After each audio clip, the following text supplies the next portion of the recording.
Once upon a time, before everything went to rack and ruin, the Moon Realm was ruled by a beautiful goddess. But then, Little Bear, for whom the Moon Goddess had shown nothing but love, stole two of his mistress's precious possessions, the Black Moonstone and a magic pair of scissors known as Calibris. After declaring himself Moon Bear King, he invaded the goddess's castle, smashed the White Moonstone to pieces. Once upon a time, I once upon a now. This is my Moonteens, so just get to the part where I sound good. Right, yes, of course, of course. Wasn't everyone so very wowed when the Moon Goddess was obliterated? Wasn't it just great that the impressive Moon Bear King gave a piece of the White Moonstone to each of his generals, screwing over the moon at large? Oh yes, the next 3 years were something special. Ah, yes. Now, where do I begin?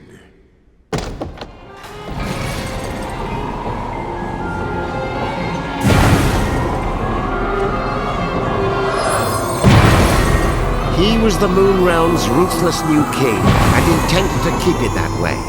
So night after night he spirited away the souls of children and locked them inside wooden puppets who were doomed to defend Castle Grizzlestone. And while tonight was no exception, it would prove to be quite exceptional. Oh, the poor dearie. Look, Yin-Yang, another day, another soul. Poor indeed. You're as bad as the tyrant. How many of these children are you planning to parade off to certain mutilation before you realize you're wasting your time? Why, one more, and then another after that. As many as it takes me to get my hands on Calibris. That's nice. Meet our hapless hero, who's just blinked back to life, firmly in the Moon Bear King's clutches.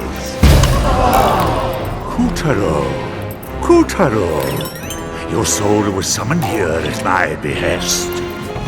Kutaro, will you be my friend? Pals to the bitter end.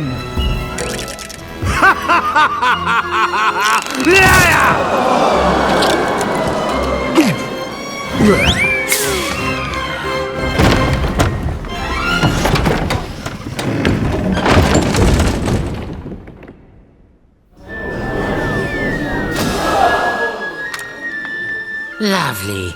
Another dunce who left his head in the Moon Bear King's belly. Listen, you're going to drop dead if you go without a head. And I'll be the one stuck with cleanup. Come on, let's find something else you can use. A substitute head. What's rattling around in there?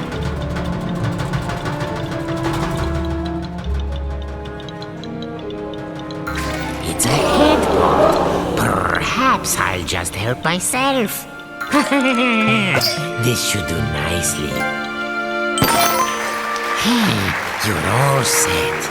Remember those head pots. They may be weird, but they flap around with lots of useful heads. But one little touch, and they'll drop their stash. You know, a new kid on the chopping block like you ought to have a couple of noggins at least. Can't take any chances.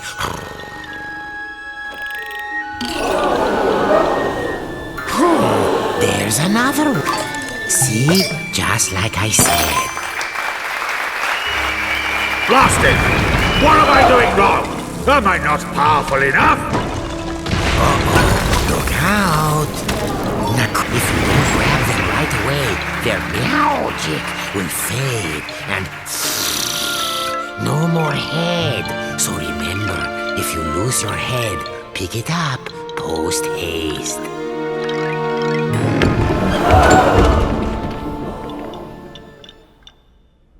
Oh, and one other thing. Moon sparkles. Here, I'll show you. Voila! These are Moon Sparkles. Collect 100 and you'll be able to magically come back to life, even if you do lose all your heads. Let's keep looking. There, the witch's bloomers.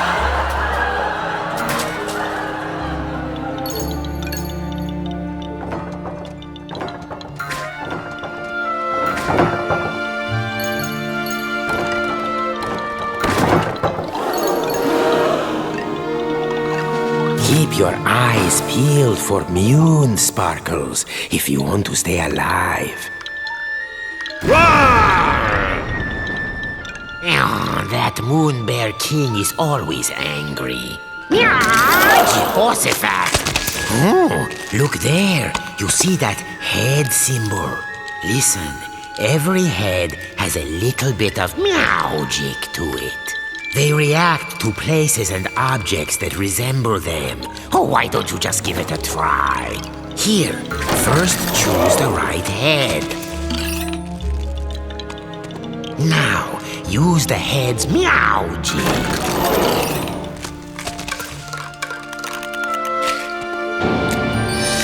Anyway, keep an eye out for those head symbols. Anything could happen. Look at that. No wonder they're so skinny. Oh, what a little darling! Welcome! Please make yourself at home. Go and bring him to me!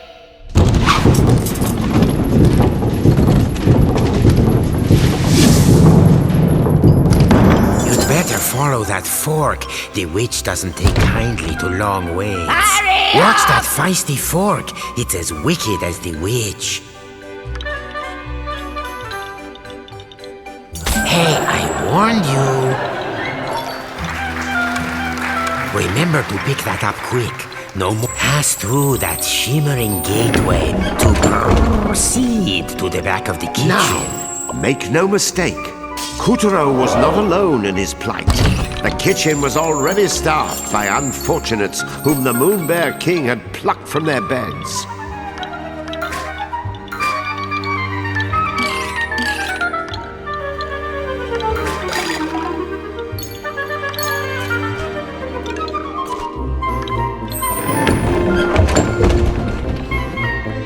These children had been charged with keeping the fickle king fed, and it was a miserably hopeless task.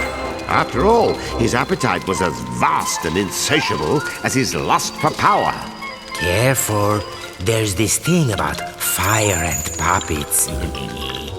All those Moon Sparkles, you don't want to toast yourself grabbing them.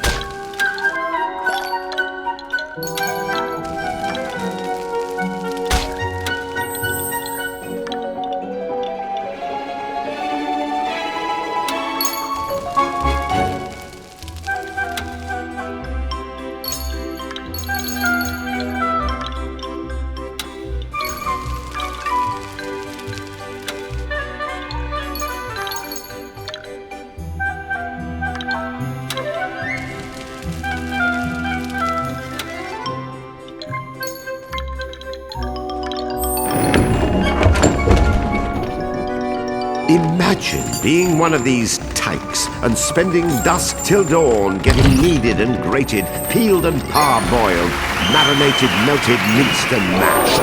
Or, if they were lucky, just zested, followed by a light grating. I smell something delicious. Which? Head? Bread? Oh, try it on that sandwich. There's that head symbol again. There's no bread in that head. Oh, I feel like a burger.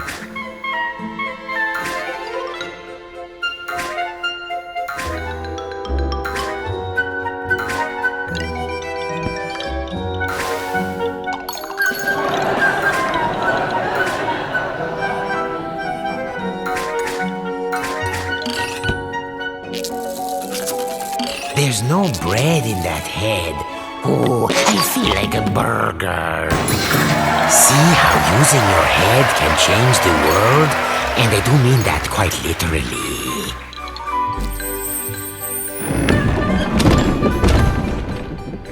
The witch, in case you're wondering, was a singularly screwy sorceress by the name of Esma Potts. You'd think someone that gifted with a cauldron would know a thing or two about cooking, and you'd be wrong.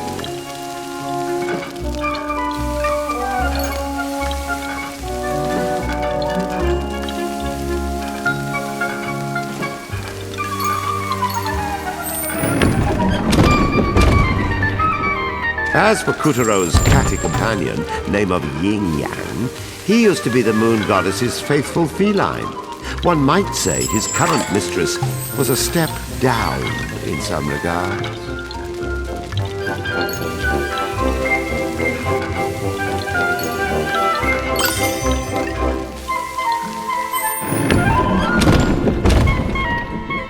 Watch out for the vegetables. In this kitchen, the cook is a cook, and the squash are out to squish.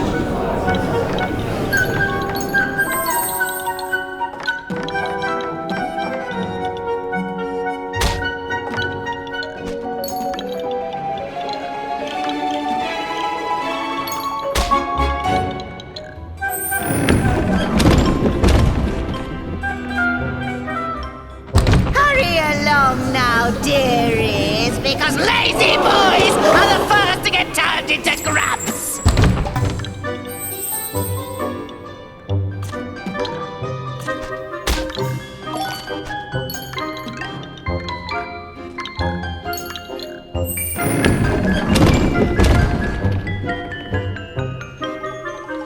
Come hither, my pretties, so you can get lost!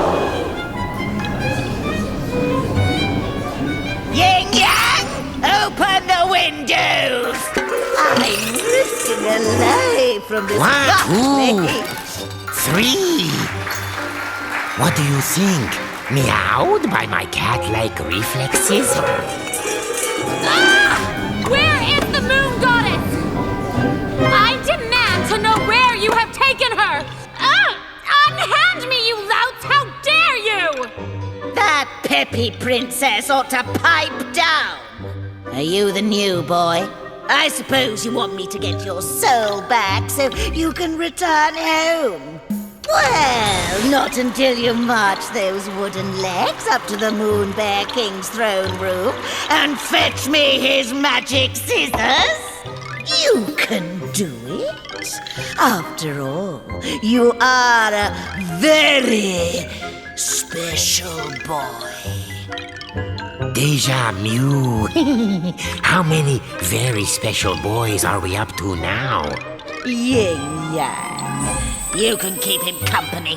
Whoop-de-doo. We get to go to the throne room to find Calibros. Won't this be fun? Welcome to the Tower of Tribulations. But don't let a cheerful name like that fool you. This place is dripping with nasty traps. See? You never know where a head might be hiding. Head pots, dreadnoughts, parking lots. Check everywhere. They don't say get your head out of the gutter for nothing.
No,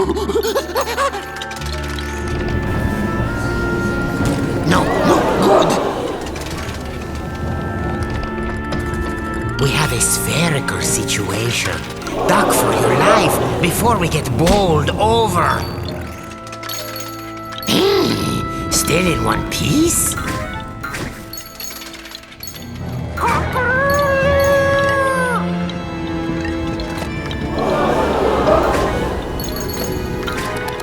Abracadabra!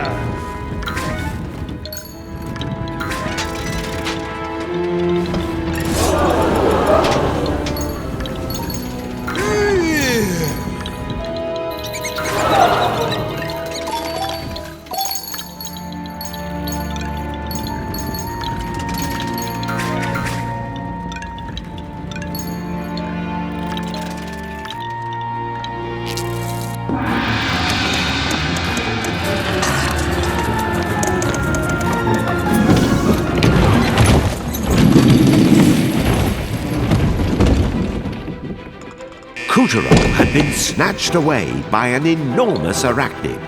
But why didn't he end up as dinner? Perhaps the spider mistook Kutaro for one of her 10,000 children. Hard to keep track of all those little darlings, even with 8 eyes.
Magnificent, Kutaro.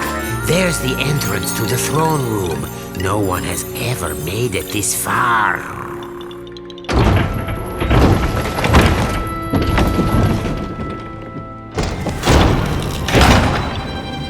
Stop this madness! I command you in the name of the sun!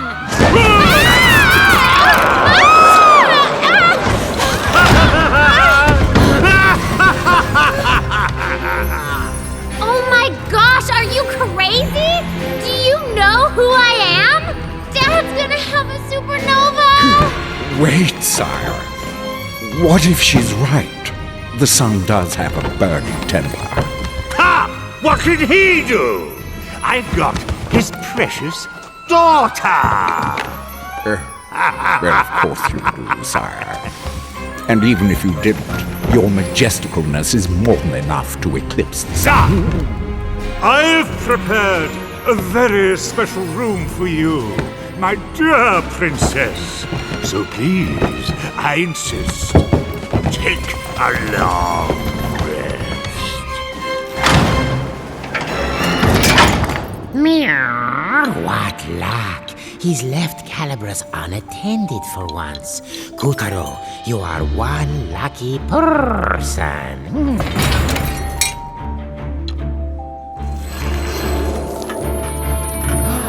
There before our hero towered the most impressive pair of scissors you've ever seen.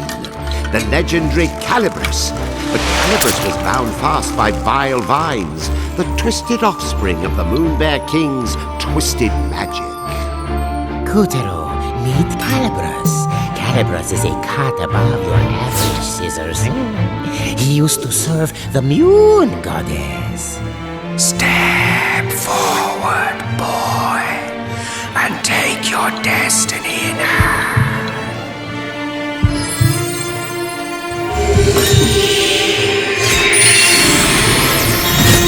Now that's a shock. I mean, an honor. Don't you see? Calibras has chosen you.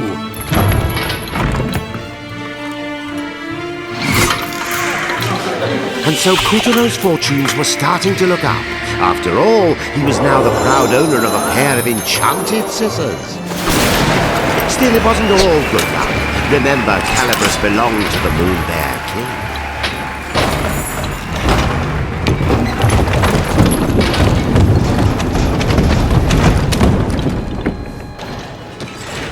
And the boy's first challenge was to extricate himself from the booby trap he'd just set off. Rats, now this is a fine mess. You'd better use Calibras to cut a way out of here. There, that's the ticket.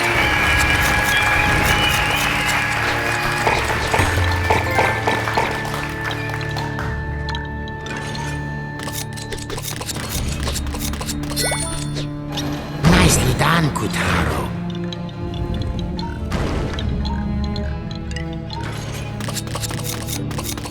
We'll be out of here in no time.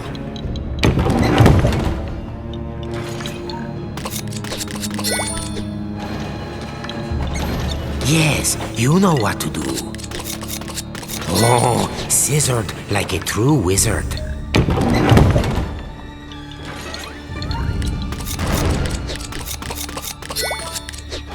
See? Take good care of Calibras, and Calibras will take care of you. Oh, lovely. Very nice.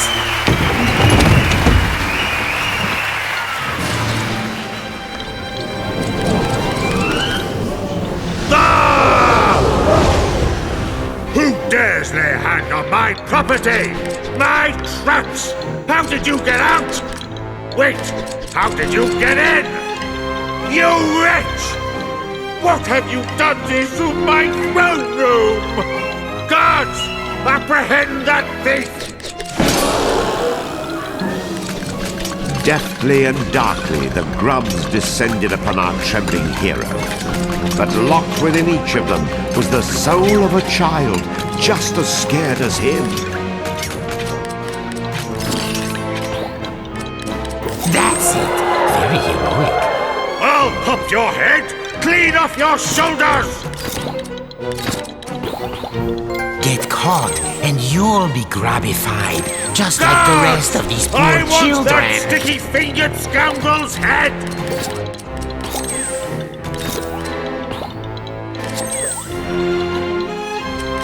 Guards? Guards! I'll do it myself.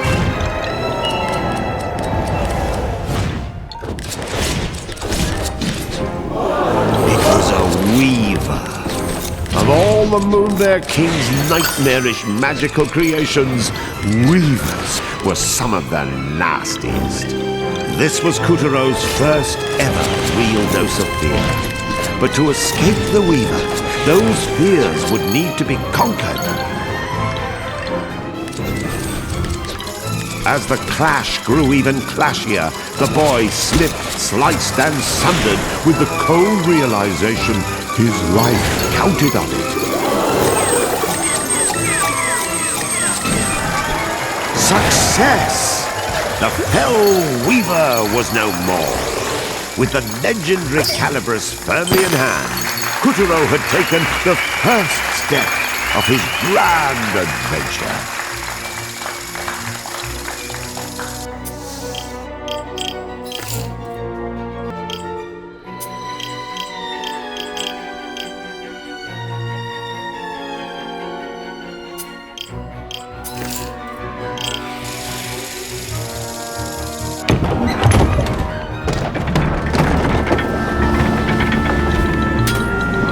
Unfortunately, the next steps had to be taken at a run, as the Savage King was hot on our heroes' heels. Tiger! Yes, sire. Where did that whelp go? Well, he can't have gotten far, sire. He has such tiny legs. I imagine he's right around the corner. I don't want him around the corner. I want him cornered! Find that thief, or I'll find someone who can! Please, sire, your blood pressure. I'll take care of it. Would you like a back rub? A glass of warm milk? Anything? No? Bravo, Coutreau. None of the others ever made it half as far. This will be music to the witch's ears. Oh, man up, would you please? Would you prefer the grubs find you and the Mune Bear King yanks your limbs off?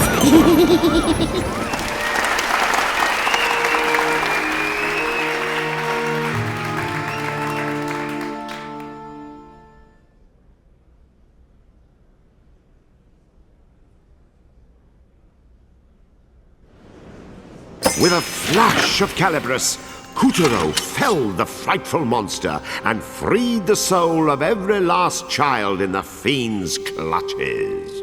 Well done, Coutreau! The souls he freed were homeward bound.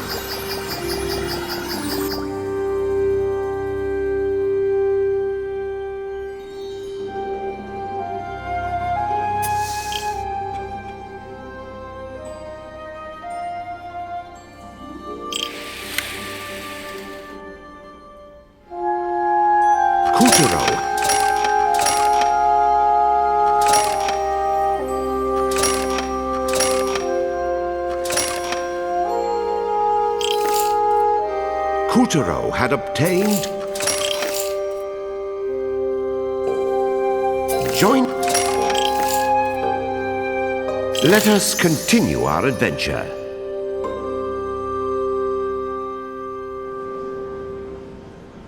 Lucky Coutreau, suckered into stealing a set of sorcerer's scissors by the witch and stirring up a tyrant's rage. Now all his hopes of escaping the castle were dashed, just as he himself dashed like mad to outrun the soldier grubs who wanted his head. Poor Coutreau. His only hopes now were Calibris and a witch of most questionable character. What cruel tricks would fate play on him next?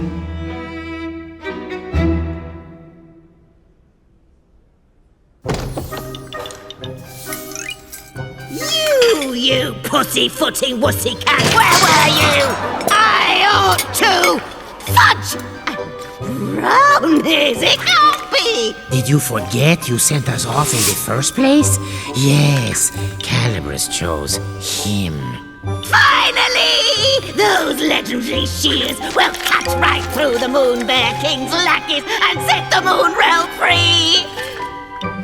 Now, my brave young warrior, why don't you let Granny hold on to those for you? Right now, you wooden dolt! What was that for? Don't you tell me I'm not your type! Gotcha! To command Calibris, you need either a heart as pure as the goddesses, or vicious magic like the Grizz. But all you've got is an attitude.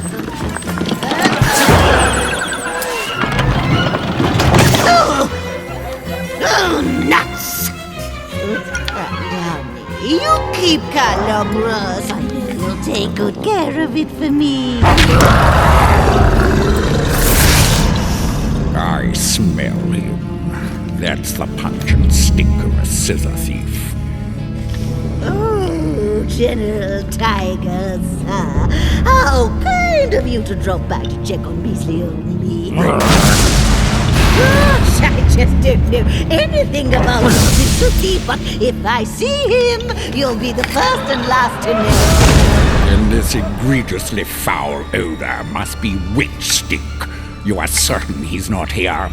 Oh, yes, very certain, your Tigeress. I beg you, bring that scoundrel to justice, or I may not sleep a wink tonight. Ah, don't worry. My grubs will have this whole castle locked down in no time.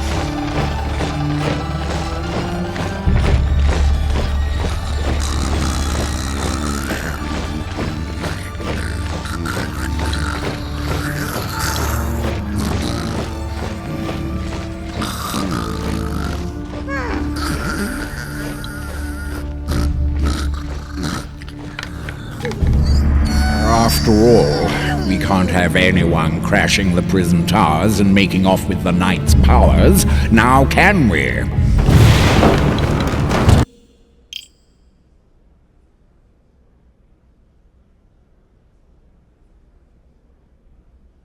You hear that, dear? Then get your...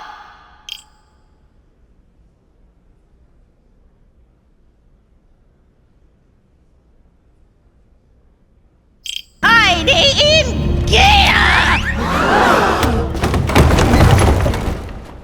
The tiger's tongue had slipped. Whatever powers this knight had, they were clearly important.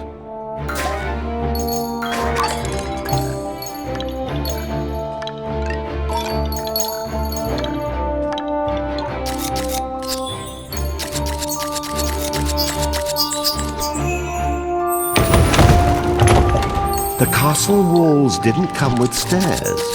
Clinging to the slippery stones instead were giant living vines imbued with dark magic.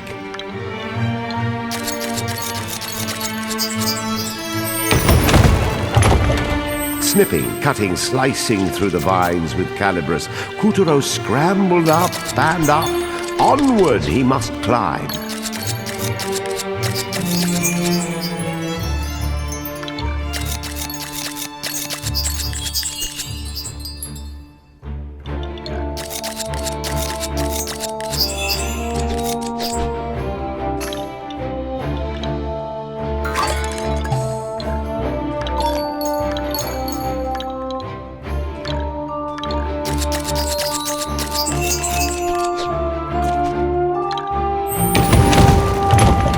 As you may have noticed, there was a reason the Moon Witch framed Kuturo for stealing the scissors. The moment she marched him off to the throne room, she had already concocted a plan to take Calibris for herself.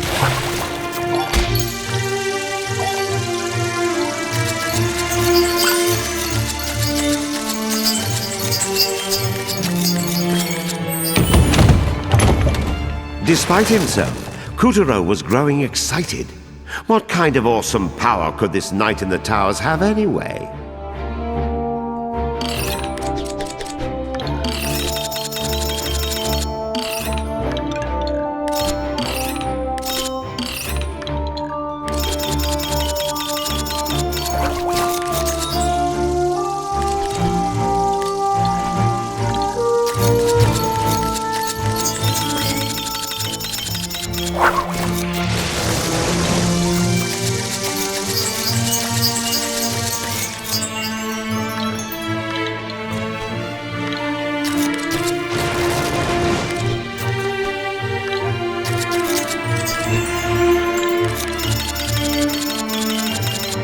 Not even the vile vines could still Kuturo's scissors.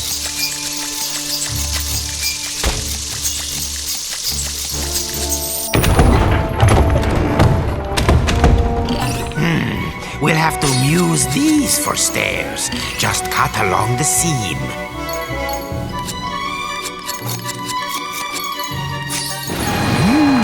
Impressive.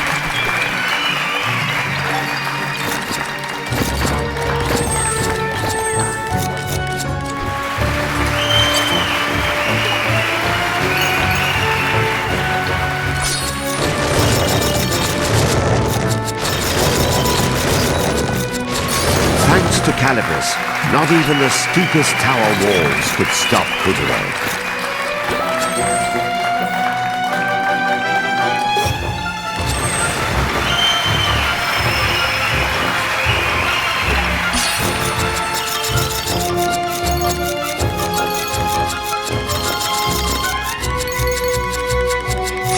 Kuturo sliced his way through flags, vines, anything he could sink those scissors into.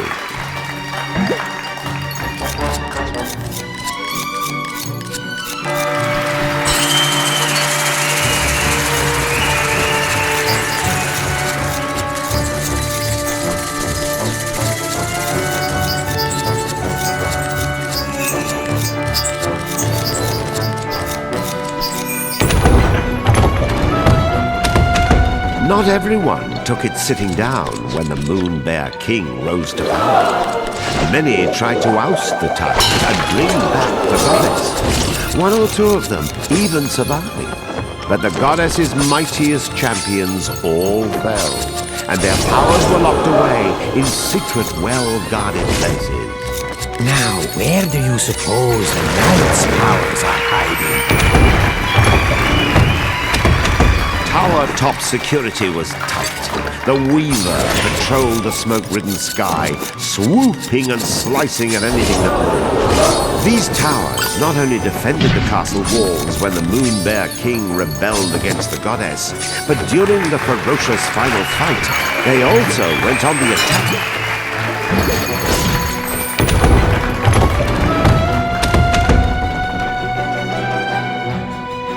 The tyrant later converted the towering spires to a prison, which with a bounding imagination he dubbed the Prison Towers.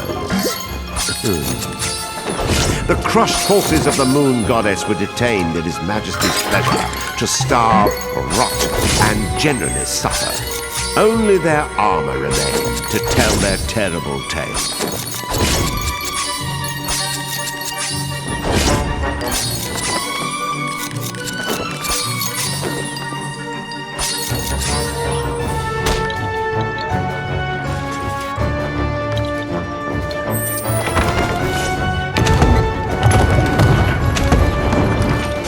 Gorging on the power in its lord's dark seal, the Weaver stretched to preposterous proportions. Couturier knew he had to swallow his fear, step forward, and keep his head. Well, looks like the pawn has become a knight. Why do all your problems seem to come in extra large?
Looks like you found a chink in the armor. See? I told you so.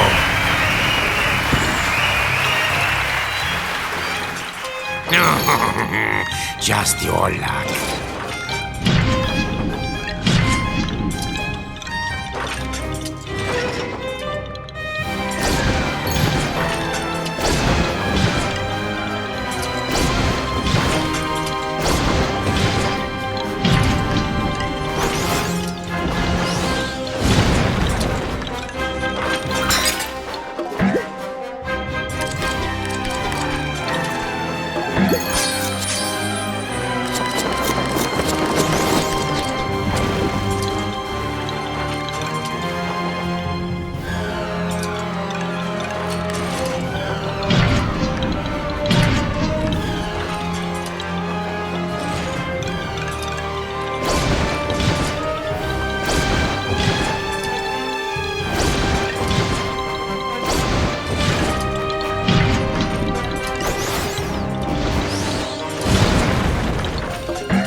Starting to unravel.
Hurry up and cut those souls free!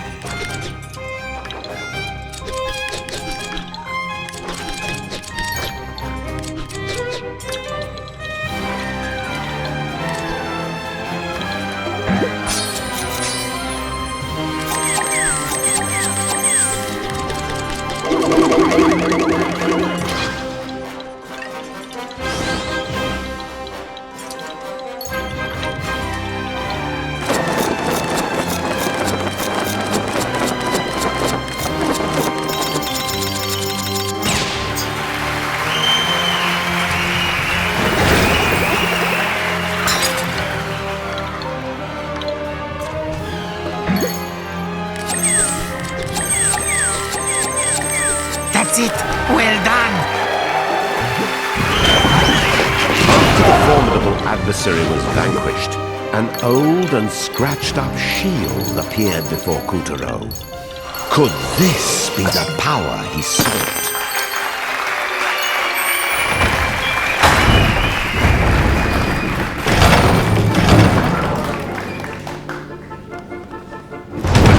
Tiger!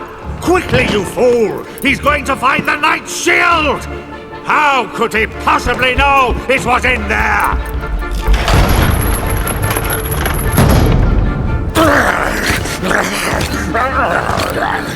Stop him!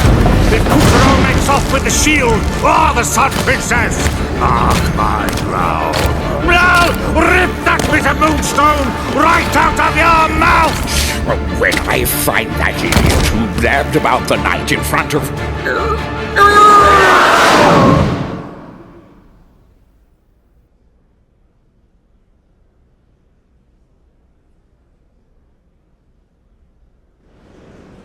With the help of Calibrus, Kutaro defeated the menace and saved the souls of a lucky few. Well done, Kutaro! The souls he freed were homeward bound.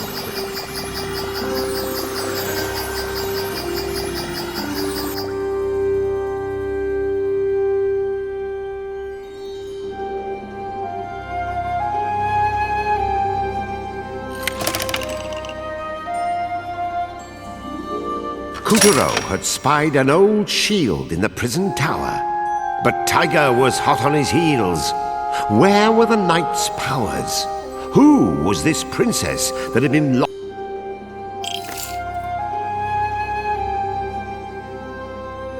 And so the story continues.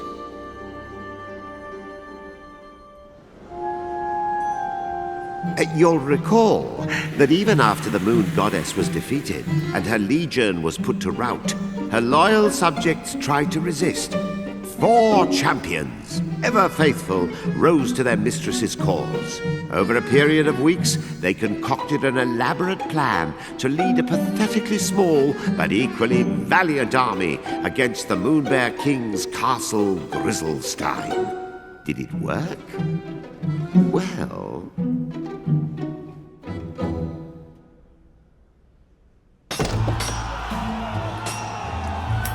Onward, ye knaves! The bear shall pay the price for his crimes! They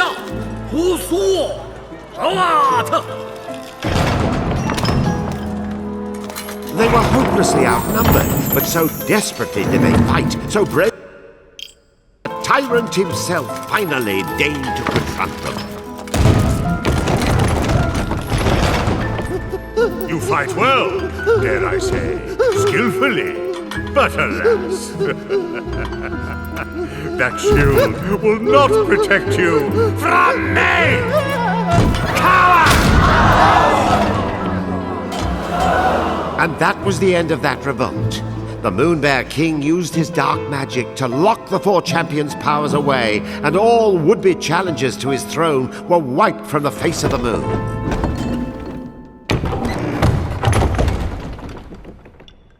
This shield was a special one indeed, for within it still dwelled the power of the moon goddess's knight, he whose valiant struggles ended in tragedy. Alas, poor knight. These scratches, courtesy of the Moon Bear King. Just look what's become of the moon sigil.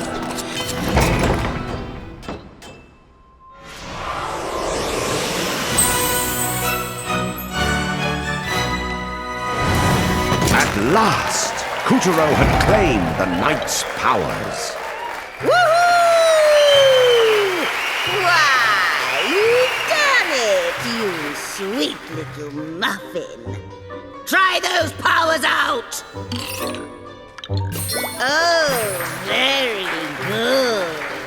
Next up, Lunar Bit Part! Okay, shortbread, mouth shut and ears open! Use that shield to protect yourself.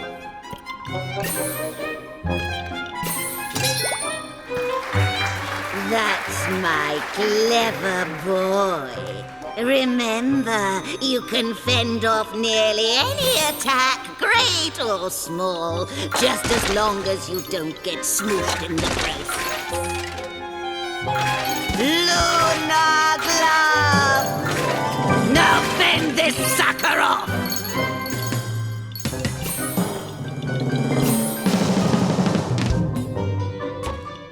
Stand your ground, hold up the shield, and block!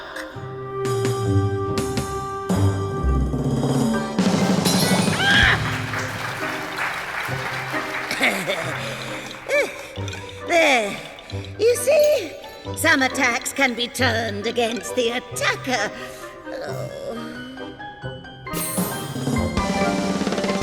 Next, try pointing the shield upward. Good. Now point the shield downward. We're not playing the opposites game. Point it down. Moving on. Lunar Bit Part. The best defense is someone else's offense. And the Night Shield, as it happens, was specially designed to deflect beams of magic light. Which is lucky for you, because here comes a doozy! Bounces at that grub there! Yeah!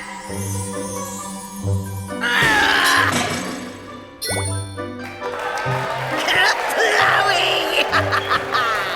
Very impressive for your first try. Now, just one more thing, dear. The shield wears out if you use it too much, so be sure to give it lots of rest. Got it?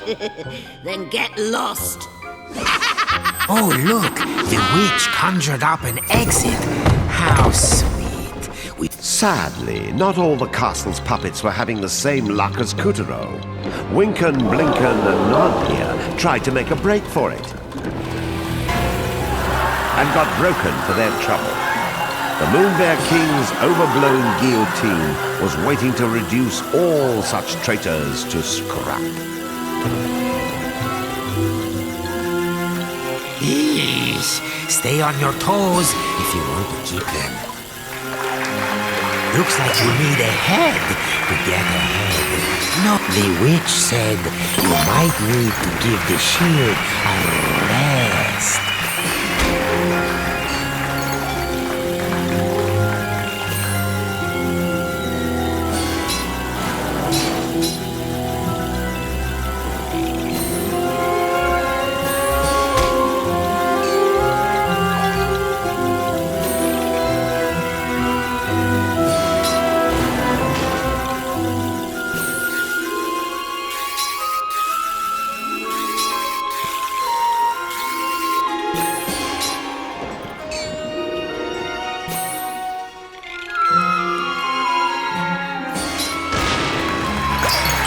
Bravo! An eye for an eye.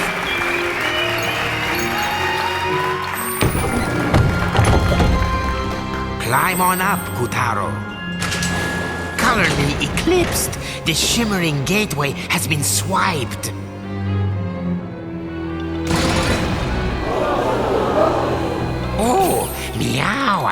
remember? The king's brand new security system was installed here last week.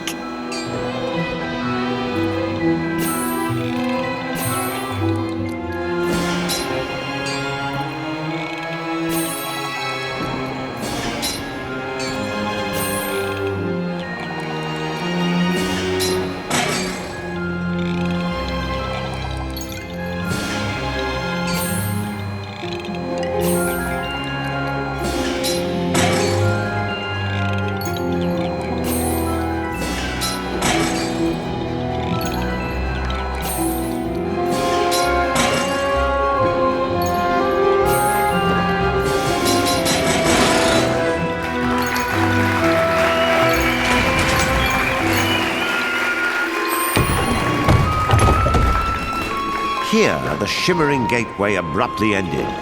Kuturo could not stave off a sinking feeling that things were about to get grim. There you are, you vexatious thief.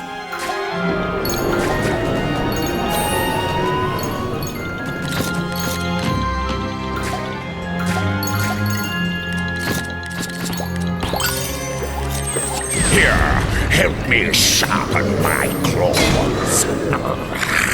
Magic is pouring out of Calibras. Now, let Tiger have it.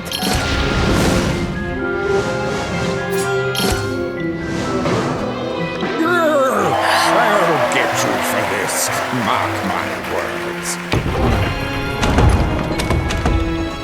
Well, we've reached the top of the prison towers, but where is the gateway? Help! Somebody! Oh, that's right. The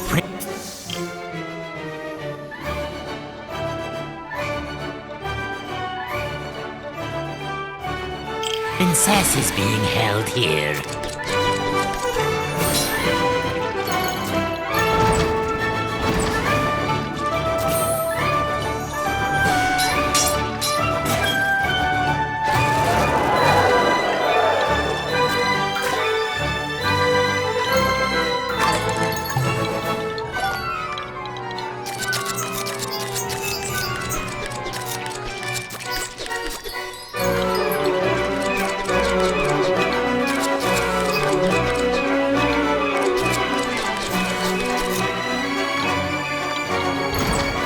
Watch out for the searchlight.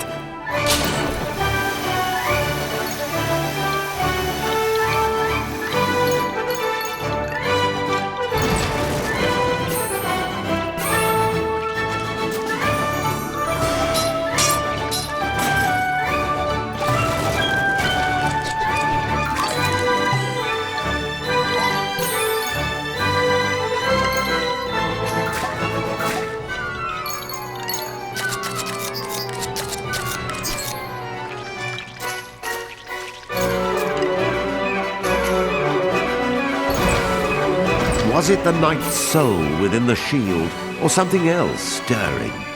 A fire filled Kuturo's heart, and he knew it was his duty to save the princess.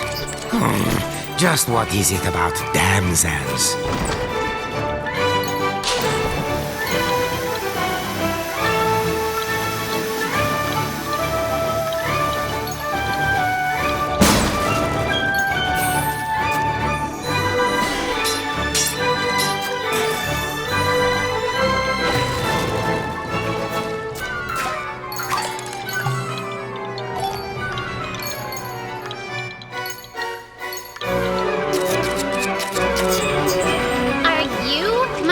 Shiny armor?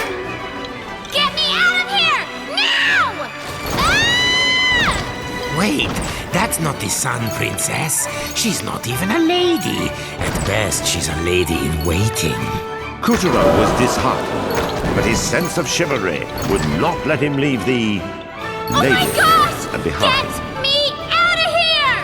I wish she was a princess. I could really go for my own kingdom. No use moaning.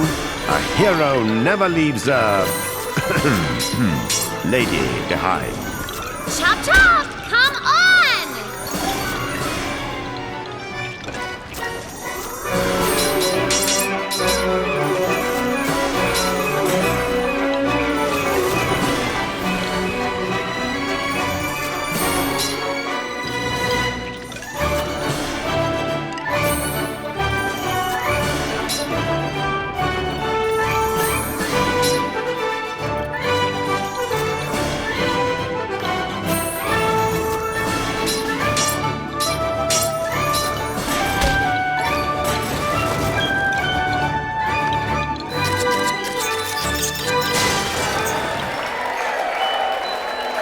I didn't give you enough credit.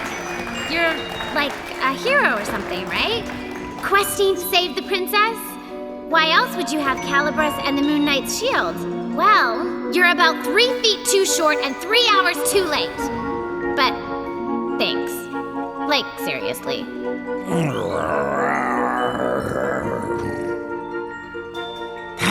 I think we may have an incident on our hands.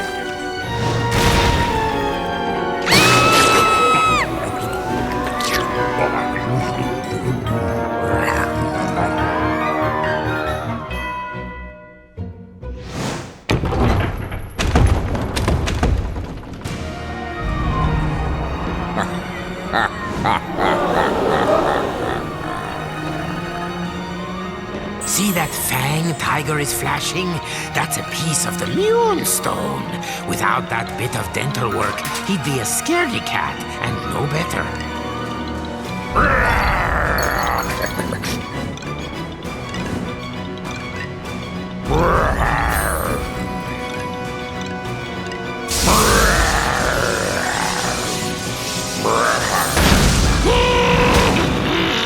Danger! High voltage!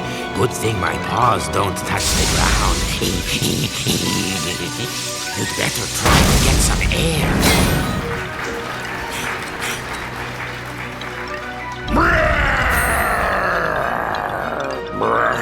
Bad news. I chew before I swallow.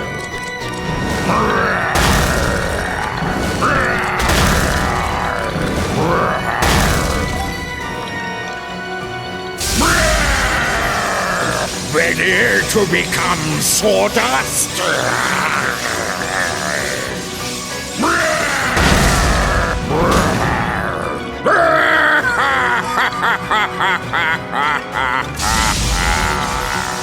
I'll whittle you down to size, you little gnat.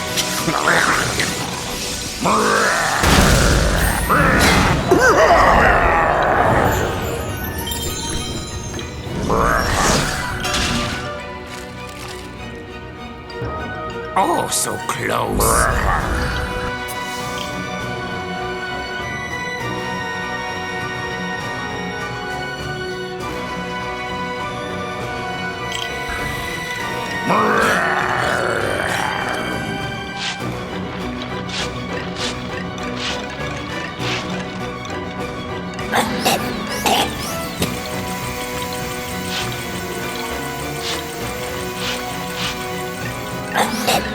Spiky hairballs. Ouch! That's right, cower.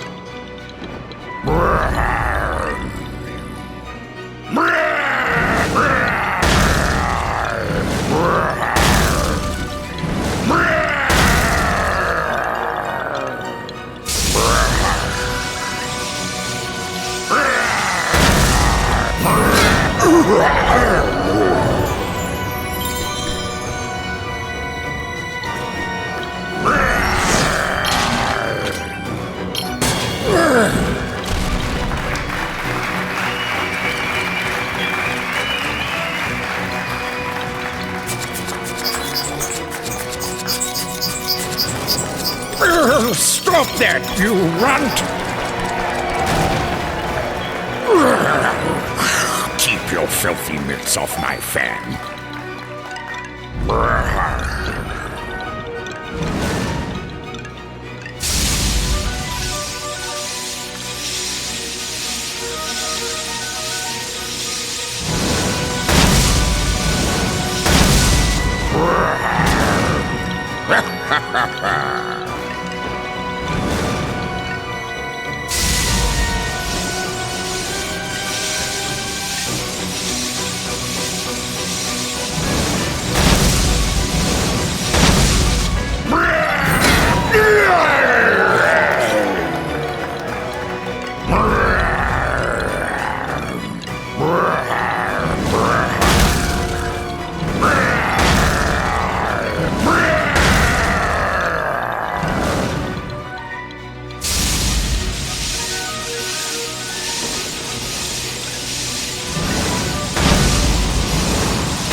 Like, oh my gosh!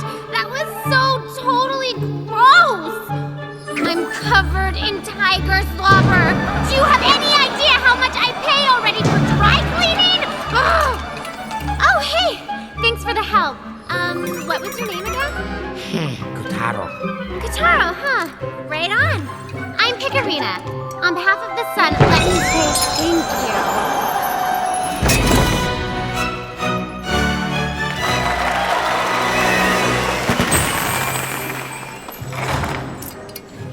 Oh, my word! You found one of the moonstone shards! Most impressive. I knew I picked a winner. In fact, I think we're ready to team up in earnest.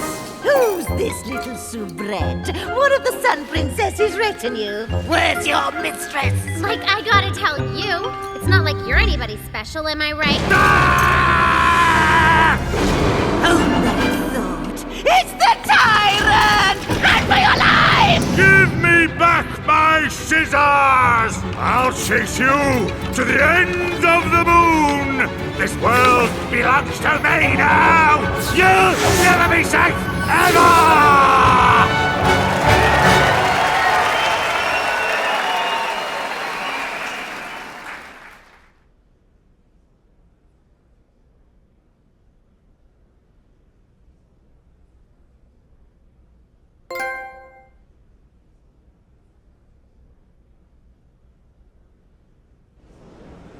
With the help of Calibros, Kuturo defeated the menace and saved the souls of a lucky few. Well done, Kuturo! The souls he freed were homeward bound.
After claiming the knight's power, Kuturo vanquished Tiger and escaped the black... Now back to Kuturo's tale.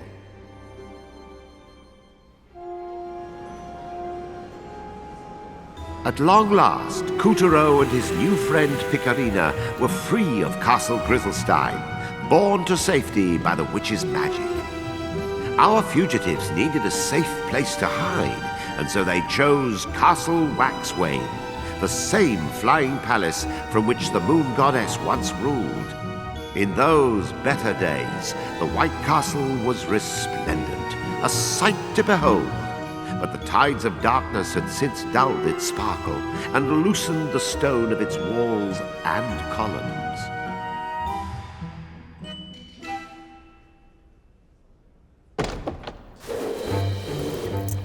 There, sweeties. We'll just hide out here for a spell. But, like, this is Castle Waxwane. Doesn't it belong to... The goddess? Yes, indeed. Although palace and master alike seem to have come apart at the seams. Silence, yin-yang! No one asked for your opinion! Out of the darkness and into the light, Kuturo had gone from Black Castle to White. No, this is more like it. No Moon Bear King spies and lackeys to follow our every move. Uh-huh. You've got a lot of gumption, you know that? Only one hiney should be warming that throne, and it doesn't have warts on it. The moon goddess is gone, Dandelion. I'm sure the palace is delighted to have such a promising new master. Promising? Try pompous. Try shutting up! Oh, my little earth-sent savior. Why, you're nothing short of a hero. Come, be a good child and let me have a gander at that moonstone shard. Don't do it, Kataro. Calabrus, the moonstone, and the palace all belong to the goddess. And this magic-slinging loony is obviously trying to dupe you out of them. How can you say such a thing? All I want is what's best for Bob. What's his name? Whatever. Granny's trying to explain, so knock it off! Ow! Oh my gosh! What a witch! The Moon Bear King kidnapped Kotaro's soul while he was sleeping. He does that to Earth children, and that's where the Moonstone comes in. The source of all moonlight. After the Moon Bear King shattered the stone, he gave the pieces to his generals, and you see how they shine. That's just one shot. Imagine the power I would have if you collected them all. I could easily spirit Kotaro back home to Earth. Really mean it?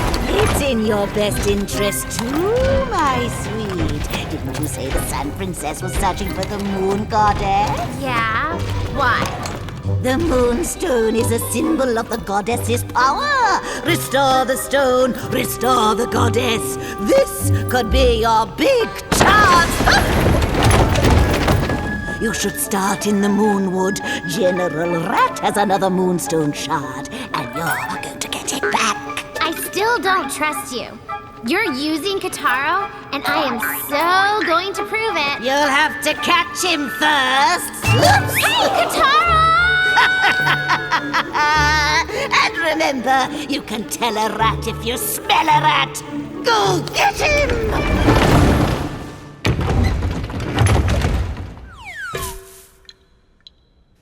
Well, Kotaro had taken the Moon Witch plunge, and now he found himself in a secluded grove in the Moonwood. That hag is such a... Ugh. How are we going to find one lousy rodent in a place this big?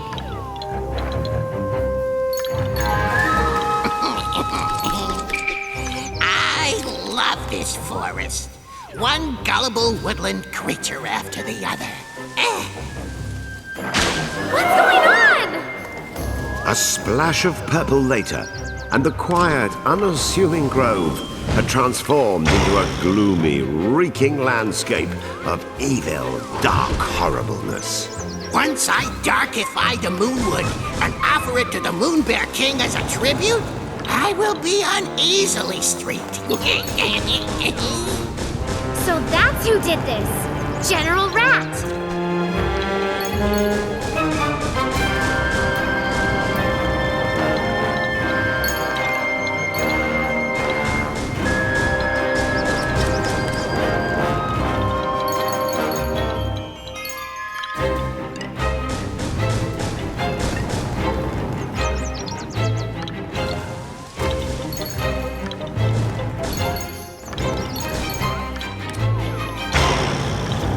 Now, bamboos generally tend to be upright citizens, but these stalks had grown fangs and wanted to chow down on Kotaro.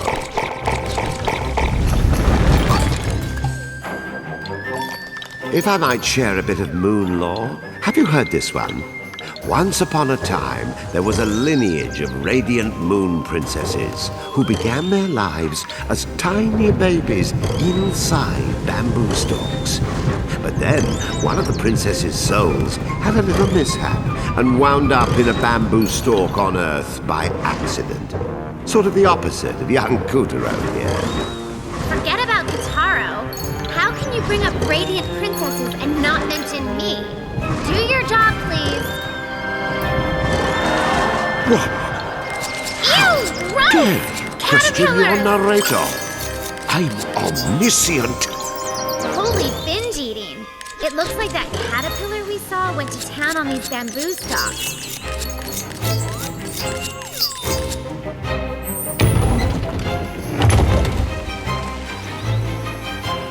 A koinobori streamer?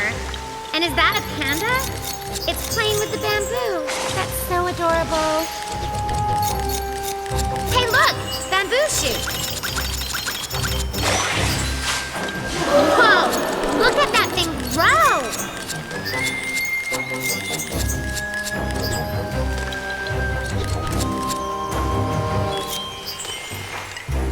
Another koinobori! This one's red. Koinobori are an old tradition representing the carp as he swims his way up the waterfall to become a dragon. They're symbols of growing up healthy and strong. I know that, but who put them up?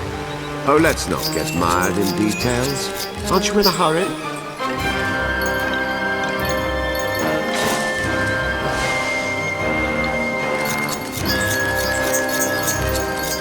So, is this big panda the other fella's mother, or what? Rat's purple goo had already fouled up the Moonwood's pristine water supply, transforming the local carp into ferocious demon fish who took none too kindly to trespassers. Hey, you don't suppose the rat is hiding out upriver, at the top of the waterfall?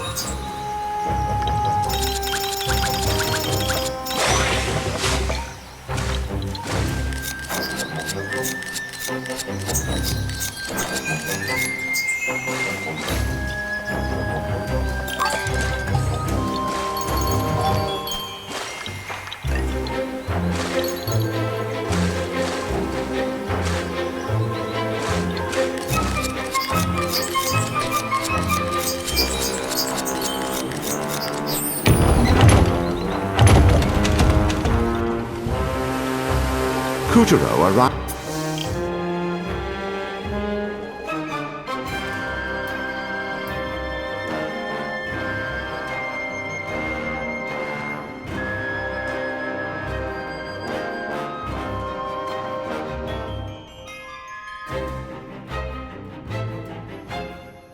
At a bridge that arched a truly impressive waterfall. Holy cascade! Do we really have to climb this thing?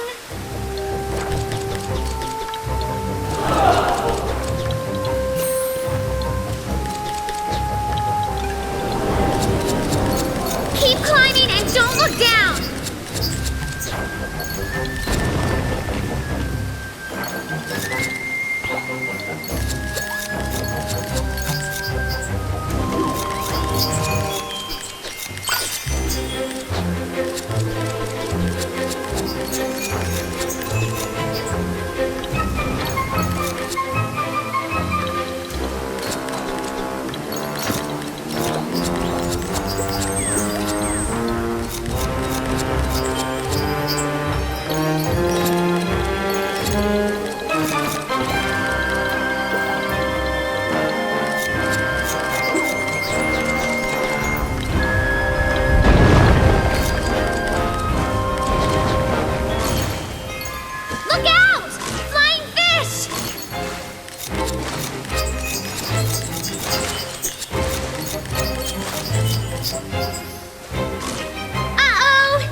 Wow!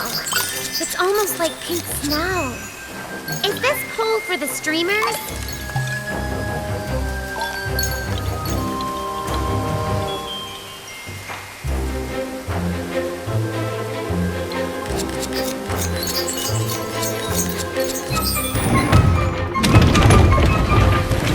Check out the cherry tree!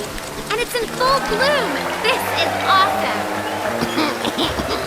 Sakura, Sakura, dying far as you can see. Darn that rat! He ruins everything! Before their very eyes, General Rat transformed the cherry tree into a baleful twist of briars.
Now that Puppeteer and Calibros had excised the darkness, the old cherry tree could go back to his usual agenda, standing tall, looking blooming radiant.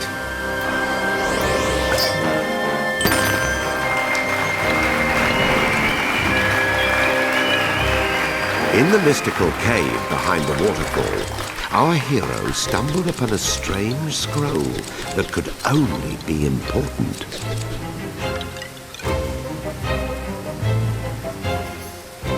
Oh my gosh, that's the scroll of the Moon Ninja. I've seen it before. How do we get past this magic? Somebody doesn't want us to have that scroll.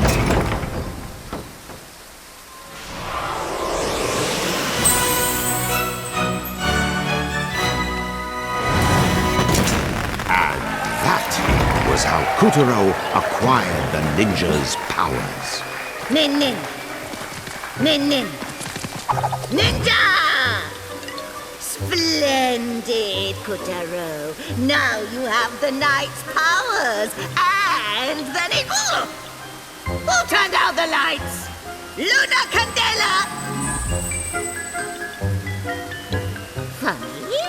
That usually works. Puppeteer, use the ninja's powers to light up the cave.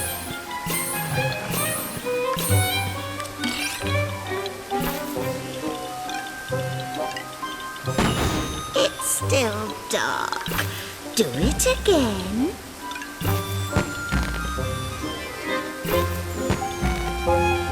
I don't have all day! Good. Just a little brighter now. That's a boy. Finally, we can have some lighting. Wait! Now it's too bright! Blast it! You can see all my warts! Here, aim for that bomb symbol at your feet. Watch your aim, dear.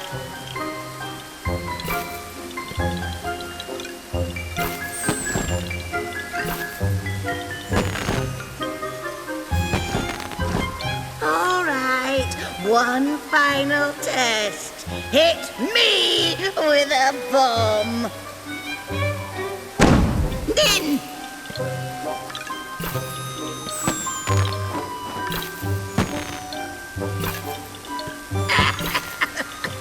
Once more, tadpole.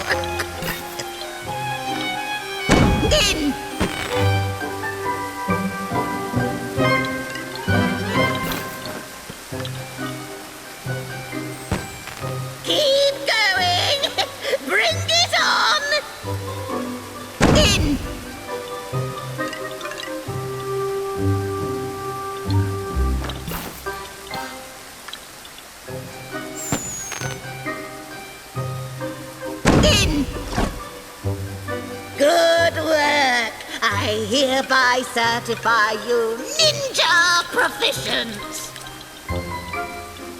In!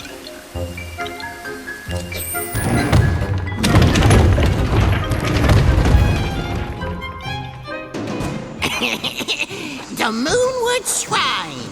Time to spruce up the spruces. Whoa! Holy sacrilege! Oh, the horror! Rat squeaked with satisfaction at his handiwork. The hallowed shrine of the forest gods had been transformed, corrupted.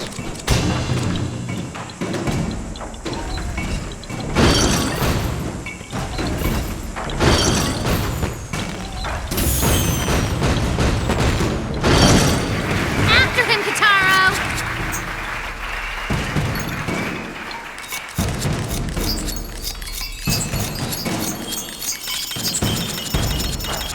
Pew! Pizzabang! Oh, I love the sound of fireworks, don't you?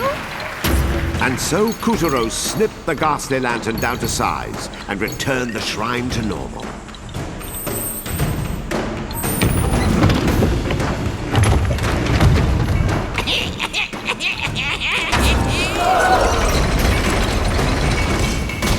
The Torii gate guarding the shrine had been sapped of its power by sorcerous chains.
That was like a firework!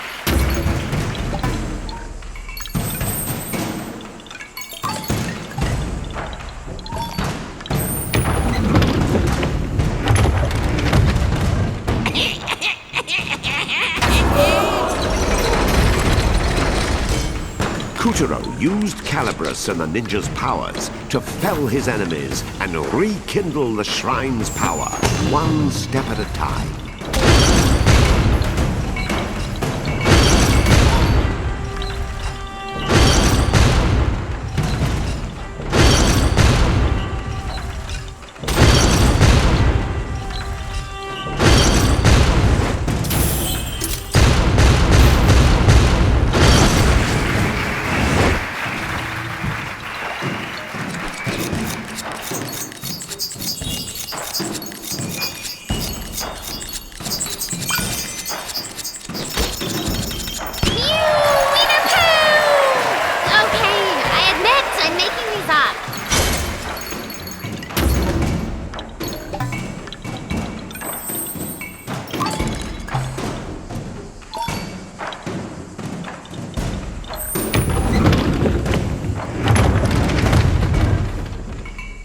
And now, it's time for a fire sale! Suddenly, the giant gate was transformed into a weaver, one of the Moon Bear King's faithful servants, who seemed quite intent that Kuturo join the club. You gotta jump away before you get whacked!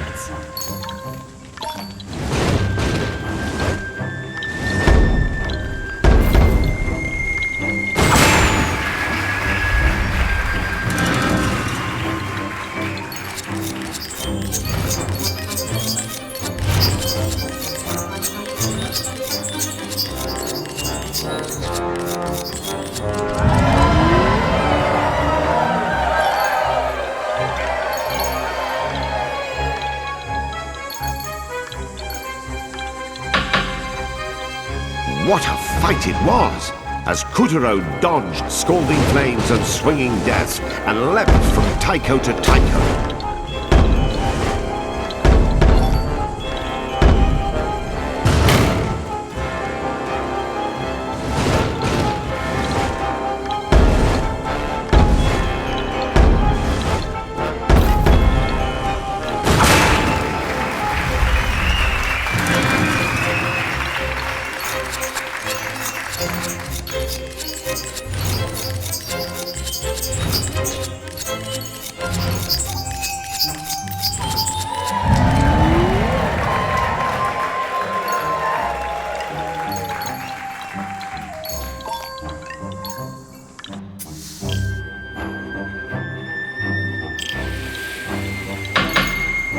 Almost there, Kataro. He may look tough, but I can see the fear in his eyes. Let's set those souls free!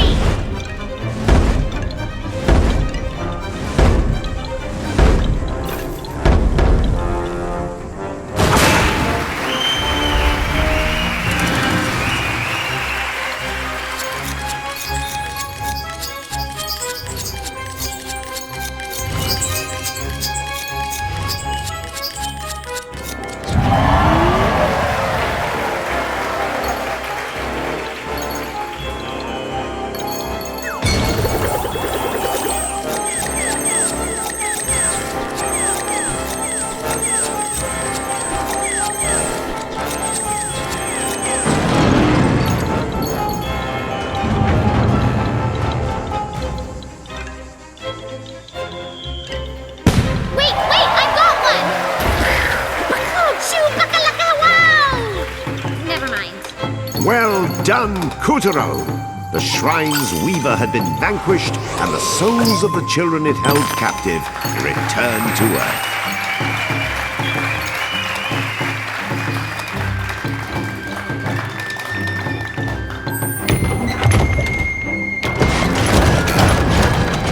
Calibros!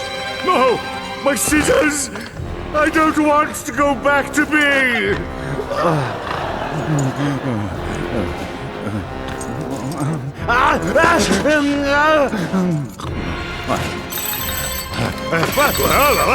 What is going on?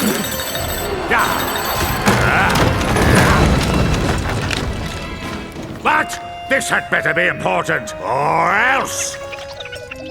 They what? Rat is supposed to be guarding that forest. Talk to him. Yes, he would say that. The buffoon! Ian Tiger, I'm beginning to think the problem with my generals is that I have any! But this week's a conspiracy. They steal Calibros, they escape my castle, now they conveniently find the Moonward. Do you think someone else is pulling the strings?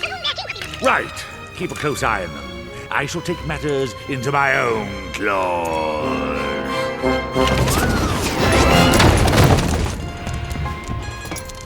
Never fear, you beautiful brute. You just need to find their ringleader. And then, once you do, you can tear them into tiny and threatening little bits!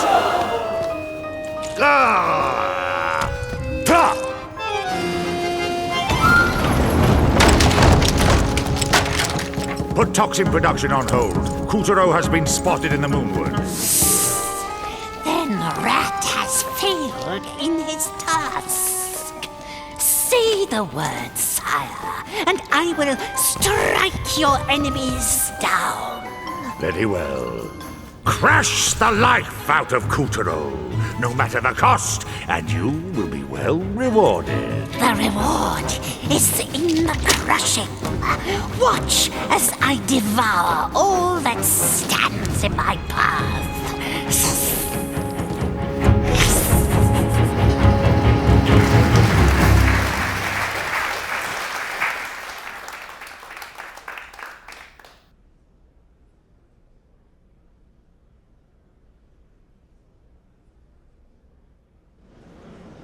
With the help of Calibros, Kuturo defeated the menace and saved the souls of a lucky few. Well done, Kuturo! The souls he freed were homeward bound.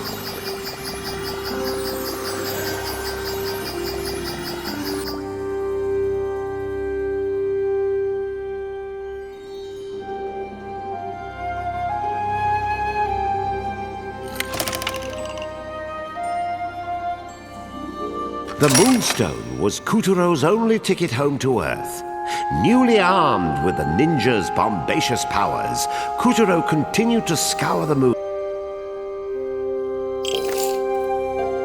Let us continue our adventure.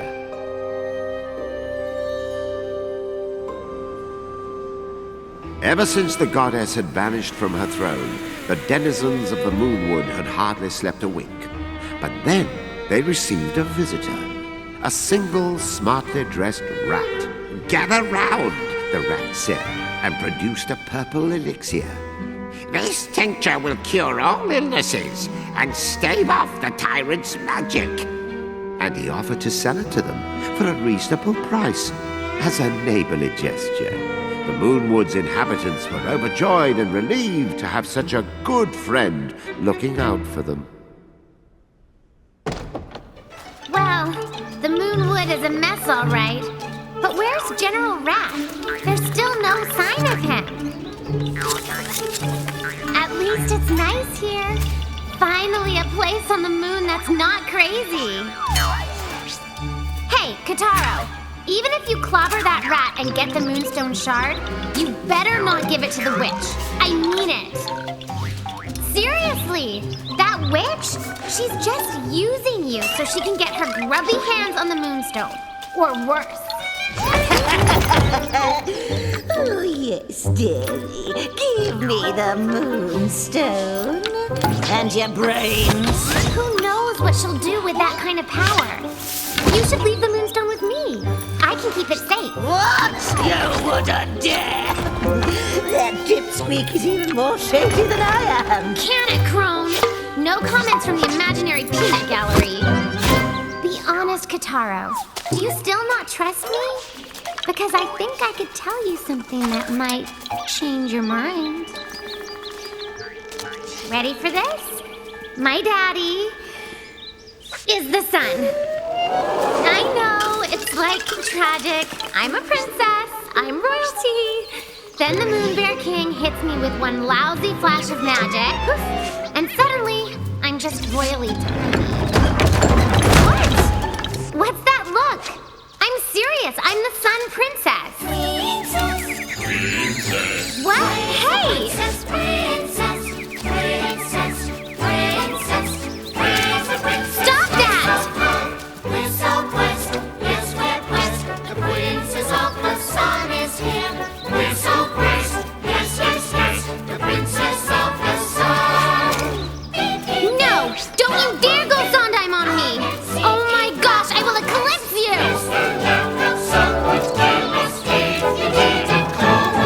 That's it! This Saturday morning cartoon is over!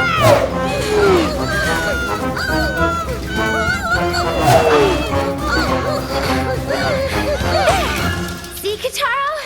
I'm completely trustworthy. Harmless as a kitten.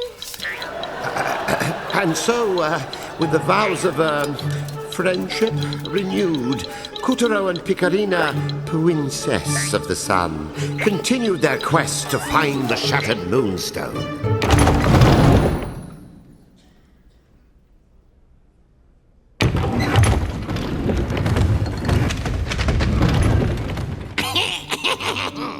And now for Lake Cedrus.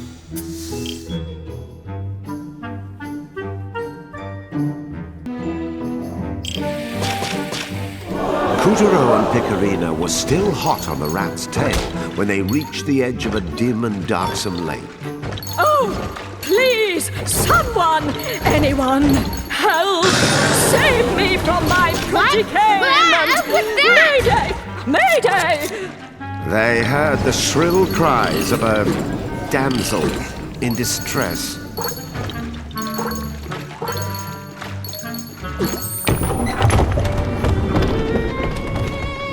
Help! Oh, please, help! Somebody save us! Our mama went crazy! A mama. Did you know that frogs are low in calories and contain high efficiency protein? Beauty in every bite. Oh, is she eating her own kids? For real?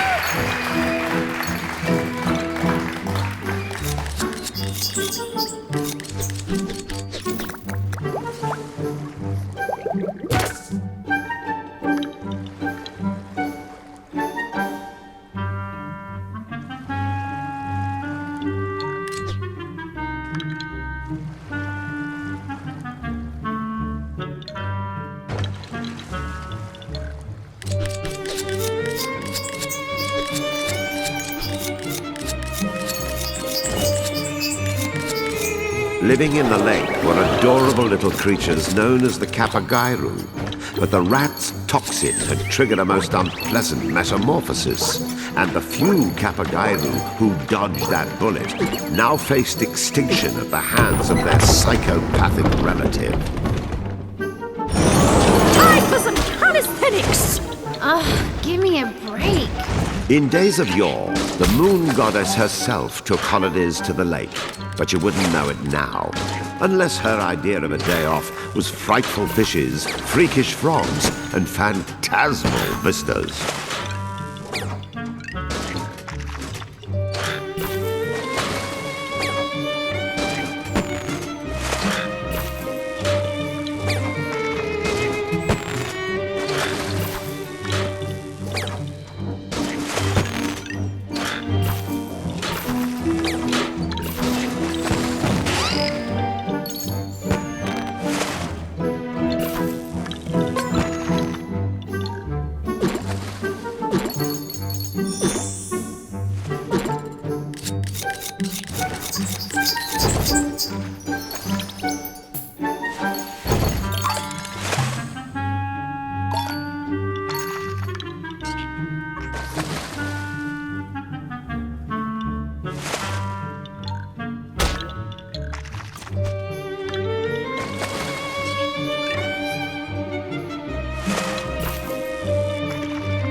Give me a break.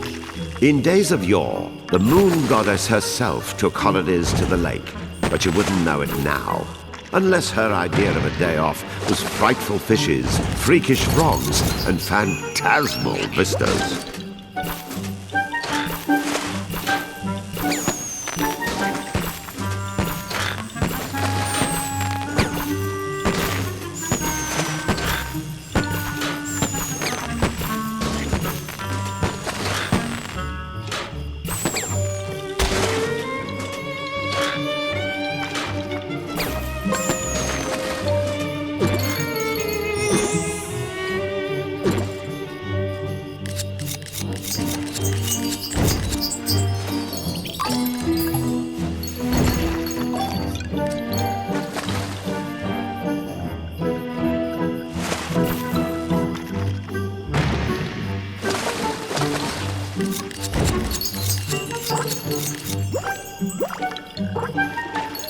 Once, this very taiko drum boomed and blammed as the Kapagairu fested their festivals. Now, the tune had changed.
Once, this very taiko drum boomed and blammed as the Kapagairu fested their festivals. Now, the tune had changed.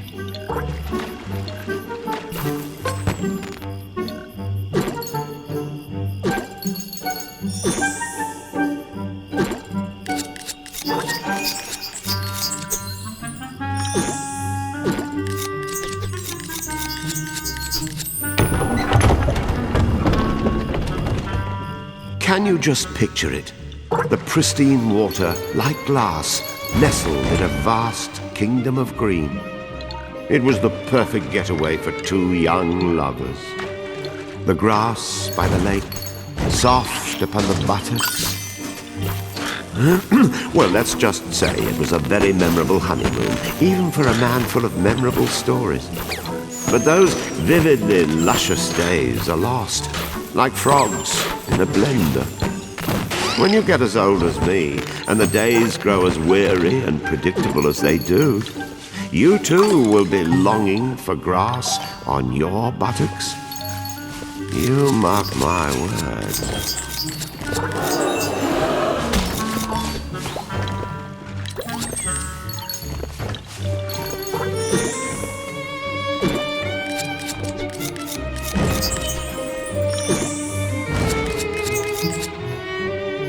What is this?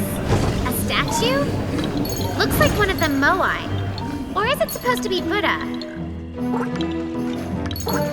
Kutaro pressed on, unflinching, across the dangerous lakes, mossy rocks, and aquatic leaves, slashing at the petals on the wind as if composing a wordless poem.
What is this?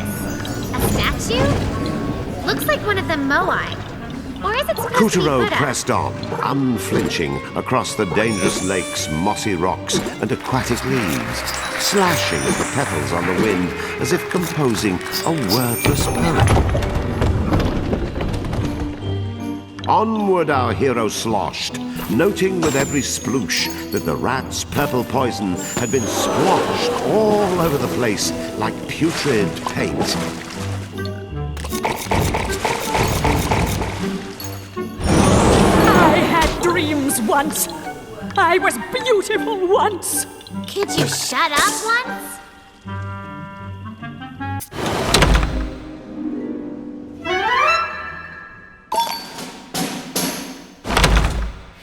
Onward our hero sloshed, noting with every sploosh that the rat's purple poison had been splotched all over the place like putrid paint. I had dreams once. I was beautiful once. Could you shut up once?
about the middle lantern.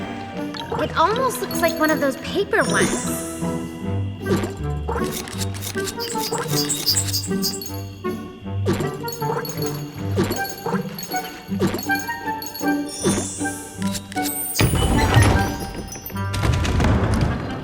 At the heart of Lake Cedrus,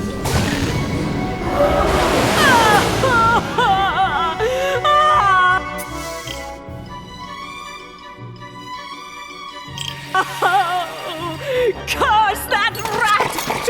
Look at what I have become! I am a tragedy in the midst of unfolding.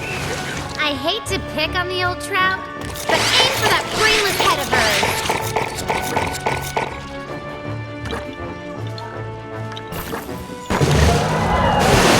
It's open! Toss a bomb in!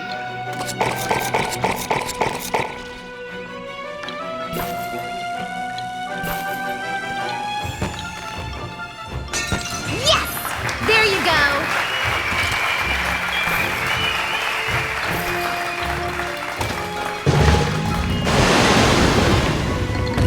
She's getting away! After her! Oh! You monsters! I only wanted to be beautiful! Says the dimwit who ate her children.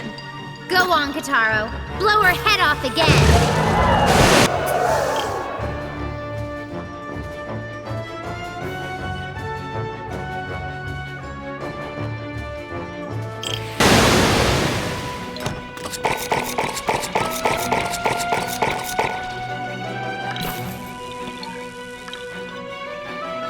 Snap out of it, lady.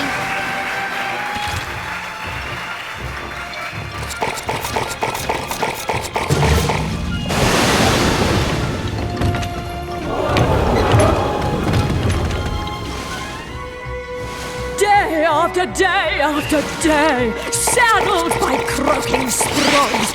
It wasn't always like this. I was right, Can you blame me for taking the rat's medicine? Can you? Yes, we can. All right, once more, Kataro. With The rat spell? It's broken? Oh, at last! My former splendor will be restored!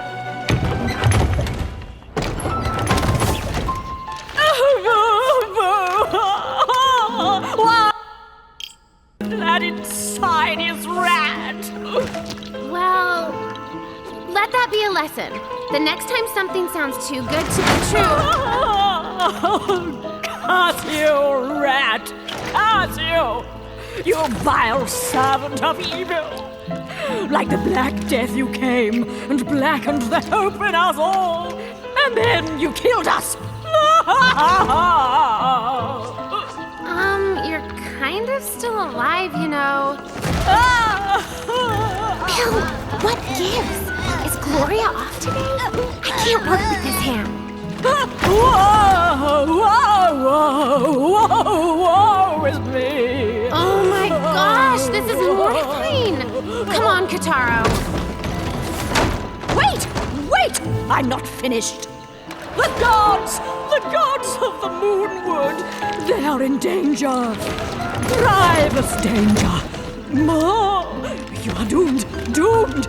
The Moonwood's end is assured.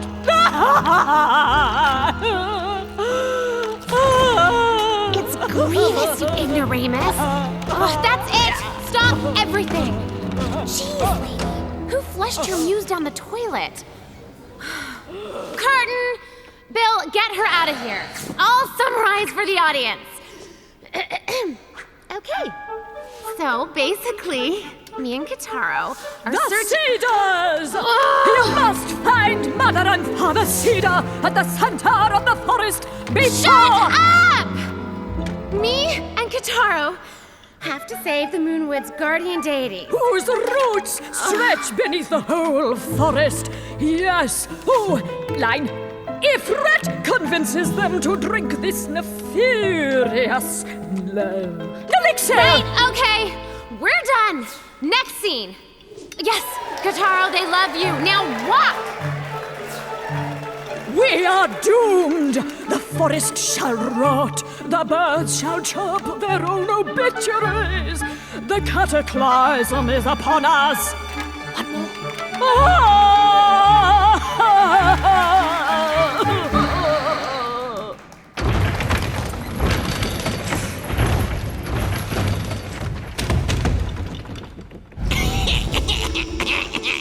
A very good day to you, sir and madam. What an honor it is to meet the one and only Mother and Father Cedar. Aren't you polite and well spoken too? Make yourself at home. You're the talk of the forest, don't you know? They're all raving about that elixir. What's it you've got? Ah, yes, the elixir. It cures any ailment.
A very good day to you, sir and madam. What an honor it is to meet the one and only Mother and Father Cedar.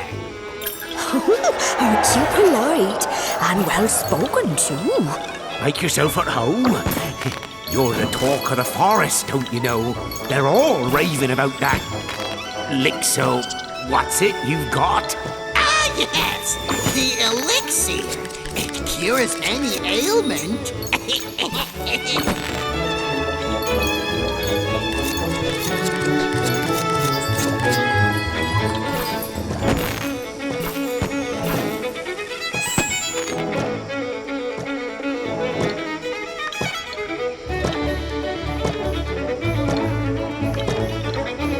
But you are both still so juveniacious. Surely you are having no need for such physics or interventions. Oh, listen to you. When you've got as much mileage as us, you start to develop certain, well, issues.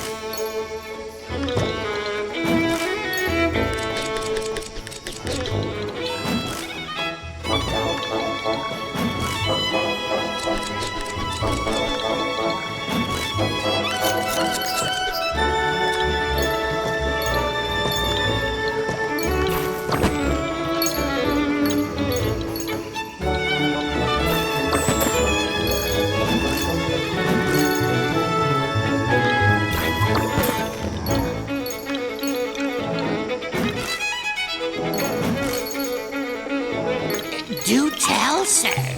Well, one of us is a little FAT. Ah, I see. But you do not seem so plumpy to me. I'm not the one of us with the problem. Catch my drift? Indeed I do. I shall make your wife slender and supple again.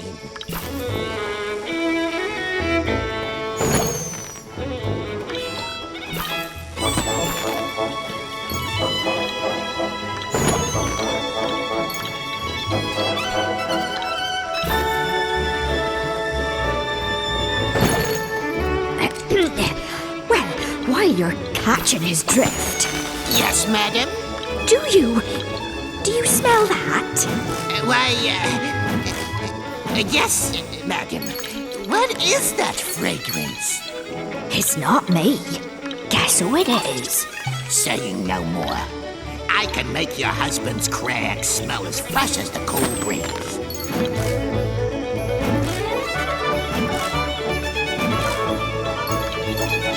All you're needing is this. Plum Miraculixir. Oh! Here, allow me to gift you with this limited-time free sample. But you must not tell my other customers.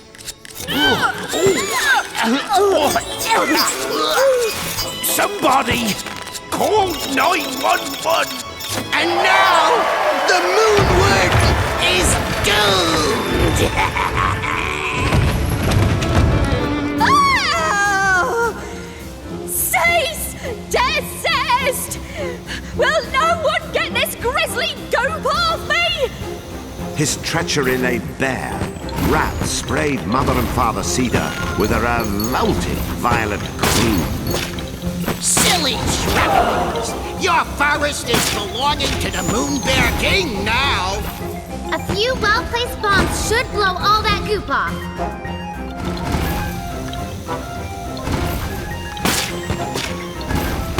Ready to check out?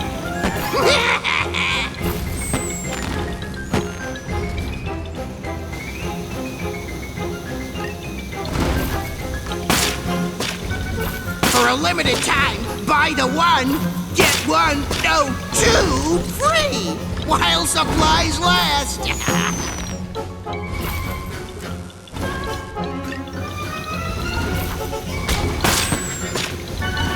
Ready to check out?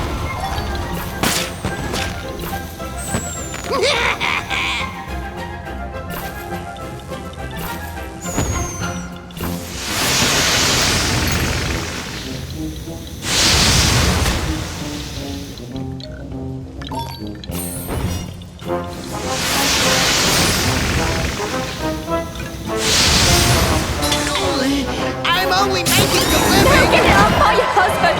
Quickly!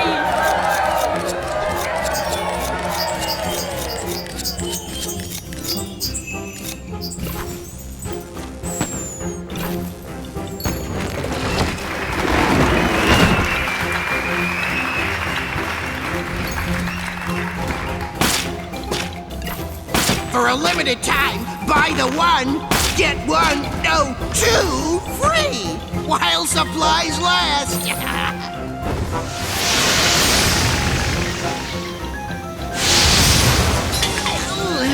Don't forget to do the misses, too! How daring of you!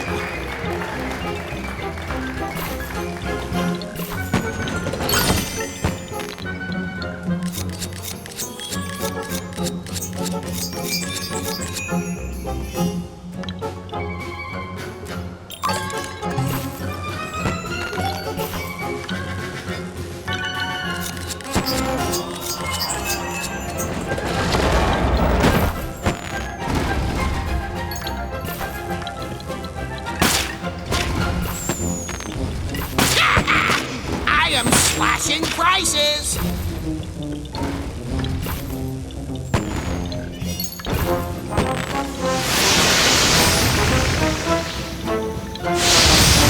This is assault! Don't forget to do the misses, too! How daring of you!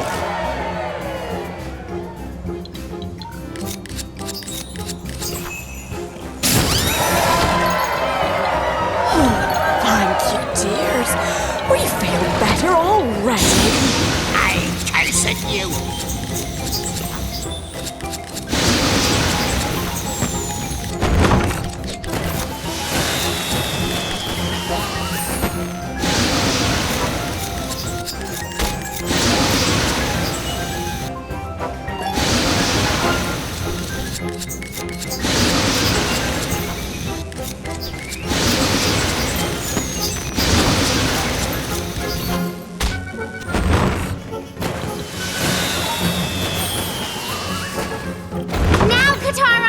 Take Calibris and cut his jetpack open.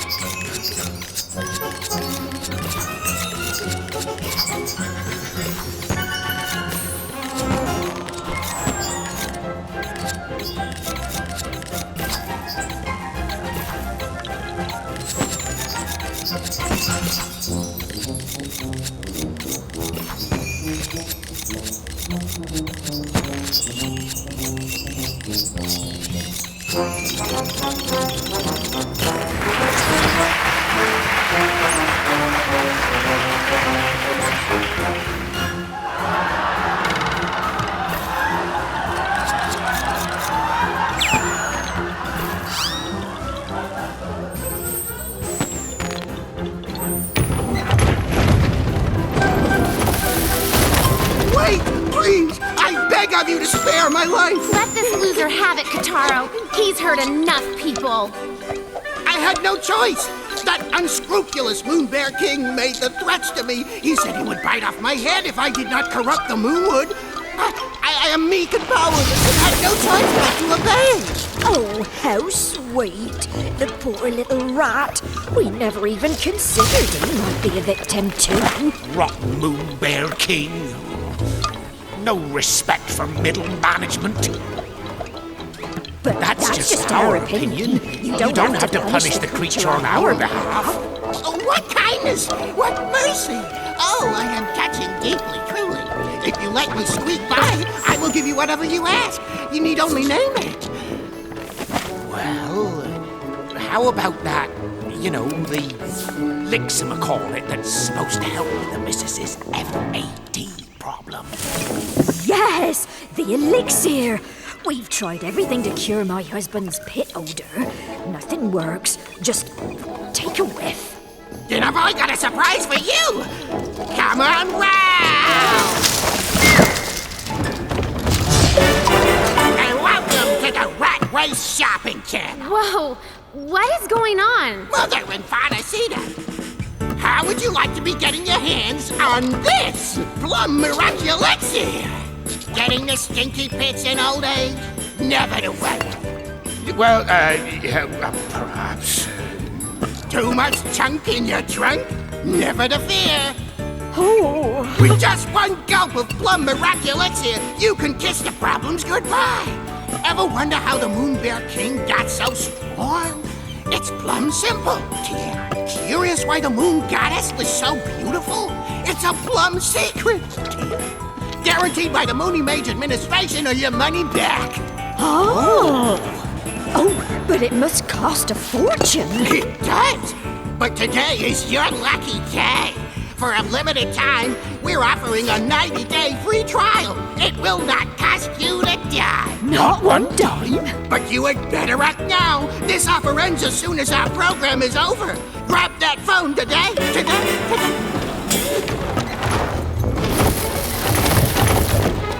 Would you cut it out? By the way, Kutaro, maybe you could do me a favor. Do you think those scissors of yours could lop a few pounds off the missus? I said enough!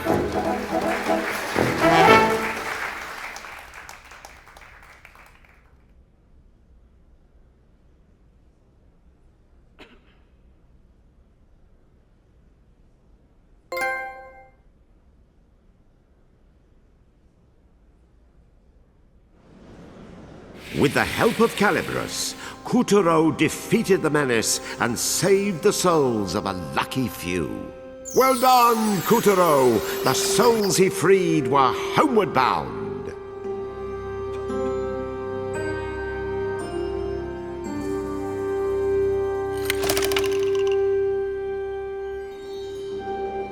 Rat's callous lies had brought the Moonwood to the brink of ruin. Rat's callous lies had brought the Moonwood to the brink of ruin, and while his defeat added another Moonstone shard to Kutaro's pile, a new adversary had already slithered within striking distance.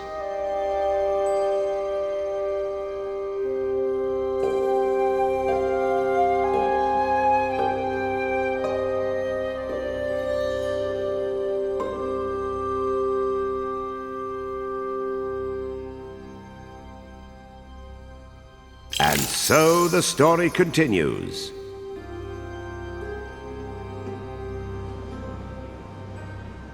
General Snake's body coursed with venom, and the Moonstone's power had rendered a mere whiff of it the deadliest substance in the solar system. But the Moon Bear King found such reckless power repugnant. The unlucky snake was locked beneath the Black Castle and forced to produce a toxic brood. How the serpent cursed his fate as he waited patiently for his chance to be free. Unfortunately for Kutaro, that horrible moment had arrived. Go, Snake! Obliterate the whole Moonwood if you must! Just destroy Kutaro!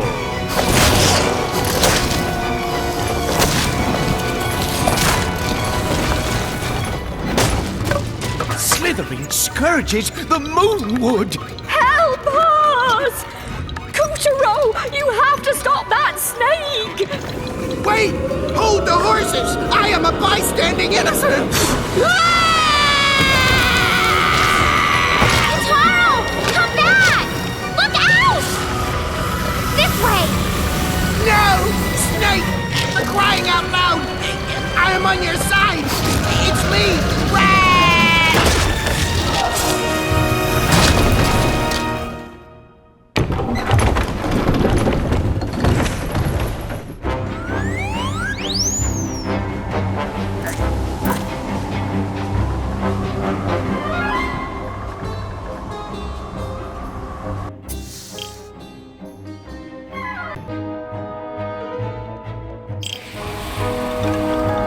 After his narrow escape from the jaws of General Snake, Kutaro tumbled to a stop at the tip of the serpent's tail.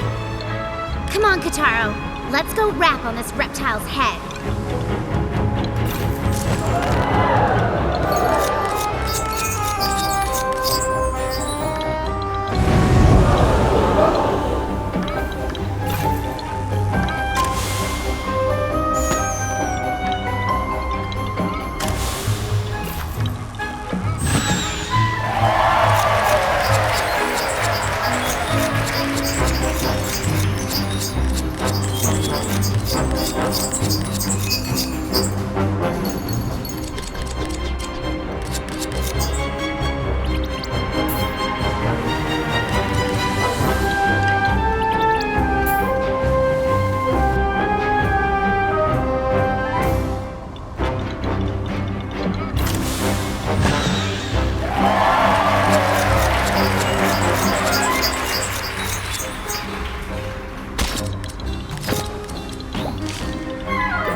It used to be so beautiful, and then boom! Just like that. Instant desert. Indeed. What caused this tragedy? Was it rapid and reckless industrialization? Lax forest management? Inadequate environmental laws? Perhaps we all need to take a long, hard look at... Hello? We already know Snake's toxin is responsible. What story are you telling?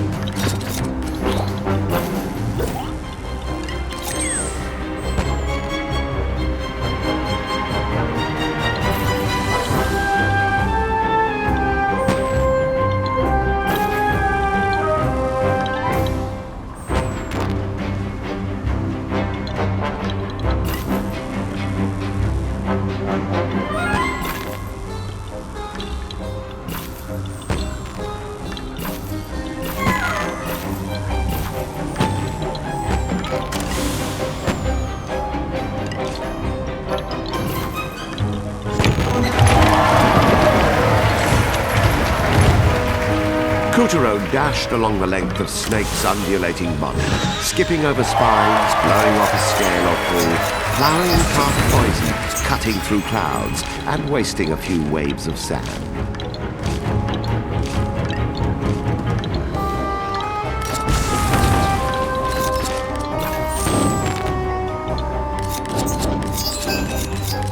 Careful you don't get shaken off!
The spitting image of Earth's own architectural wonder.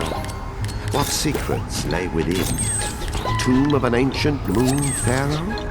Perhaps a malicious mummy just waiting to wake from its slumber.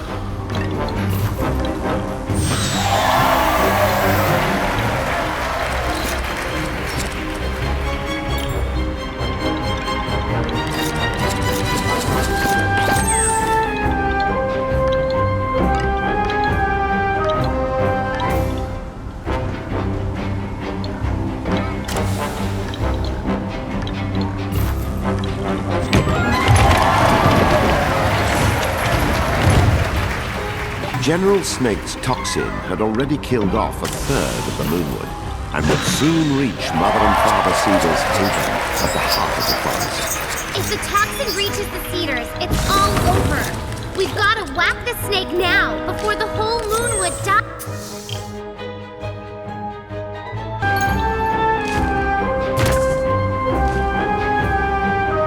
General Snake's toxin had already killed off a third of the Moonwood, and would soon reach Mother and Father Cedar's haven at the heart of the forest. If the toxin reaches the cedars, it's all over. We've got to whack the snake now, before the whole Moonwood dies.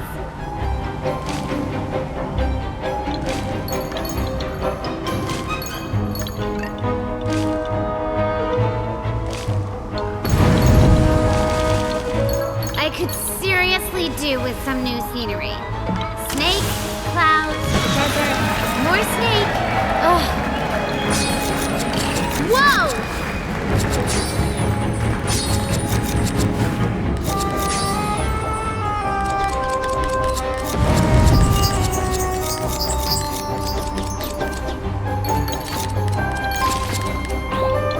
Are we there yet? Are we even at his shoulders? Does he have shoulders? Anybody?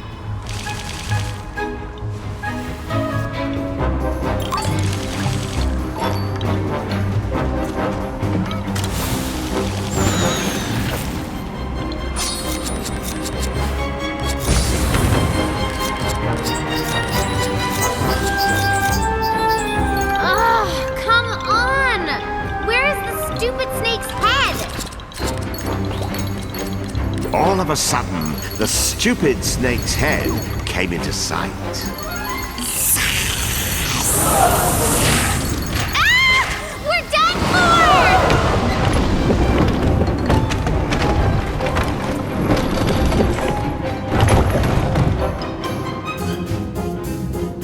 It was down the hatch with Kutaro and Picorina, and into the endless contorted bowels of the foul fiend.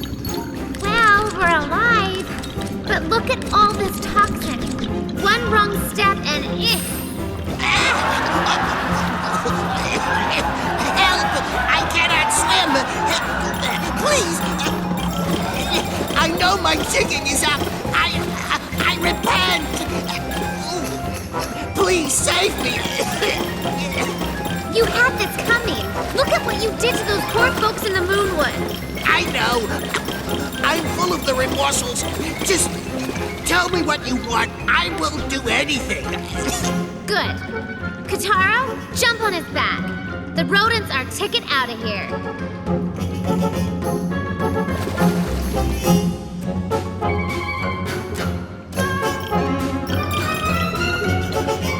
Ow! Oh, get off! You're too heavy.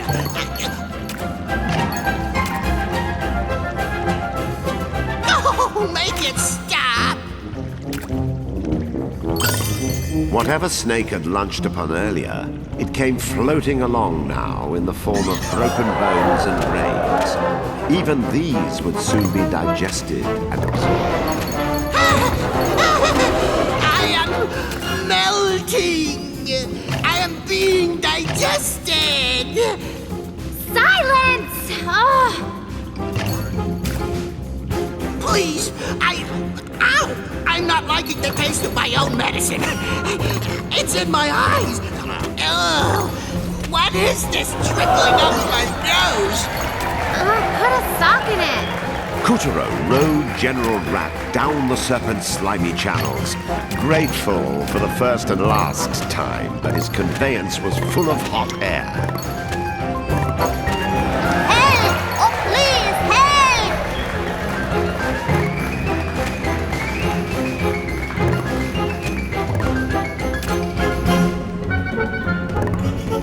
Oh, have mercy! Master Kutaro, beautiful Picarina, I am your friend! Get off me! That way we may vanquish the evil snake together! You have so burned that bridge.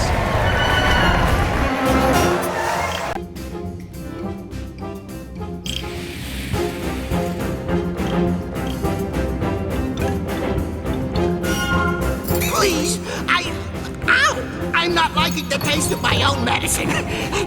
It's in my eyes. Ugh!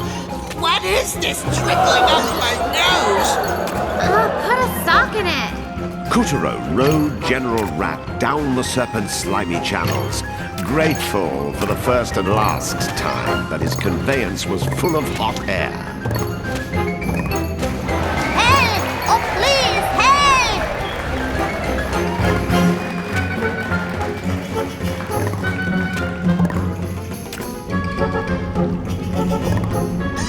Oh, have mercy! Master Kutaro, beautiful Picarina, I am your friend! Get off me! That way we may vanquish the evil snake together! You have so burned that bridge. Look out! Here comes the exit. Wait! You need me! You cannot spell strategy without Rat! Don't go! They had done it! From tail to testins, gut to gullet, Kutaro had floated his way up Snake. They had just passed the creature's throat. Wouldn't be long now.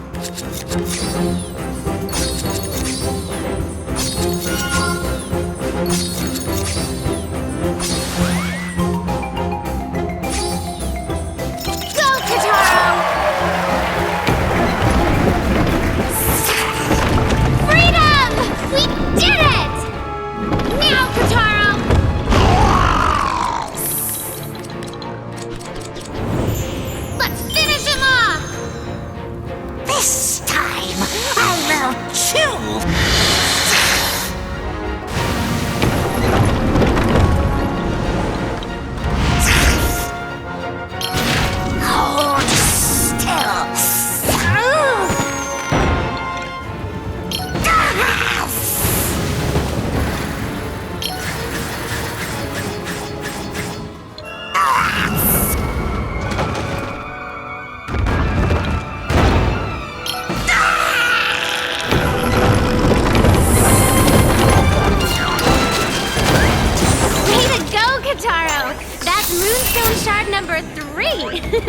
Now, it turns out the Moon Witch had been watching Kuturo's adventures through a magic mirror within the White Castle. Atta boy! I picked a winner, all right. You see that, Yin Yang? We're one piece closer. But the Moon Bear King had a mirror of his own and was, shall we say, enjoying the show considerably less. First tiger, then rat, now snake! How many generals does it take to lick this brat? Curses. First I am made snackery of, then I am made doormat. This Roland is most unpleased. My liege, Moon Bear King. Rat, where have you been? You betrayed me! Betrayed you? Perish the thoughts! I merely had to trick Kutaro to gain the upper paw, and once I had him in my sights, pow! Right on the kisser! Really? That is very bold of you. Come closer and tell me more. Yes, sire! I think you will be most impressed! Wait, sire! Cannot we put this all behind us?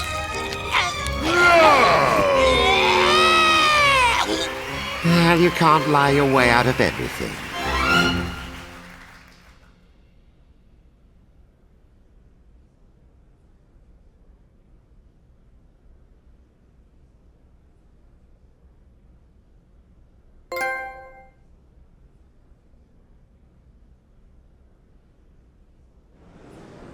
With the help of Calibros, Kuturo defeated the menace and saved the souls of a lucky few. Well done, Kuturo! The souls he freed were homeward bound.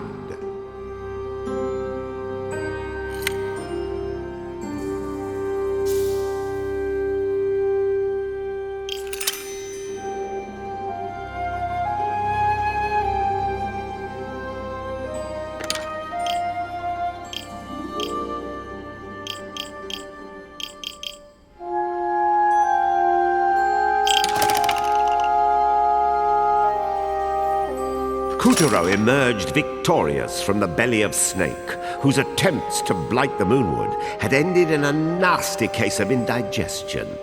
Our hero was ready for more Moonstone shards, and Act 3 seems as good a place to find them as any.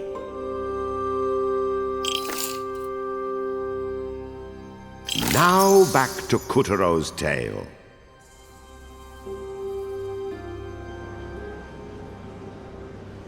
With the snake's third piece of the Moonstone in hand, Kuturo schlepped himself onward to the shores of a vast ocean, the Moonshine Sea. 'Twas a dreadful realm full of pirates and monsters, and frothing up its waters at the moment was a roiling rivalry between Captain Gaff, pirate master of the Jolly Lamham, and Generals Pig and Sheep, who were vying for the captain's riches in the name of their king. Yo-ho! Another fine haul, me old salt. Aye, the Moonshine Sea be ours now. We'll not be cowed by pirate nor monster. It's all thanks to the Moon Bear King's sparkly prize, you. Check it out, Kataro. Those are moonstone pieces. By the by, me hammy hearty, have you seen the wanted posters? For that blackguard Kotaro. Begad, sheep. Look at the reward. If we catch this swamp, we'll be swimming in swag. Weigh anchor. Smartly now. Avast, Pig! There's not a cent to be had if we can't find him. Think of the time we might waste. And the electric bill. You be right again. We'll need one smashing scheme to catch him. Shh! Keep it down. How dare you pour one without me, you scurvy bacon bit! First pig, first serve. Quick, Kataro. Now's our chance. Slowly, stealthily, he stole his way closer. The two generals were 3 sheets to the wind, but Kuturo could not risk waking them. The moonstone shards were just a few inches from his fingers when... It's a trap! That scallywag Cootero fell for it. Yo ho ho! The Moon Bear King will heap riches on us now!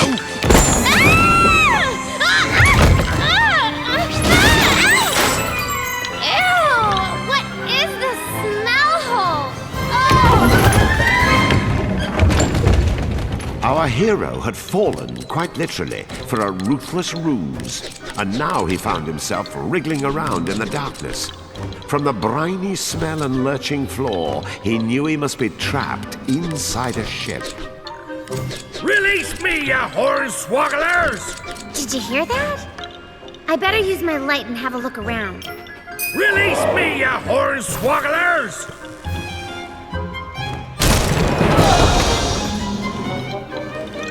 Ah! Not the larcenous barnacles I was expecting. Well, hoist high those chins, for ye have just liberated Captain Gaff hisself. Cootero spied a hook, that of the dread Moon Pirate, A one of the sorcerous goddess's trick of the four Moon champions. Bear's king. Only Calabrus can cut through, lass.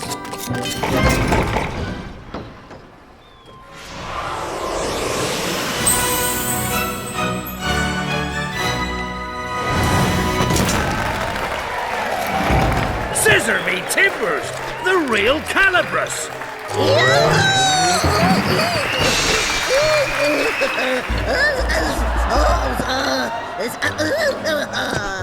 Well, look who's obtained the pirate's powers. Let's use them to commandeer this ship. Lunar Dribble Swig!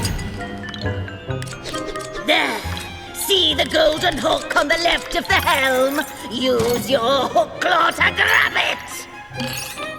Once you've snagged your target, keep yanking on it! Too hard! Too hard! Milady, you are beautiful. Hello? Oh, Rose, are they having a moment? Oh, Katara, please do something.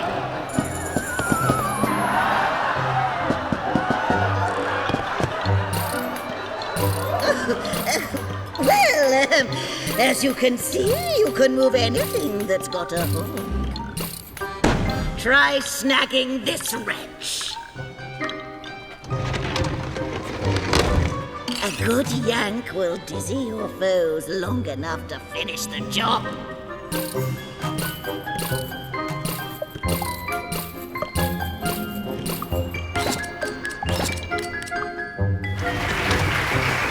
So, get to the deck, no excuses. Avast! Milady, I must have your name. They call me the Moon Witch. Esma Potts. Esma Potts. Ah! A treasure truly worth burying myself in. Look at all these coins. Is this the treasure vault?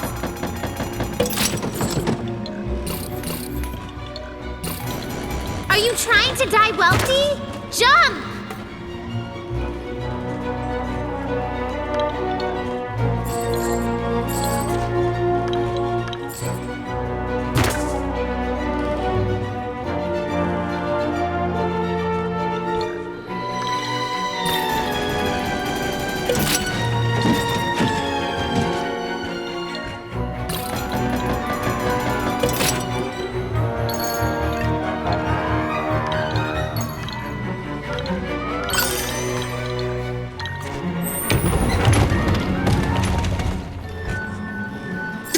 In the next room, they found another mountain, no, ocean of gold. But to Cootero, these riches were just another obstacle to surmount. The question was, how far could he get with a puppet's body, a few hand-me-down heads, magical scissors, a knight's shield, ninja bombs, and a pirate hook? Now, that right there is a cannon. This must be where they keep the weapons. You lit the fuse! Jeez!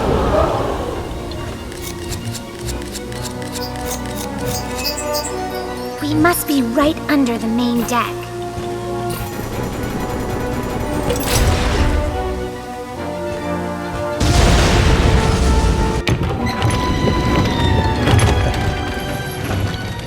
How did ye get out? We locked you in with a treasure. Aye, but a goddess intervened. Return me ship, or swim with the fishes. Never. Find his keepers. Oh, swine! After them, Kataro! We have to get to the Moonstone Shards first!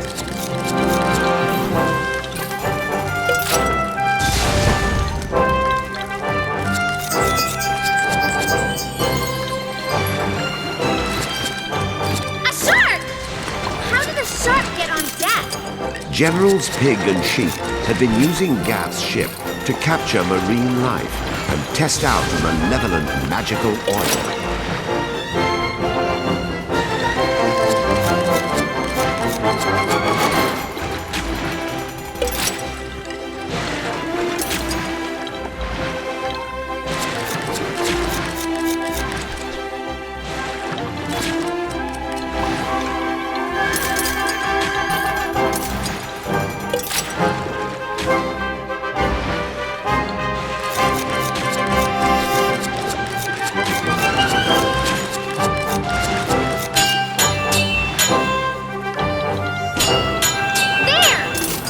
It was just the captain against the dastardly Hog. Mano R. Hammer. Shark attack! Randomly, a rogue shark ruptured the deck, causing poor Kutaro to tumble back down to the lower levels. You think the captain is okay?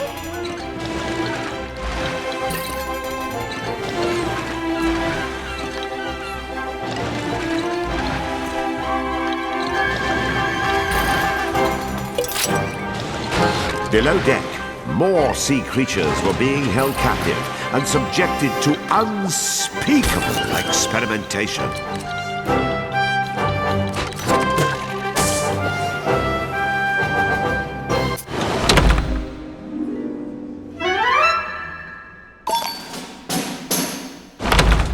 Randomly, a rogue shark ruptured the deck, causing poor Kutaro to tumble back down to the lower levels. You think the captain is okay?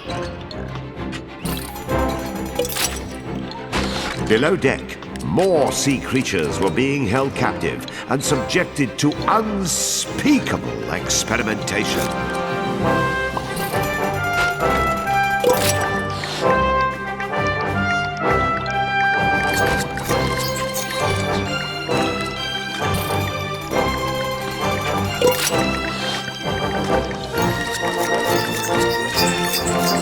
Who did a number on this bottle? I feel like there's a joke here.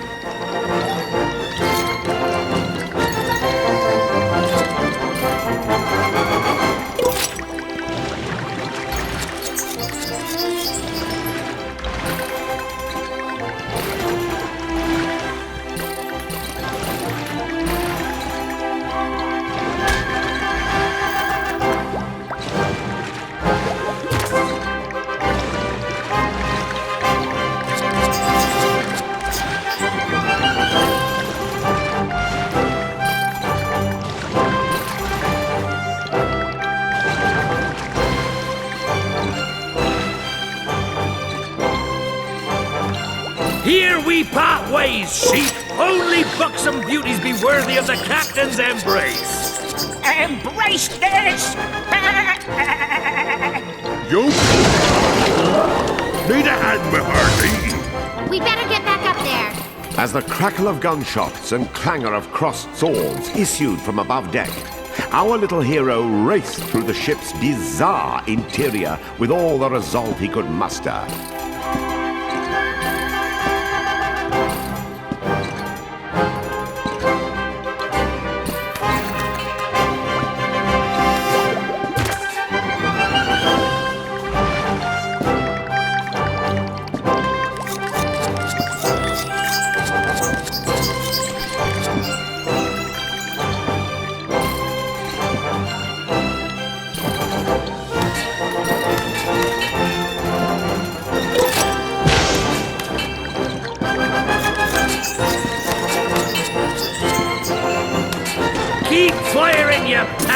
rotten milkman! Fritter that away, limp loins!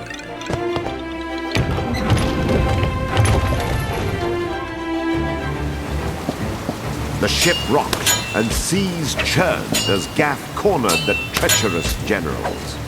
Enough foreplay! We should cut our losses, Pig. Craven curs! Our turn, Kataro! Wave after wave, the violent sea unloaded its fury upon the Jolly Lamp. Surf's up! Surf's up! Surf's up! Surf's up! Surf's up! Surf's up! Surf's up! Surf's up! Whoa! Check out the huge fish! Is that a tuna?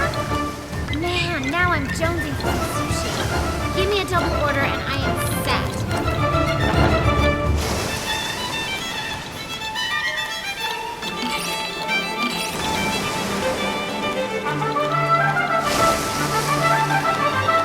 Two this time! What a haul!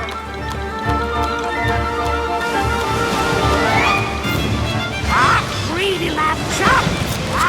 Greedy lamb chop! You know, one oft-overlooked fact about the Moonshine Sea is that it contains vast quantities of pepper along with the salt. Well, it's true. Part salinity, part gesundheitlich. No doubt more than one failed freebooter marooned on a desert island has doffed his boots and dunked and dined on nature's condiments just to survive. It's a tragic story, really. One that should be told more often. All right, that's enough science.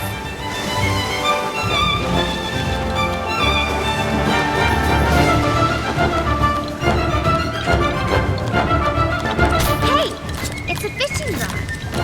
Wonder what we can catch. Something big, I hope.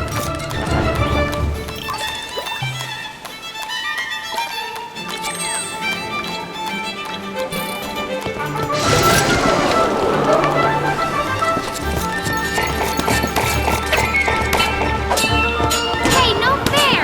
Double teaming! Yeah! Let's send this fluffy tightwad to Davy. Time to roast this greedy piggy. Blimey! Here, lad. Ye earned it. Come on, Mighty! Let's go! They went up the mast!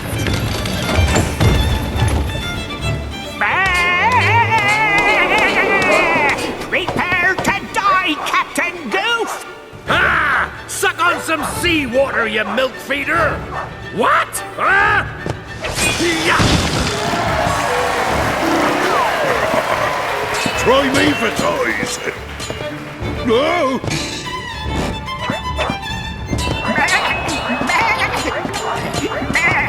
Avast! Desist, ye dogs! You knock me off! That's it! Equal! Did it work?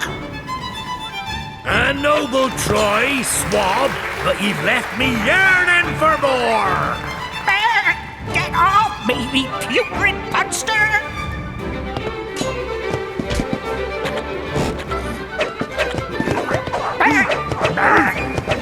It's stuck! Ooh, got it!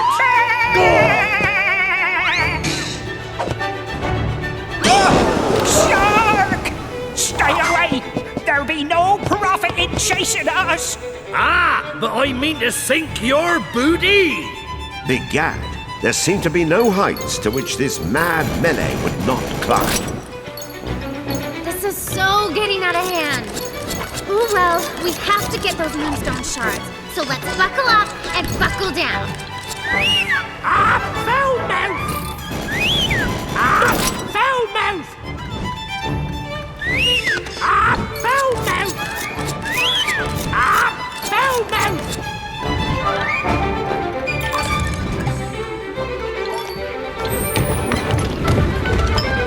Kutaro clambered up the creaky, clamorous mast as the wind batterfanged back. Oink! Get lost, sheep! Oink! Get lost, sheep! Oink! My spot! Oink! My spot! those two generals are hopeless. Harry this! Good thing you're not such an annoying partner, be right? rusty! Just die already! You first! Have on this, you foul beef eater! I prefer fish! Have a kitten! Oh, thank you! Watch this! Hocus pocus, duck duck goose! More like dove. But enough games! Have at ye!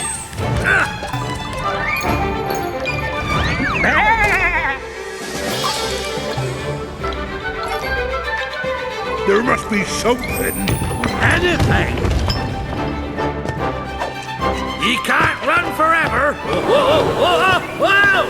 Got him! Begad! Begonias! Oh, me springbones! So long! Ah! Keep running, you cowardly cold cuts! Kuturo was far from solid footing, and even the slightest jolt would send him splattering down forthwith upon the mildewed planks below. Careful! Watch your step!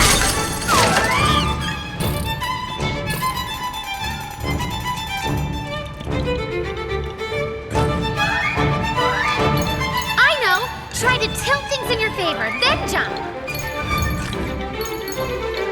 Kuturo had to get an angle on the situation as he leapt his way from platform to platform.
Kuturo was far from solid footing, and even the slightest jolt would send him splattering down forthwith upon the mildewed planks below. Careful! Watch your step!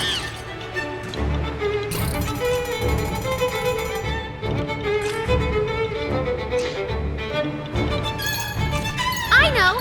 Try to tilt things in your favor, then jump!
Couturier had to get an angle on the situation as he leapt his way from platform to platform.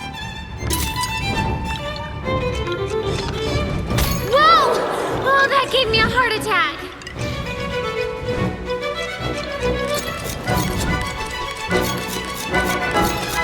Whoa! Check out the bling on that mask. Wonder if it's real. Pig! Unkeg me! You're not having a barrel of laughs? Puns aside, Captain Gaff had had a field day with sheep. Enough swords had been run through the keg to make a pincushion blush. How the heck is he not shish kebab by now? One more skewer and it's gotta be game over.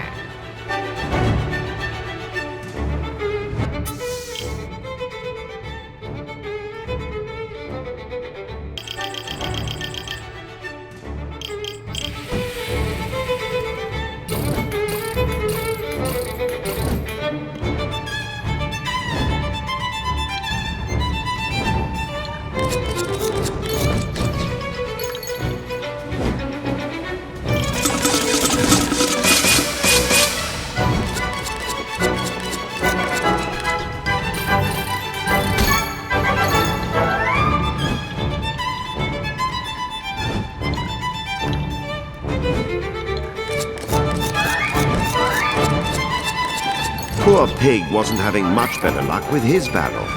Ha ha, lame.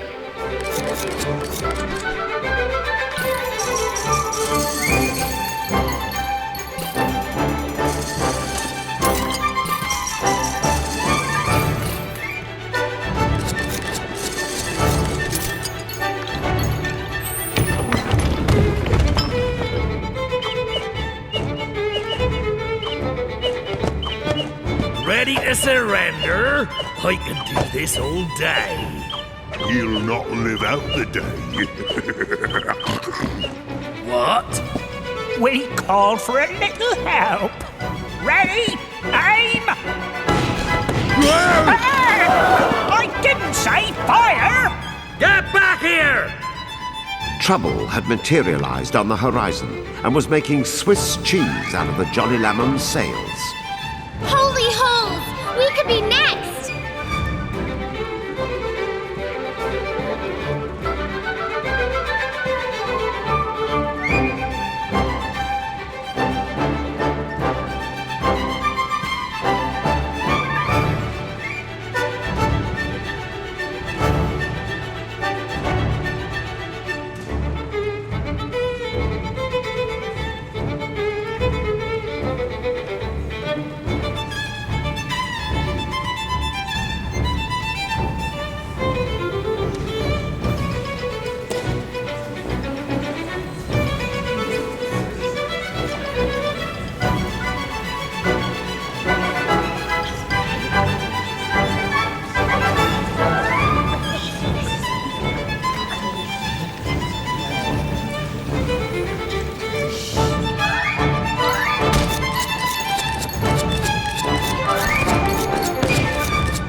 At this rate, the sails would soon be more air than canvas.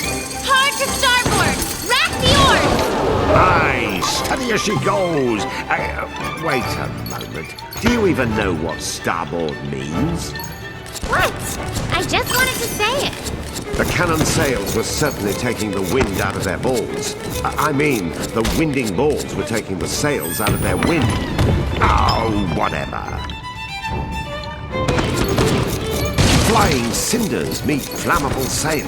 Couturier was caught in a combustible death sandwich. Come on! Hurry! As the sails burned down, they sent hot air spiraling up, which added even more oomph to the fire.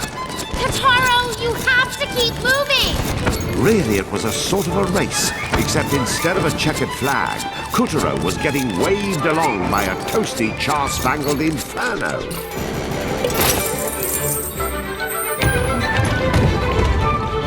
Now, you scurvy chickens, be out of runway. Ready to feed the plankton? No!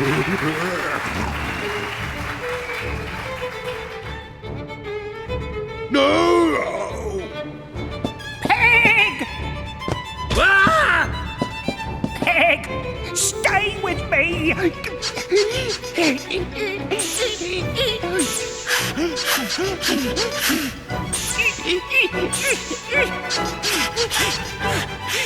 You can't die without paying me back! At least take out some life insurance!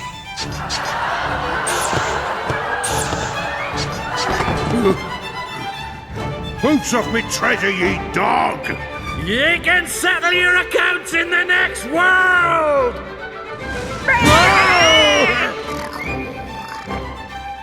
Yo-ho! So, we've a weaver on our hands. Cootero, me lad, I'll let you have the honor. You mean the hassle? As he faced the Weaver pirate atop the Lambam's mast, Cootero could feel a wrathful animus pulsing through his new pirate hook. Its previous owner clearly had a score to settle.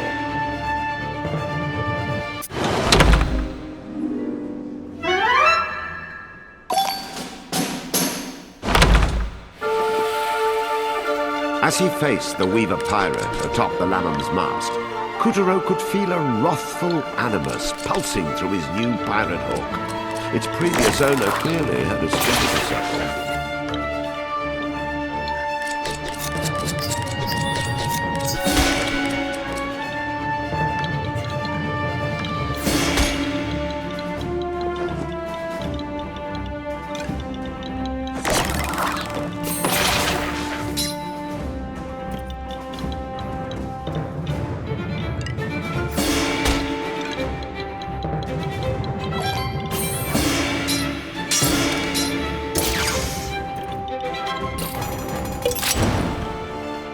Don't you roll your eye at me! Come on, after him!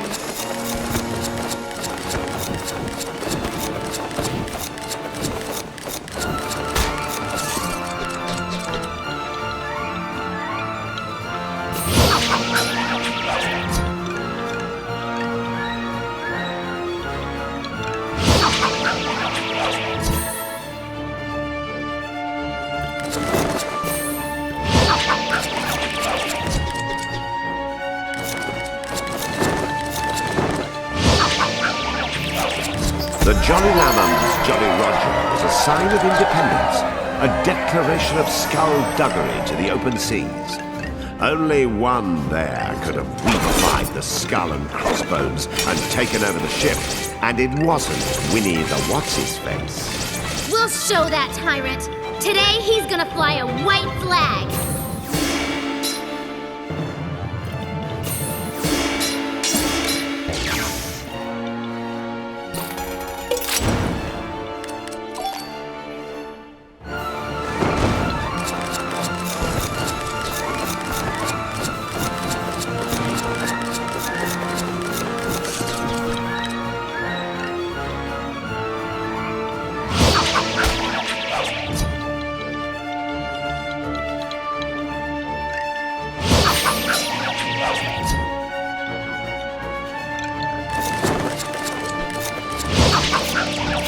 A flash of steel, a well-timed block with his shield, and a yank of the hook for good measure. Bit by bit, Cootero was running the Weaver ragged.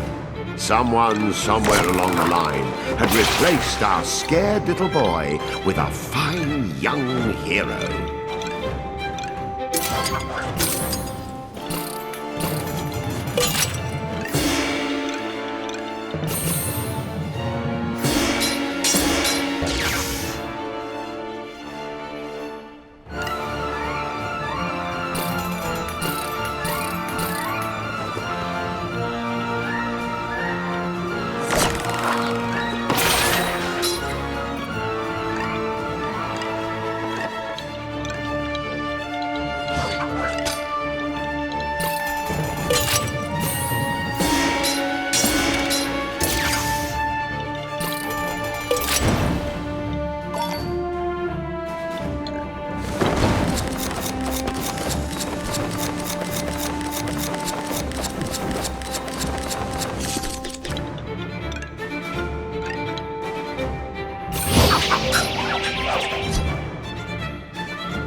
And with that, Couturier laid the Weaver flag to rest, freeing the souls of countless children and rescuing the Jolly Lamb from the clutches of the cruel Moon Bear King.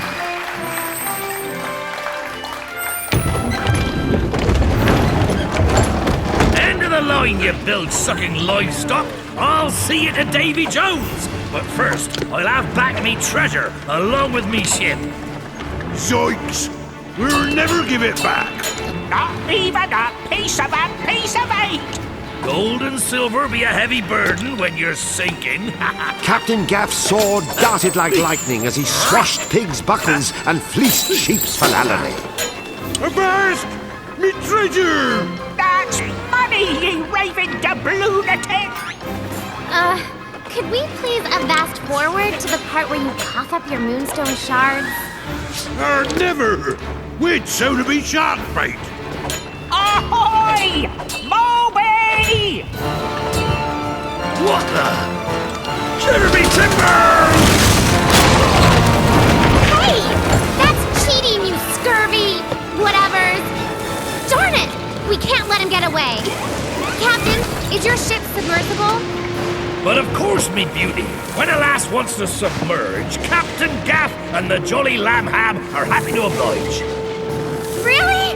Wow, you're the best! Shouldn't take more than, say, 3 days. You are so not the best. We'll do this the hard way. Deep breath, kiddo. Oh, man overboard! Again?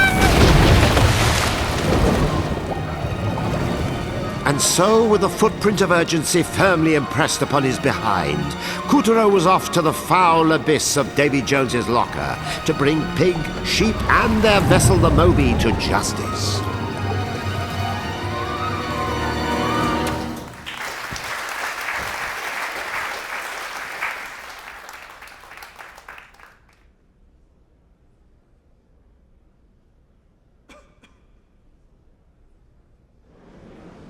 With the help of Calibrus, Couturier defeated the menace and saved the souls of a lucky few.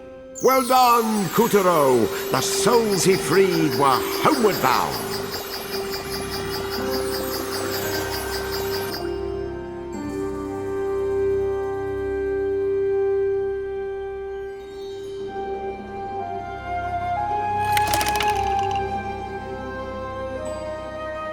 After being trapped on the Jolly Lamb, obtaining the pirate's power, and joining forces with Captain Gaff, Couturier nearly cornered pig and sheep. The epic chase continues as Couturier dives to the bottom of the sea.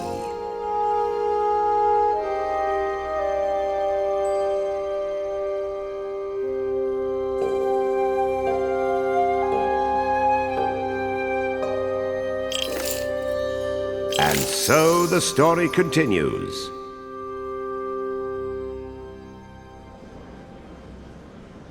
Down in the depths lived a plethora of mind-numbingly mystical creatures who happened to like their freedom. So, as you might imagine, they and the god of the sea didn't exactly crack open the champagne when the Moon Bear King took over. Well, the tyrant knew a pack of unruly sea monsters could be trouble, so he ordered Generals Pig and Sheep to pollute the moonshine sea with magic oil. It transformed the sea god's servants into dastardly, greedy creatures that devoured everything in their path. As our brave little heroes dove deeper, they found themselves in a world of darkness where the water ran black and sunlight was a distant memory. What is up with this ocean? I'd say I've never seen anything so gross. If I could actually see. In time, the two arrived at an ancient and secret palace at the bottom of the sea. Within it dwelled a gargantuan god whose strength had been all but sapped by the tyrant's oil.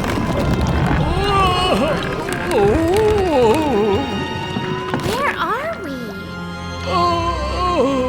Are you okay? Seriously, what is up? Water's up in the underwater palace. Supposed to be the sea gods and free from greed and malice. Where the water's clean enough to see into the stratosphere. We're glad you're here. What the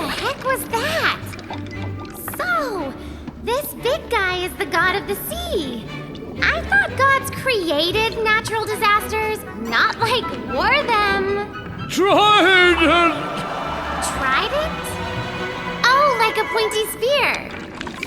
Pointy spears. Yes, a trident is called a trident.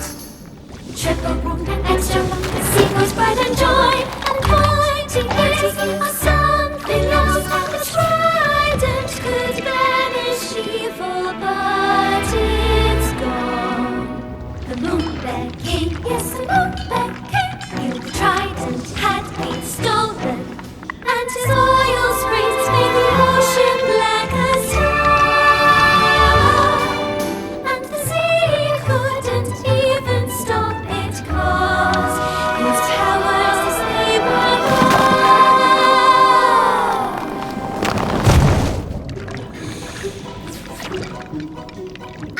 So hang on a sec.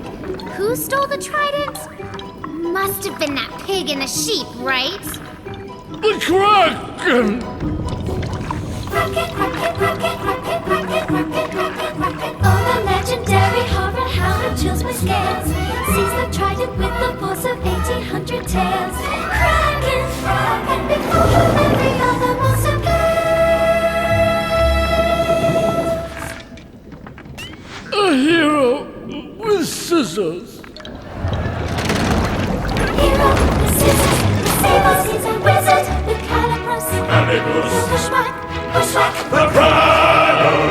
Kraken, get the trident back because the sea god needs your help, great hero, and your pixie friend. Pretty please, we're on our knees, okay, we don't have legs. We're on the job after all you guys are wrong. And anyway, he's a hero, not a zero. With that rhymes already played. And by the way, I'm not a pixie, I'm the daughter of the sun. We fight as one for truth and justice, all the moon bears jerks. That's great, you big mouth, now get to work. See if I join your musical number again. Kutaro, he is the hero of the moon. On his way to send the Kraken to his doom. But will he win to say it's much too soon?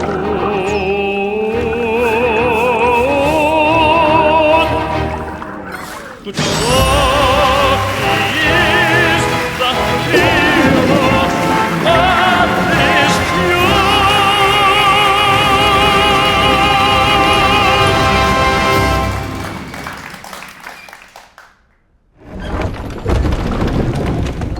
Oh, my poor delicious subjects. I fear there is no hope. He seems pretty depressed, huh? Hey, squid dudes! Are you gonna take us to where the Kraken is? You are? Well, of course you are. Your lives are at stake. Let's book it, Kitaro. You must save my ocean! My scrumptious Ika and Uni!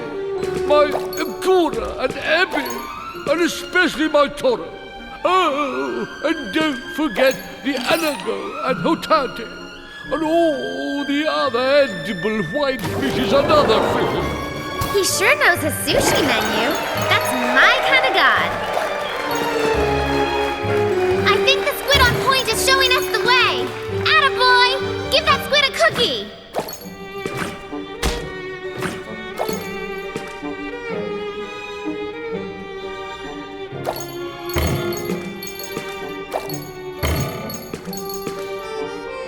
These shrimp snacks really rev up Squiddy's engine.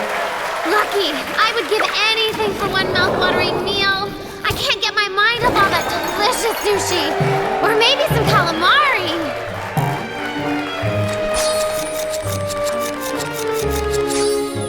Kutaro was on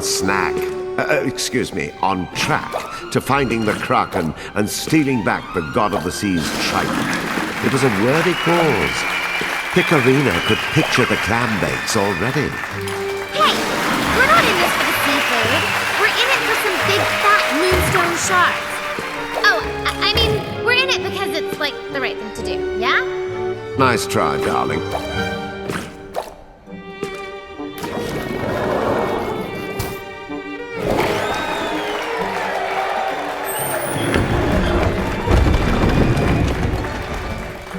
The god of the sea's squid carried Kuturo even deeper into the Kraken's briny lair. They had plenty to contend with between a smack of freewheeling jellyfish, treacherous spikes in the terrain, and rocks sharp enough to shave with.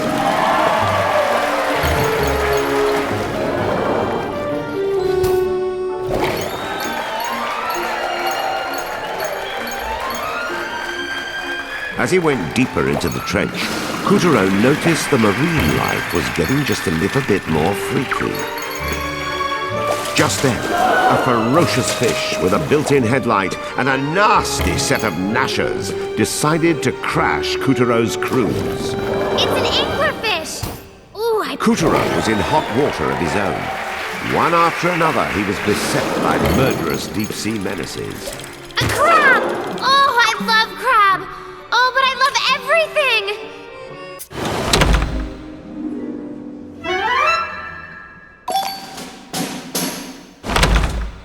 The god of the sea's squid carried Kuturo even deeper into the Kraken's briny lair.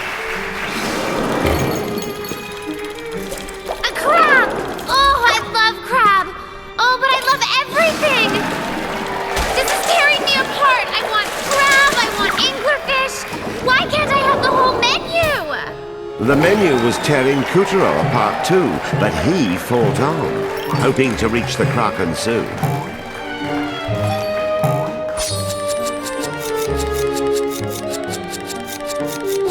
The jellyfish, as it turned out, were on the good guy's side. Sure, they didn't know kung fu, but they were masters at just sort of floating there, which made them perfect stepping stones for Kuturo.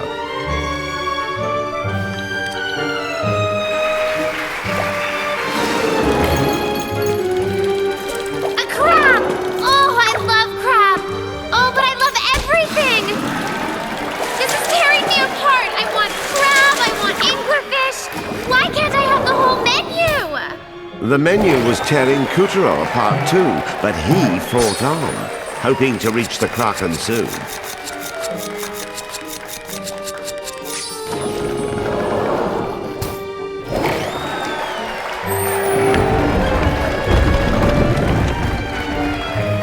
At long last, Kuturo reached the ocean's darkest depths. With some Giant anglerfish incoming! The oil slick had worked its tricks and morphed this fishy fiend into an impossible size.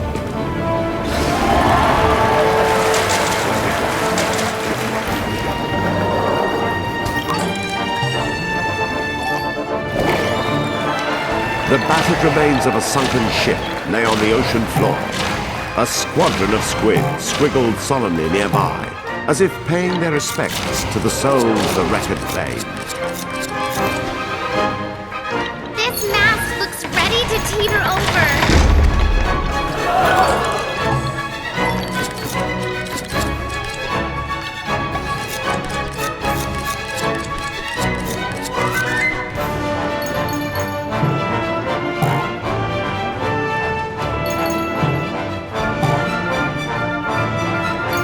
Are these baby jellyfish?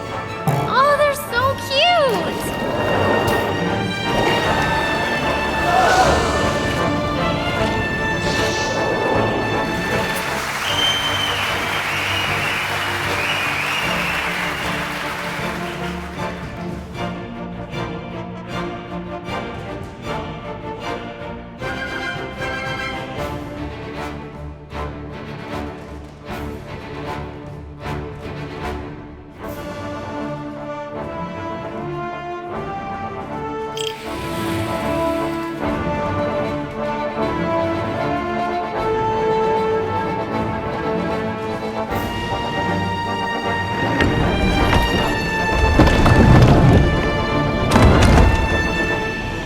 This must be the trident we're supposed to get back. Guess we'll have to yank it free. What's it? Oh, great. Here we go. Pig and sheep's goopy oil had done a number on the legendary Kraken. transforming him into a demonic butcher who chopped up the local marine life, gutted up their corpses, and then devoured their flesh raw. Oh, that's horrible. Completely immoral, I say.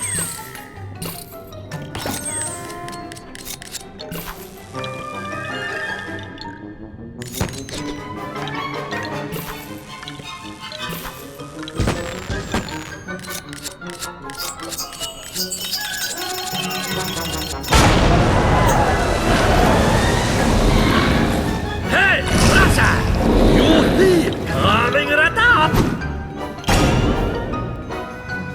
So, dinner is served. Try that again, I dare ya!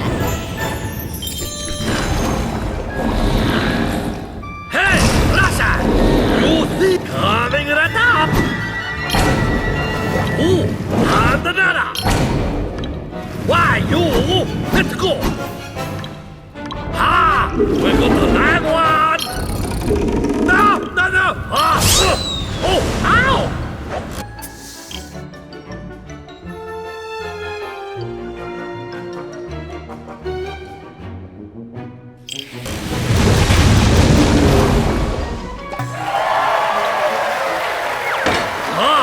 Prepare to be slow. Faster! Put your back into it!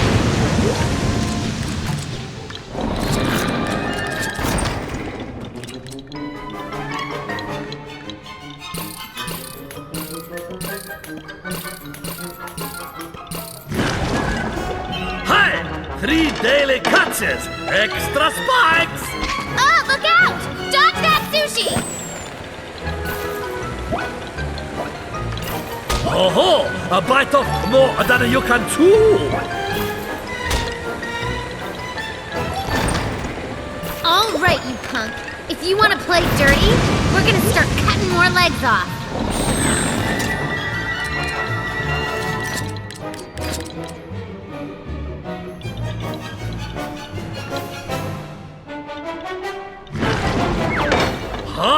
Prepare to be slow. Faster! Put your back into it!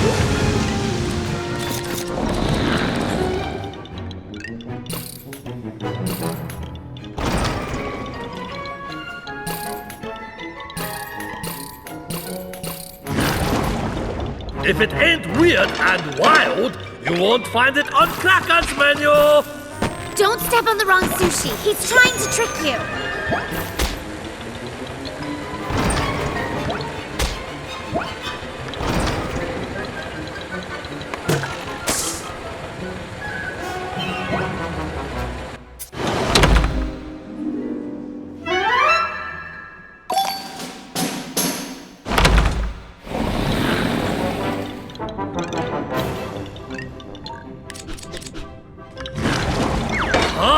Prepare to be slow. Faster! Put your back into it!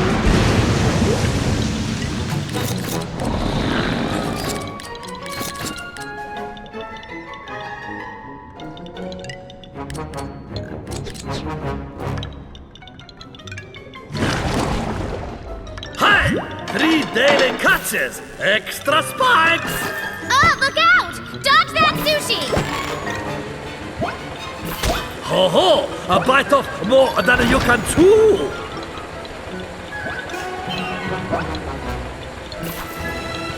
All right, you punk. If you want to play dirty, we're gonna start cutting more legs off.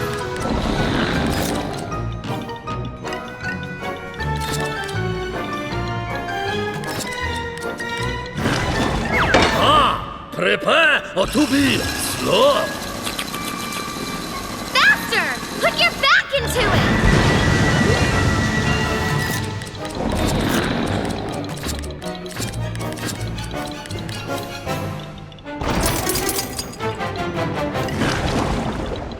If it ain't weird and wild, you won't find it on Cracker's menu! Don't step on the wrong sushi. He's trying to trick you.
Brittle squeeze!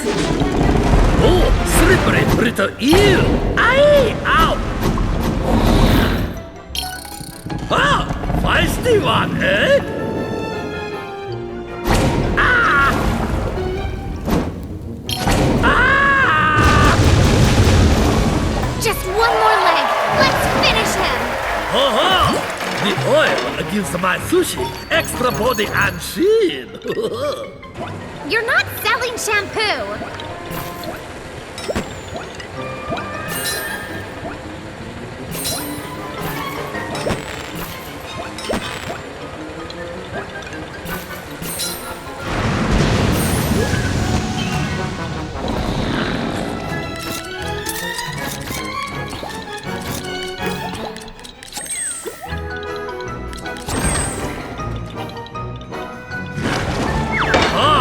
Prepare to be slow. Faster! Put your back into it!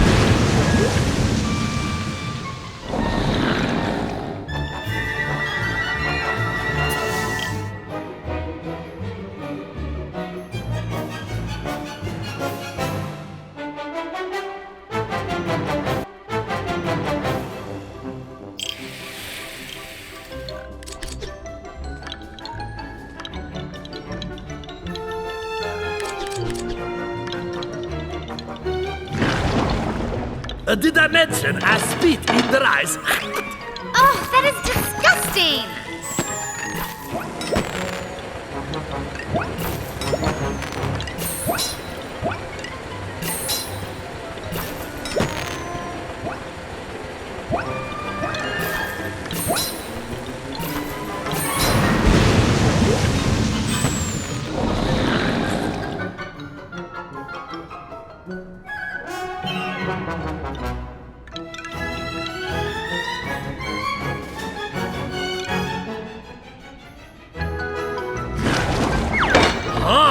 Prepare to be slow. Faster!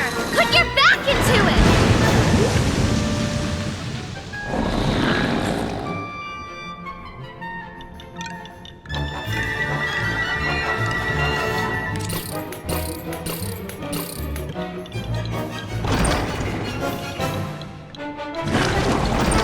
Hey!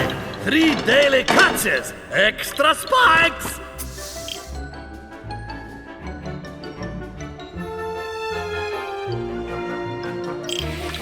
Oh, look out! Dodge that sushi!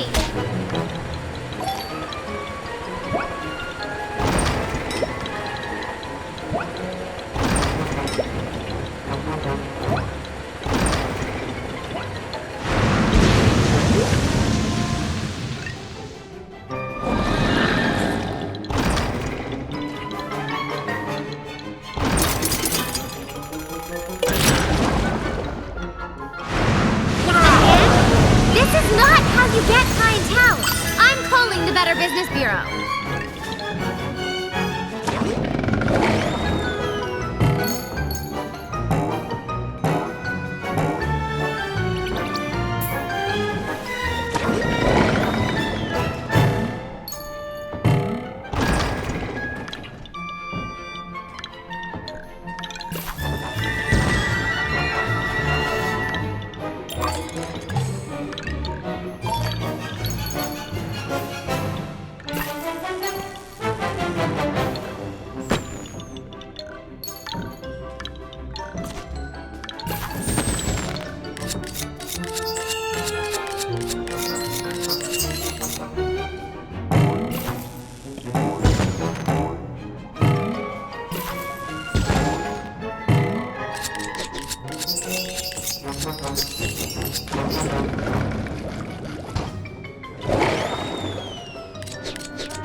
Hey! Ready to go!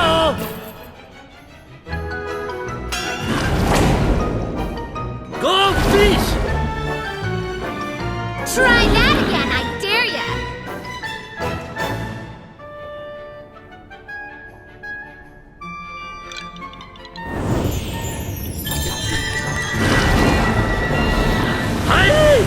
to go! Ooh! Oh! Jack, please! No! No, no! Ah! Ah! Ah! Ah!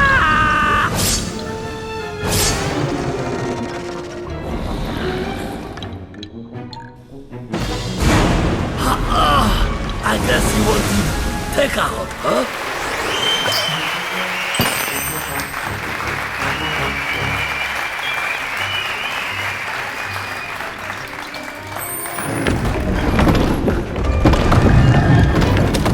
Mr. God of the Sea, we got back your pointy spear.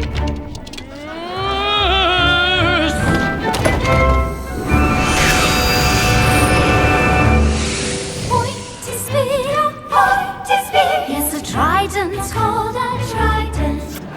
Triple pronged and extra long, the sea god's pride and joy. My pride! The trident, it will make the ocean blue again, and coral pink, and seaweed green, and every starfish orange. What rhymes with orange? Trident rhymes with orange. It rhymes with everything. It rhymes with everything. Every creature stands in awe before the sea god's power. And the hero of the sailors in his finest I am waiting. And the big mouth pixie who insists that she's a sunflower. All the seas and all the moon and all the universe will be at peace, as bathed in light, like for all eternity. Once more. brave Kutaro, scissor-wielding hero. Thanks to you, the Moonshine Sea has regained its former splendor. You have my deepest gratitude. Thanks to you, the sea is back to. Shut up, Kutaro! I would like to present you with a parting gift. I have filled Calabas with a new power. One I am certain will make your journey easier. The god of the sea placed some of the trident's power in Calabas because he believed Kutaro could hew out a better future. But would he part the stormy seas of destiny, or invite new storms of his own?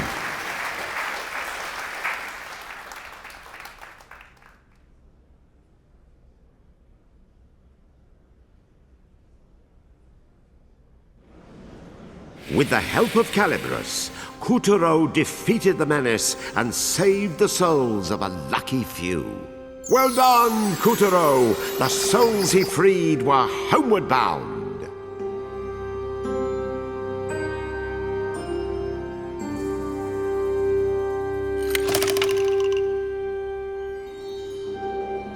Kutaro had proven slicker than the Kraken, winning back the trident and helping the god of the sea unpollute the water. Next on his hit list were Pig and Sheep, who had holed up in Crabclaw Cove. Now back to Kutaro's tale.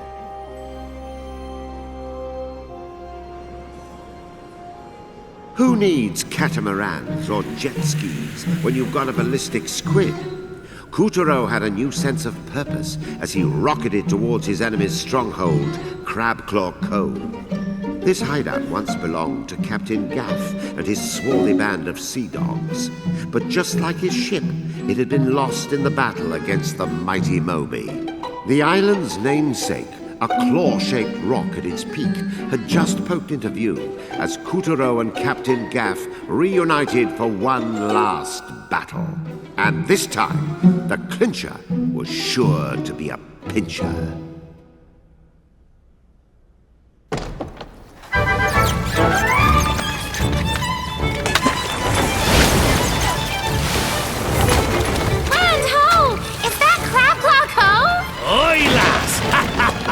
Me beloved hideaway, and how I missed her. Feast your deadlights on those smooth sands, those supple curves, those clammy crevasses. Look smart, me buckos! We're going in! Fine work, Couturo! But when it comes to impromptu boardings, I prefer a buxom wedge. All right, fishy, let's see you outswim the jolly lamb ham. Fire the long toms! Trying to slip away, hey? Hold the depth charges! If you want to sink that badly, Captain Gaff will gladly oblige. Release the charges! Yeah. Zoinks! Son of a biscuit eater! We're taking fire! Is Captain Airhead trying to blow us up too? Oh, get up, Kataro! We're about to sleep with the fishes! Kataro!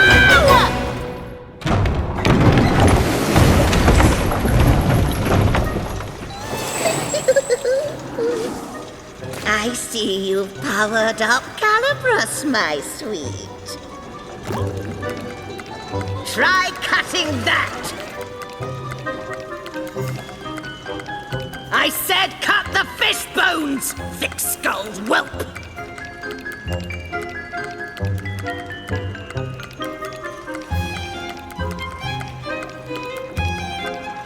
I said cut the fish bones! Stop gnashing your scissors! Snip once and time it right! Snip more slowly. Wait until Calabrus changes color, okay?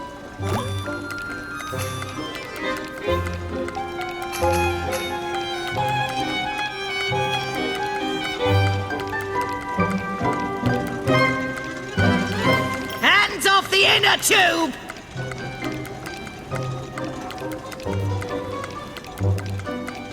You're going to let all the air out!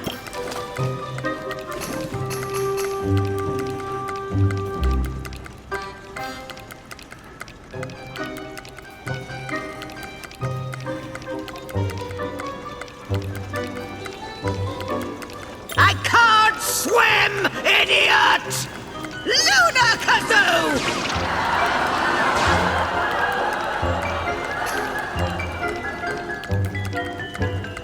Hands off the inner tube!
Come one, come all. Welcome to the magical theater of the strange and fantastic. The name's Professor...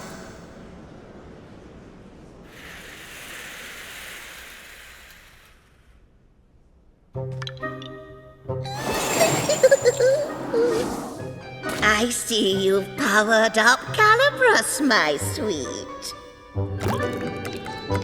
Try cutting that! I said cut the fish bones, thick-skulled whelp!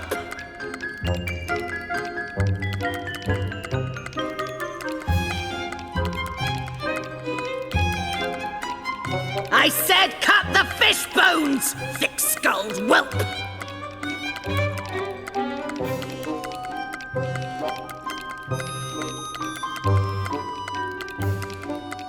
I said cut the fish bones, thick-skulled whelp!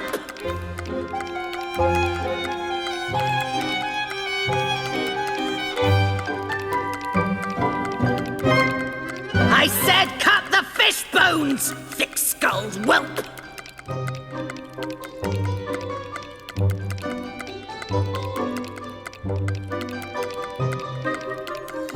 I said cut the fish bones! Don't get excited, dear. Time it right.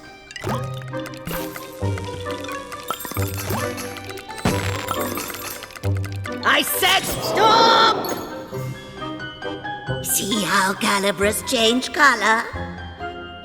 Make another cut straight after to fly farther and faster than before.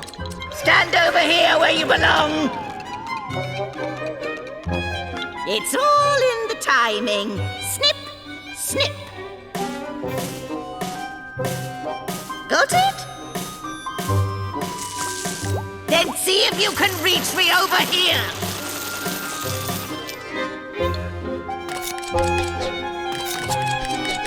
What are you doing, you dunce?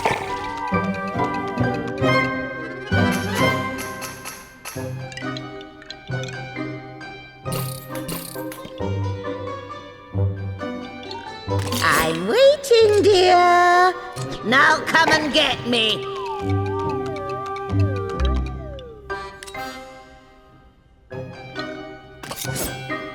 You don't have to hurry. Try to cut slowly.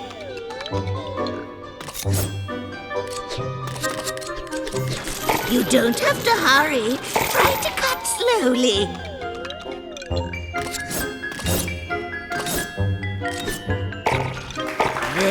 I knew you had potential, which is good, because this ship is going to sink. You'd better find a way out. Meanwhile, I'll be catching some sun. Ta-ta!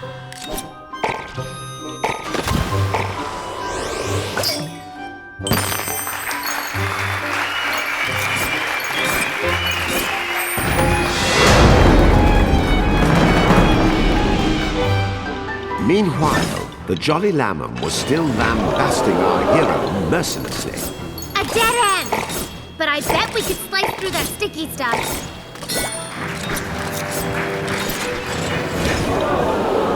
The whole of the Moby's interior was lined with a spaghetti-like tangle of pipes. Looks like you need to cut in a circle.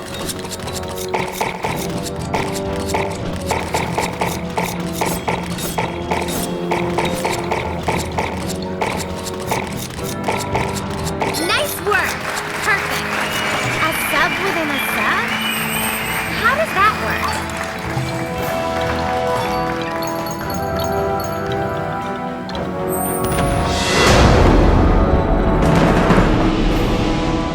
Well, Captain Gaff's salvos were doing quite a number on the Moby, outside and in. Does that number even care if we're in here?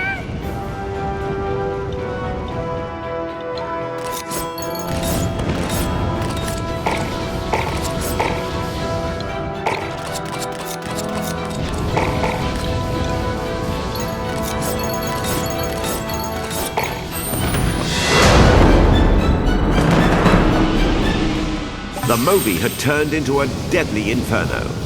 The engine was ready to blow at any moment, and if that didn't get Kuturo, the seawater I salute you, little guy, but can you put the shovel down?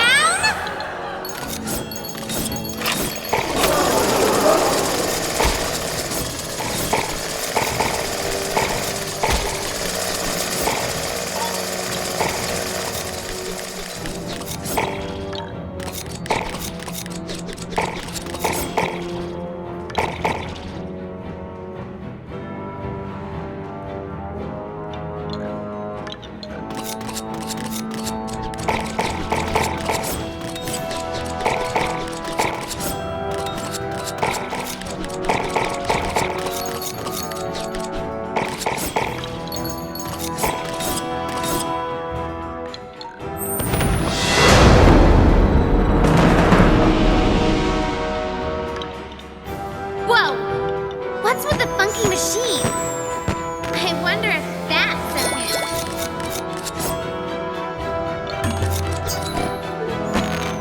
hint. Engine pressure rising. Begin manual ventilation. It's no use. Yes!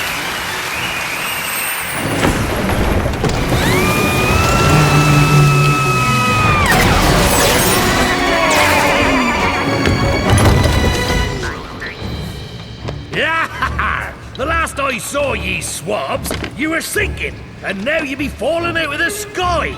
I marvel at your spontaneity. I'll marvel you, tricorn churn. How could you wail on their ship like that when me and Kataro were still inside? Watch my shit lock. Ah, this bodes ill, me hearties. Lady Luck has cheated old Captain Gaff. Why? What's the problem now? Crabclaw Cove be a nigh impenetrable fortress. The outer cliffs repel even the tallest ship, whilst the castle walls above deter the most able climber. And let's not even speak of the twisted trail that leads to the peak or the countless cannons to thwart our progress. Aye, we'll have a hard time extracting those scallywags now. Great! So, we basically have no way of going after them. Ah, ha, ha. I said nigh impenetrable, but Captain Gaff knows the ins and outs of his oldest mistress. Observe. Now that's a big gun. I calls him Long Tom. He can reach so far up the island, she won't know what hit her. Now we're talking. Let's unload on that beach like there's no tomorrow. Kutaro, this be a two-man job. Kindly assume the position. Huh? Wait a second. You're not gonna... Fire! Kutaro rocketed out of the cannon with a deafening roar and hurtled towards Crabclaw Cove at obscene speed. This is so not cool.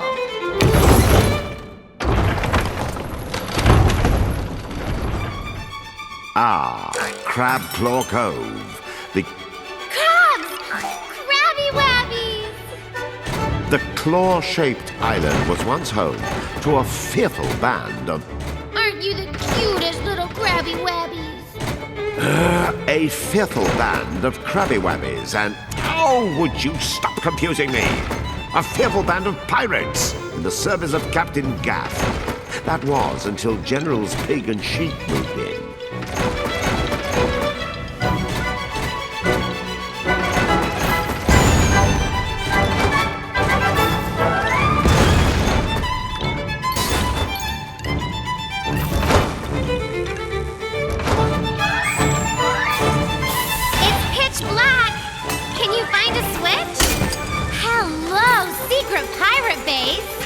Kataro, Picarina, your mission, should you choose to accept it, is to steal back the Moonstone shards from Agents Pig and Sheep.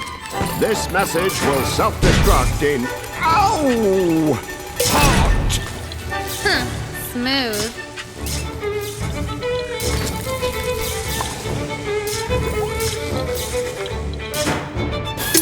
Armed!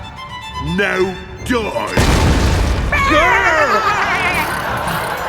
What on the moon? Hey! Check out the stump. Doesn't it look like an octopus?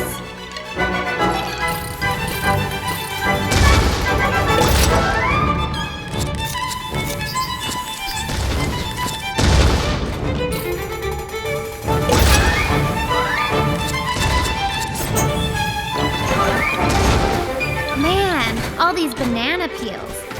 Can't Pig and Sheep pick up after they eat? Little did she know the banana peels were a trap. Oh my gosh, do you think? Good thing you warned us.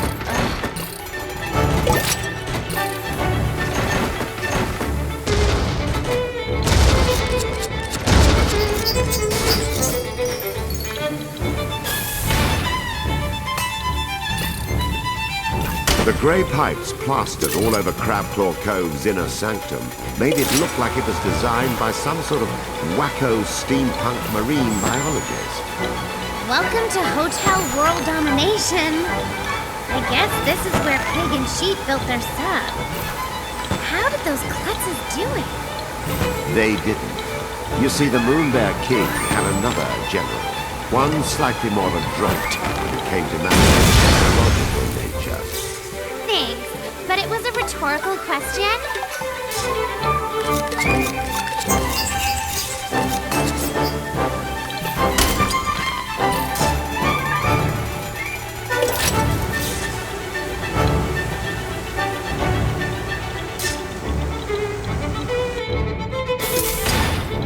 Heads up! Watch it! Whoa! Hey there, Spiky. Didn't we see your pals back on the pirate ship?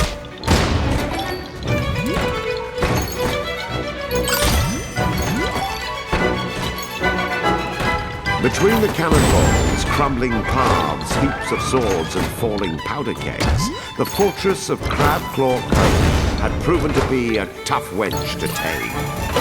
Wasn't this Captain Gas's place? You'd think he'd have built an easier way in.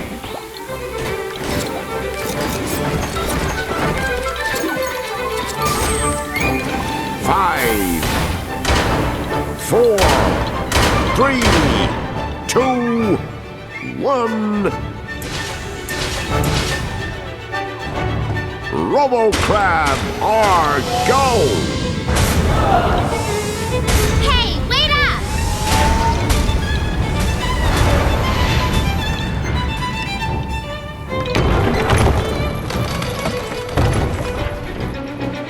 Pig, Sheep, do you copy? Enemy operatives have breached the CCC.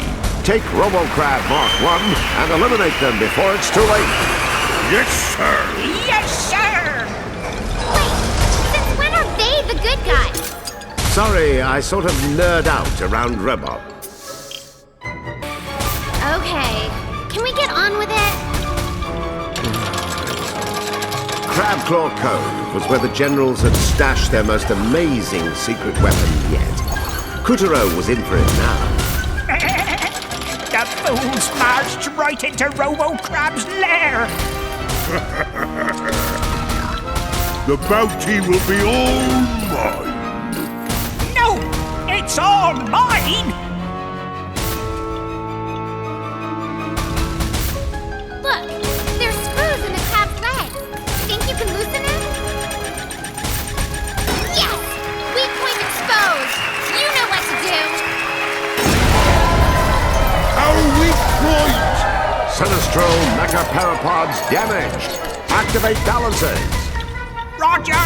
Activating balancers! Hey! Whose side are you on? Katara, take out the legs on the other side. Yes! Weak point exposed! You know what to do! He got our other legs! Fiddle with your stance rectifiers. I can't! He's not a fiddler crab! Ventral hatch depth G snow crabbing. Purge the legs. Purging the legs! Engage flight mode. Roger! Engaging Robo-Crab flight mode! You don't play fair! Oh, that is so unfair! Fear not, Robo-Crab. You can still stop him with a tractor beam. Roger! Activating tractor beam! What's the big idea? Nail We've it got with one you of your now. bombs. Oh no! They're beaming you up!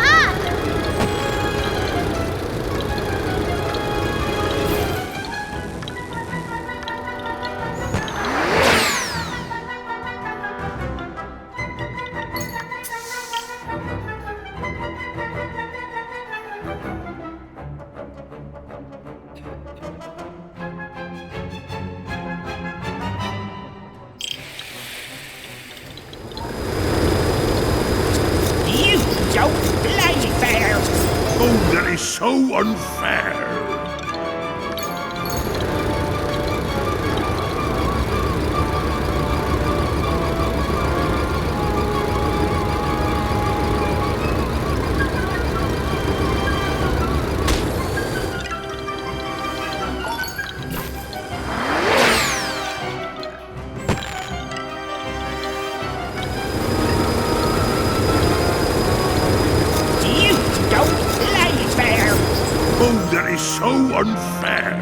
Fear not, Robo-Crab. You can still stop him with a tractor beam. Roger! Activating tractor beam! We've got you now!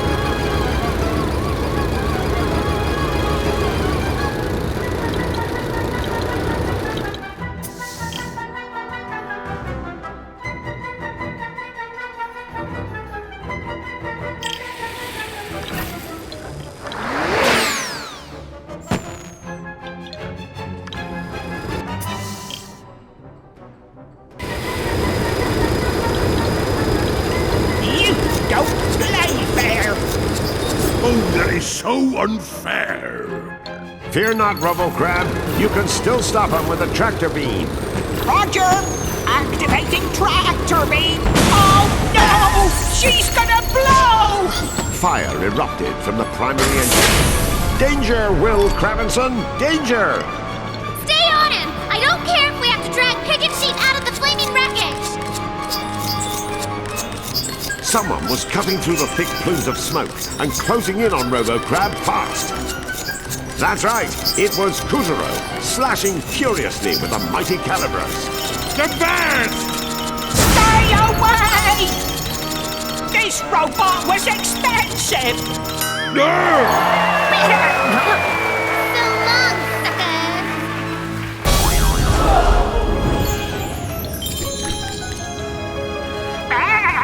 How dare ye sunder me Now's precious my chance robot! to one-up that Swippy and claim the reward for myself. I'll tear ye limb from limb. Swap arm!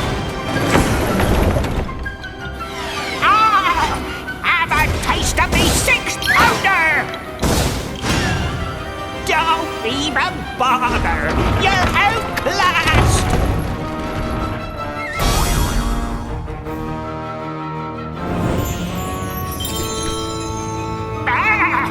How dare ye sunder me Now's precious my chance robot! to one-up that Swippy and claim the reward for myself.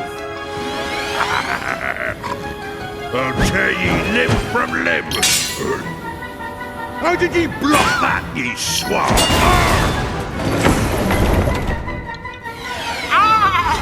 Have a taste of me 6-pounder! Pathetic. Oh, yeah? Dodge this! Me precious cannon!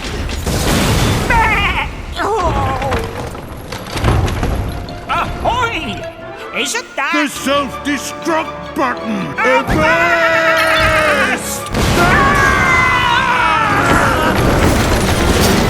Way to go, Kutaro! Giant enemy crab defeated! And look! Moonstones! Sweet! 2 shards in one go!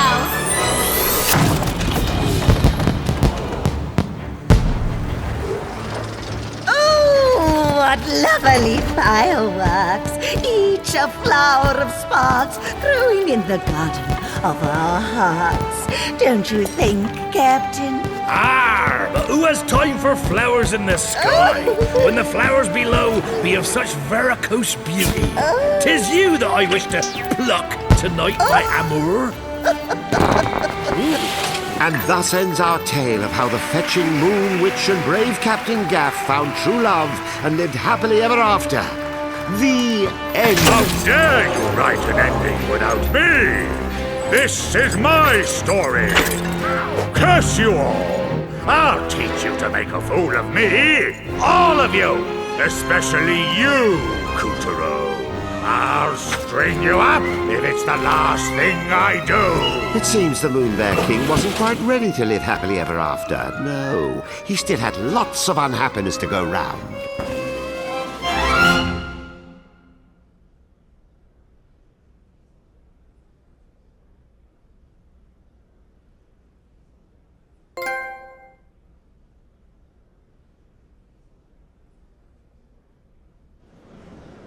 With the help of Calibros, Kutaro defeated the menace and saved the souls of a lucky few. Well done, Kutaro! The souls he freed were homeward bound.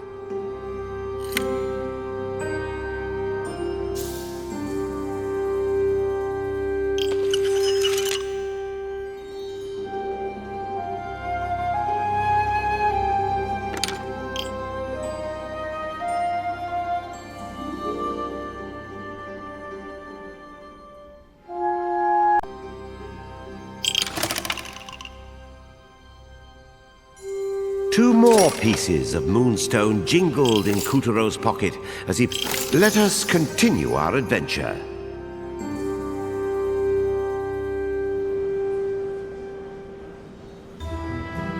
Kuturo's journey led him westward to the moon's wild waste. Generals Bull and Horse would be waiting, of that the Moon Witch had been plain. And speaking of plains, these were downright unwelcoming. Night never fell on the wild waste. Sunlight scorched the red earth and torched poor Kuturo as he battled the blistering winds.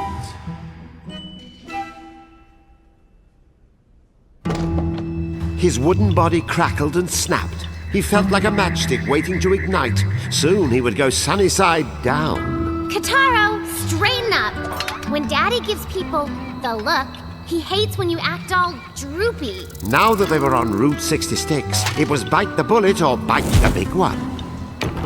Kuturo felt the stare of unseen watchers, cacti who lacked eyes. Bleached skeletons with a bone to pick. Trees as petrified as he was.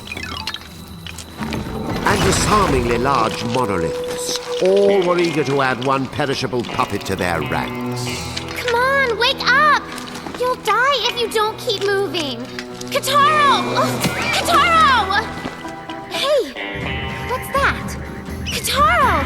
It's a car! We got wheels! Yeah. Let's hitch a ride! See you on the finishing line! Oh, dream on, you cow! I'll teach you to look a racehorse in the mouth! Oi! Show me your moves, you stupid Jenny! Taxi! Oh my gosh, how rude! Wait a second. That was Bull and Horse! After them, Kataro!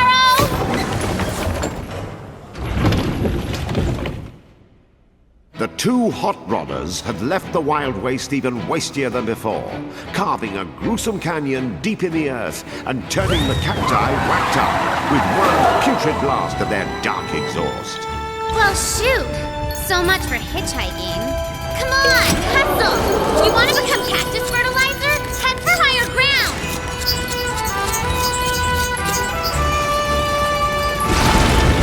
Oh my gosh! Look! He's adorable!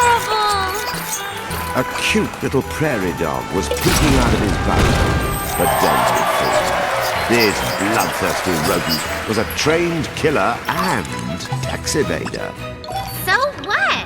He's still cute. Animals need our TLC. If I recall correctly, all you gave the critters in the Moonwood were trauma, lacerations, and contusions. Kuturo made his way up the canyon, desperate to elude the cacti.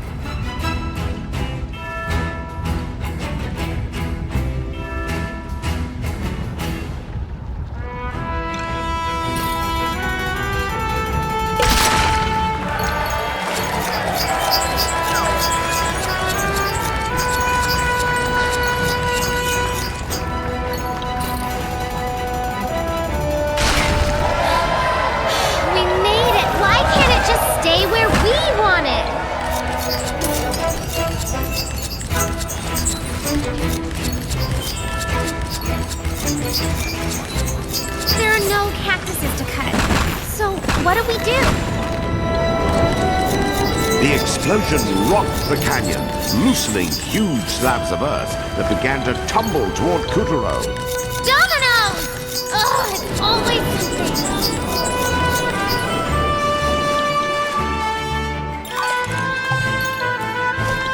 Whoa! What's up, prairie dog? Oh, he's even cuter, supersized. Do we really have to go? Listen to you, young. Yes, and so our great hero blazed onward alone, by himself, toto solo, with no one else with him, least of all a pixie. Let's have a big round of applause for our lone wolf. What? Are you writing me out of the script now? The Hey, magic of the pirate's careful you hook don't fall. allowed Kuturo to reel in the whole rock face at once.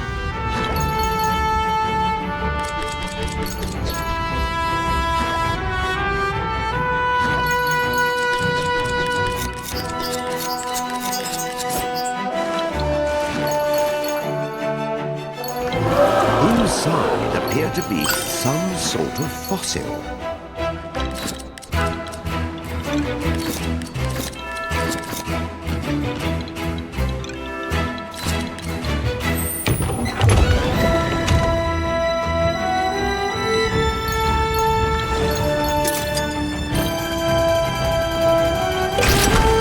Loosening the rock caused a cascade of sand to pour out like a shining waterfall.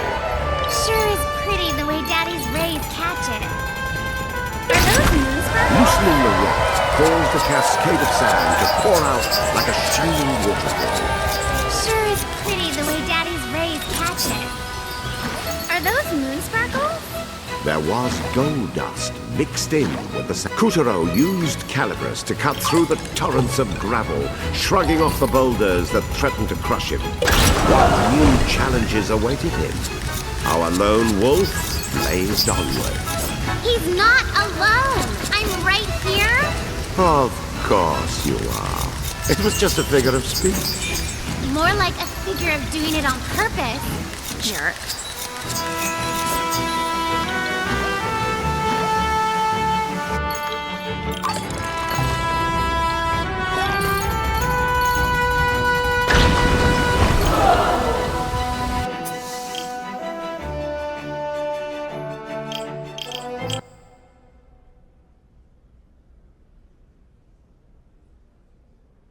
Come one, come all.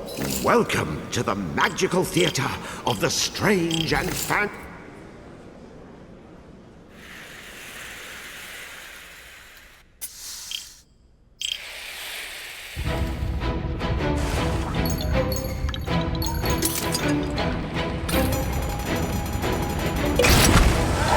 the rock caused a cascade of sand to pour out like a shining waterfall. Sure is pretty the way Daddy's rays catch it. Are those moon sparkles? There was gold dust. Kuturo used Calibris to cut through the torrents of gravel, shrugging off the boulders that threatened to crush him.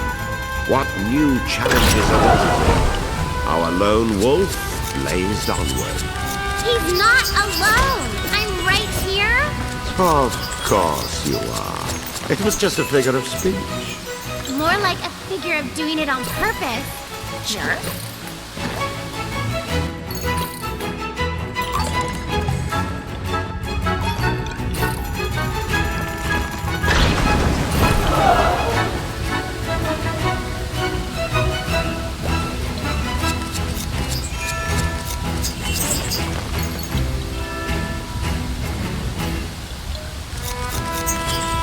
Crackling pixie. Confoundedly enough, this particular dinosaur fossil was lacking a head. How very strange. What vagaries of nature could have led to this enigma? Let's find out together, shall we? No thank you.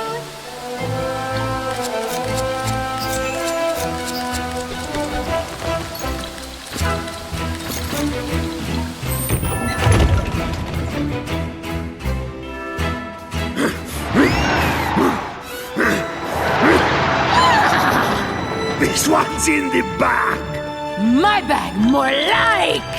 You know, the only thing worse than bad guys trying to kill you is bad guys that won't give me the time of day.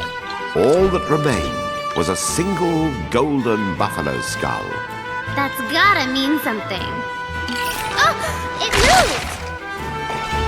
The Moon Bear King's magic? Then this has to be...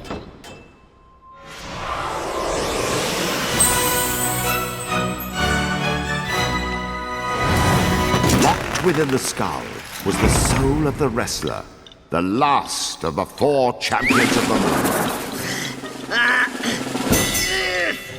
I don't believe it! Ladies and gentlemen, we have got him, and we have got a gate crasher! About time, cootie face! I thought you'd never find a restless powers. I think you deserve a little reward. Come closer, child. Pots with the taunt! I smell a trap, folks! Now, stand on the box and body slam it. You can slam anywhere you see that flare. You see how a handle popped out? You can use that to push or pull. No, they can't see. They're leading lead. That's better. Kabam! Nice ring, isn't it?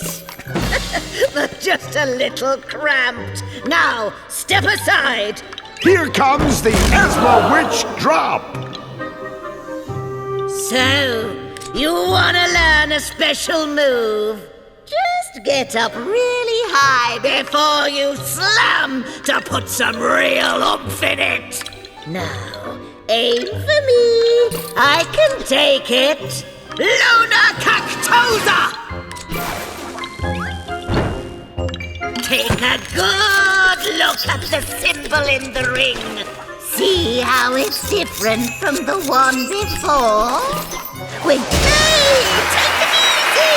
That really hurts!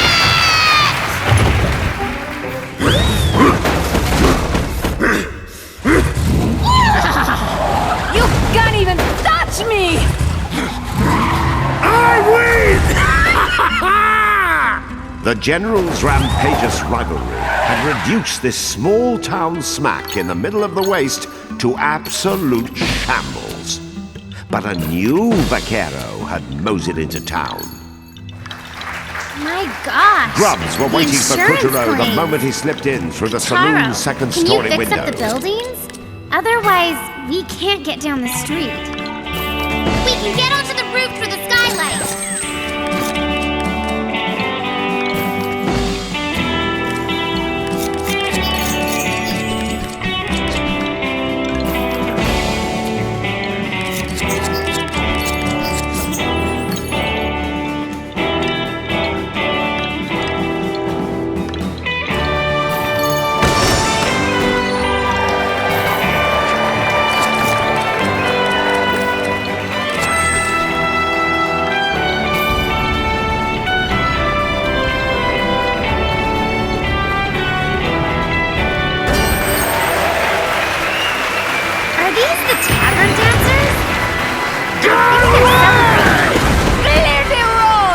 All the bull and horseplay was shaking up the buildings along the road, not to mention the good folk inside. The nerve of those two! Hey, are they in detention? Ugh, I hate detention. Ugh, let's bring them.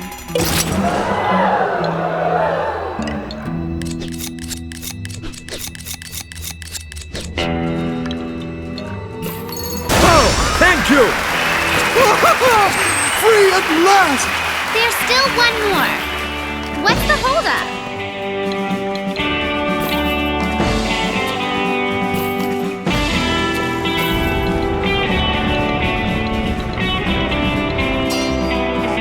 Wait! Don't put that one back yet. There's an order to these things.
push this one, 'cause of that manhole cover on the other side.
Underground.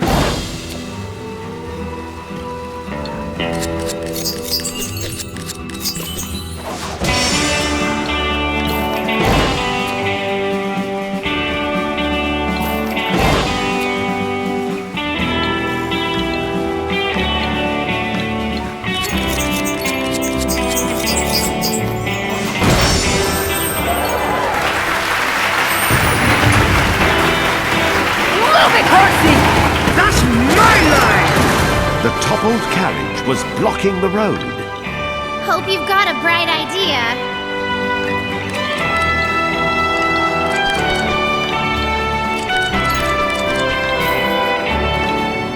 What? Are you taking their horse feed?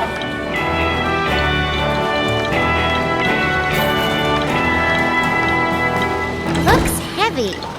What's in there?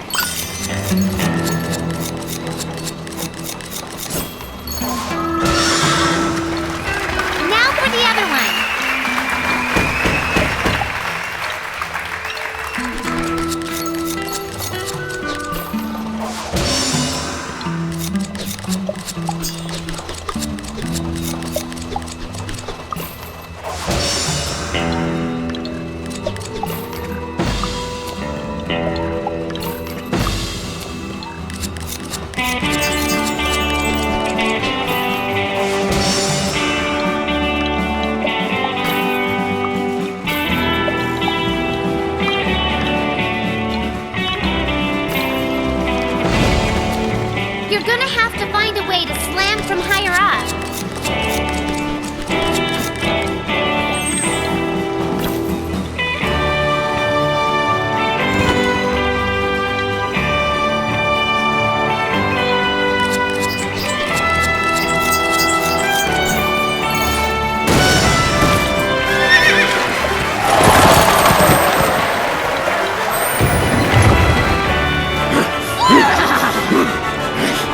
I win! No, I win! Trying to steal my moment! It's my moment, you stupid cudsucker! Again, Bull and Horse had eluded Kuturo on the outskirts of town, and taking their place was a twin revolver-touting gunslinger who looked eager for a duel at high noon. Dodge, Kitaro!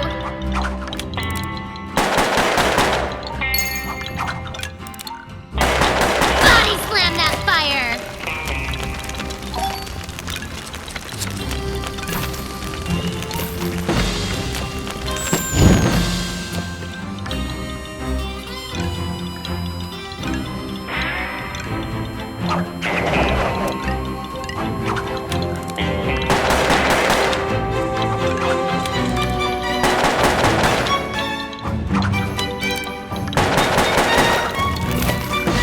Fighting back with smoke signals!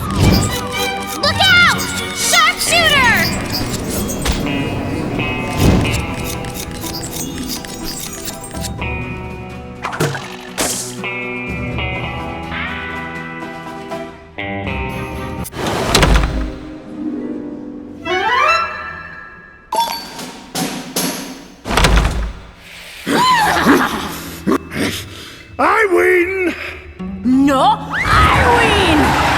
trying to steal my moment?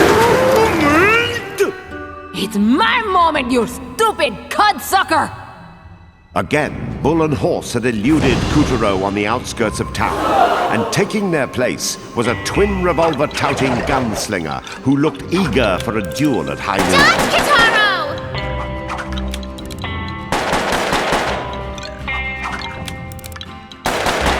Body slam that fire! Fighting back the smoke signals!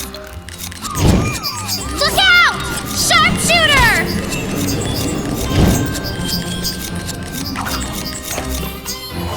Bullseye!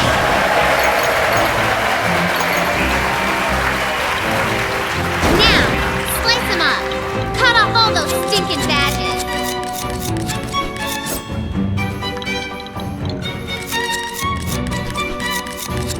He changed colors! That show-off! Let him have it!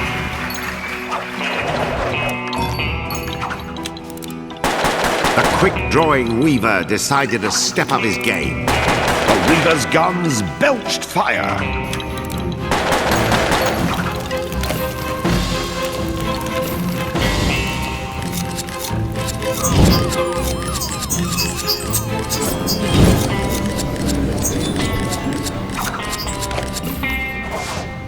Yeah, you like it? Now finish this patchwork job off!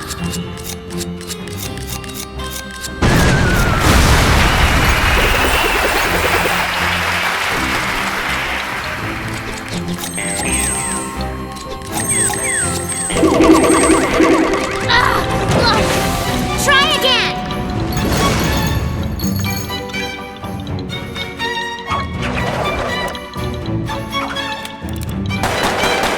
Five shots?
With the gunslinger properly wrangled and mangled, our hero continued his search for the gem.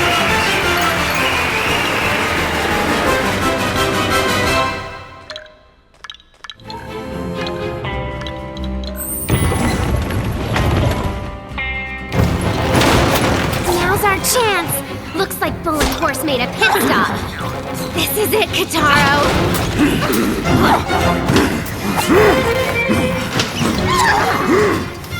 Bull and Horse's eyes locked with our heroes. The air was so heavy with foreboding you could cut it with a knife.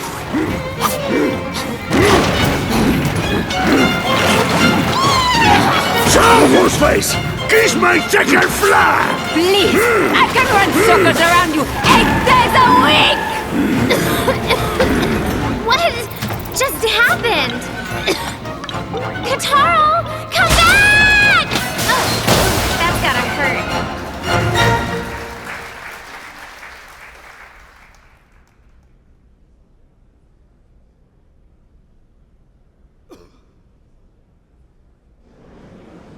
With the help of Calibros, Kuturo defeated the menace and saved the souls of a lucky few. Well done, Kuturo! The souls he freed were homeward bound.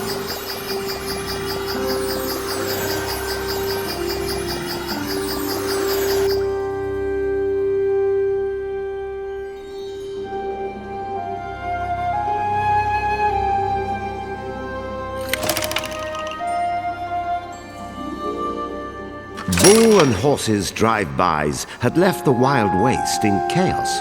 But despite bagging a gunslinger with the wrestler's power, Kuturo still couldn't get Bull and Horse to give him the time of day. He wandered off feeling low, real low. Would you believe Bull and Horse were once happily married? He was easy, she was breezy, and they cared for and cherished each other. Until, that is, they were given moonstone shards, and, well, trouble in paradise. Bull grew brawny and boastful, while Horse's gait and ego alike gained frightening momentum. Of all the Moon Bear King's generals, they could have been an unstoppable pair. But instead they fell to petty squabbling and name-calling. Meanwhile, Kuturo was still stinging from his treatment at the hands of Mr. and Mrs. Livestock. He knew sticks and stones could break his poor puppet bones, but he couldn't put a name to what he felt now. Those arrogant beasts hadn't even given him the time of day. He felt like a nobody, and that was tough medicine to swallow. Katara, what's wrong? You look blue. What's that on your face? Whoa! Check this out! It's you, Katara! Wanted, dead or alive, for the dastardly theft of Calibris and the Moonstone. Approach with extreme caution. Whoa! Look at the zeros on this bounty! Holy smokes! They're plastered all over the place. You must be famous. No, infamous. Now, what am I saying? Bull and Horse blew you off big time. Maybe if you were taller, or, like, grew a mustache or something. Oh well, don't sweat it. Katara, what's wrong? Hey, wait up! Was it something I said? Kuturo was on a mission now. His pride had been wounded, and beating the Bull and Horse was the only band-aid. Our young hero was like a different person. He hunted down the generals with a newfound fury. Those two could be halfway across the moon by now. Like the view, loser! Get out of my face! Catch me if you can! How dare that stupid steer block the road! That's cheating! I can't believe you laid traps for me, you creep! I could have avoided it!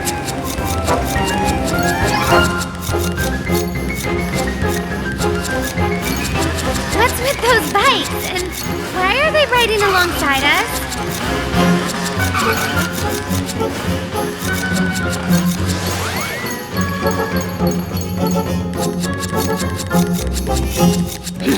Whoa!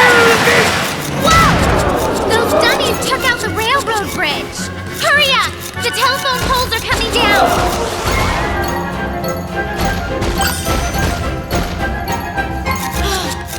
That was close. You planning to catch them before the sun goes down, or what? So long! You're mine!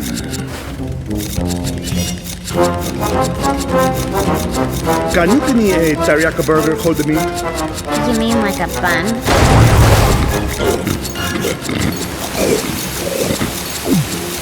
That put some fuel in my tank.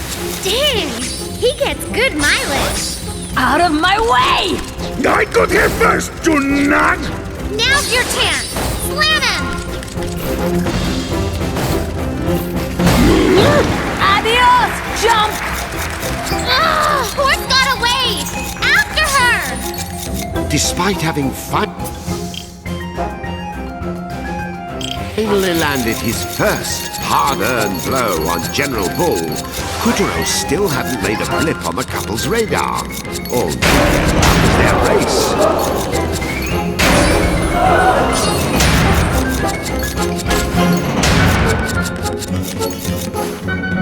Please, fire whoever built these bridges!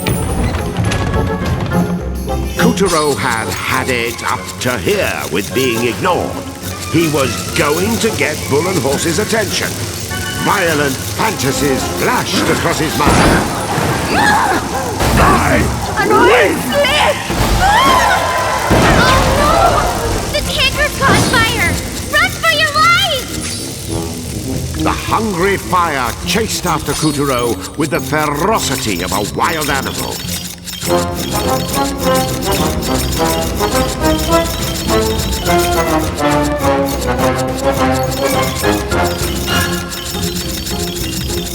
What's with all these cacti?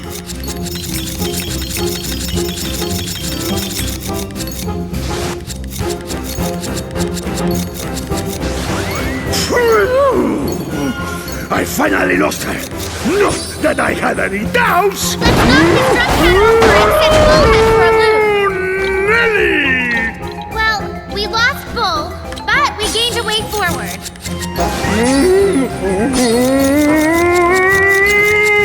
Looks like Bull's having gravity issues. Let's overtake it. There's another drunk cat. Let's stop him for Another good. oil slick! I'm stunned!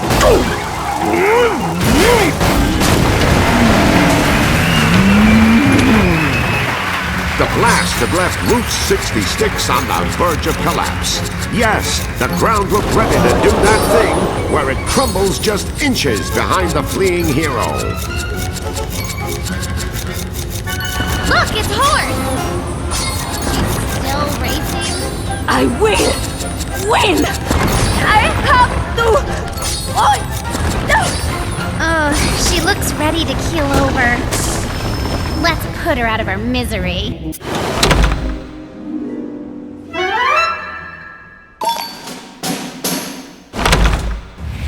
The blast had left Route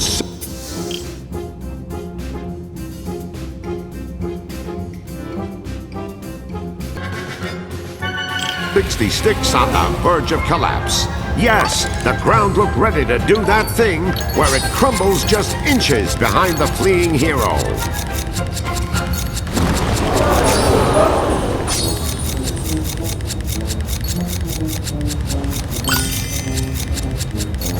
Look, it's Horse.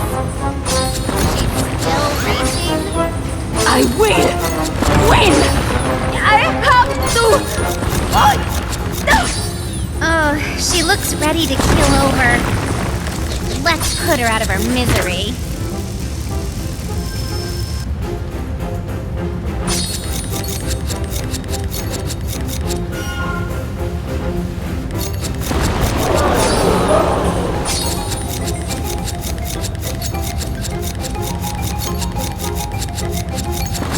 Look, it's Horse. She's still racing. I will win! I have to... Oh, she looks ready to keel over.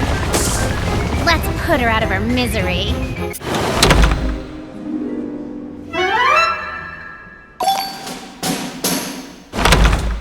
The blast had left Route 66 on the verge of collapse. Yes, the ground looked ready to do that thing where it crumbles just inches behind the fleeing hero.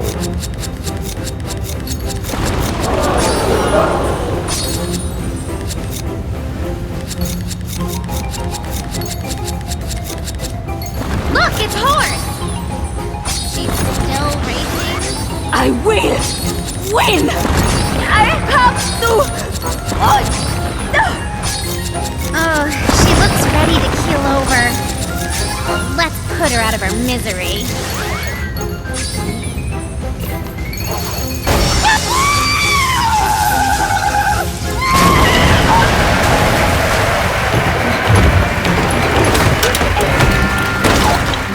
Look what you've done, you moo killer!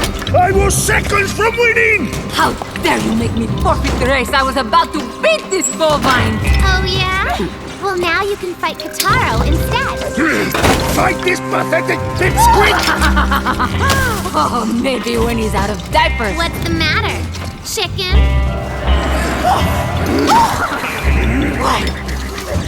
What did you say?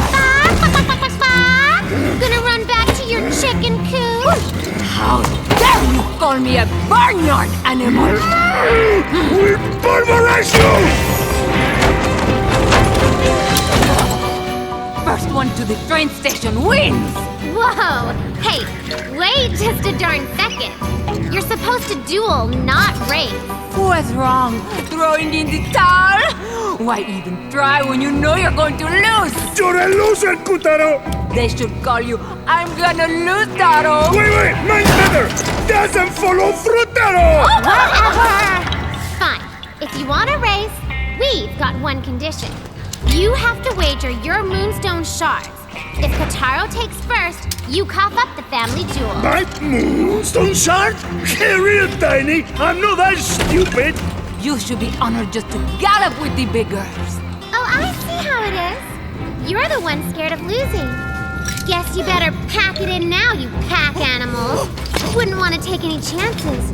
You might end up buying the farm.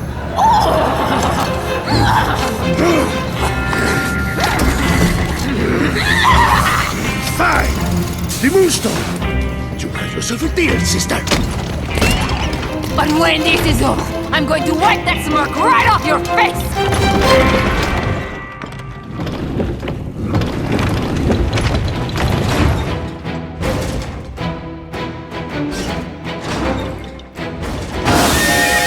And the runners are off. Kotaro bursts from the gates, but in front is General Horse. It's General Horse. Behind in second is Kotaro No Head. It's Kotaro No Head. He's clearing the obstacles and closing ground, but General Horse is keeping him a few lengths behind. I'll teach you to trust my ride! And now Kotaro pulls inside to try and cut in and take the lead. A carrot! Up! What a jump! Kotaro is on General Horse's back.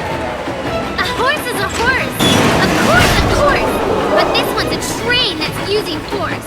If she's gonna cheat, then I say let's gallop on down this filly and show her what's what!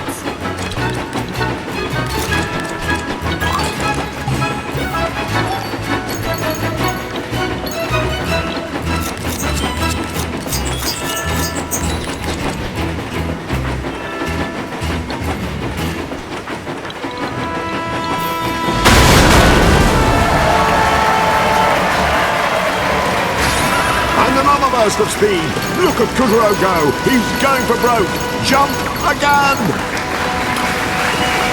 Kotaro on the inside. Kotaro on the inside. He's showing no mercy with that whip as he closes the gap with General Horse. No mercy. What a whipping.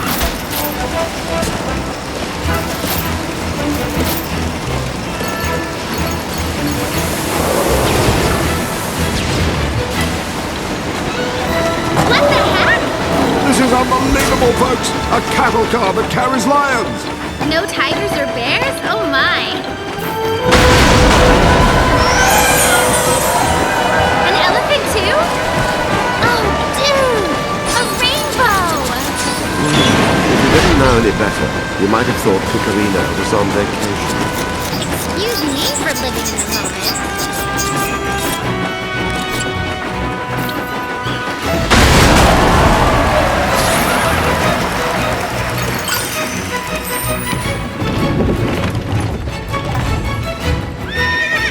And we're back in the race. Dynamite is raining down. Bones are being magic back to life. Cacti, scorpions, Kotaro's jumping and sliding through the steeplechase from hell.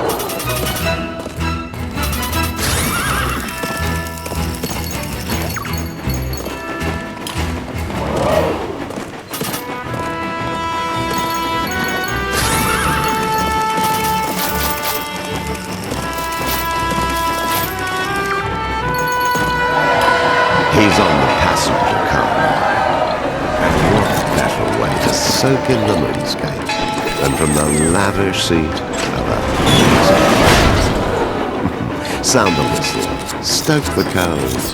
Today you're riding on the horsey antelopes. Hello! Life and death race speaking! Oh, a giraffe! Having a long neck must be awesome. Hello, we're not at the zoo.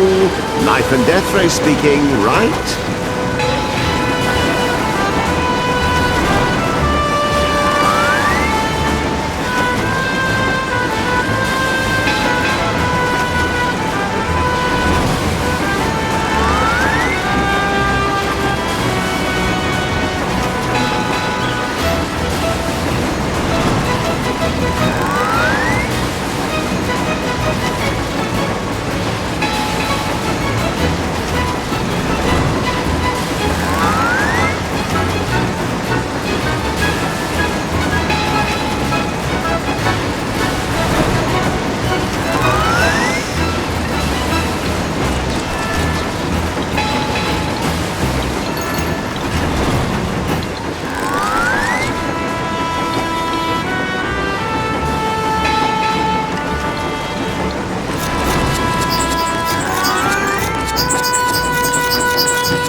Kuturo had run his horse across the wild waste, caught up with a locomotive, ridden on the back of said locomotive, and boy was his butt sore.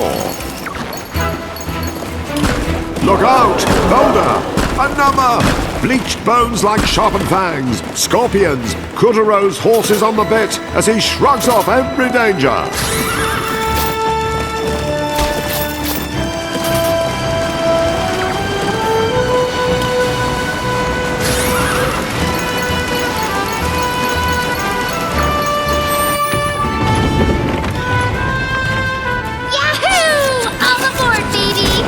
Between slicing through smokestack plumes and dodging flaming coals, Kuturo had a...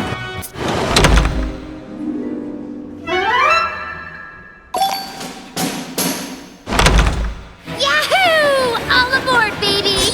Between slicing through smokestack plumes and dodging flaming coals, Kuturo had a busy time of reaching the front of the train.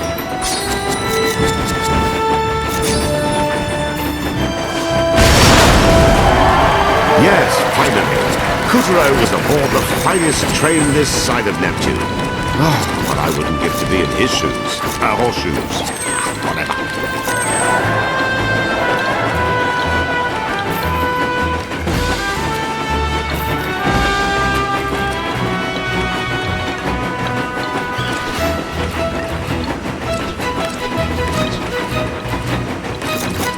Now, let's have a look at the Horseiental Express's award-winning dining car. The lacy white tablecloths, the thick, juicy steaks. The completely annoying train geek? Kuturo is right on General Horse, right on her. He's in the straight, the post is in sight. Follow that coal smoke, kid. Ride like the wind, you're almost...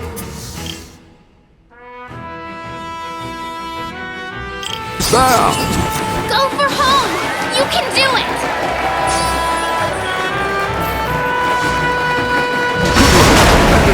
Smashes through the tender behind General Horse, derailing her.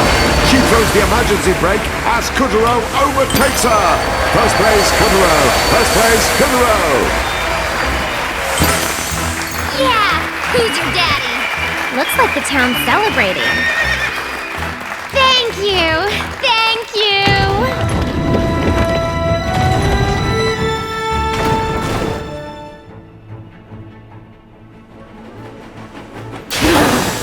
That was not a real victory. And if it was over her, not over me! After all the dismissals, Kuturo had finally gotten the horse to throw down, and it felt good. I'm gonna snort you to kingdom come! Say your prayers. Don't stand in front! Get behind her! The train's got missing! Only the latest high-tech gadgets. Now! Let her have it!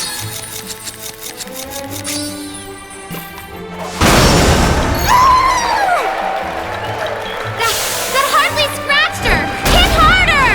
It's not so easy to put a dent in top-grade moonmine steel. My car uses an MMS construction, and it's been running for more than 30 years. They're on our six! Turn it around! I am trying!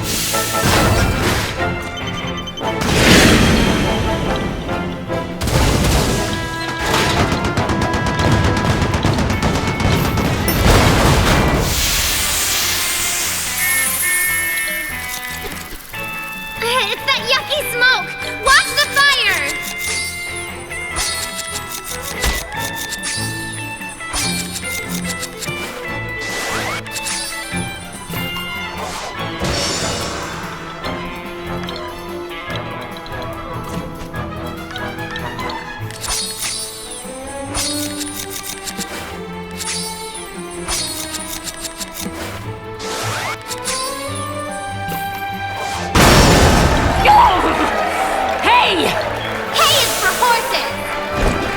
General Horse's internal pressure was steadily galloping toward a boil, and trying to contain it did terrible things to her temper. Had she consulted a doctor earlier, this terrible tragedy might have been averted. Yeah, help her let off some steam. One more slam ought to do it. No, it won't!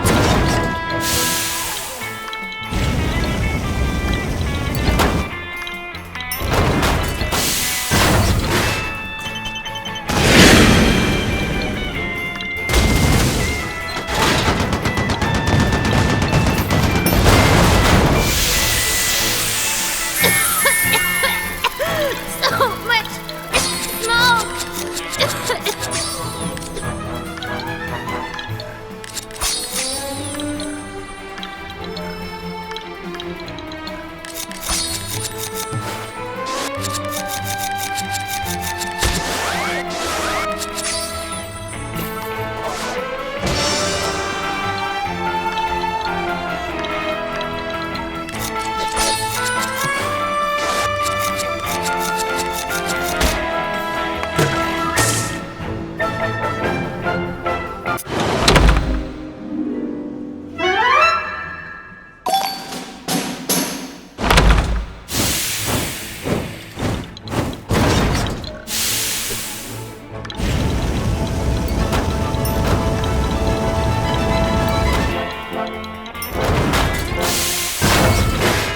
The train's got missing.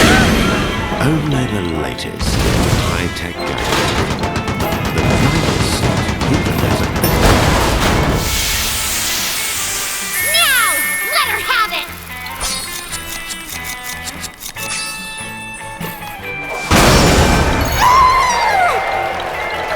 That hardly scratched her!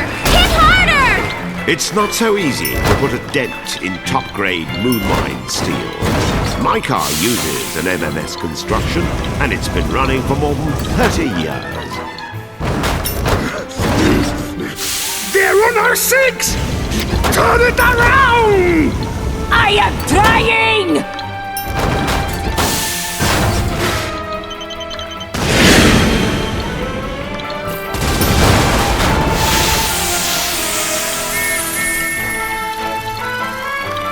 It's that yucky smoke!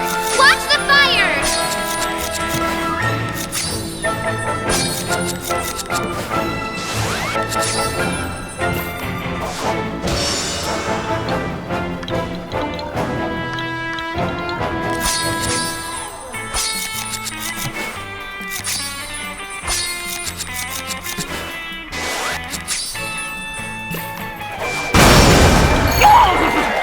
Hey!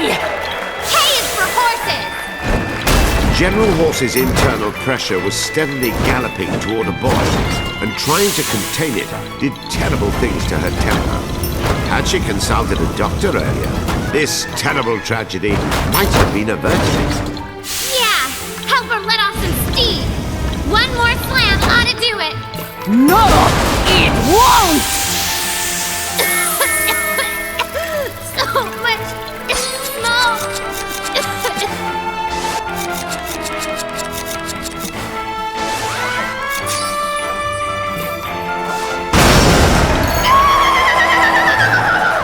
Ooh, that had to hurt.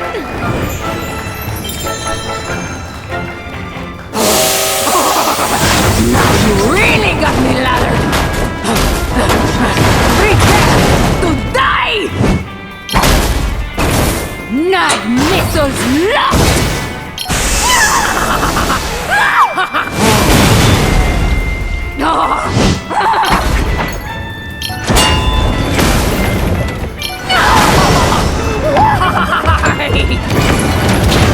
See who wins when you fight fair and square? Look, Kataro! The sixth moonstone shard. It does work! You may have defeated Horse, but I'm still... No! Look out! Run! Kataro! No! I challenge you to a duel in the Colosseum! Kutaro and Picarina hurtled into the sky, and far, far away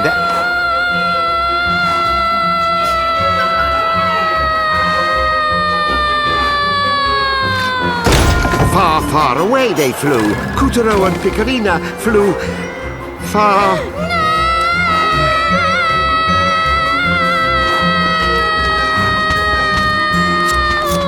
And they landed. They landed.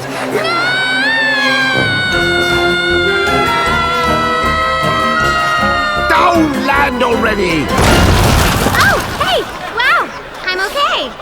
Kataro, you got all your parts? Come on, quit messing around. Look at this place. Like, where are we? I mean, ¿dónde estamos?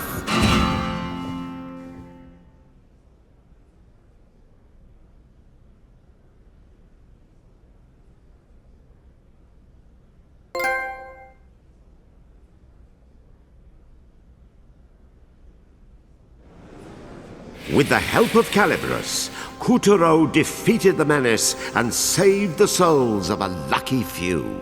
Well done, Kutaro! The souls he freed were homeward bound.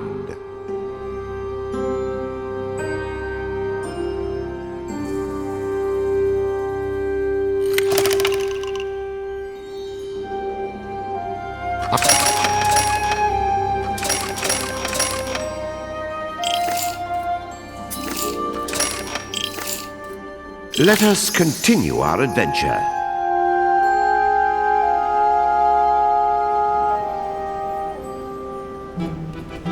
The answer, as it turned out, was south of the border, Loco Caliente. Posters promoting our protagonist's punchfest against the prevailing persona were plastered around the Colosseum premises, which were packed with patrons. Who would emerge victorious? Challenger or champion? The wagers were flying as the stadium seating grew rowdy with drink and dance and song.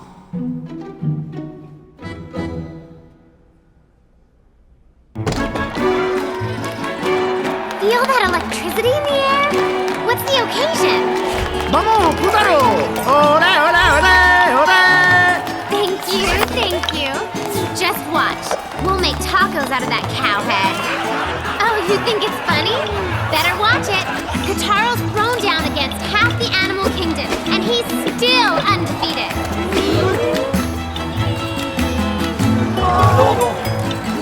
Kutaro, the fight will soon commence. Make haste to the Colosseum. Alrighty, this is it. Everybody keep cheering Kataro on!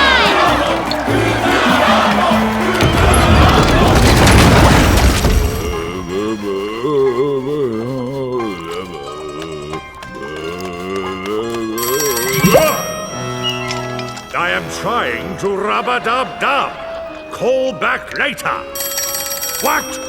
Curses! I am trying to rub-a-dub-dub. Call back later. What?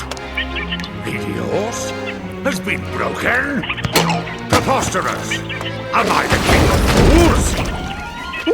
Why can't just one of you defeat Kutaro? Yes, of course. Oh. And you're sure he'll win? He had better. Make sure our fail-safe is in place. Good. Yes, Monkey. I have your bananas. Now go!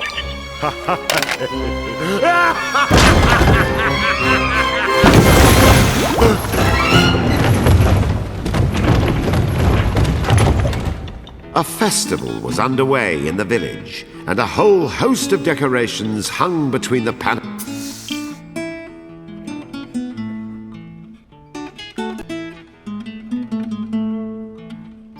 Their buildings. General Bull said the Colosseum, but I can't even see down the road because of all these houses. How do we get through?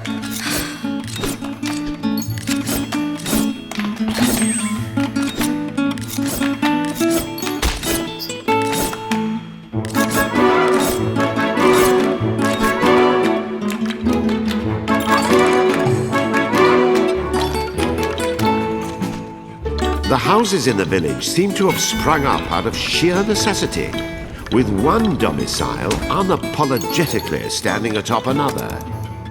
You think we could move the buildings around?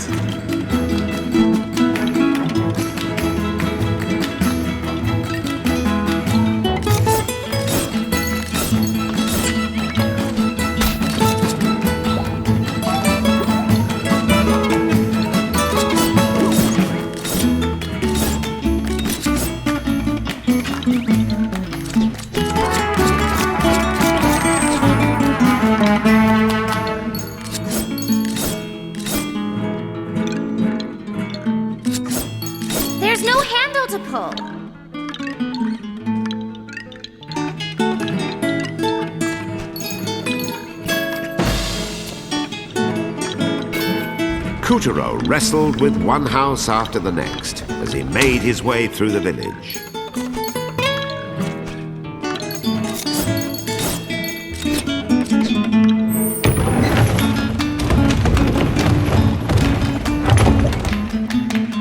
The endless tangle of houses made for a mind-boggling labyrinth.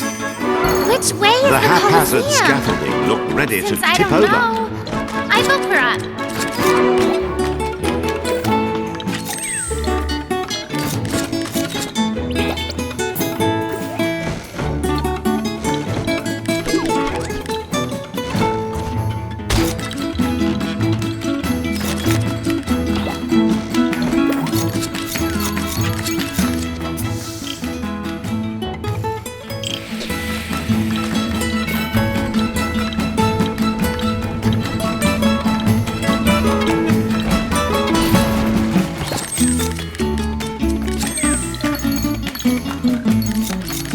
Meanwhile, grubs hiding in the shadows were intent on taking Kuturo's life.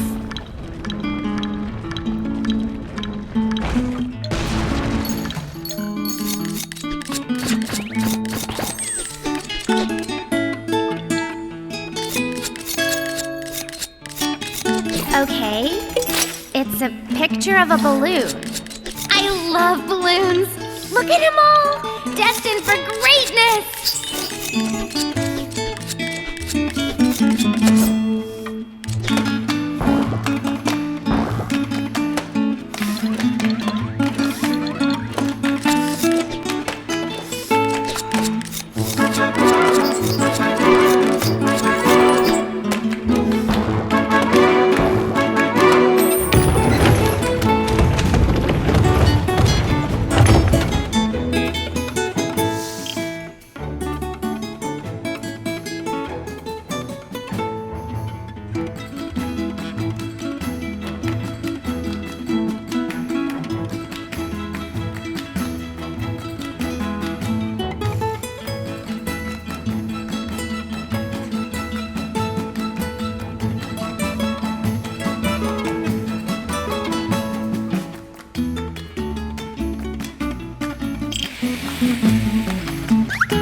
It appeared the village had sent a brave challenger into the fray.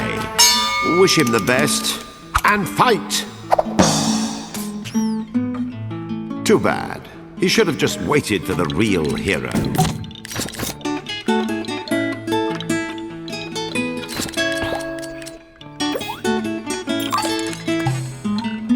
A crate is blocking the window.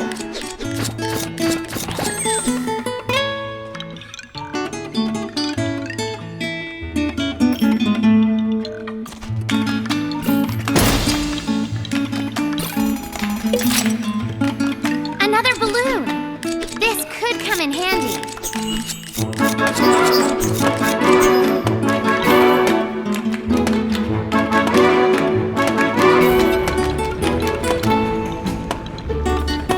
Yikes! I thought I was a pecorino sandwich.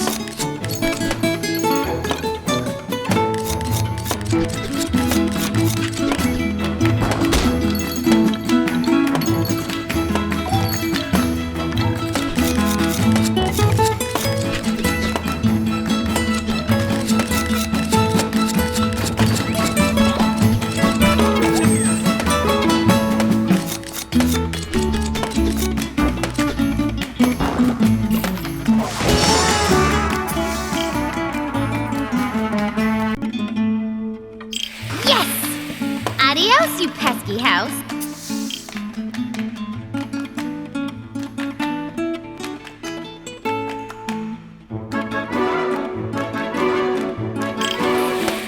I think maybe the owner might object.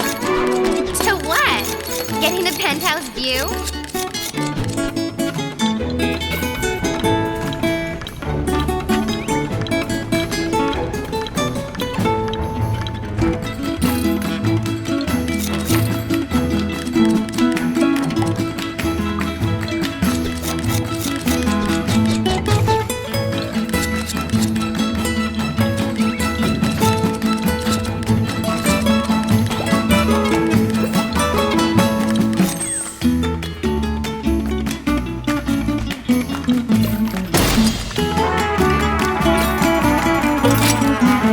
Here come more balloons, inflating the joy inside my heart.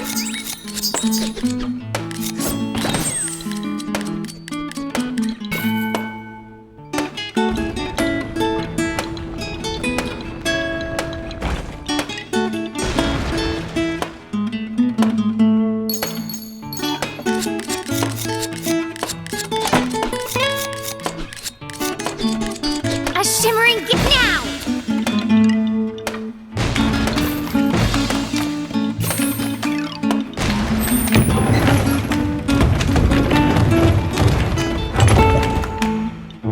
After roughly 1 billion houses, our hero started to wonder if the Colosseum really existed.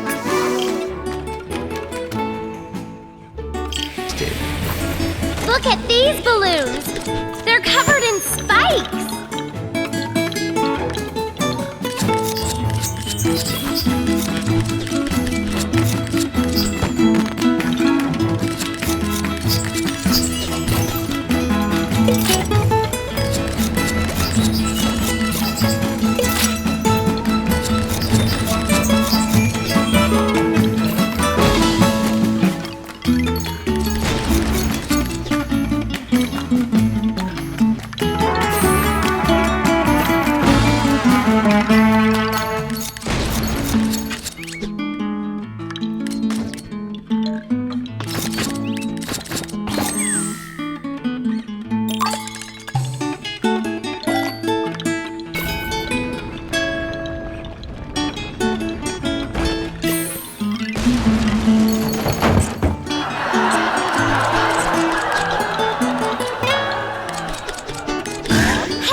Break something. Couch wrestling has claimed the lives of countless sofas. Say no to couch wrestling.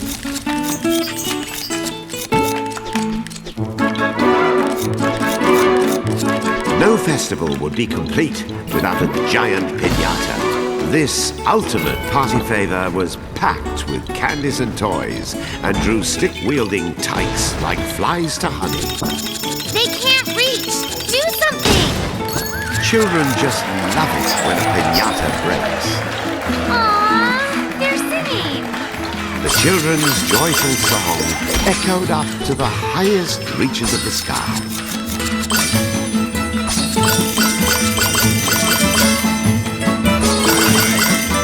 Kuturo had carried a tune, but this was the first tune that carried him. Up and up he went. As he reached the top of the buildings, he was greeted by a brilliant display of fireworks. Oh, nice! Can we stop and watch? I love fireworks. Oh, they're so pretty and a little romantic.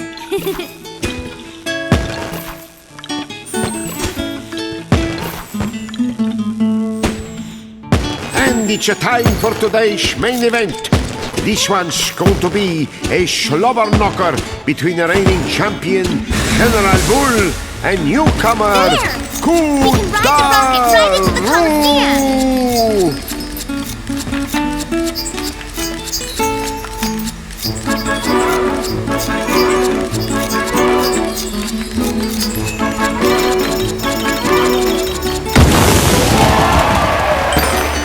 Hey! Wait for me, Kataro!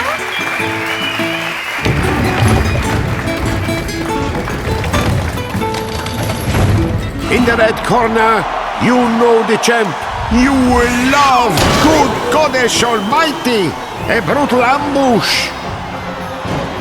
Business is about to pick up. Wham! Kuturo is sucking air. Fight! And the match of the century is on. Facing off against the Generalissimo is Kuturo the Puppet Punisher. And you should see his hit list. Hey!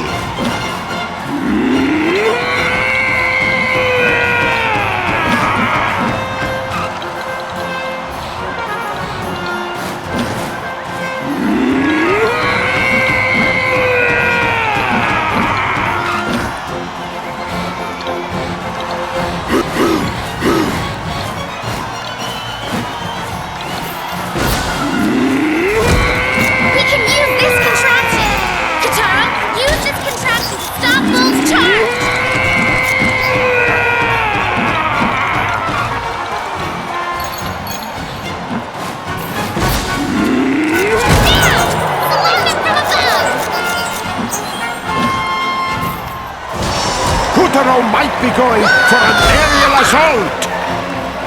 Oh no! He's back on his hooves! Look out! It's the Tornado! When he turns red, he's getting ready for a charge!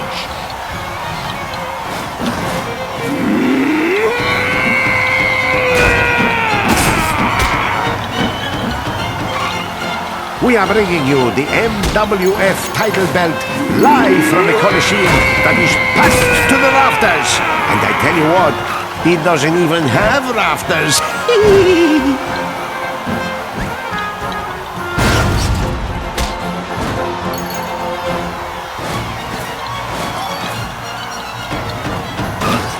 With us, we have Picarina giving us her take. Let me tell you, Gene, as Kataro's tag partner and manager, I just want to say that anyone who thinks he won't win can eat pixie fist!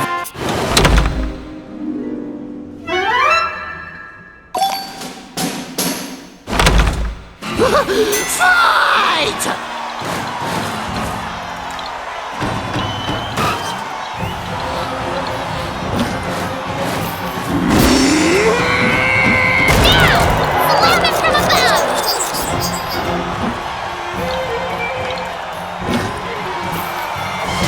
Kotaro might be going for an aerial assault! Oh no! He's back on his hooves! Look out! It's the Tornado! When he turns red, he's getting ready for a charge!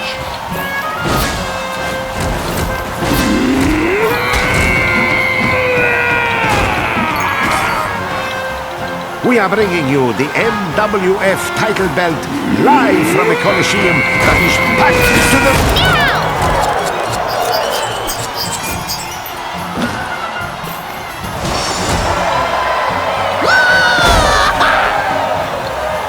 Oh no!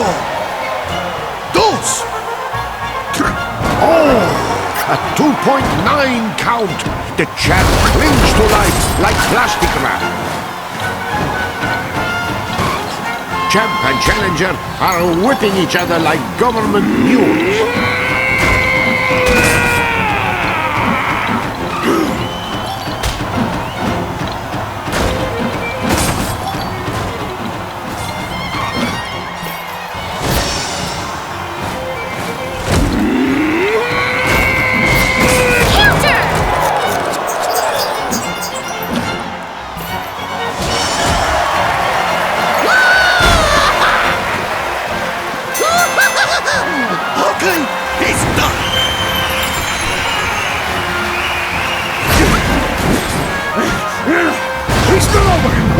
Let's beat things up!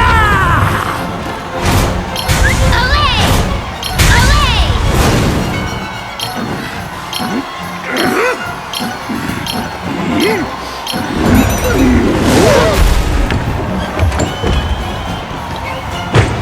What? No one knocks me! Why you? Get off my back!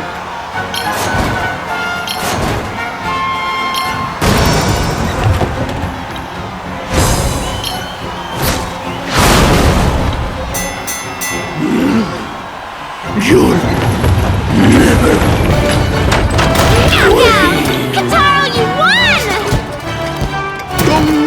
Way to go, short stuff! Man of double and hidden! We have a new champion! Champion! The belt! Bull and Horse had trampled Kotaro's pride, but now all that was forgotten. His honor restored. Good news, sire! Kotaro's force has grown strong. Strong enough to defeat a whole mountain of bull! Kotaros! What? Have you caught a cold? Speak in full voice! Never fear! We are still one move ahead in the game of evil! Kotaro's doom is assured, Moonbear King!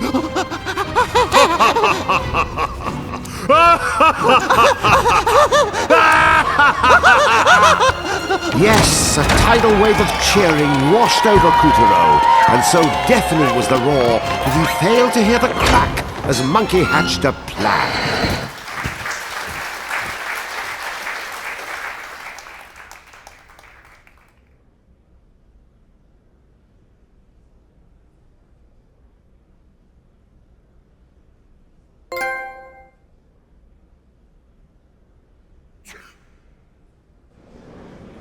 With the help of Calibros, Kuturo defeated the menace and saved the souls of a lucky few. Well done, Kuturo! The souls he freed were homeward bound.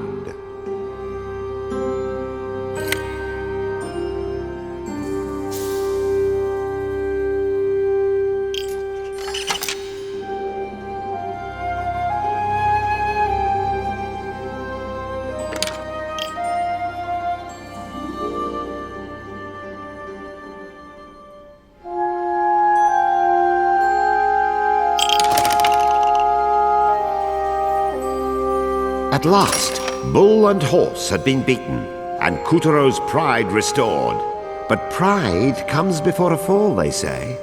Expect plenty of dark twists and evil schemes as we stride into what I like to call Act 5.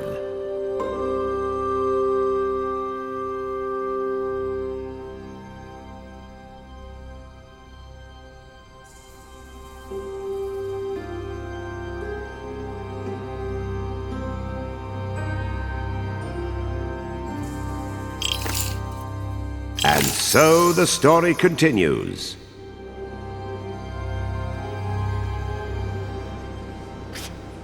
A short time ago, in a galaxy far from far away, with the power of Calibros and the might of the four champions, Kuturo had won victory after victory against the vicious Moonbear King. More than half the moon had been freed, and the noose was tightening around the tyrant as his moonstone shards were taken and his advantage slipped away. Kuturo's deeds of derring-do had become a beacon of hope, and the beleaguered peoples of the moon were on the brink of rebellion. The flimsy soul of a selfish boy had become the adamantine soul of a hero. Kuturo, may the forceps, scissors, be with you.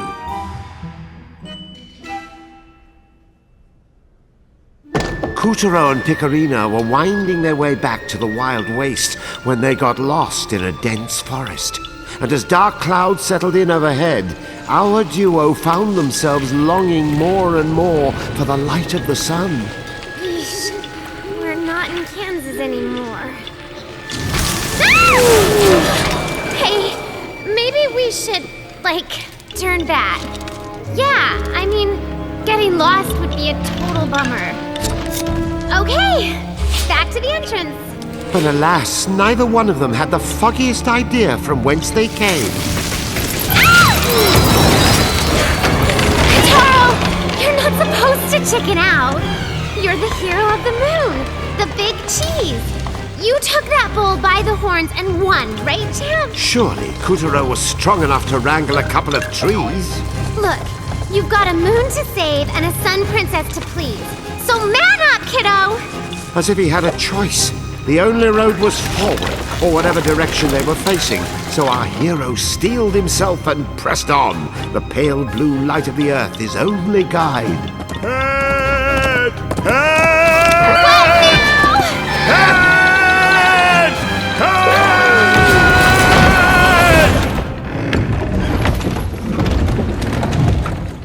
The Headless Horseman had driven Kuturo and Picorina right into the labyrinthine clutches of the Snacker Bosk. What's this face doing in our face? I'll do a little recon.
plum ought to light it up. And then there was... Ah! What's it doing? Our light just rolled off. Hurry! Want me to light a candle?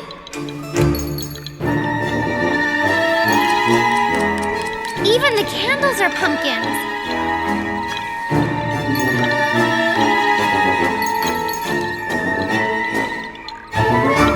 I think he's got the jitters too.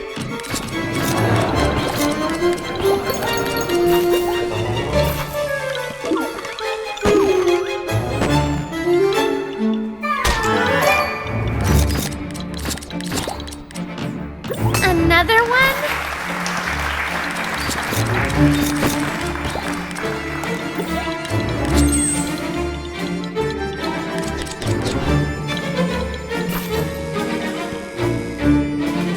Lantern Jack!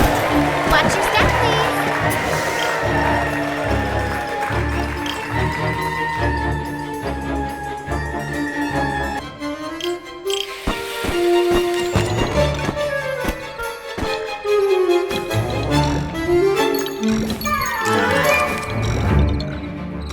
And it's over here. Vegetation. No, wait. Snackitation.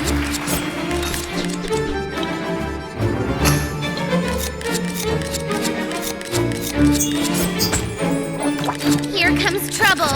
Just keep moving.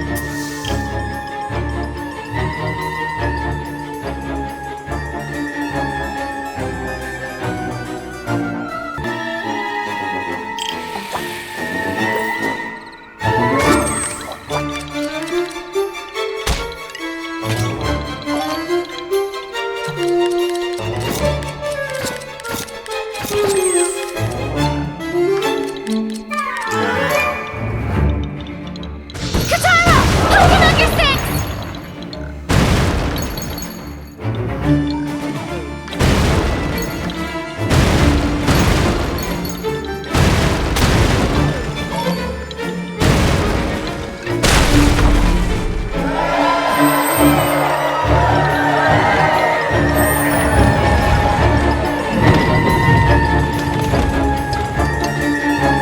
Aimlessly, Kutaro and Picarina continued their trek through the dense and licorice-black sugar shadows of the Snacker Boss.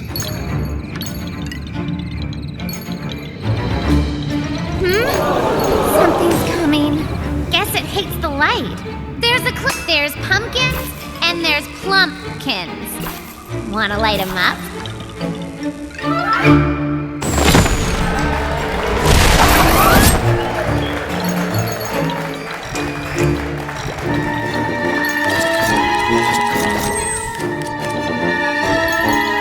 It's those ghosts again!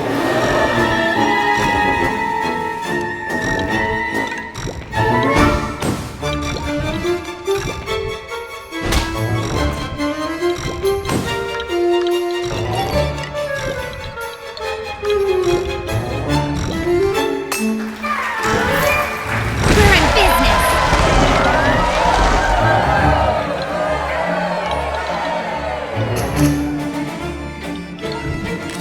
Hey, something's coming in the dark. Hurry up and get in the light! Kutaro fumbled through the murk, shredding sweets as he went. What a waste of good dessert. Don't worry, my dear. The stage crew will eat the leftovers. The who?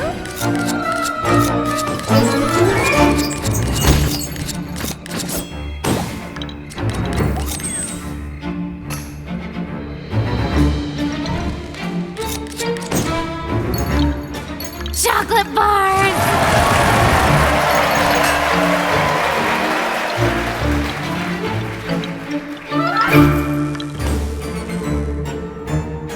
Good.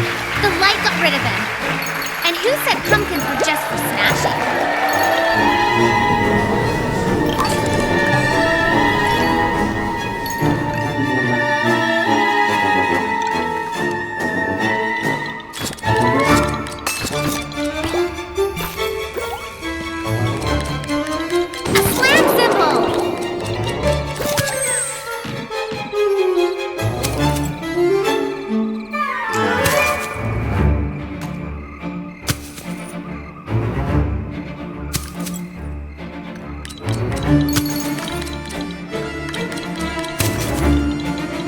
please! Anybody! I'm afraid of ghosts.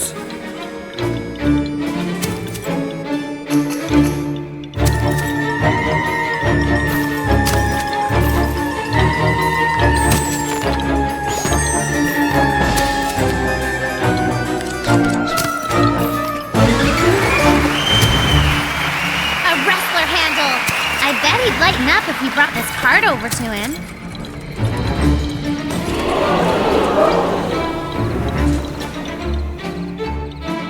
Gee, thanks! I'm fine with crows, but ghosts scare me out my britches. That's nice. But if you really want to thank us, tell us where the heck we are. Pardon? Oh, well, you're all on the outskirts of Halloweenville. Cozy place till the Moon Bear King's generals come along and did stuff to the local pumpkins. Did stuff? That's right. They made it so snacks sprout all over them. Huh. That explains the candy and cookie trees. Ooh, I hope you didn't all eat them, because the townsfolk that did all turned into horrible monsters. Just desserts, you might say. What was that? Wolves? Ha! Try dogs. General Dog. He's all that stops us from running for the hills. Come on, Kataro. Let's whip that puppy and take his Moonstone shard.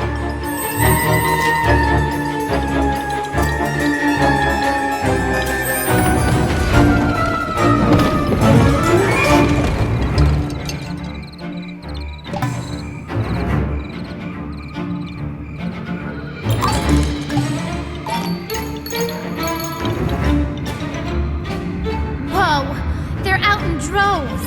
How are we gonna get past him? Look! Maybe we need to move when the fireflies do.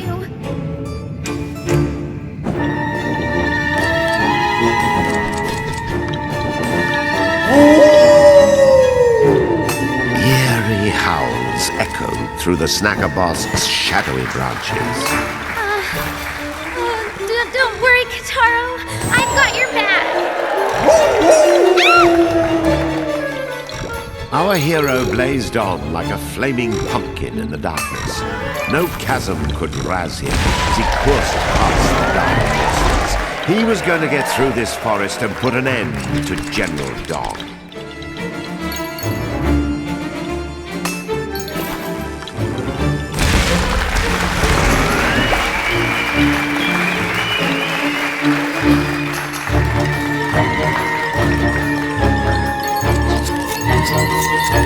More shortcake! Oh, it is so not fair that I can't eat this. So not fair!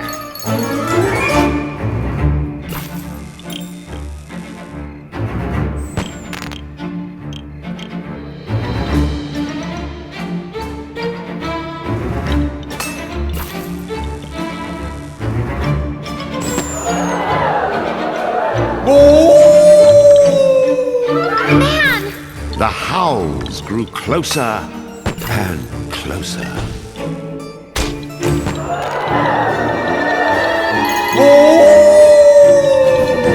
Shut up! We hear you!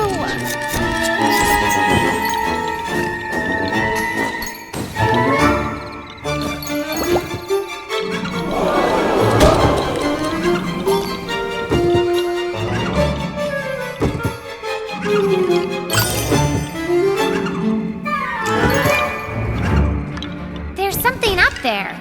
It was a giant, the giantest of pumpkins. This pumpkin made the puny gourds that grew from it look like bumpkins in comparison. Wait, grew from it? Oh! What's sealed inside this one? To keep the Snacker Bosk dark, someone rounded up most of its fire. Yes! Oh, finally this place will lighten up.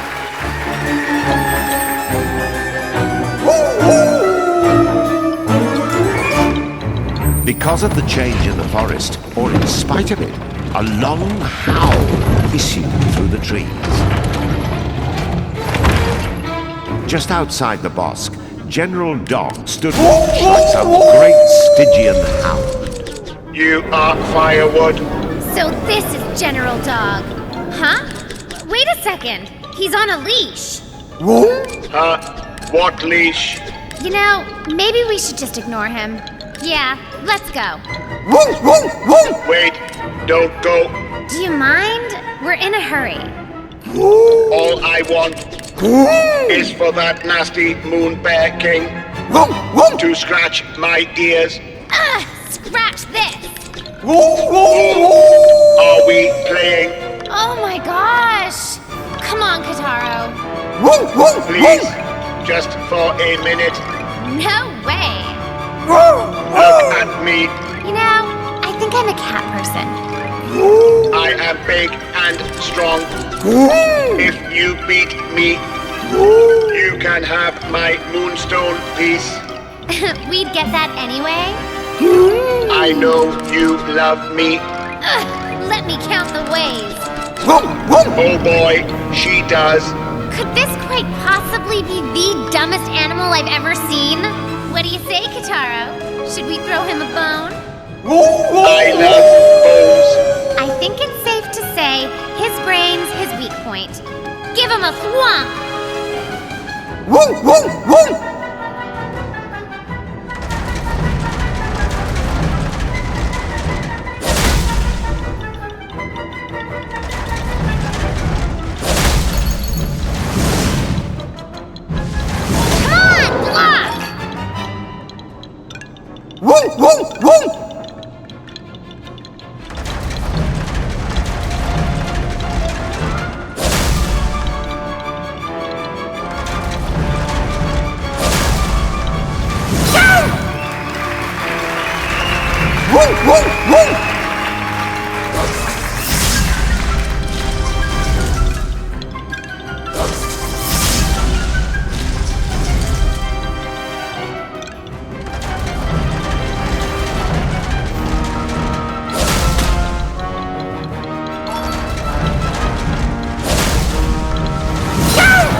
Play with me. Cut this bone down. There! He's distracted. Slam him! Go! Oh, Rose! His brains are sticking out.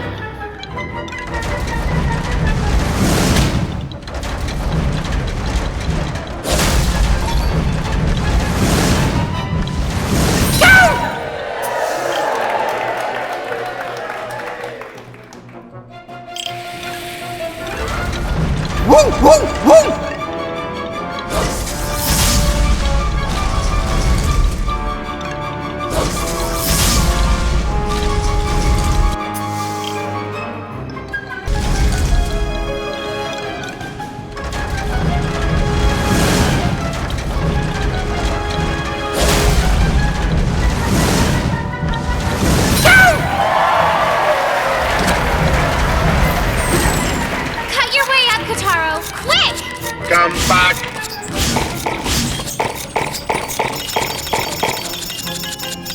There! He's distracted. Slam him! Go!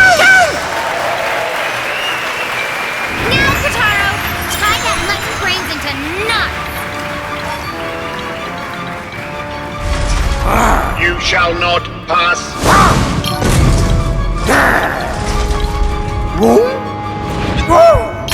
No, not there.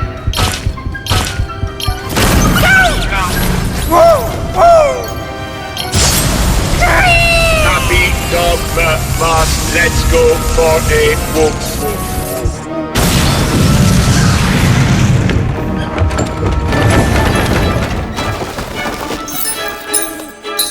Attaboy, slugger. See? That was just the tip of the Kataro iceberg. Hey! A moonstone shard! How many we up to now? I can't keep count. The house was a sugary sucker punch to the appetite. Their eyes started at the fluffy whipped cream snow on the milk chocolate shingles and wandered longingly down crispy, crunchy cookie walls until they found the sticky temptation of the candy windows. Their minds were still toying with thoughts of macaroon molding and Baumkuchen banisters when their eyes wisely decided to shut up and let them smell the darn thing. Oh my gosh, yummy! Do you think they would mind if we took a bite? We haven't eaten in like minutes. No, must not eat delicious house. We need to get the moonstone. I have you! What's that? Kataro! Your belt is spewing gas! Flawless victory! It was a trap. Our champ had stopped to chomp just long enough for the chimp to make a chomp on him.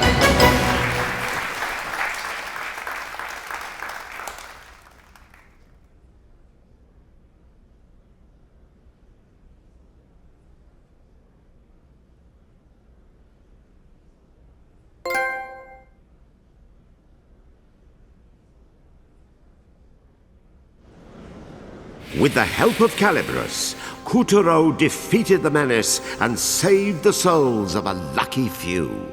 Well done, Kuturo! The souls he freed were homeward bound.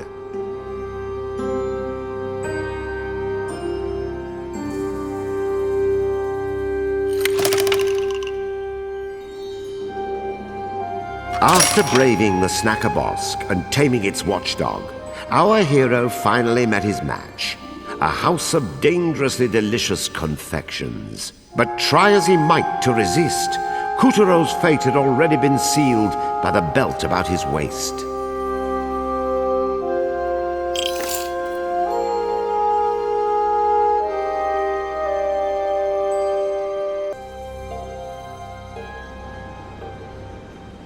Behold, Halloweenville, where every ghost worth his sheet loved a good scare. If you manage to spook someone out of their treats, then by George, you've done your job. However, that was before the moon goddess vanished, and sly General Monkey played a real trick on Halloweenville. He ousted the town's mayor and the ghastly mayoral family from their haunted house, converted the building into a laboratory, and once settled in, Monkey began doing things to the town's produce. You see now the awesome scrumptious tastiness of Monkey's pumpkin creations? The first bite is heaven, but then the cookie crumbles.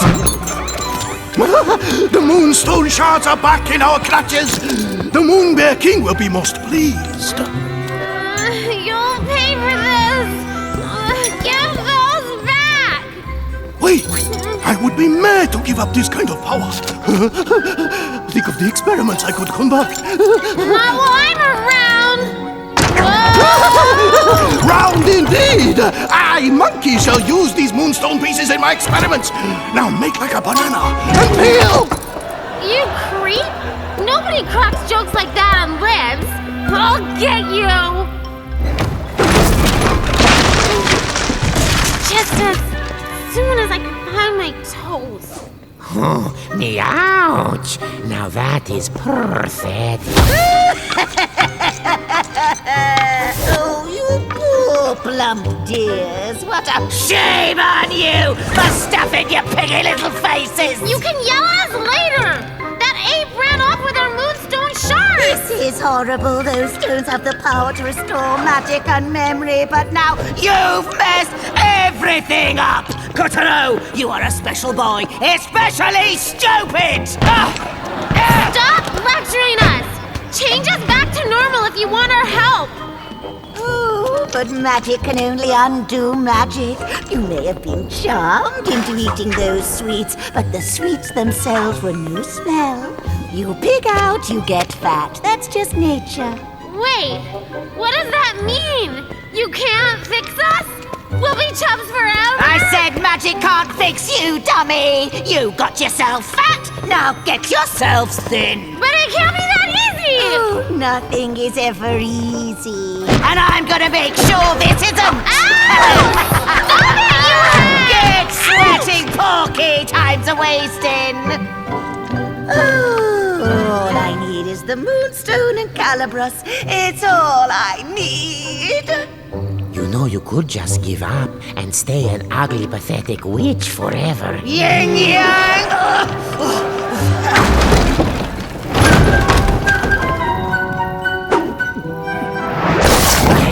So, the witch is the one pulling the strings. This awesomely juicy morsel should come in handy.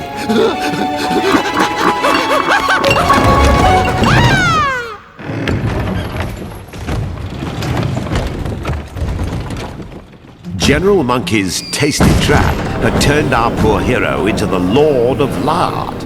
From shrimp to blimp. Oh, man! We need a diet! Roll out!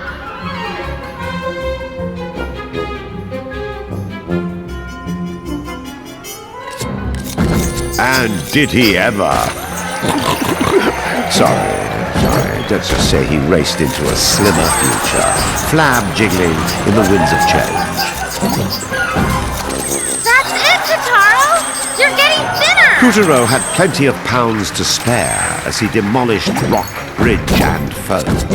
His globe-like body was a microcosm of his struggles, as if some mini Kutaro was slicing away with Calibros at the layers of fat. Your greatest enemy is yourself.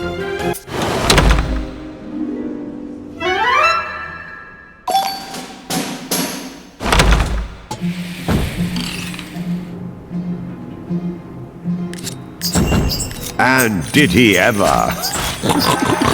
Sorry.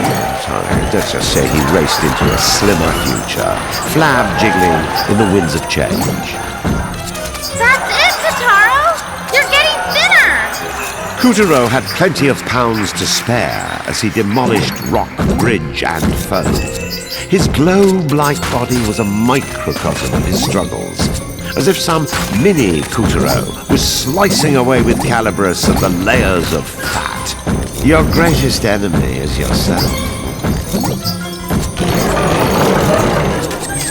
Looking good, kiddo! Keep it up! All of human history can be traced along our waistline. Agriculture and then food storage eventually separated men into the plump and the poor. Call it fatocracy. To narrow the divide.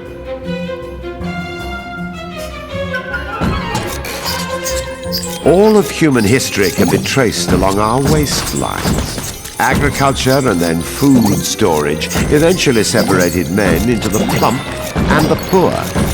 Call it fatocracy. To narrow the divide between the fats and the fat not.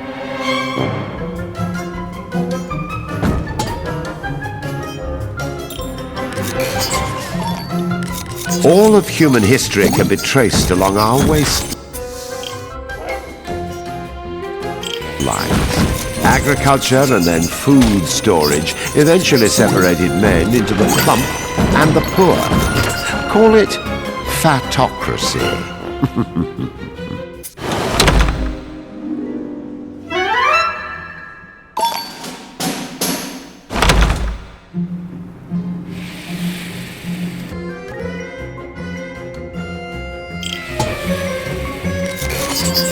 All of human history can be traced along our waistlines.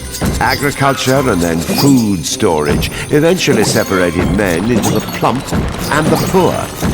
Call it fatocracy. To narrow the divide between the fats and the fat-nots, someone had the bright idea to ration food out. It was called communism. Want bread? Line up. Don't be like those unhealthy fatocrats. But communism ultimately lost out. No five-year plan could wean people from the temptation of all that caviar and vodka. It was hard work, but Kutaro shed the pounds, having doffed his mantle of corpulence.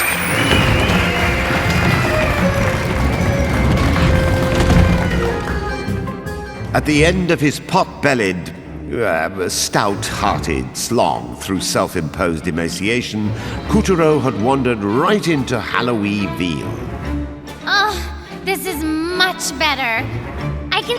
Give me candy or die! I don't think that's how Halloween works. The pumpkin monster attacked with vicious geysers of cream filling.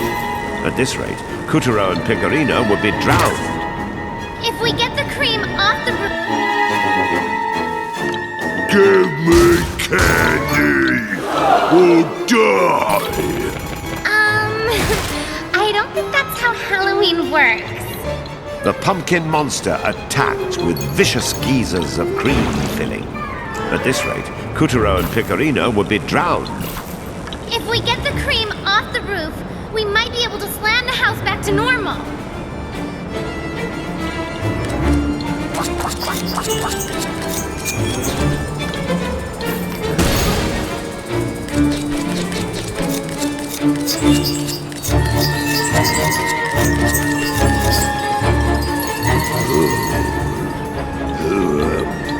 I feel sick. Ugh, I haven't seen this much projectile vomit since my sorority days.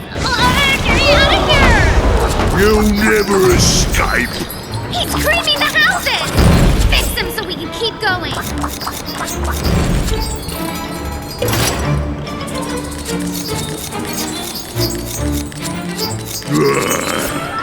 I will crush you all.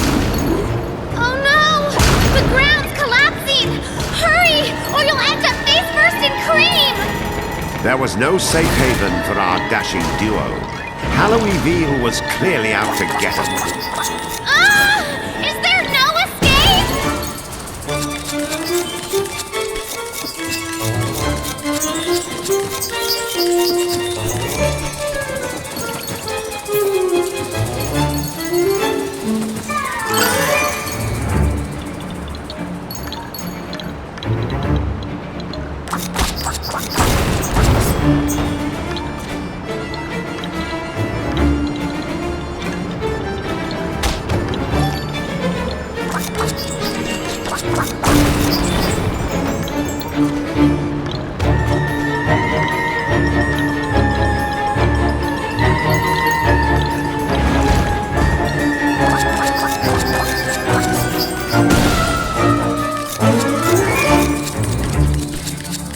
Now you are finished. Run for your life, Kotaro! It's a cream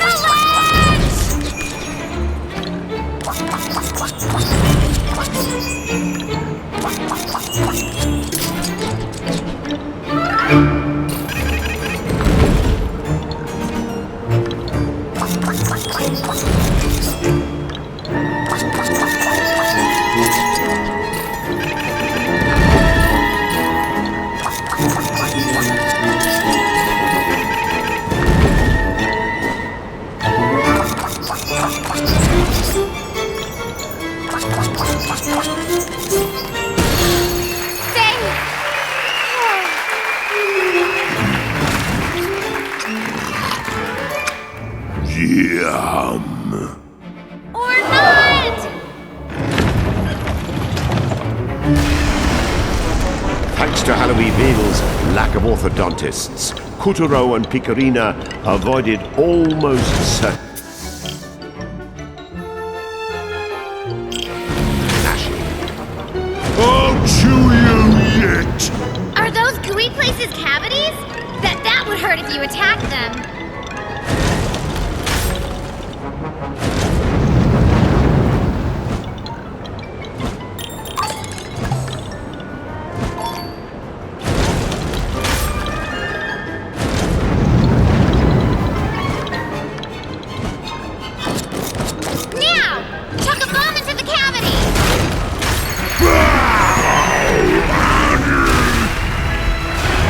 I'll trap you forever. This time, the pumpkin monster kept his jaw clamped shut, leaving neither nook nor cranny to crawl out of. They were trapped. Let's just get away from the teeth!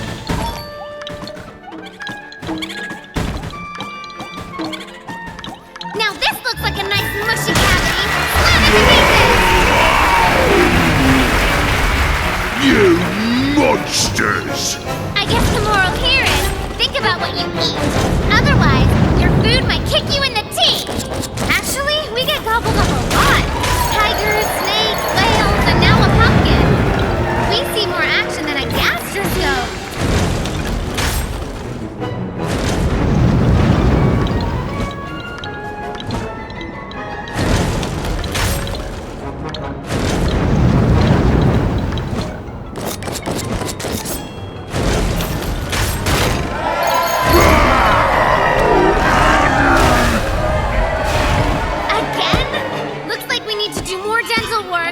Remember, cavities can lead to bad breath, gum disease, loss of hearing, and death. Don't forget to make that dentist appointment. Loss of hearing? That's a new one.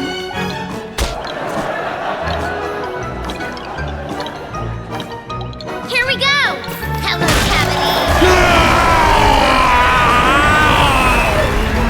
See what happens to gluttons for punishment? That was experience talking.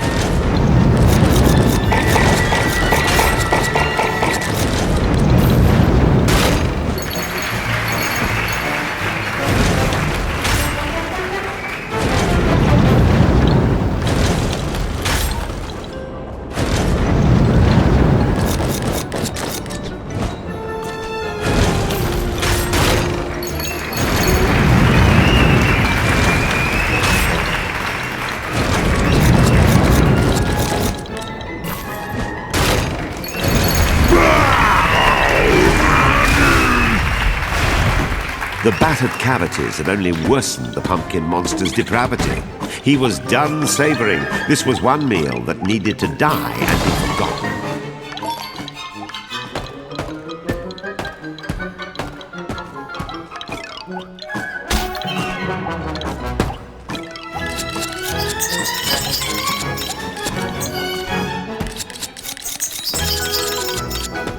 Another cavity! Let's finish the job!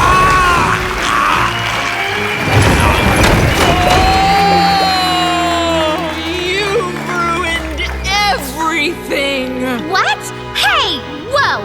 If we hadn't busted you out of there, you'd be spending the rest of your days as a pumpkin monster! What is a pumpkin but a manifestation of the predictability of everyday life?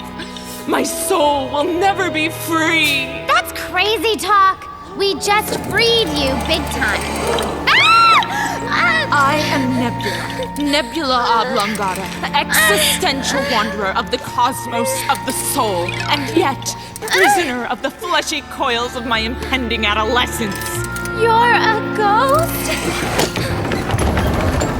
So is everyone in Halloweenville. People insist I am the mayor's daughter, but they are deceived by illusion. They do not realize I am a ray of blazing light in a galaxy of darkness, cast out by the gods and saddled with this cage you ordinary fools would call a body. That's nice. Well, if you're the mayor's daughter, maybe you've seen this guy, this monkey guy? He totally swiped our goods and we want him back. Yes, the simian is conducting experiments in the haunted house in the center of town. The place I called my literal home. Well, Kataro, let's go. Wait! What? Don't do that. General Monkey has transmogrified the haunted house into a laboratory. It is a fell crucible of tin and iron, a portentous labyrinth of tubes and tinctures. To set foot inside would be to bring down the hammer of your own doom. Unless, of course, you enter through the unspeakable door. Unspeakable? You just spoke it. So, I take it you know where the door is? Yes, it was my literal home. Then could you, show us? Impossible! Monkey stole my key to the unspeakable door. Of course he did. But not the mayor's.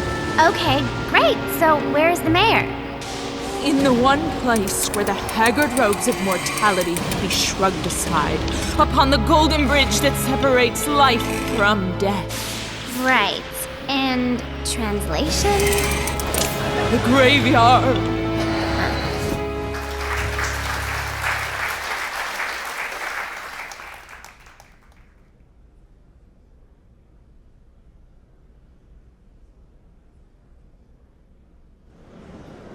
With the help of Calibros, Kuturo defeated the menace and saved the souls of a lucky few.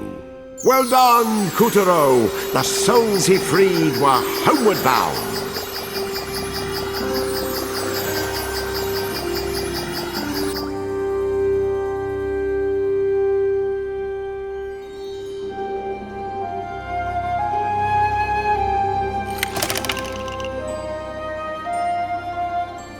Kuturo survived the most arduous of tasks, a gauntlet of tummy aches and toothaches. After fasting as fast as feasible, he made his way to the graveyard to find the mare, and hopefully a key to the stolen moonstone pieces.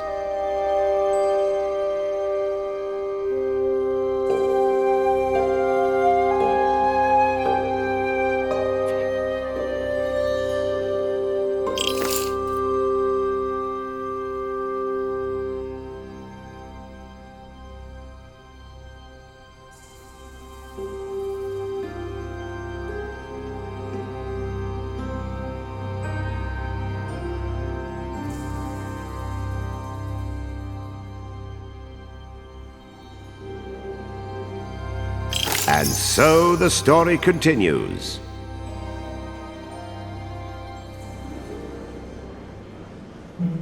Before his stint as a scientist, General Monkey was a brilliant mime who made everyone laugh.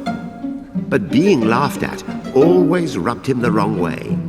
Determined to better himself, he studied hard and used his evil inventions to get in the Moon Bear King's good graces. His piece of the moonstone made him the smartest creature around. Smart enough to build Castle Grizzlestein, and smart enough to turn Halloween Veal's pumpkins into wickedly tempting snacks. Now, within his laboratory in the haunted house, he was combining Kuturo's 7 moonstone shards with the one that General Dog already had to create an abomination unlike any the moon had ever seen.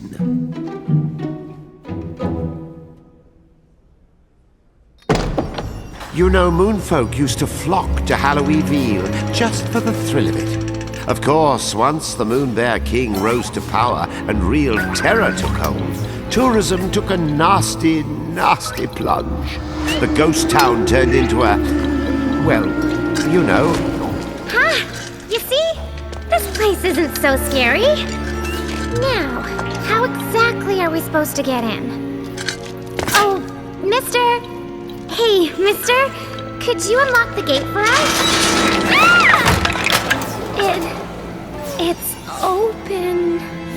Here they were, in the scariest corner of the scariest part of the moon. Fortunately, not even the most horrible of deaths could deter brave Kuturo from his search for the mare. After you. Yes, Kuturo mustered all his courage and faced the dangers ahead. I said, Kuturo summoned all his courage because if he didn't find the mare and get the key to the haunted mansion, the moonstone shards would be lost forever. Clearly, Kuturo needed a little persuasion. Oh, get your hiney in gear, you chicken!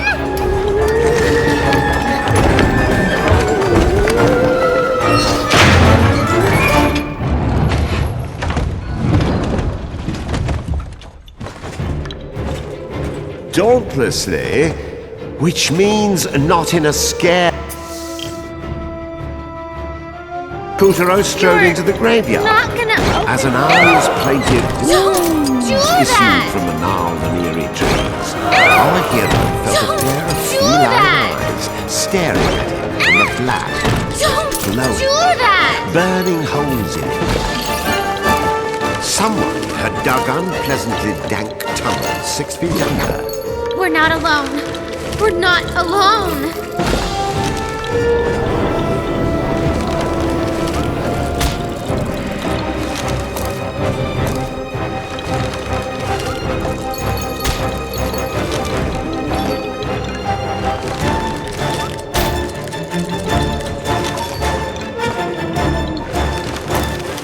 Finally, a little let. Oh my gosh, Nelson!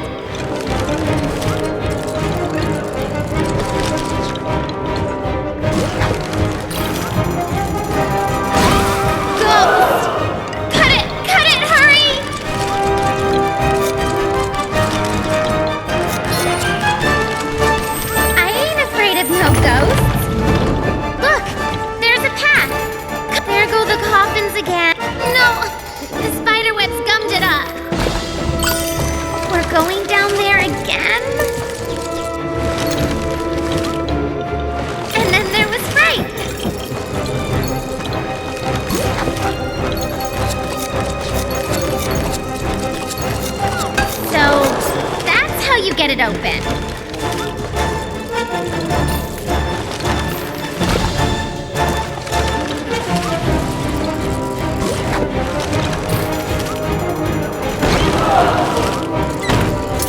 What was that?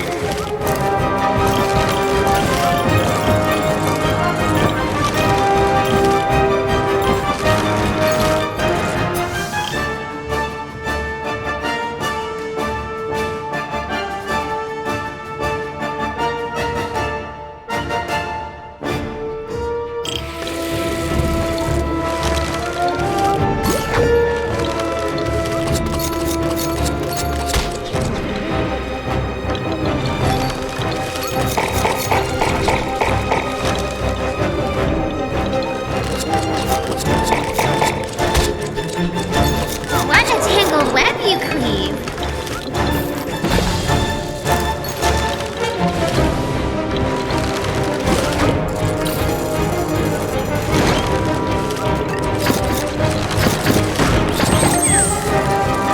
Huh, no sweat.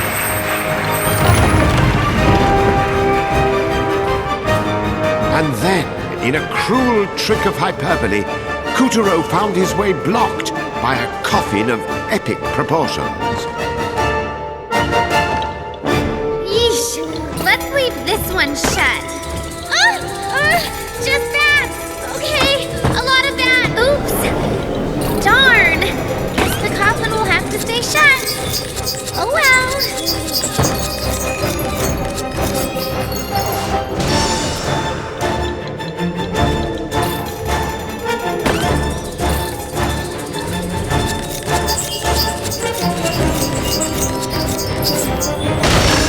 My knee! Brains. Brains. It's no good. You've gotta. It's no good. You've gotta. It's no good. You've gotta slam from higher up.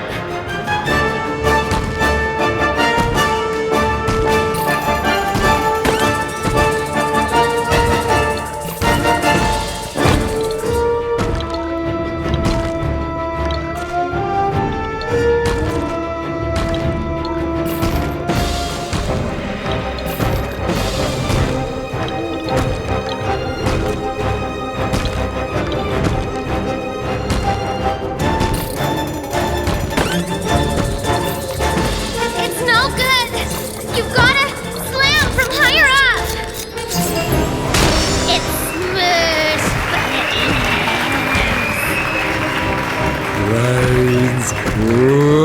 Brains. Brains. Brains. Brains.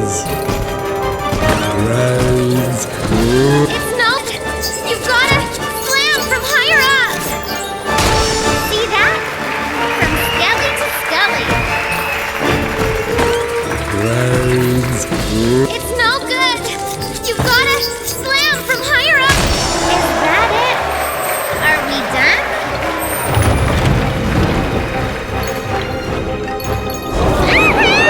Hands! Countless hands burst from underfoot, ready to drag Kuturo straight into the dark depths. Oh, nasty! Who's that kid? It was one of the three tights Kuturo met back in the Black Castle's kitchen.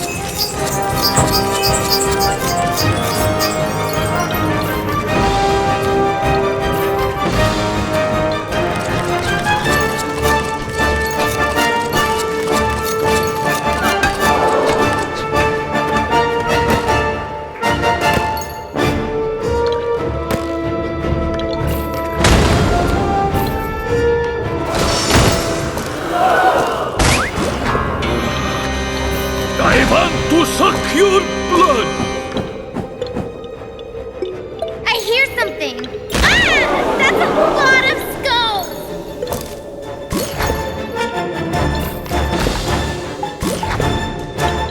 It sounded like the skulls were playing a melody. Maybe we should play the same melody? Check out the wimpy go. Hey! It didn't work! The ghost transformed into a swirl of darkness and effortlessly dodged Kuturo's attacks. Then, Suddenly, a ray of sunlight bounced off the earth and pierced through the dark clouds above. Of course! Light! Dark things hate the light. Think you can find some way to bounce it at him? Are you listening?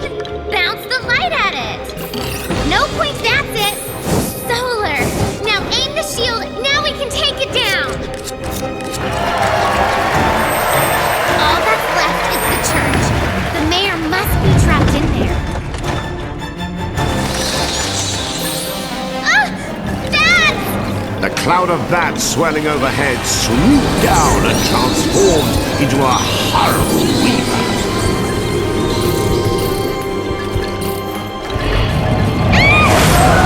It's the Grim Reaper!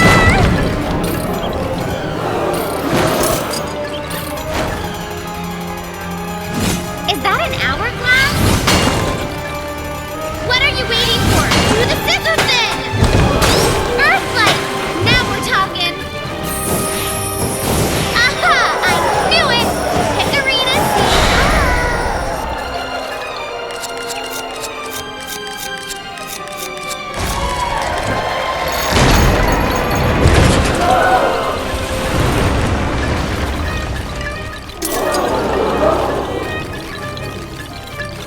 The Reaper Weaver swung his deadly scythe, but Kuturo wasn't ready to give up the ghost just yet. Bravely he fought back, using the knight's shield to douse the fiend in Earth's holy light.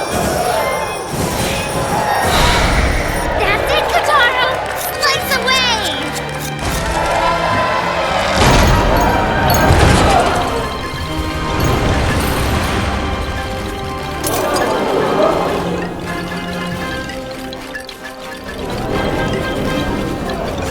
Uh-oh! We're getting a bit of weather here! The Lord of Death used his wicked powers to block the light pouring in from Earth. Kotaro!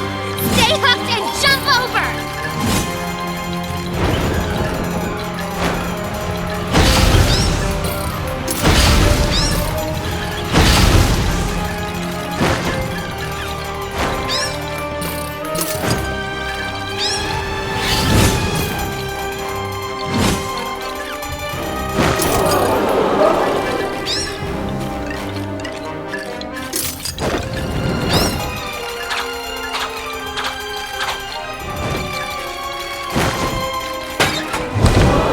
That sneaky son of a plague! Now there's only a little bit of light left!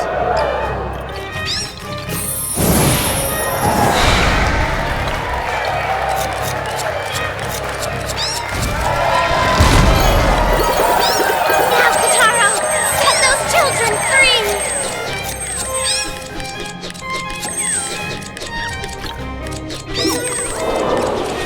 Rats! Try again!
Got him!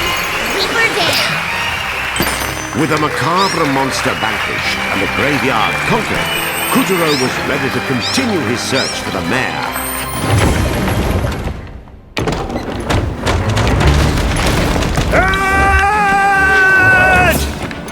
Thief! Noggin Nabber! That head belongs to the mayor! You give it back! thief! You are looking at the mayor of Halloweenville. Excuse Daddy! Daddy's missed you, Susan. Don't call me that. My name is Nebula. Silly girl. Daddy knows what he named you. Susan's a wonderful name. No, Susan is so plebeian. You can call this earthly vessel, but you can never name my soul. My name is Nebula. Nebula Oblongata, wanderer of the cosmos. I think we need to look into cancelling your library card. Susan! Susan! Stop it! Puppeteer's efforts had galvanized the ghosts of Halloweenville, and now they rose as one. Armed with torches, they closed in on the haunted house, determined to have the monkey's head. Kill the monkey! Smash his head! Drink his blood! Woohoo! We are on our way! Alright, come on everyone! Let's make that chimp pay! Yeah! Charge! Huh? Are you with me? Yeah! Charge! Guess it's up to us now. Let's go, Kataro! And so our Kutaro was left to face Monkey's machinations alone. He's not alone.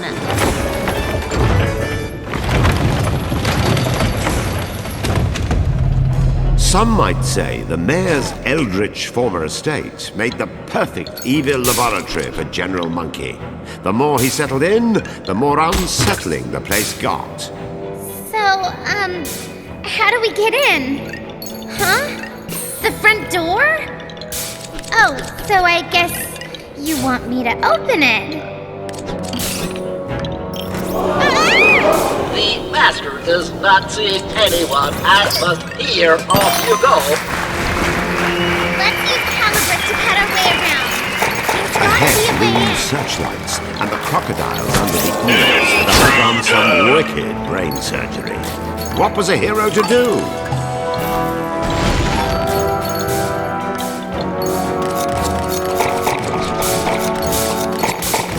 Monkey's sinister inventions patrolled every corner of the premises. The General trusted no one and operated all of these creations himself.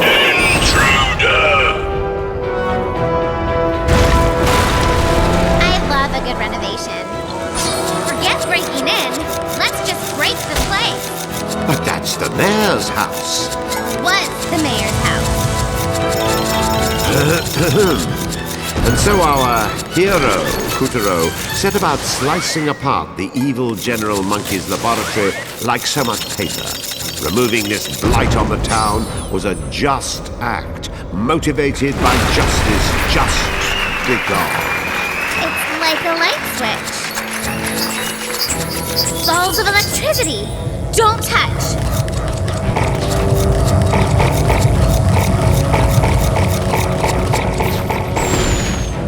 Another switch.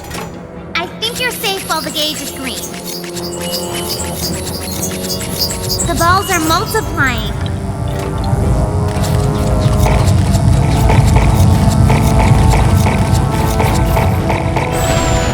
With the last of its supports gone, the fourth story came crashing down.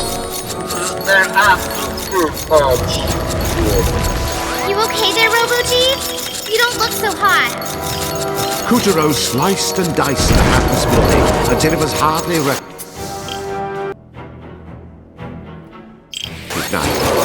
Walls tumbled and columns crumbled until finally the mayor's... correction. The evil monkey's abode had been demolished. Monkey's gotta be in here. I can feel it.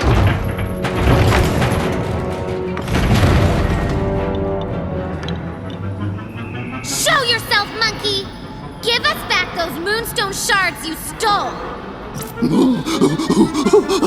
But they are right in front of you, my dear. What? You will help me test my new bodacious experiment. General Robodog, destroy Kutaro. Acknowledged. Battery bank This melted. is General Dog? What happened to him? Go, Robo Dog. General Monkey has augmented all of my primary function. Discharge ready. Commencing discharge.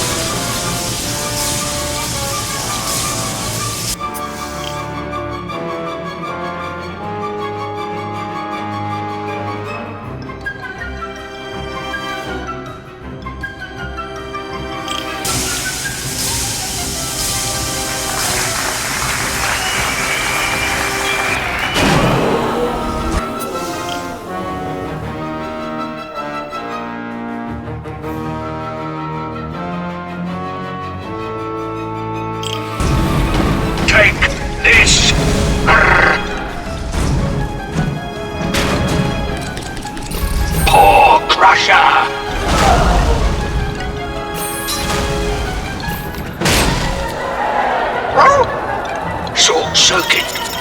Malfunction.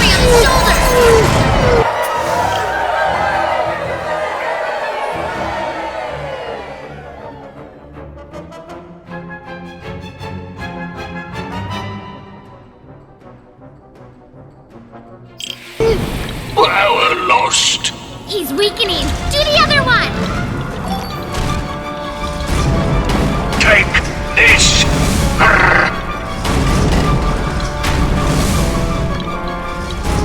Discharge ready. Commencing discharge.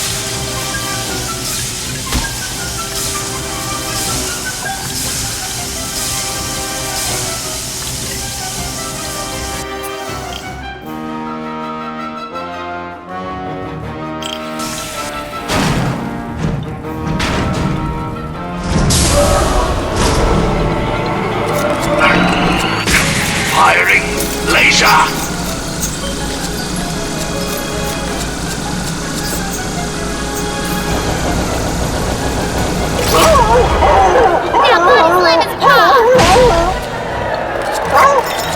Short circuit.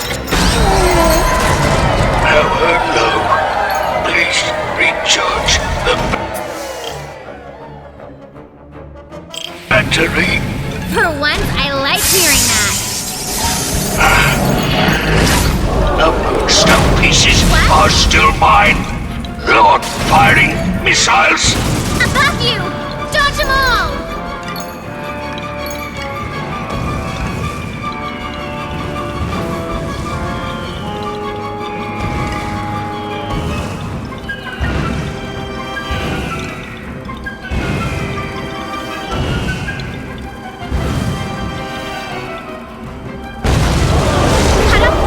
And slam him on the head! Defense system activated!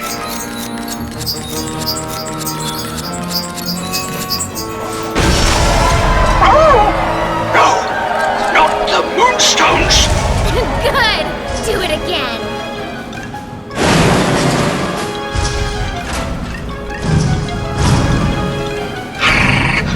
Firing missiles! Saturation mode! Whatever that is, dodge like crazy! Curse this pooch's newfound vocabulary!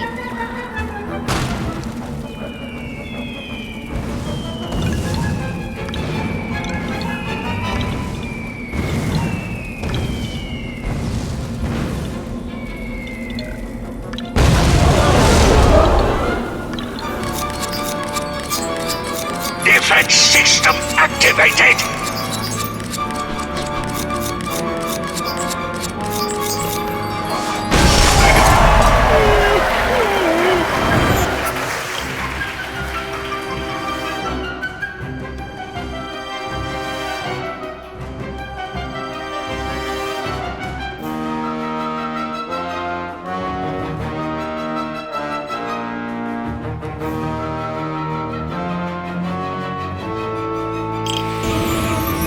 Energy low.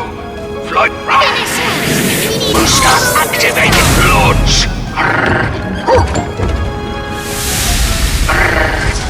Rocket punch. Fire.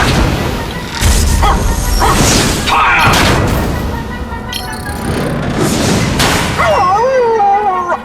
Damage. Declaring lightning assault on target. Active bone. Engaging target. Oh! Yes! You did it, Kataro! We got back our Moonstone Star!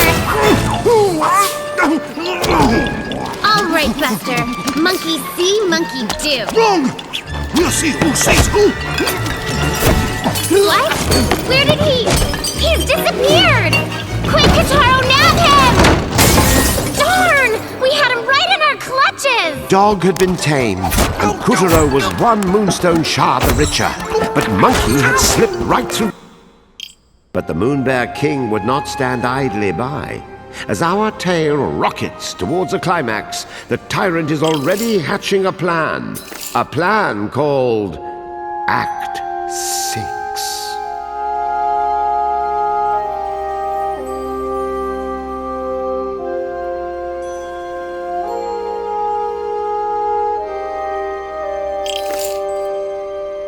Now back to Kutaro's tale.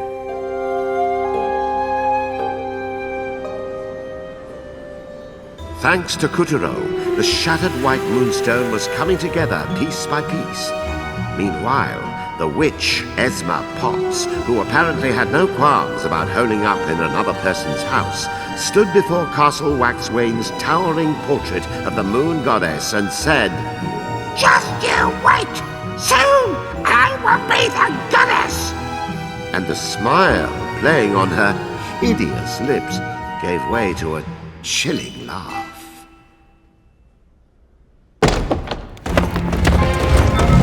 Monkey! Monkey, where are you? Revisibilate yourself! Yeah, my lord, at once. How could you fail me?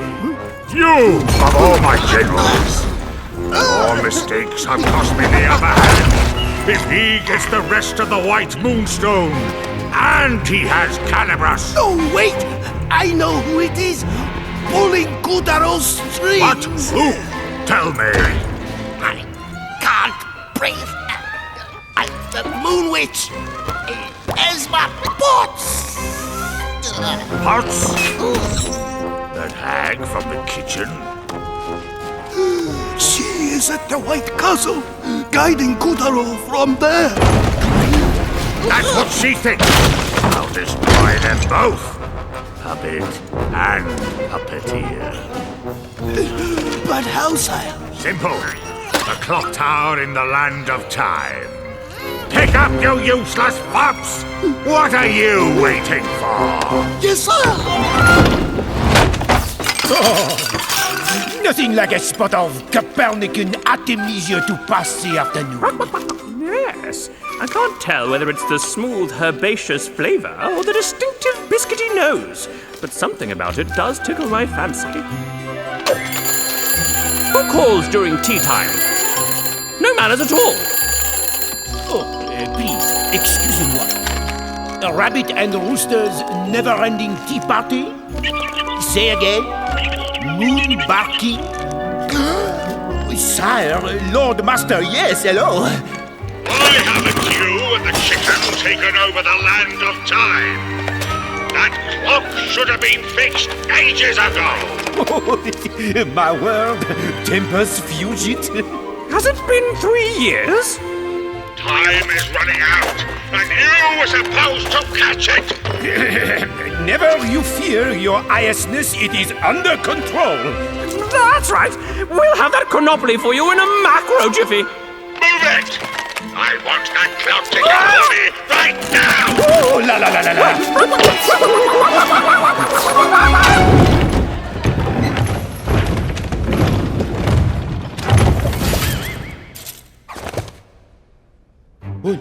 Late, I am late! He looks shady. Let's tail him. Everyone and everything in the land of time was zipping along at a blistering pace. It was almost as if...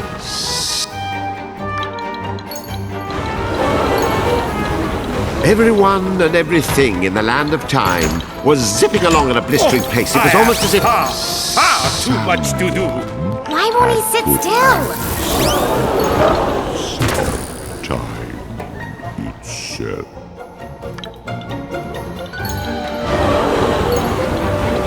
Everyone and everything in the land of time was zipping along at a blistering pace. It was almost as if...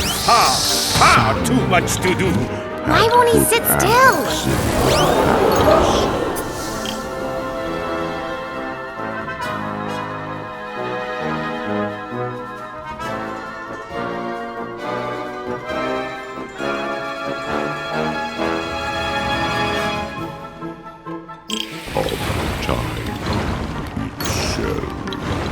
And then all of a sudden the ants were all blot out. Even the buildings lining the street were recombobulating at breakneck speed. Oh, no. Their heights changing like rippling waves. Late. Hold it, Buster.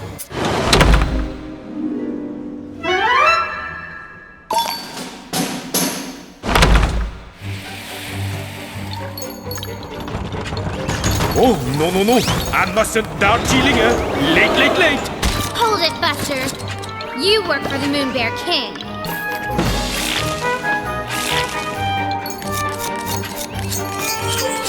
Yes! Stop distracting me, or he'll have my head.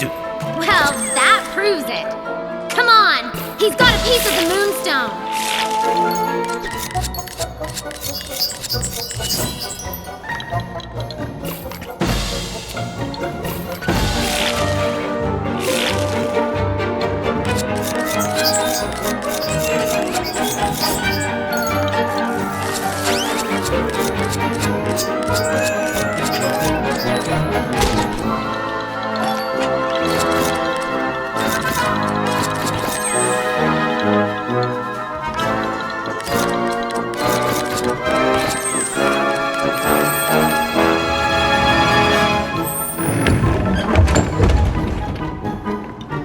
I must conquer the land of time post-haste. The dark! Oh no! Made it! Oh, look out! Woo! Safe. Even the chimney sweeping seemed to be chronologically impaired. What a dumbness to the land of time. What should have been running like clockwork had been reduced to running in circles.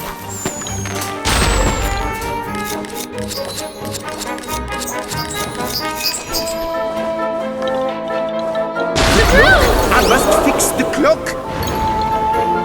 Jump!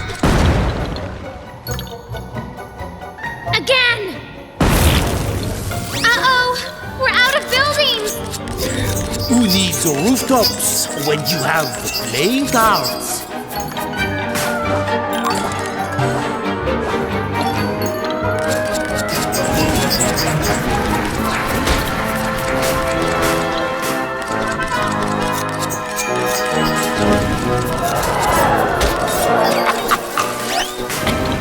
Want to enjoy a fragrant tea amidst all this soot? First world problems, Bunny Man.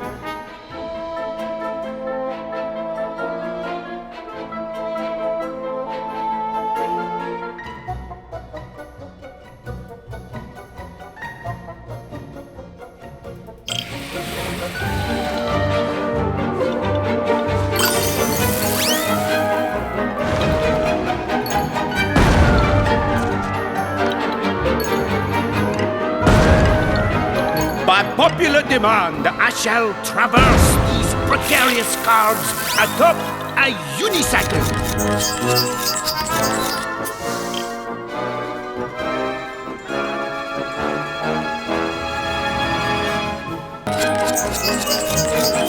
An enormous chimney loomed before them, and a deluxe-sized chimney brush to match. Glad this isn't my house. Coutureau's search for General Rabbit had turned into a wild hopscotch across the land of time's rooftops.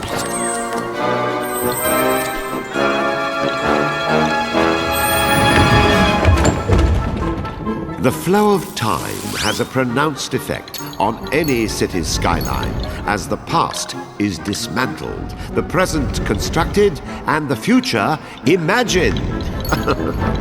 Dreams and aspirations become the girders upon which life is built and rebuilt in the name of progress. It just usually happens a lot slower.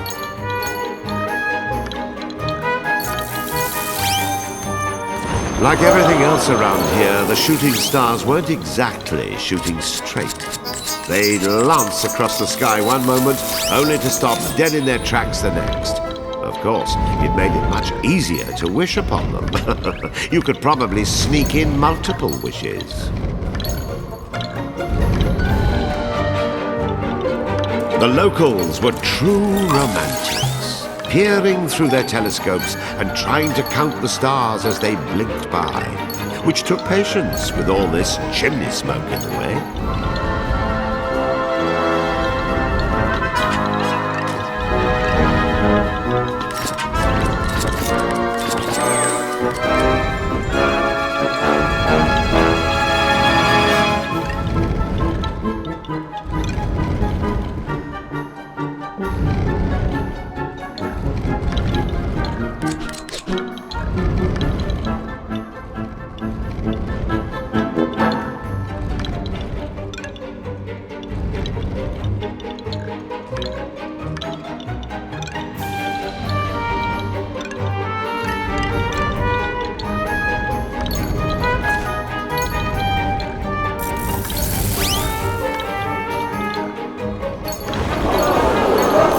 Have my head for this? Yes, sure as rabbit's feet are lucky.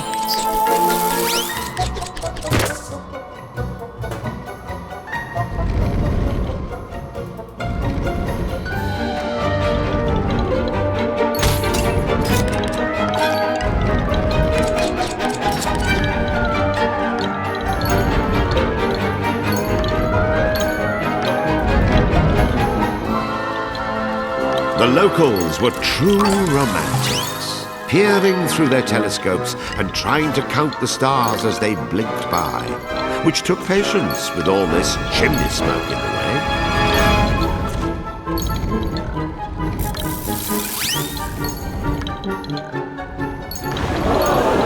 Oh, he'll have my head for this. Yes, sure as rabbit's feet are lucky.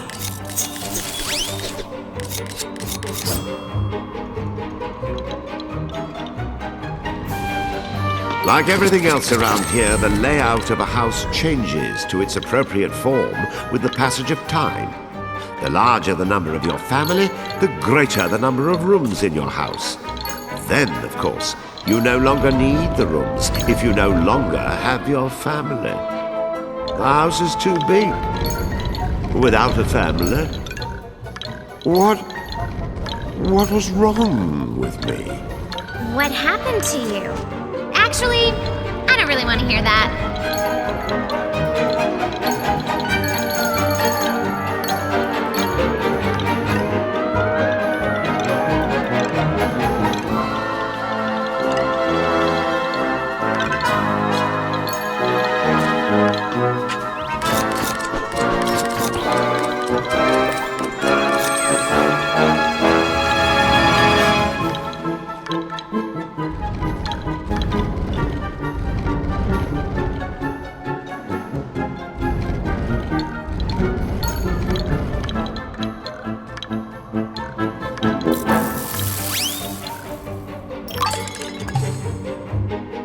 The land of time had an old and well-established observatory where time was closely watched, a calendar devised, and the stars slid around to make it all. Like everything else around here, the layout of a house changes to its appropriate form with the passage of time.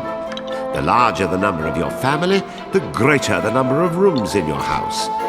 Then, of course, you no longer need the rooms if you no longer have your family. The house is too big. Without a family. What was wrong with me? What happened to you? Actually, I don't really want to hear that.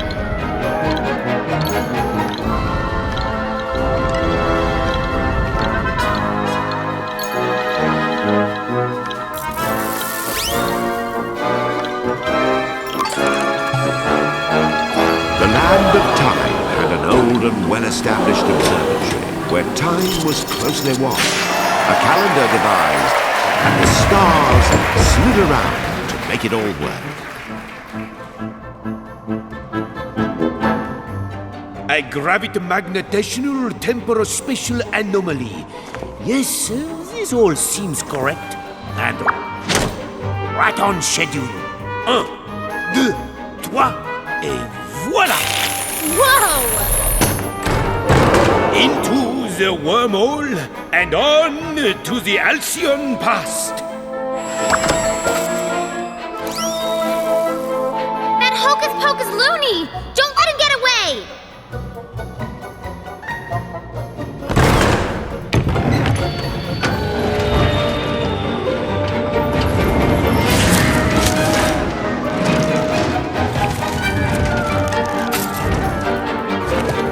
Time was a bit funny in here, but General Rabbit's high way of playing cards let him quite literally pass the hours. Hey, why are you stalking me? Don't play dumb. We're gonna beat you up and take back your Moonstone Shard. Follow that rabbit!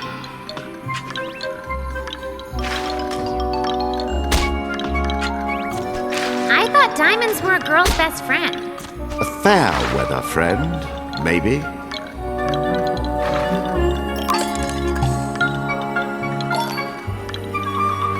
The game would not start until Kuturo cut the deck.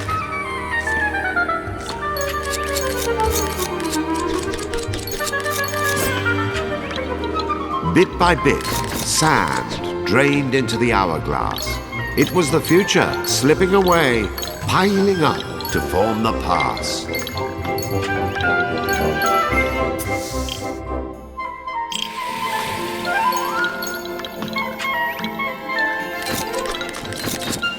Whoa! The Joker is wild!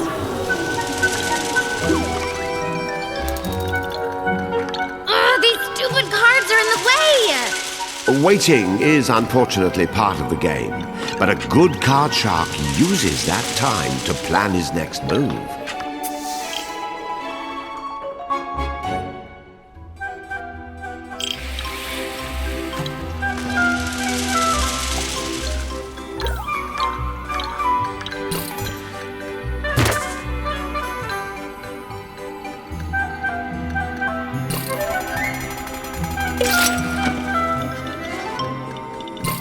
What? You again? I am far too busy for this harassment. I have history to rewind, a land to conquer. Excusez-moi. Hey, get back here! Face Kataro fair and square!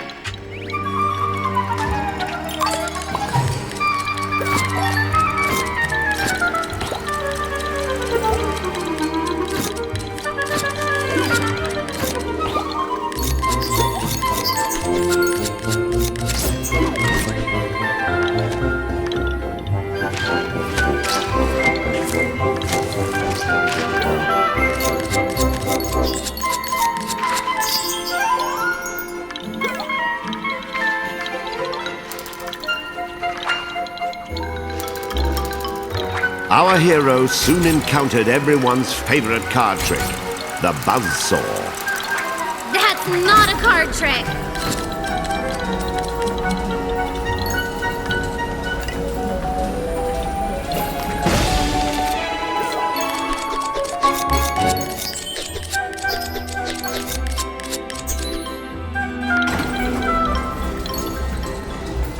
Kuturo laid all his cards on the table. This was it.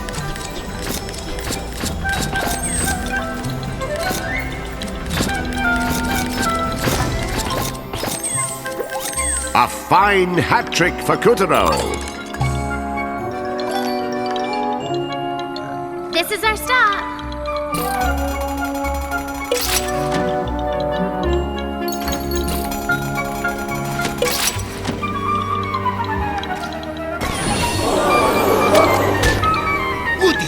Stop interfering!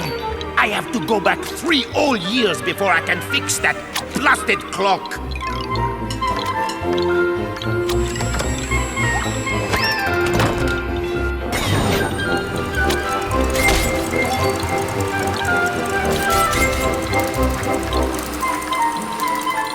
Ace trumps all, especially when it's 5 aces of spades. That's cheating! Couturier hopped over the questionable hand and scrambled ever higher. Hurry up! It's fold or be folded!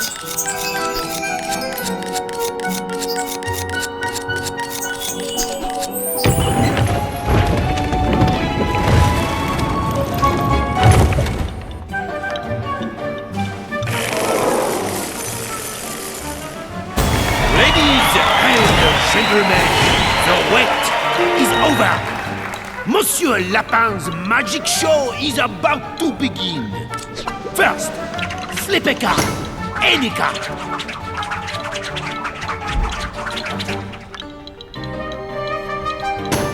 Now, let us cut the deck.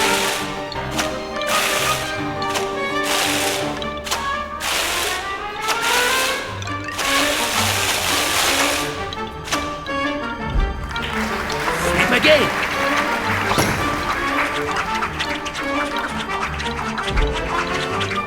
Just one tap of this ordinary top hat and presto slicer! Voila!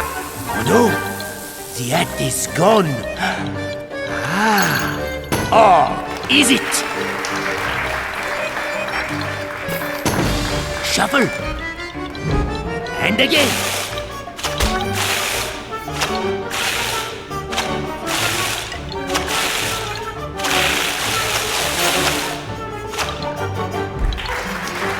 Again.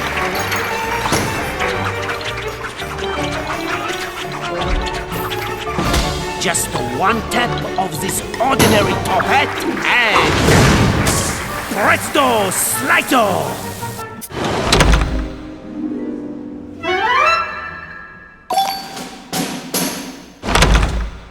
Ladies and gentlemen, the wait is over. Monsieur Lapin's magic show is about to begin. First, flip a card, any card.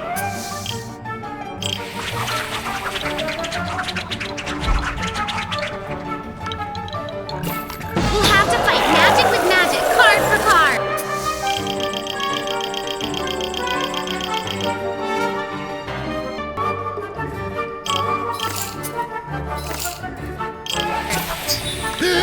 My cards!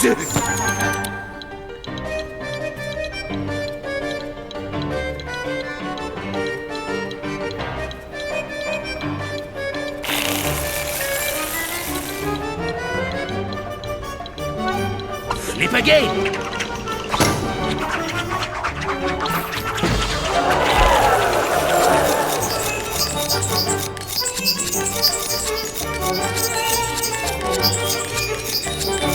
Stop trying to peek backstage!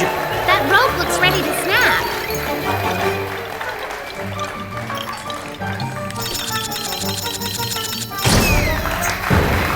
Behold this! What's this for again?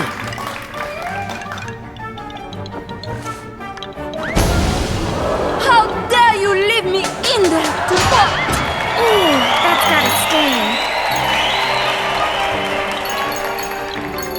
And now, the flying daggers! Flip again!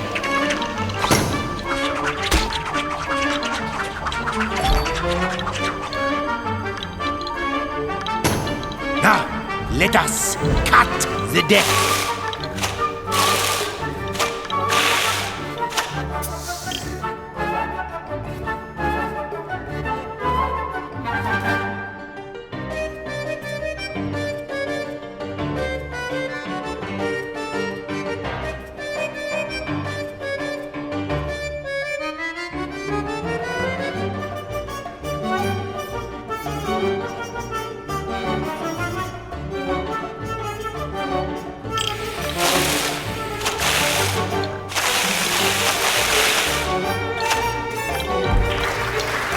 Again.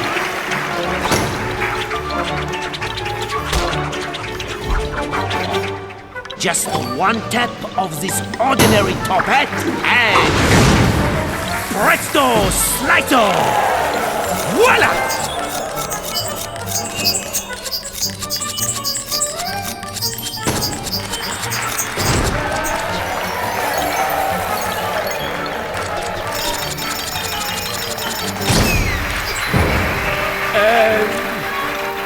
Behold this box!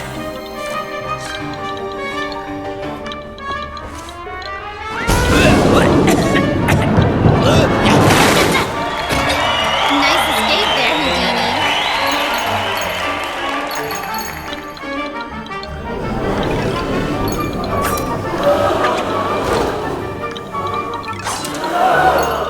Flip again!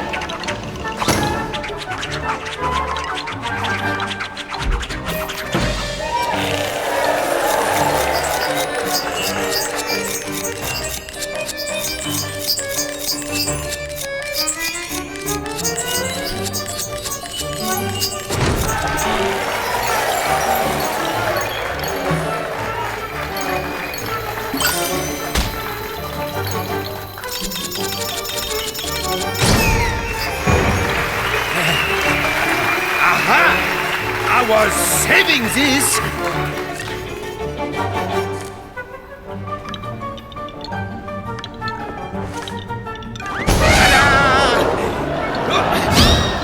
Wasn't that something? Oh, it was something.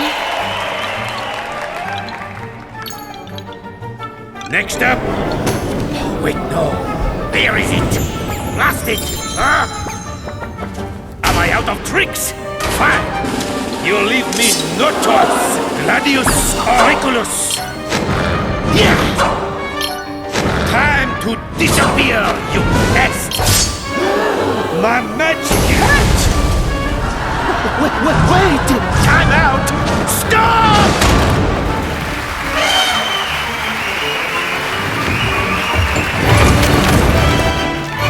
That's what you get for abracadabbling with us. All right, another one in the bag. Yes, good boy. Gather those shards. The moonstone will soon be complete.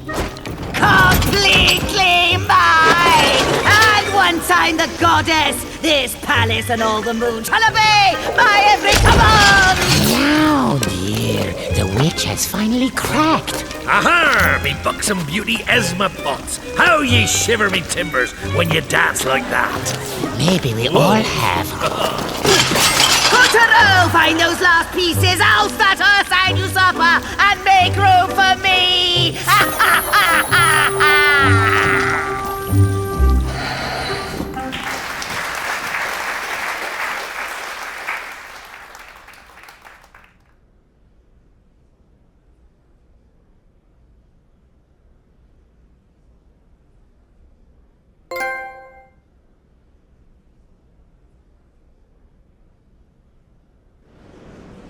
With the help of Calibrus, Kuturo defeated the menace and saved the souls of a lucky few. Well done, Kuturo! The souls he freed were homeward bound.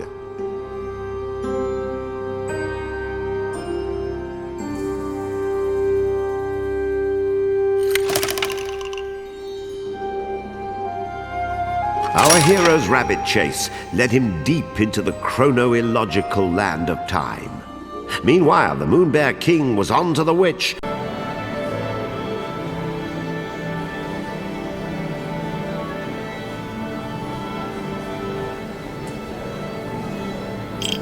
Welcome to the magical theater of the strange and fantastic.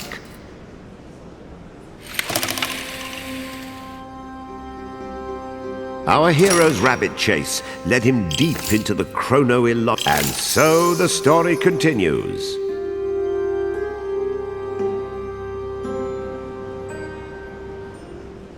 No world is complete without a clock tower, and the moon is no exception. But the hands of this clock are not used to tell time. They are used to shape children's dreams. Light and dark decide if it's a quarter to a nightmare, or half past a daydream, or 10 till a rude awakening. To keep a stern watch over the clock, the moon goddess had chosen Mr. Pink. But that was before. When the white moonstone shattered, the clock spun into madness, and Mr. Pink went missing.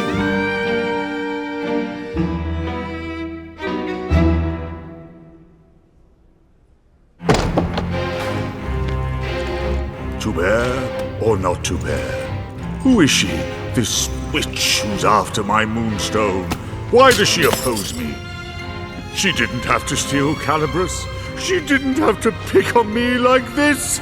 It's not fair. This is my moonsies. Nobody else can have it.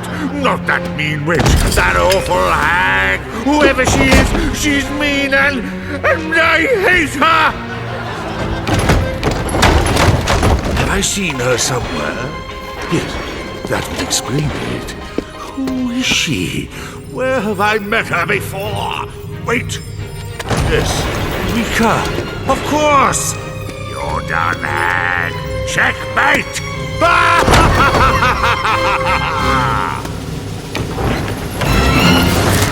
Kataro, look out! These cards are about to fall! Cushioning Kutaro's fall was a strange garden constructed like a maze.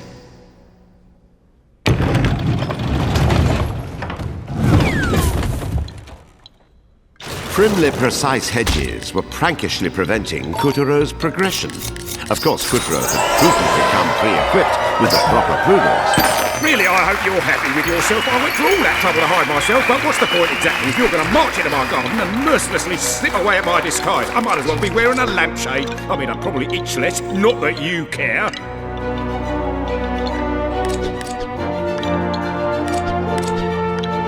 Show a little gratitude? Kataro just, saved you. Do you have any idea who he is? Lost soul, rightful bearer of Calabrus, hero of the moon. Yes, it's all very obvious, very clear to the naked eye. But, you see, that's why I'm getting pernickety. You're being far too reckless. You probably ride your bicycle at night without a helmet. And do you really expect to defeat the Moon Bear King like that? Really? But never mind, what's done is done. Milk spilt, not crying, moving on. Corrective measures can be taken. Proverbial mop for the proverbial dairy disaster, yes? Now, introductions. The name's Galahagrid Mulberry Times a Wasting. Goddess-appointed Warden of the Land of Time, Clock Tower / Watchman / General Manager of what we call Dream Time, etc. ad infinitum. I know, lots of information to digest, probably didn't catch it. Just call me GMT. It's a pun. Clever, you see. This is going right over your head, isn't it? Your mothers didn't read to you much, poor things. Forget it then. You can call me Mr. Pink. Mr. Pink? Okay. So, why were you hiding in a bush again? Must we go over every detail? Clocks ticking, sand trickling out of the hourglass. Come on now. Fine, here we go. Class is in session. Have a seat, or stand, or hover, whatever. Basically, this all started with dreams. The goddess, because she's rather smart, decided that there should be a certain parity, that means equality, in how we interact with children in their dreams, which of course led to the construction of the clock tower, built by a watchmaker by the name of... For crying out loud!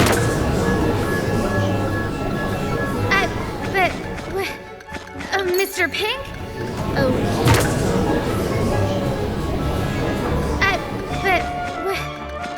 Mr. Pink? Okay, so, why were you hiding in the bush again? Must we go over every detail? Clocks ticking, sand trickling out of the hourglass. Come on now. Fine, here we go.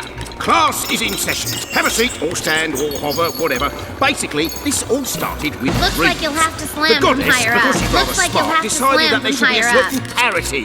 That means equality in how we interact with children in their dreams, which of course led to the construction of the clock tower, built by a watchmaker by the name of...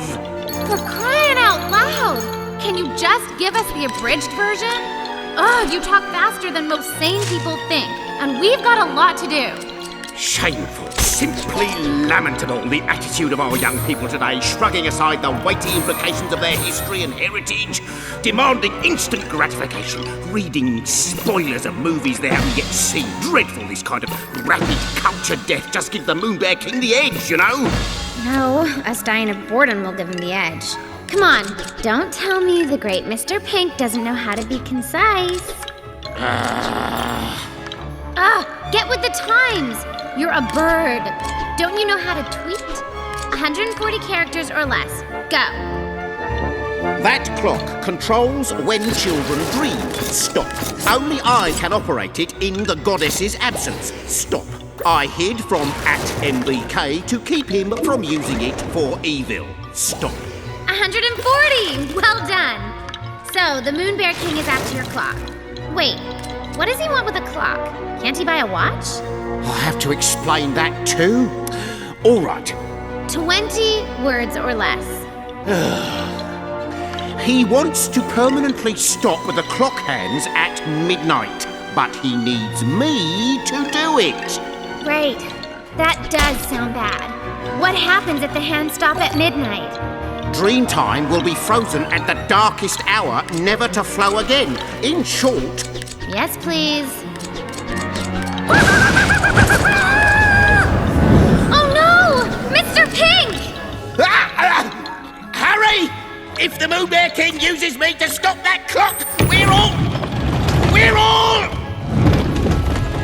Couturier dashed through the verdant labyrinth, determined to free Mr. Pink from the diabolical General Rooster. Look at the ladybugs! Bees, too!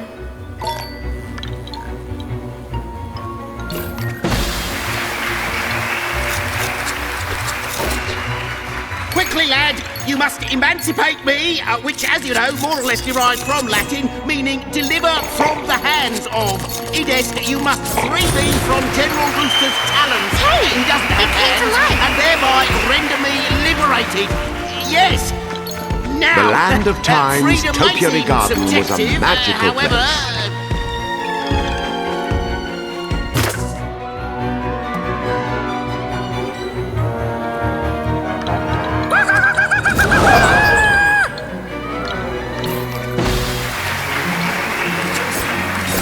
Quickly, lad, you must emancipate me, which, as you know, more or less derives from Latin, meaning deliver from the hands of. Idest, you must free me from General Rooster's talons. He doesn't have hands, and thereby render me liberated. Hey, it yes. came to life.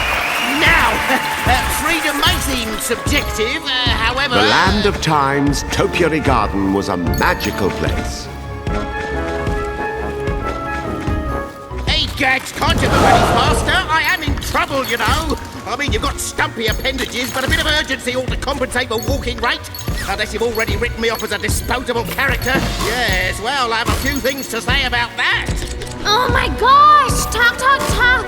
Kataro's gonna ditch you if you don't stop polluting the air with your noise. Nobody likes a wisecracking motor mouth who flies around and tells people what to do.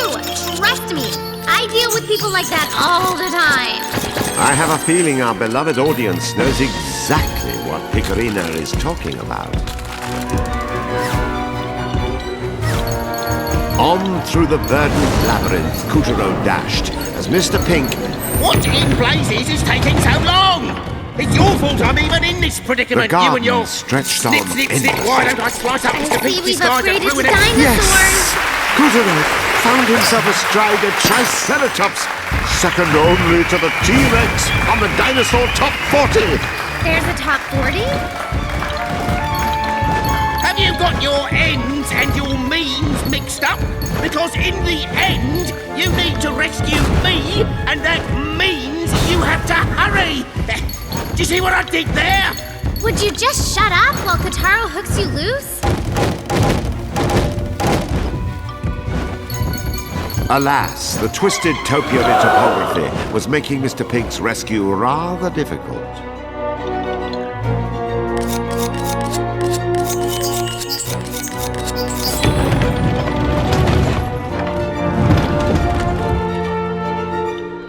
Have a spot of tea, hun. In fact, have the whole leopard. Don't be ridiculous. Leopard spots aren't made of tea. They're made of a special pigmentation that, in actual fact, is... Couturier found himself an unwilling guest at General Rooster's afternoon tea. But there was no time to sit back and nibble on pastries. He had to leap from table to table just to keep up with his host.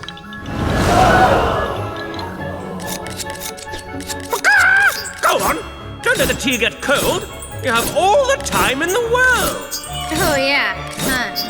Couturier sheared a path along General Rooster's trail of feathers and moved to the next table. It's important at these sorts of functions to make the rounds and socialize a bit. One can't be rude and keep to oneself.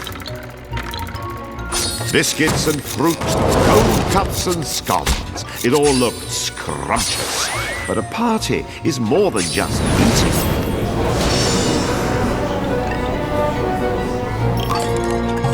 Remember, it's proper to give up your seats for the elderly and people who need them. Oh, I can't take it anymore. Can't we crash for just one? Ooh, let's go right. That side looks yummy. I said go right. Oh, look at these twists and turns. General Rooster flapped away disdainfully every time Couturier got close. But the trail of feathers was leading our hero ever closer to the clock tower.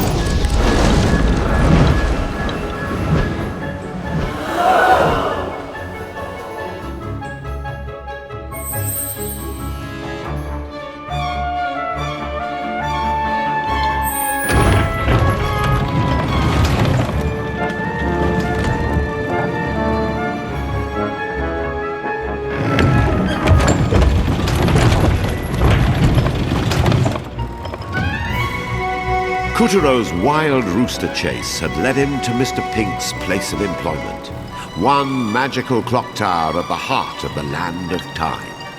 The insides of the tower were stuffed with enormous, intricate gears. Do they really need this many?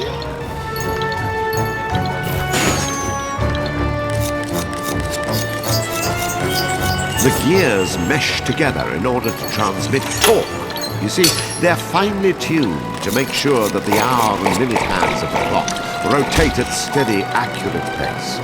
Also, they make convenient footholds.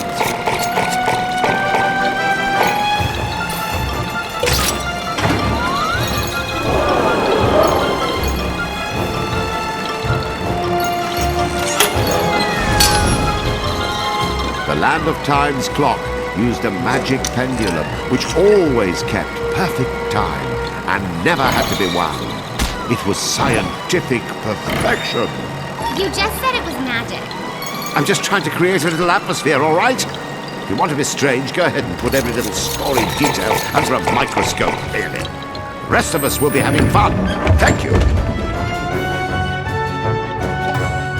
The tower's stately exterior was lavishly decorated, which worked out well for Couturier, who needed a path to the top.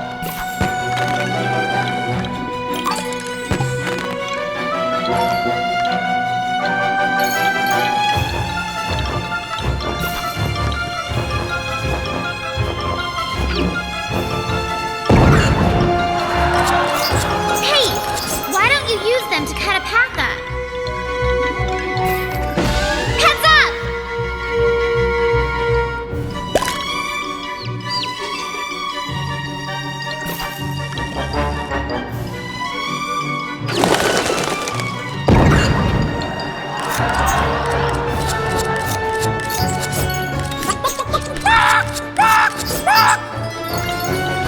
How dare you smash my eggs! My babies! Those were yours? I thought you were a boy chicken. I can be anything I want! I'm a peacock!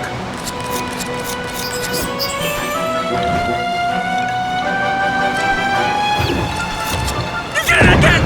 You monster!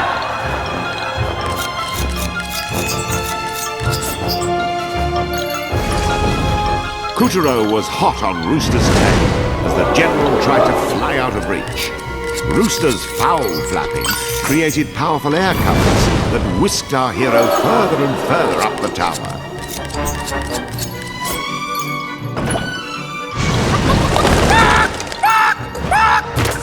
nasty little thing. Why won't you fall?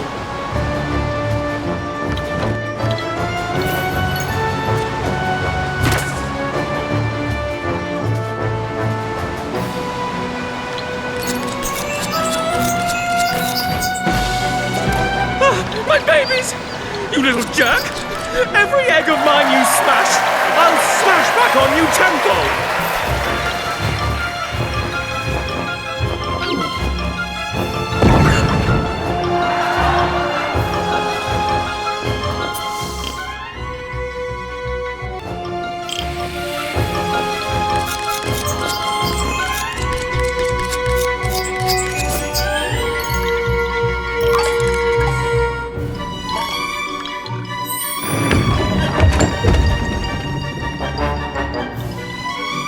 What's with all these levers?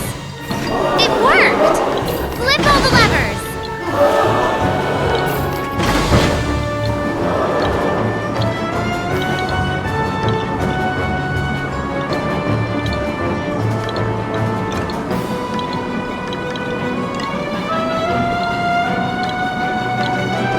Kutaro used the clock's internal mechanisms to climb even higher.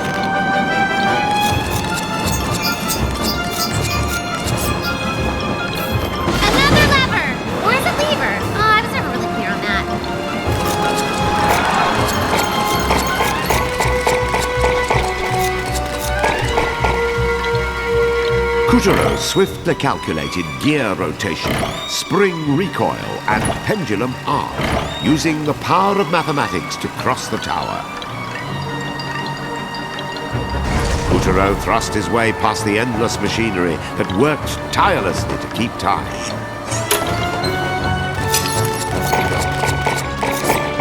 Check out all these cogs. They're spinning.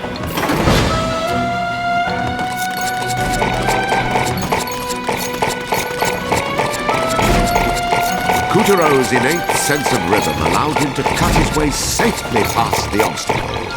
Yes, we're through! Aw, look at the pretty ladybug!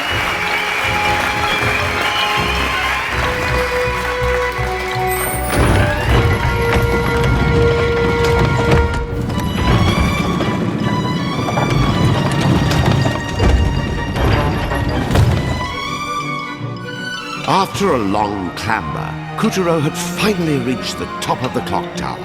Hey, sitter hero, I'm up here! He's been turned into a clock hand. Save me, please, before the clock strikes 12! Your time is up, Kutaro. Soon this world will be plunged into eternal starkers. I hope you mean eternal darkness. Don't, you cowardly chicken! You're already in no position to call anyone yellow, Mr. Pink. Come on, you cockadoodle doofus! I'll shred you nasty things to tiny pieces!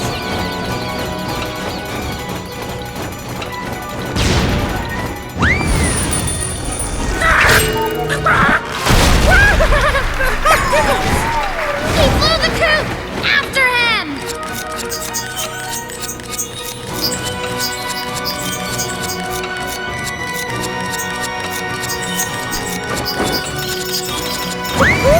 My wing!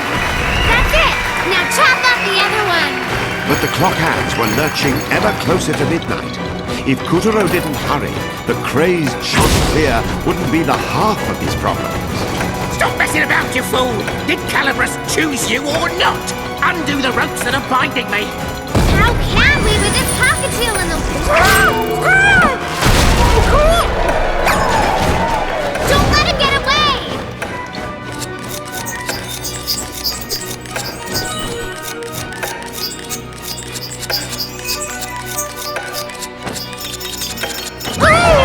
Stop! Yeah, nice work! However, the clock hands now teetered just a few tick-tocks away from the sinister stroke of 12. Only brave Kutaro could avert the impending crisis. We're doomed! Midnight is upon us! There is no hope! The world will end! I should never have put my faith in a couple of... Shut up! We're gonna save you, so just chill out, okay? That's what you think! The burial gloves off!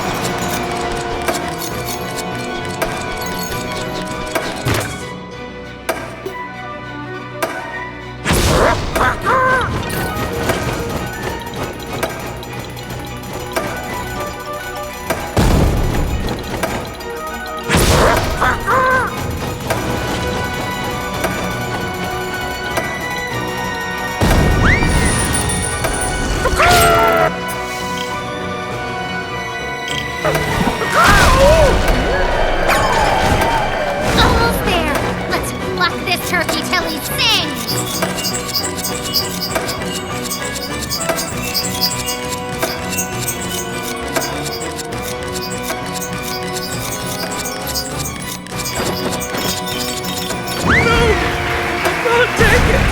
Finish him!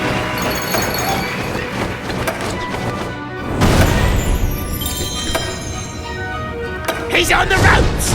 My beautiful plumage! I'll make a rotisserie out of you! Look out, lad! Destroy his wing!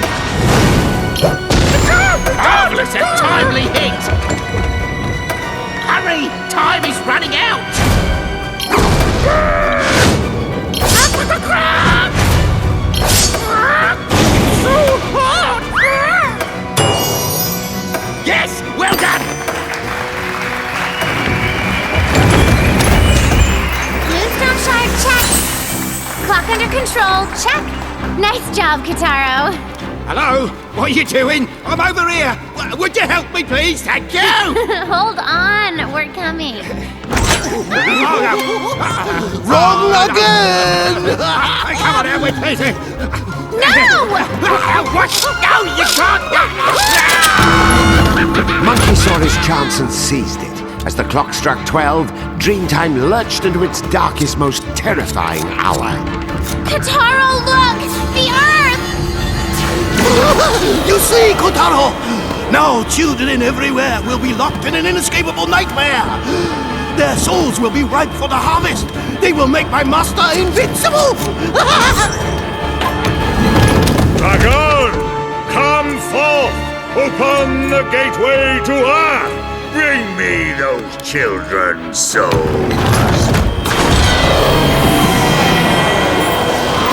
Kutero's victory over Rooster felt empty. He should have known Monkey wouldn't play fair. And now that the damage was done, he was powerless to stop the long night to come. Even in the land of time, there was no changing the past.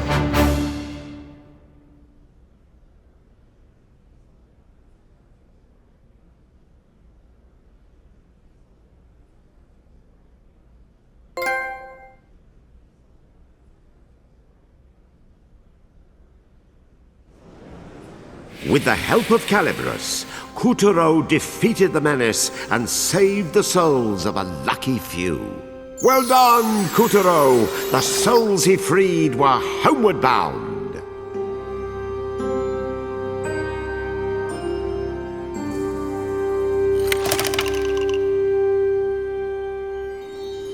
The land of Time's clock tower had struck midnight, plunging all of Earth's children into an endless nightmare. And worse yet, the Moon Bear King had sent Dragon to harvest their souls. Act 6 is getting messy indeed.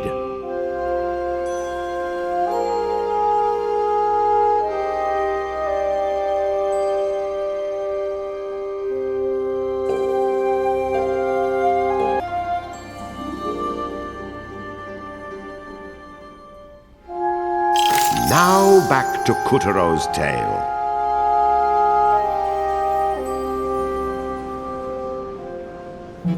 Dragon had been called forth from his celestial roost to bring judgment down upon all who dared to defy his ruthless master.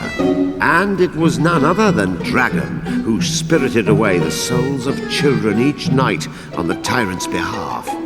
That's right. Dragon was part of the reason Kuturo got dragged into this mess in the first place. But now the stakes were much higher. The souls of every last boy and girl on Earth. Having parted the heavens and opened a portal to Earth, Dragon set to work harvesting the souls of children from the coils of their nightmares. Dragon! Bring me those souls right now! I've never seen so many at once. If the Moon Bear King devours all those, we'll have a disaster on our hands. Not only will I not rule the moon, he'll rule the whole darn universe. Come on, Kotaro! Up to it! Stop that monster! Whoosh! Kotaro watched Dragon soar off with a host of children's souls in his wake. Hurry, Kotaro! We can't let him reach the Black Castle! Put it in high gear!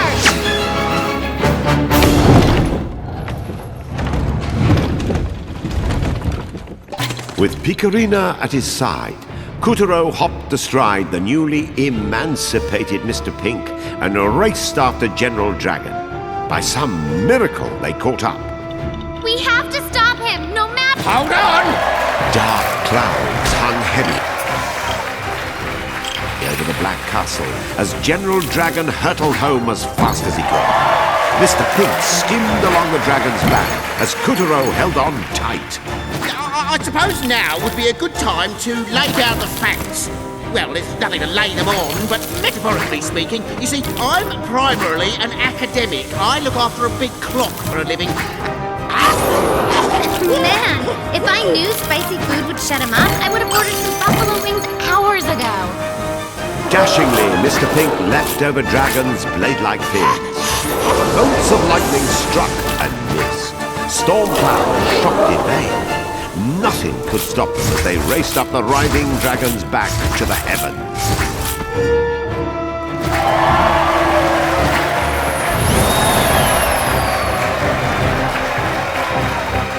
Use the balloon to jump! Mr. Pink flapped so hard, his wings looked ready to snap. Whence came this passion? Was it rage toward the Moon Bear King for using him as a clock hand? Was it a sense of justice, a need to undo his mistakes? Well, it's damnable bad luck is what it is. What do you mean, my mistakes? I'm not the one.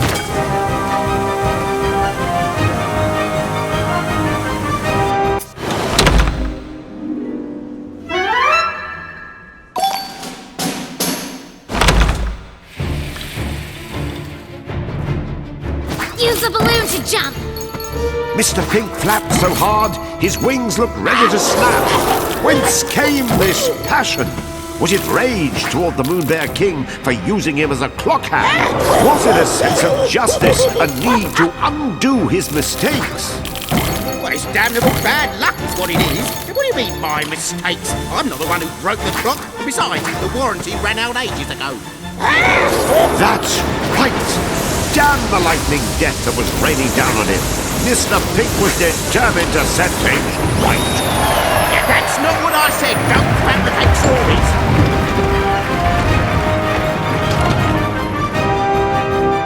General Dragon tore across the sky with his sinister prize in tow. Soon he would deliver all these...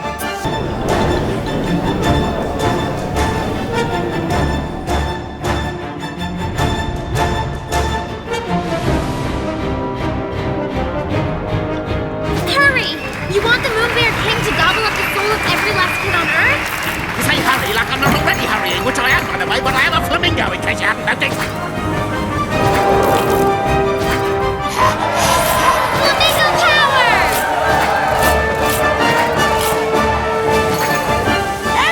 Mr. Pink's body coursed with the hot, holy justice of capsaicin. The bird's heart and muscles swelled with new purpose after every massive, peppery kick. A cyclone tossed Kotaro into the path of lightning and rain, but these and more he cut in twain. Either the clock tower disaster or General Dragon's own power had triggered a great cataclysm. Volcanoes exploded in a salvo of magma destruction as fireballs rained down from above. Chunks of death incoming! Kuturo picked up speed, bounded along the balloons, and rocketed right through the eruption. Don't I get any credit? Our hero sliced through rain and dodged bolts of lightning as he tamed the vicious storm.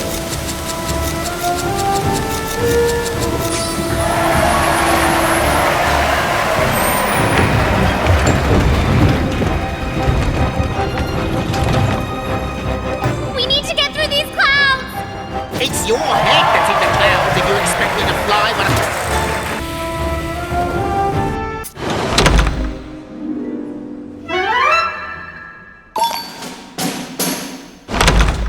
We need to get through these clouds! It's your head that's in the clouds if you expect me to fly when I can't even see where I'm going, which would be just like you, actually.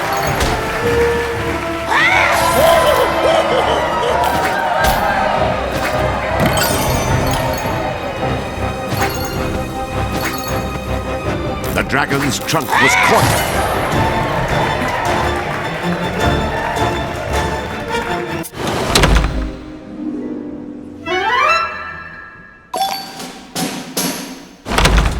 We need to get through these clouds! It's your head that's in the clouds if you expect me to fly when I can't even see where I'm going, which would be just like you, actually.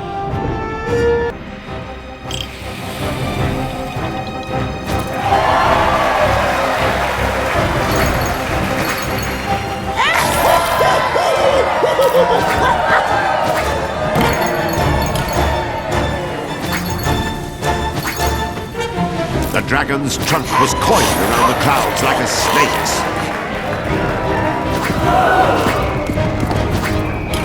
Meanwhile, the volcanoes had taken things up a notch. Fiery boulders smashed apart the clouds. It seemed as though General Dragon's body stretched on forever. How are we gonna catch him with all this junk in the way? The eruption had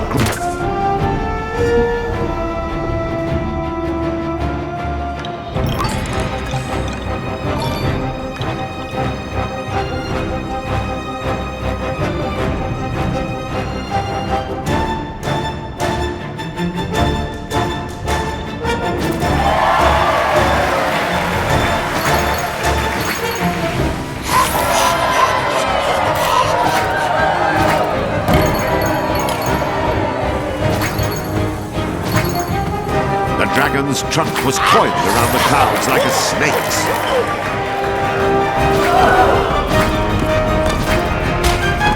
Meanwhile, the volcanoes had taken things up a notch. Fiery boulders smashed apart the clouds. It seemed as though General Dragon's body stretched on forever. How are we gonna catch him with all this junk in the way?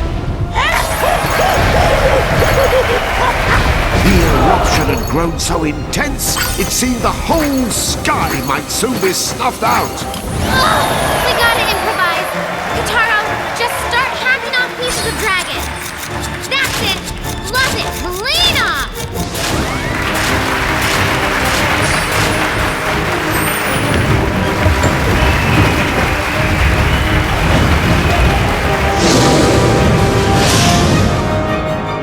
Only once Kuturo had done a little surgery did the proud and powerful dragon finally give Did him you the seriously time of just cut off my tail? Tell me you didn't just cut off my tail, because that is just... Don't even make me spell out the dookie you're in right now! Watch the right!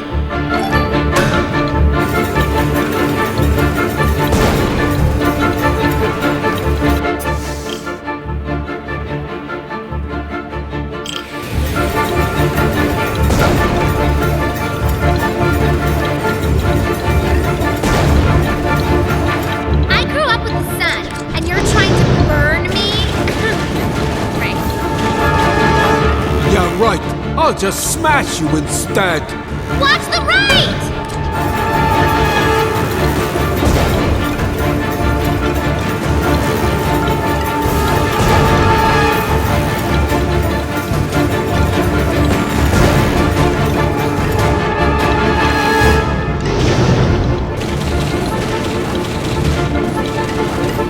Yeah, I'll just smash you instead. I got more trunk where that came from. Got him!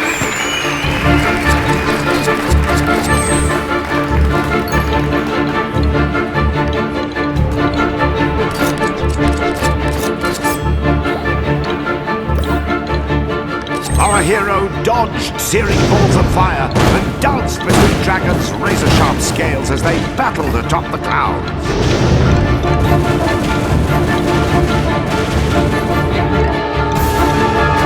Watch the right! That's it! Almost there!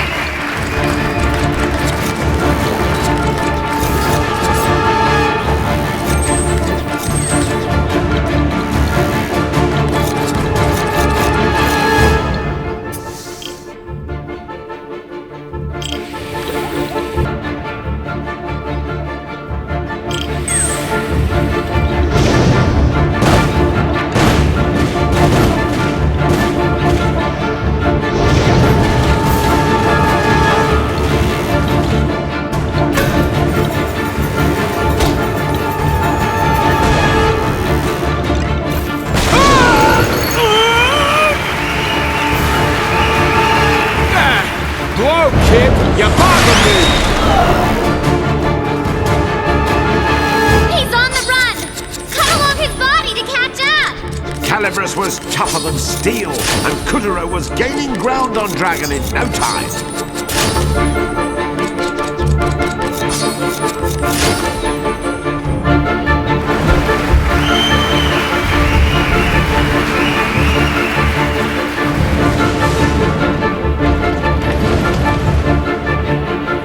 I said beat it! Hey!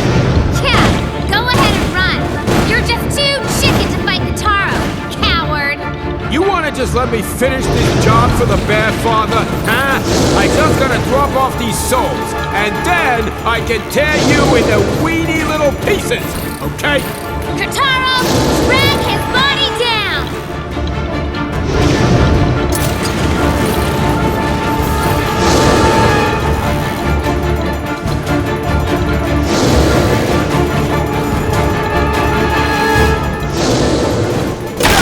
Nothing.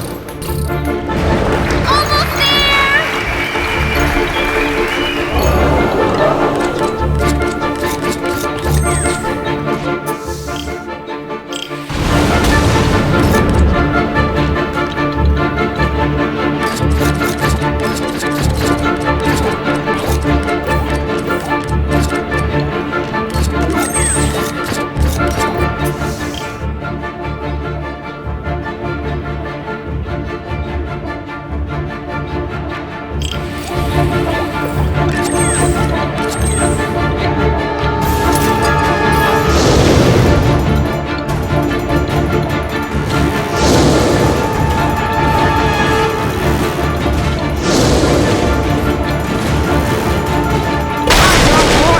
Where that came from.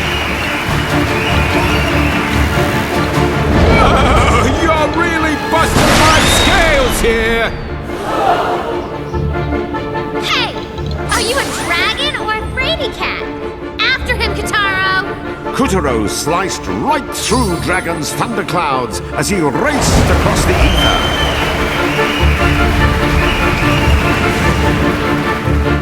This is my sky, my clouds. You don't get to be a wise guy with me. Oh, great! Now we've upgraded to full-on dragon breath. Ugh.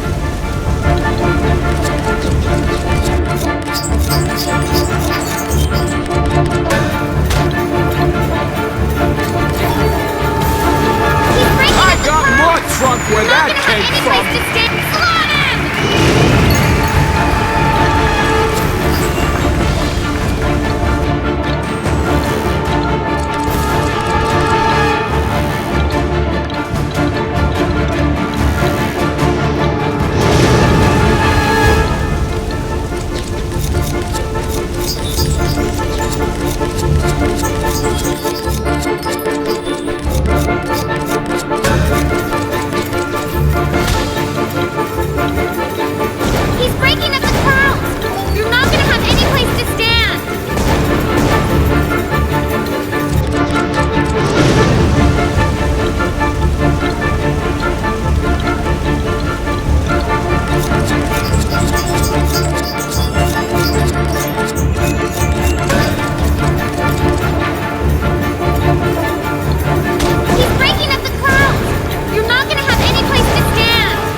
This is my sky!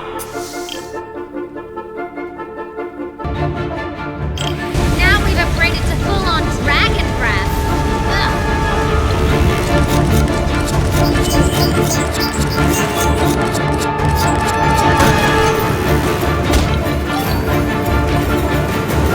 He's breaking up the clouds! You're not gonna have any place to stand!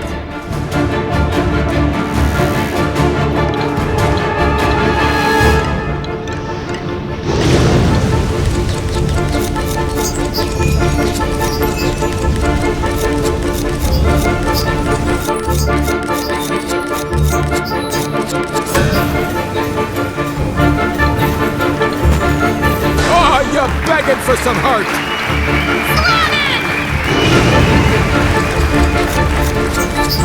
Oh, you're begging for some hurt!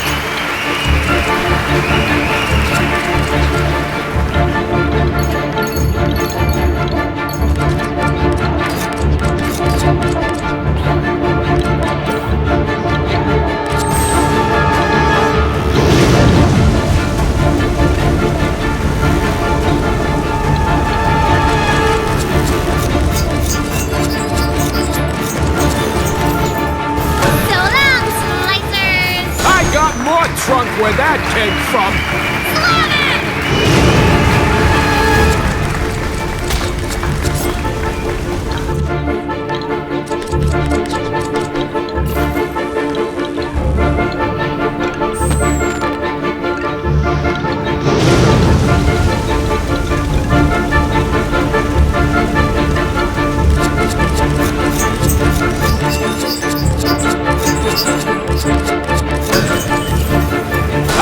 More trunk where that came from!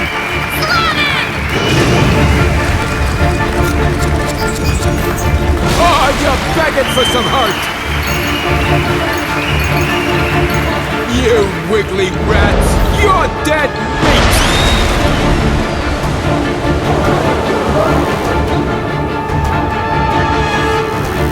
This guy's a train wreck! Just a little more!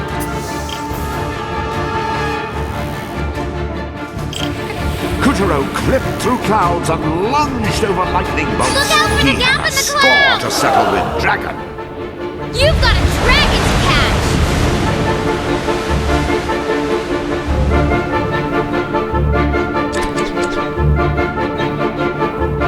Whoa! A little you too really close! want to take a fall? I'll knock that head clean off your...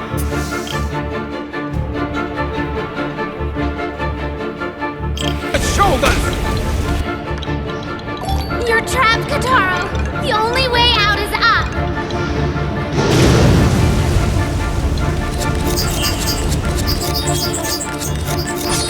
Where are you going? He's after us!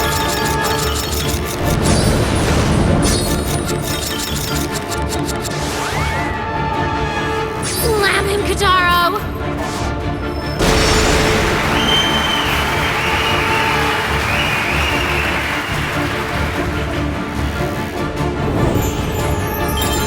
Smart Alec, I'm just getting started! Let's see if those scissors you used against my pals can smoke a dragon! Die! Ah! Oh, so you want some juice?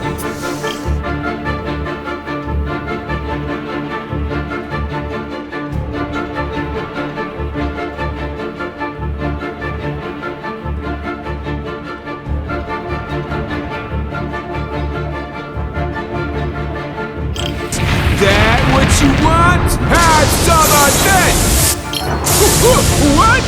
Hold still, pipsqueak! You fight good! But I ain't giving up my piece of the boss's moonstone, not to nobody! You could kiss the earth! And your little adventure! Goodbye! Hold it right there! I've had enough of your bullying and that stupid accent! Don't you make me go full Picarina on you! Kotaro, you may be from Earth, but you're our hero! I know you can win! You can beat him!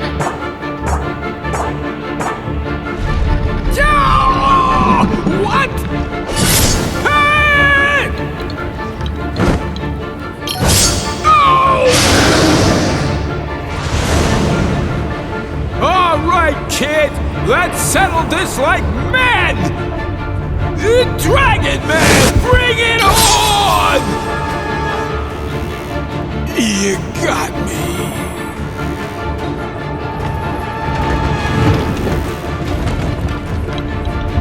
Yes! We did it! Kataro, you are one stellar superhero.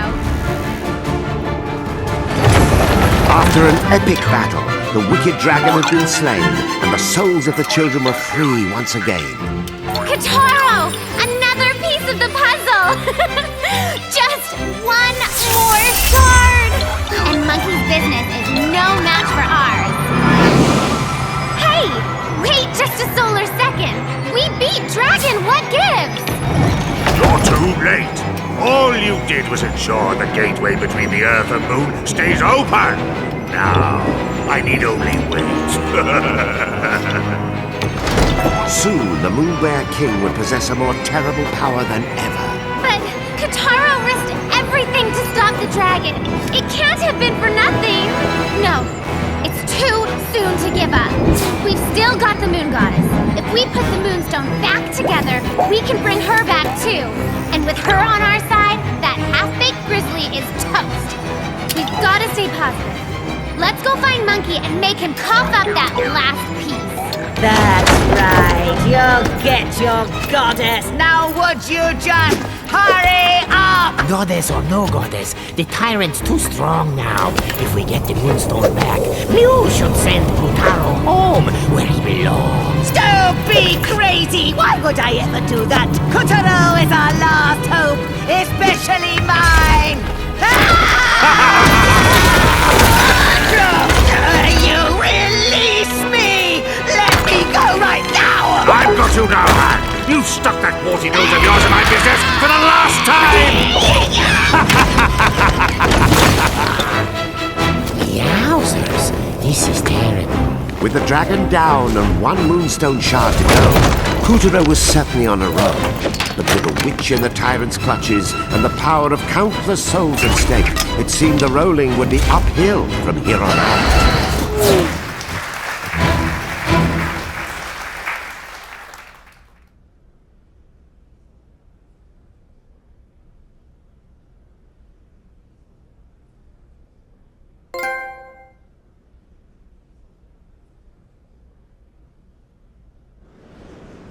With the help of Caliburus, Kotaro defeated the menace and saved the souls of a lucky few. Well done, Kotaro! The souls he freed were homeward bound.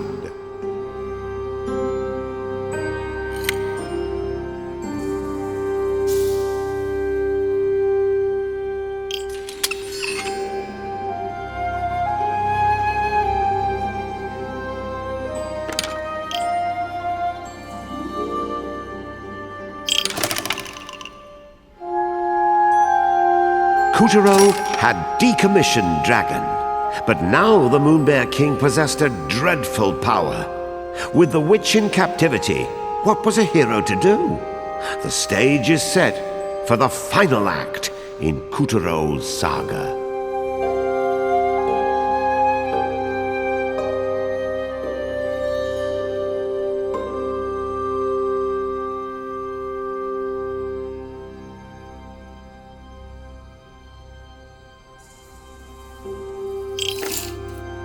Let us continue our adventure.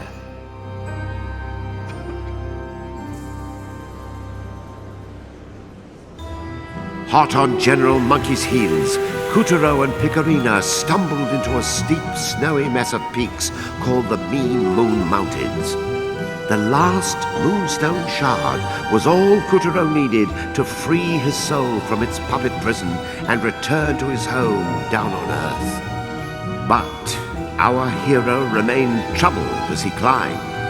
He knew General Dragon and that clock had given the Moon Bear King control over every last child's soul. As Jack Frost nipped at the boy's fingers and toes, a cold and unshakable suspicion was starting to tug at his heart.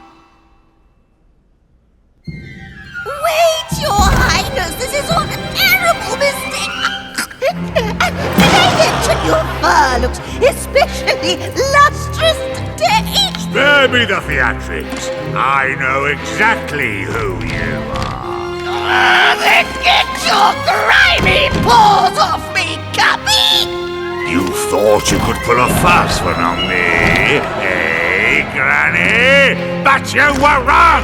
Once I've slapped down every last soul of every child on Earth, no moon goddess, not even the sun, will be able to stop me!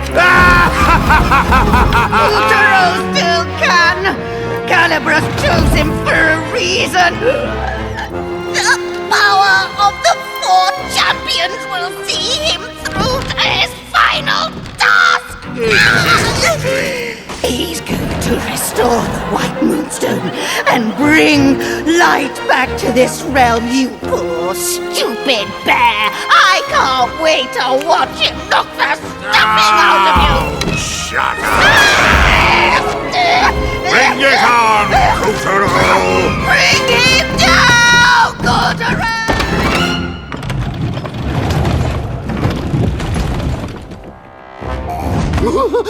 You will never complete that Moonstone, boy! Never! Stand and fight, you coward! At the very first glimpse of Kotaro, General Monkey ran as fast as his legs would take I him. wonder if those icicles will fall.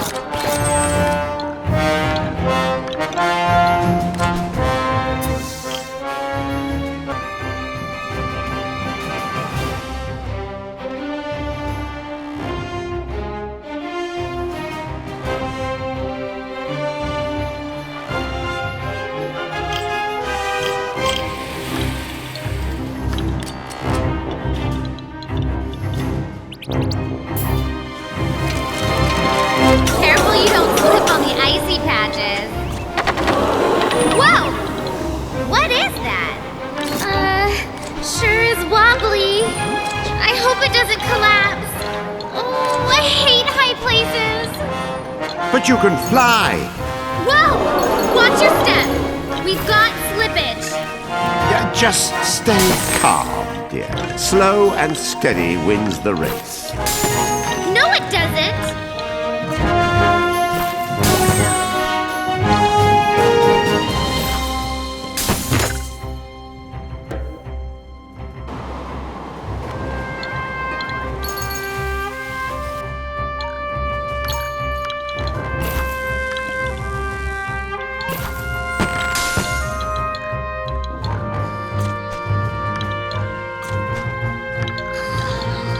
More Yeti!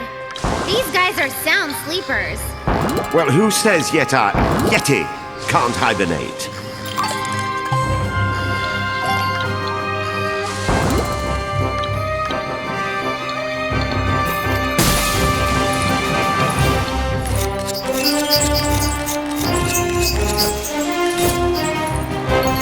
Woohoo! A ski jump! Cool! You know, some say that ski jumping began as a crude form of capital punishment. Okay, not cool.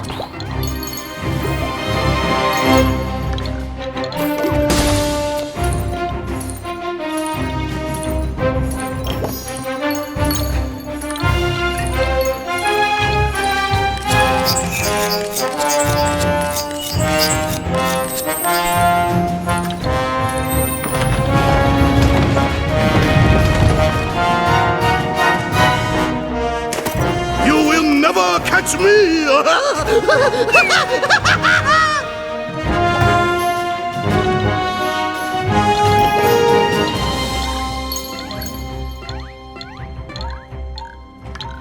With each passing moment, the Moon Bear King's power increased.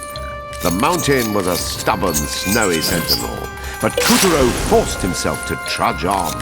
He had to complete the White Moonstone. He just had to. The tunnel's buried in snow! Ugh, darn that monkey!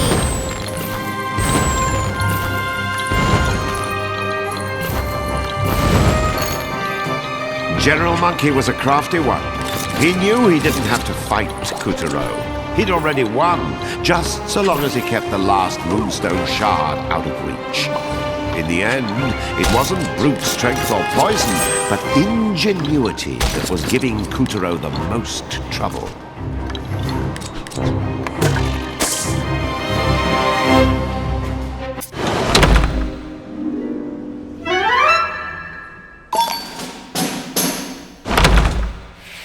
General Monkey was a crafty one. He knew he didn't have to fight Kutaro.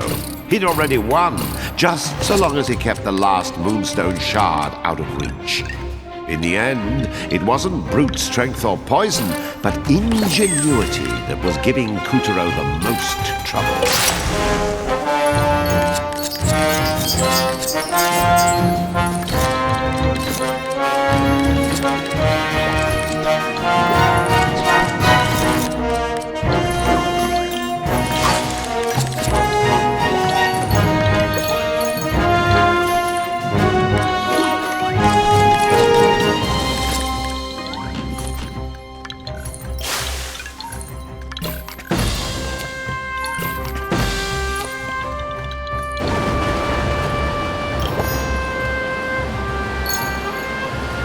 As Kutaro climbed higher, the snow quickly turned to a blizzard. Snowballs, great and small, began tumbling down the slope.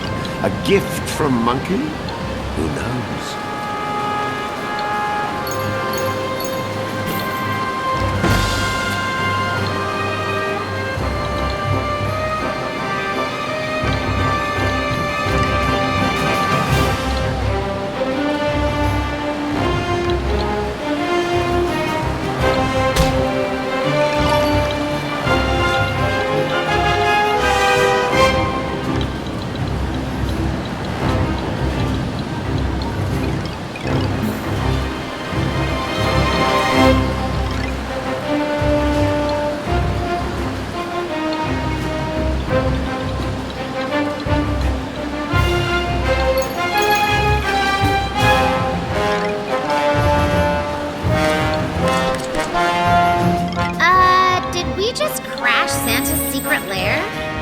And you probably thought Christmas trees, stockings, and presents were an Earth thing. A world of white stretched as far as the eye could see, but there was still no sign of General Monkey.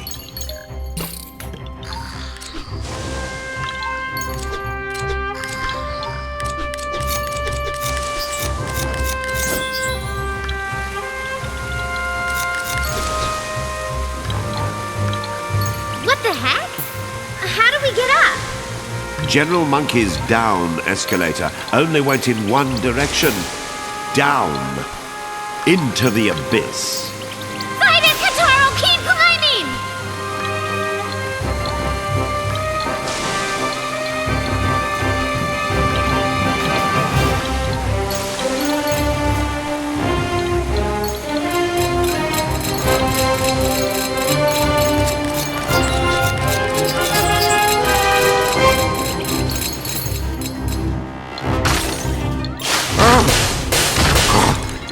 Is that Don't even that's it! Keep it up!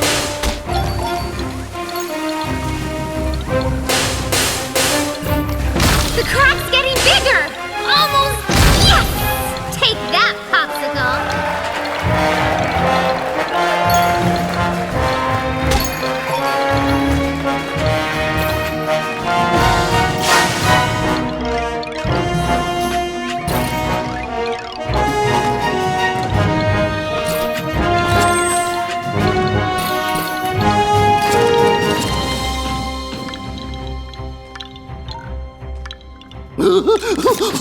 Why not just give up?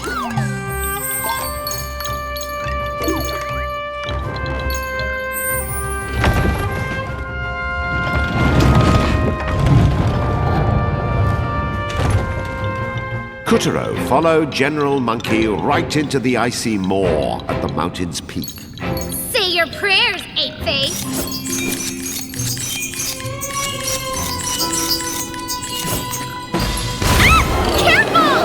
Check it out! Not even Monkey can outrun us now! A new challenger has appeared! Don't you let him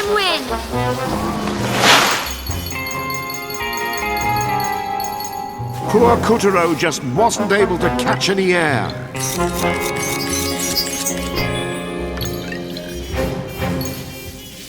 Penguins on your six! Jump! That was close. What the? Oh my gosh! Hey! Nice work with the mid-flight scissoring. You training for the biathlon or what? Oh! A frozen mammoth!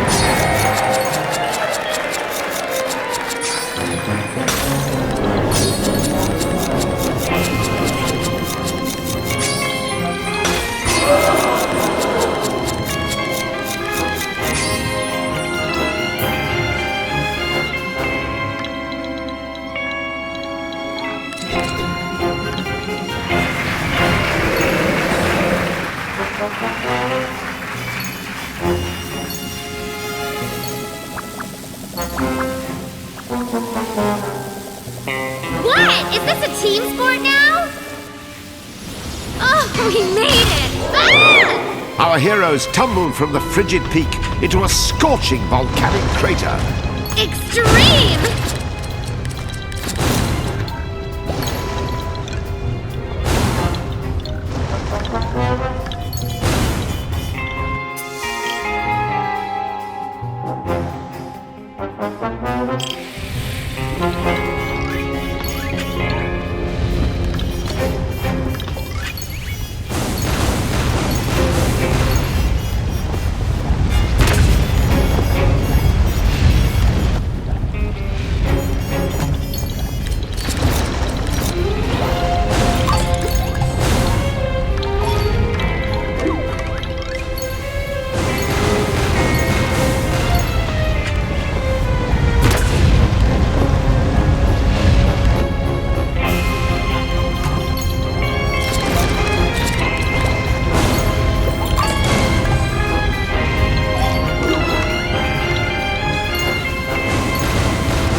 Lava can reach temperatures over 10 times the boiling point of water. A wooden puppet would be vaporized instantly. Huh? Keep moving!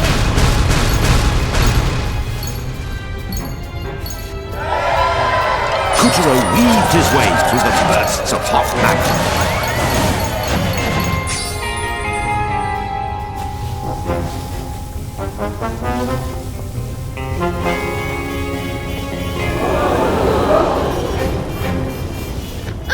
I told you that thing was alive!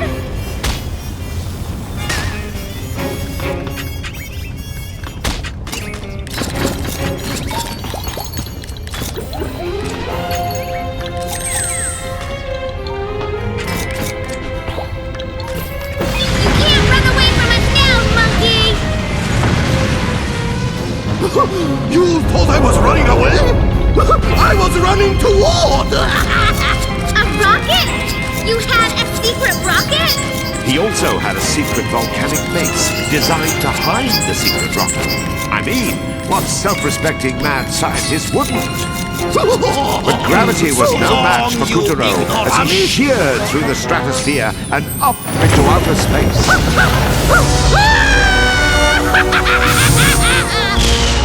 Well, that's all she wrote. We're stuck here forever.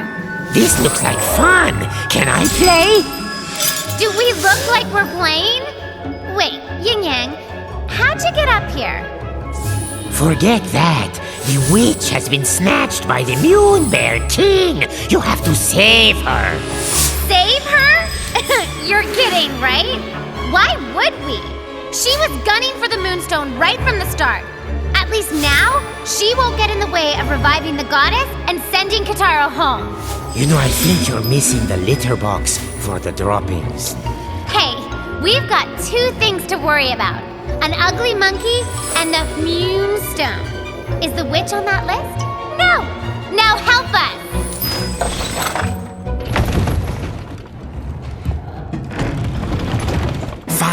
But hurry up and choose your transportation. You've got a monkey to pursue. All right, I'll pick.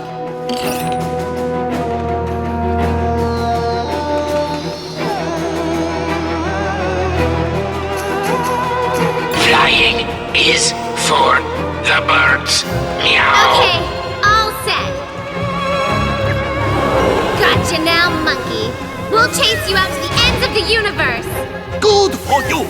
I think this calls for a very special reward. Octopuses! Space octopuses! Actually, they're Martians. Oh, they're hideous! Why are we always surrounded by ugly people?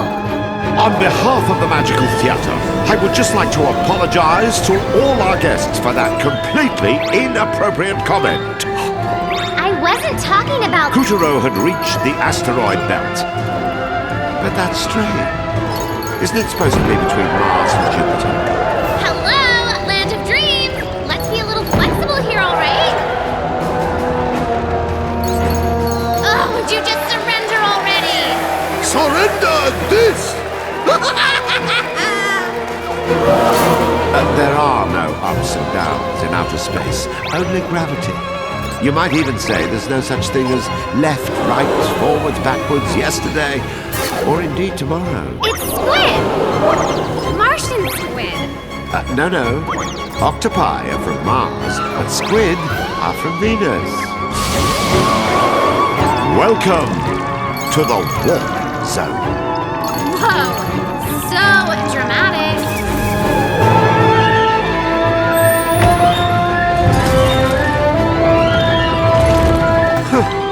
When Kuturo and Picorina were done warping, they re-emerged in a spaceship graveyard.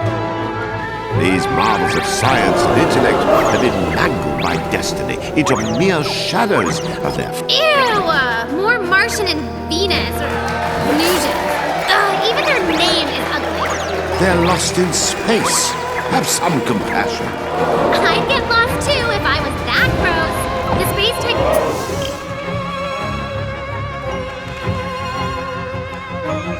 Continuum? Probably bent just to avoid touching them.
All of our honored guests are encouraged to sit upside down as required to follow along. Warp engaged! What? We have to do the gravity thing while warping? Man, I hate space!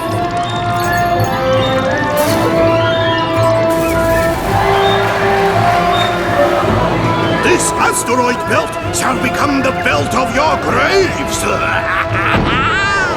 Says the monkey too scared to stand and fight.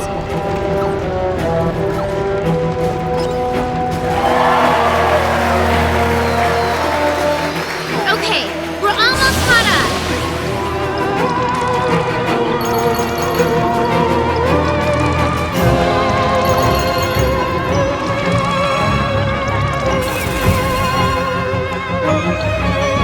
Ah! This rock looks like a UFO.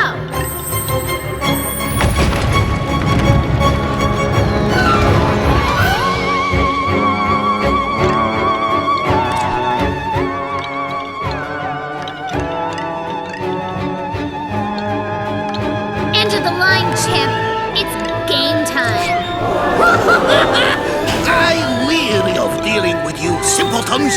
The monkey gloves are off! Look, Kataro! The Watch stars are on that our heat signature, Aries! side! Someone's locked onto you. It's okay, Scorpio. Let that aggression out. Scorpio's rocking the scissors, too!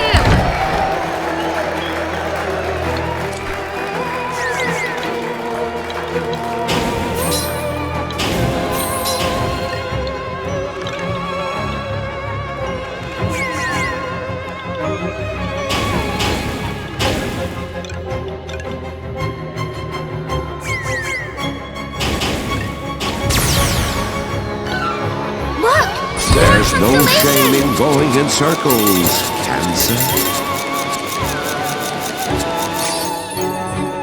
Heads up, Virgo! Explosive developments await. Now's your chance, Leo. Go ahead and pounce that boy.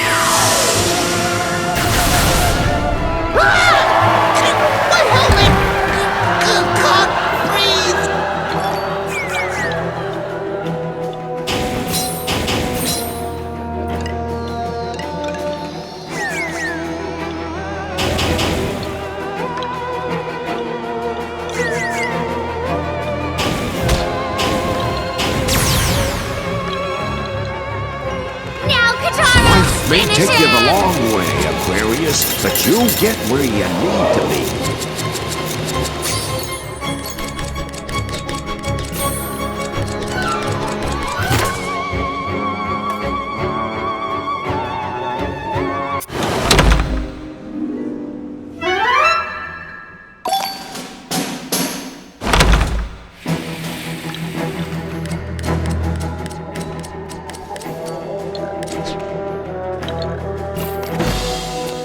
The line, champ. It's game time.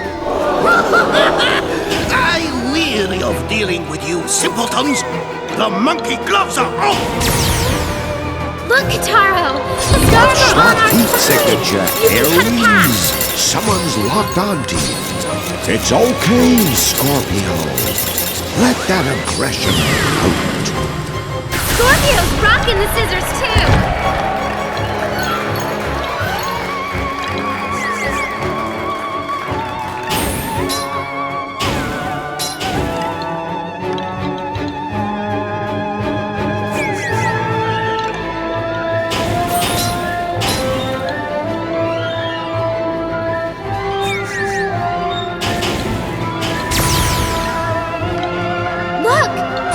No shame in going in circles, Cancer.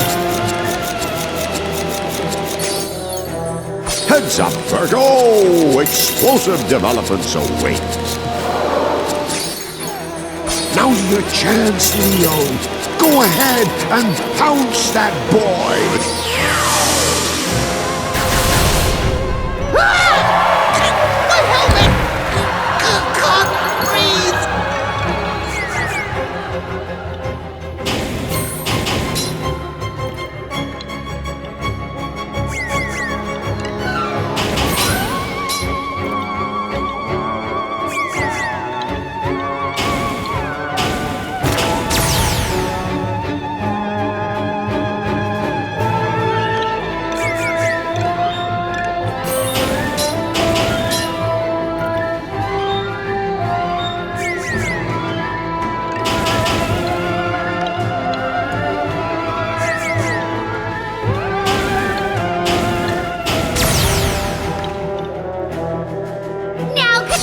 May take you the long way, Aquarius, but you'll get where you need to be.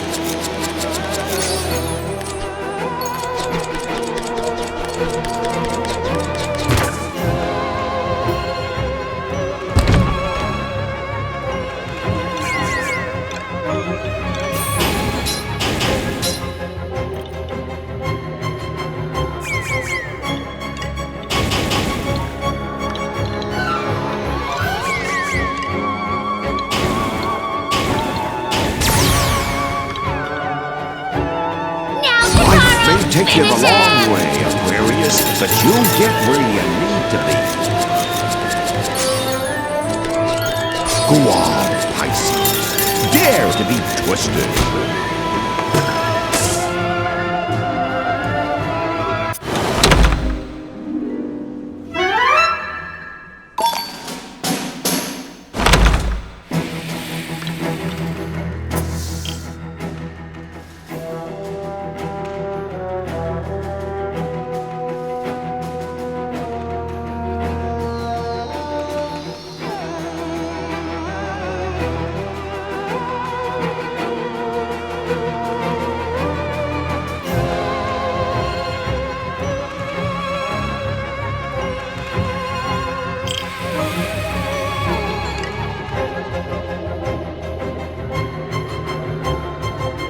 End of the line, chimp. It's game time. I'm weary of dealing with you simpletons. The monkey gloves are off. Look, Katara. Watch that Stars heat are on our signature, side. Aries. You can cut a path. Someone's locked onto you. It's okay, Scorpio. Let that aggression out. Scorpio's rocking the scissors, too.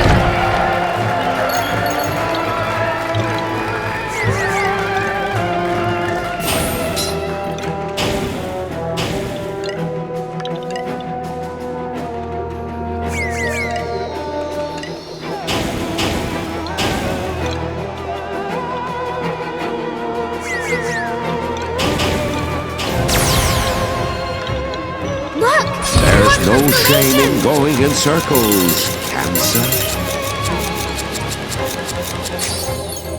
Heads up, Virgo! Explosive developments await. Now's your chance, Leo. Go ahead and pounce that boy.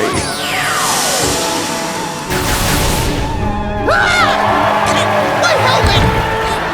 Can't breathe!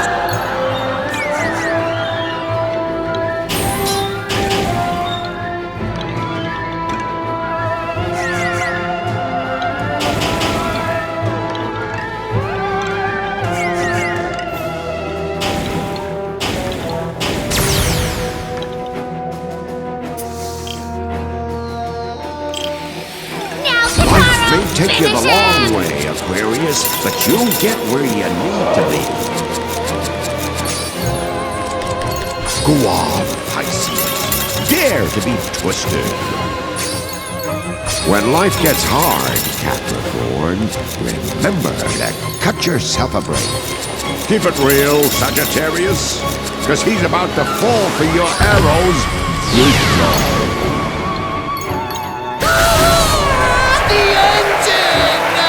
It's all over, monkey.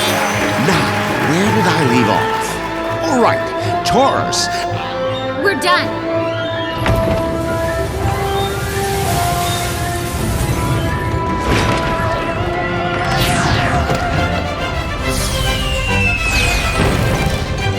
The last moonstone shard! Katara, we did it! Can you believe it? Now we just have to fall down! Daddy! Icarina! Thanks, Daddy. You saved our butts. Butts is not princess talk, young lady. Look at you, my only child, a pixie. Don't worry, I love you all the same. It was the moon bear. Bad monkey! He cast a spell? I told you to let the moon work out its own kinks! But did you listen? Okay, no, but I was I worried warned about you. the moon goddess. She's always been so sweet to me, you know? Yes, well, she had it coming. I warned her, beware the dark side of the moon. Never turn your back on the shadows. But no, I want a balance. Light and dark and equal shares. Yeah, that worked. But Daddy, me and Katara have worked so hard to find the moonstone shards. Galactic issues, sweetie. Not fair to pin it on one kid. I know. Tell you what, I'll go have a word with this moon bear, rough him up a little, then save the goddess. How's that? Sound good? Oh, Daddy, that would be solar. Yeehaw! Ew, ow, oh, Daddy? We'll find another moon. honey. You're no help. Fine, we'll take care of it. Come on, Kataro. And so, with newfound courage, Kutaro and Picarina descended from the brilliant center of the galaxy to once again face the dark terrors of the moon.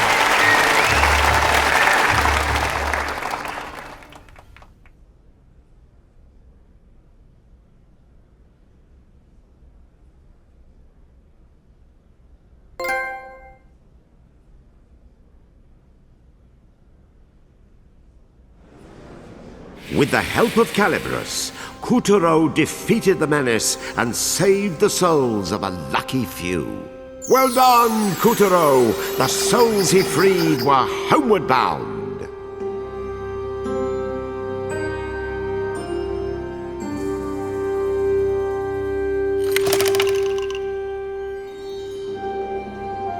Kutaro had finally obtained the last piece of the Moonstone. But did he stand any chance against a tyrant more powerful than the sun himself? Would peace be restored? Or would Kutaro be ripped to pieces?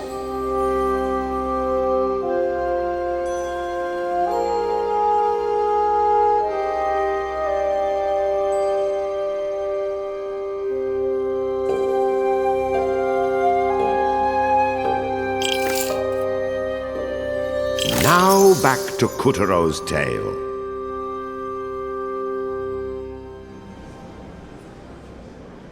Well, Kutaro's relunization kicked off with a horrific sight. The beautiful Castle Waxwain had been bound curtain and keep by Castle Grizzlestein's vile vines, anchored to the moon like a swan in the death squeeze of 1,000 vipers. Even now, an army of grubs was making ready to storm the goddess's argent palace and bring it down. Thanks to their convenient solar staircase, Kutaro and Picarina were back on moon soil. Oh no! The White Castle! They won't be able to hold out much longer. We need to revive the goddess, like right now. So, any ideas? You think we need some kind of lunar superglue? The only thing I like better than power is more power! Not even the sun can touch me now. But it's not enough. I need more. Give me all the power! Kutaro! You have got Are you two all right? Yin Yang! Did you procure the last Moonstone shard? Of course. But I wish these things came with an instruction manual. What for? It'd be written in your language anyway. Just get to the palace before it collapses. It's our only hope. The moment of truth was upon them. Would they manage to un-Humpty Dumptify the Moonstone? And would the goddess really return to them if they...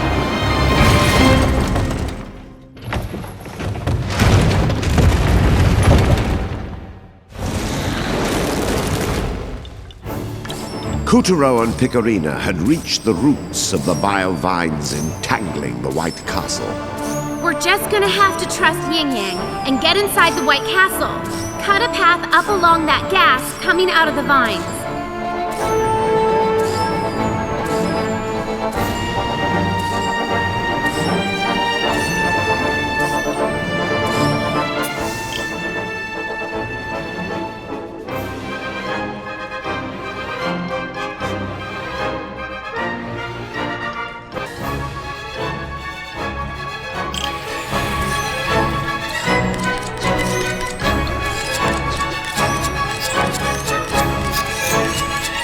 The duo climbed as fast as they could. They had to reach Waxwain before it collapsed.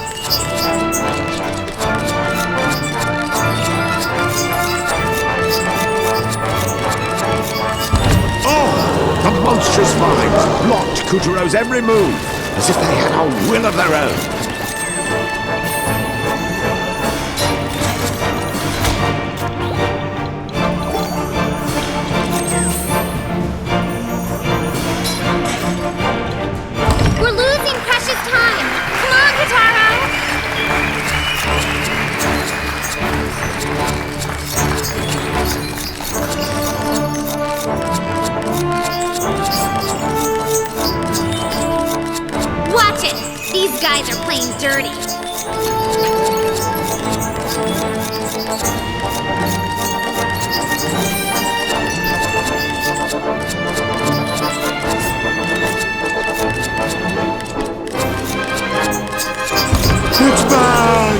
the MBK-21 Lunar Striker, a.k.a.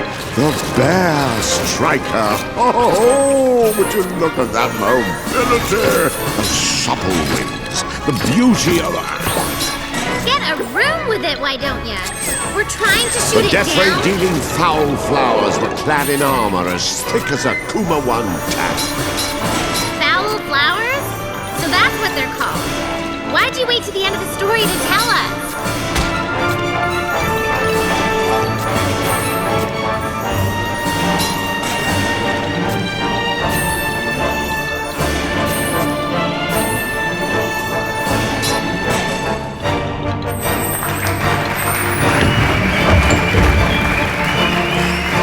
Hey, check it out!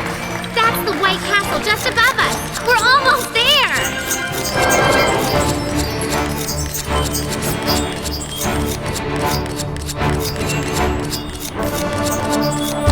Oh, here come the Bear Strikers again! A whole squadron! Look at that perfect formation. Ah, here come the Paragrubbers. Oh, that's great.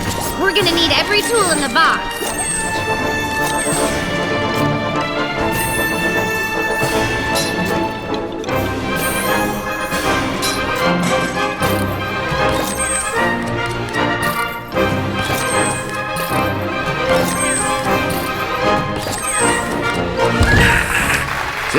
CQ, Coutero.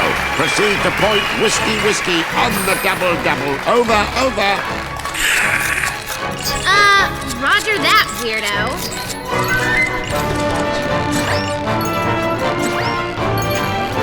Oh no! Jumping Jehoshaphat! The Bear Strikers are going down! We have to salvage the aircraft! What is wrong with you? What? Can't we just peek? Maybe you could fly to the White Castle. At last, Coutero had reached the base of the White Castle.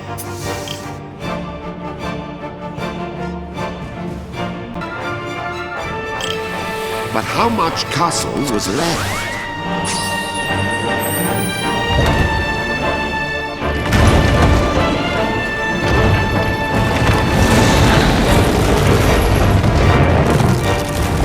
The vile vines had wormed their way deep into the halls of Waxway.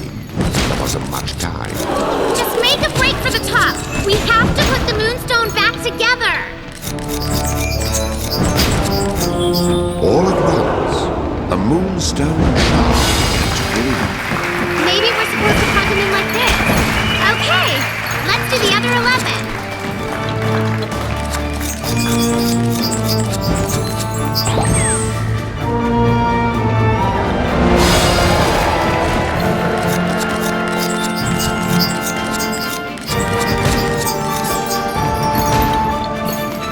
One sandwich coming right up.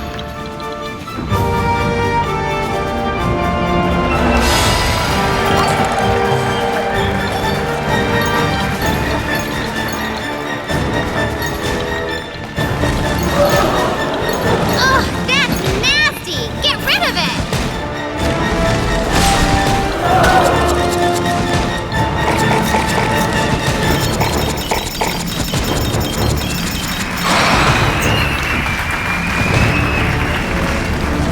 There!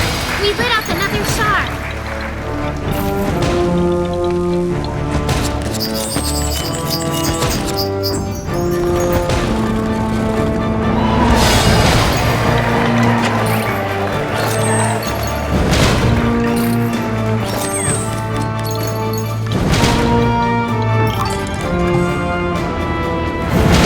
That's half of them.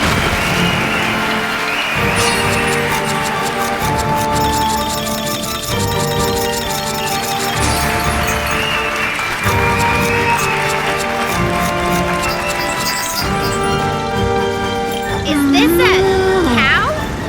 Wow, abstract.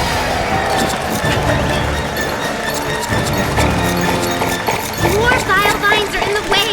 We'll have to take them out.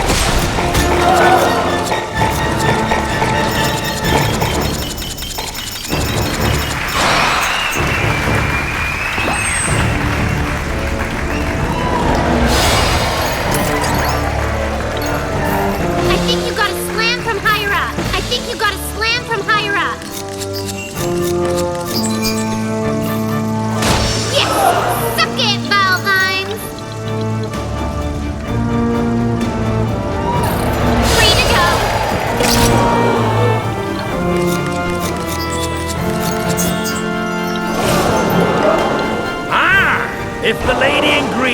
wishes to dance, allow me to cut in! Ha ha ha! And ha! Fair winds, me lad! Right, moving on.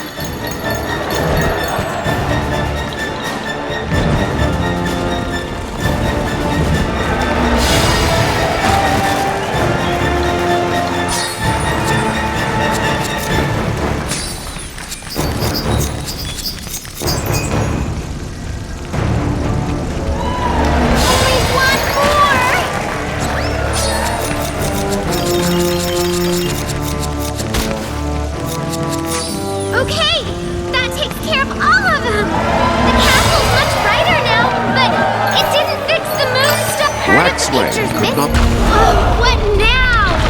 Ew! Not again! But this one's out of reach. What do we do? Yeah. You like that? I think we found our problem.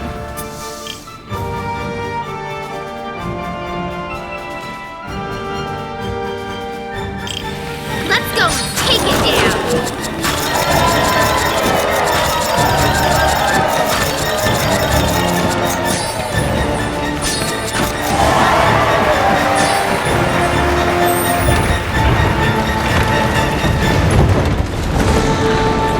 Valiantly, Kuturo traced the bile vines to their roots at the heart of the castle.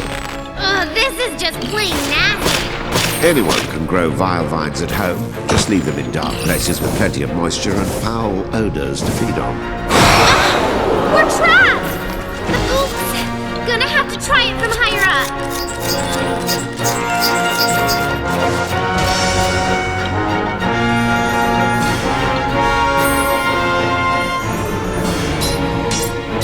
The walls and columns are falling apart. Vines and more vines! Oh, this reminds me of that stupid birdcage I was locked in. Ooh.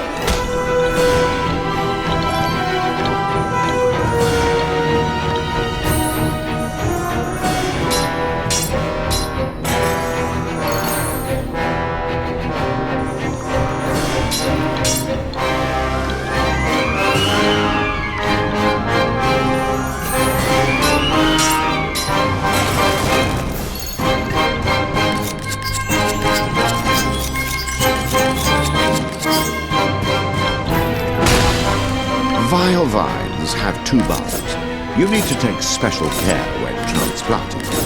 Nicking the bulbs with scissors, for example, would be most inadvisable. The light's getting stronger. I bet that took care of the vines upstairs.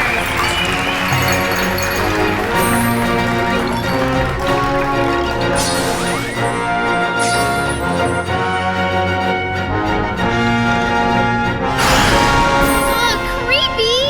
Nothing should have this many eyeballs. Do something, Kitaro.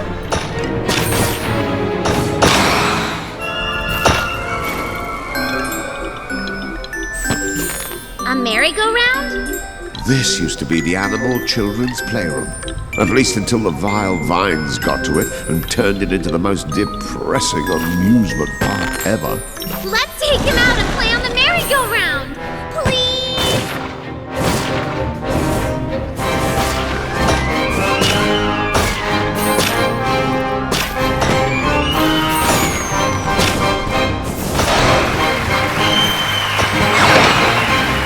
Run, Kitaro!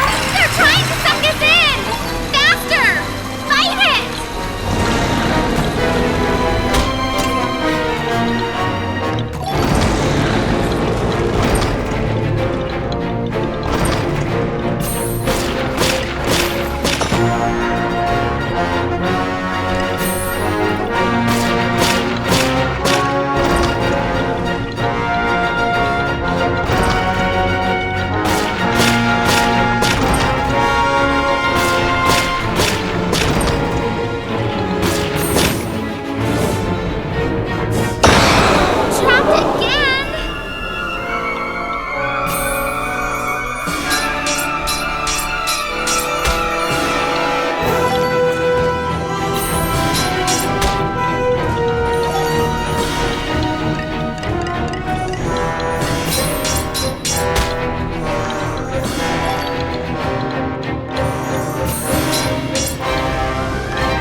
Behold the other bulb. Fortunately, vile vines are able to regenerate as long as one of their two bulbs remains intact. So, if you love your vile vines, make absolutely certain not to damage that other bulb.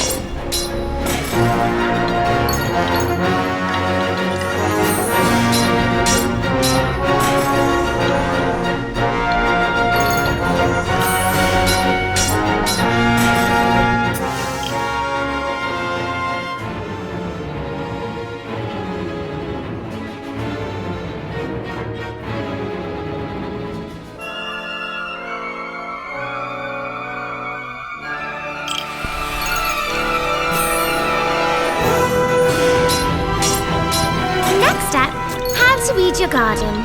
Step 1, ready scissors. Step 2, cut that vine's bulbs off. Can we play on the merry-go-round?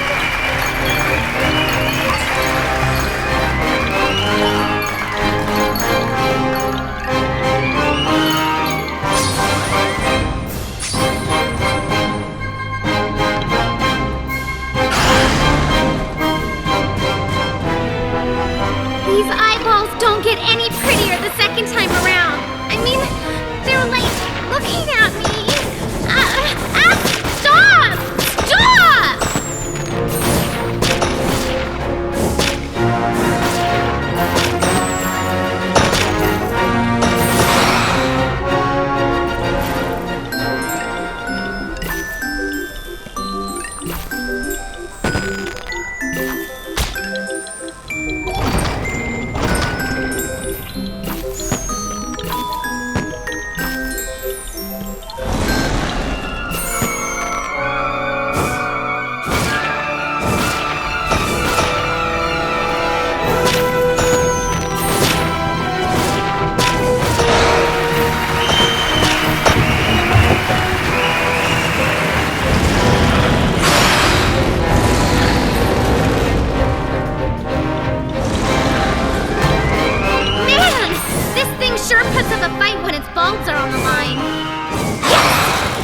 For the kill!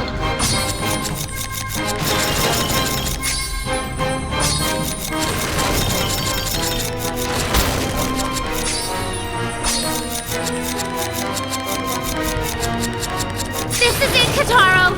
One mighty charge! At last, the vile vines, lord of all things botanical, have been vanquished by Kutaro.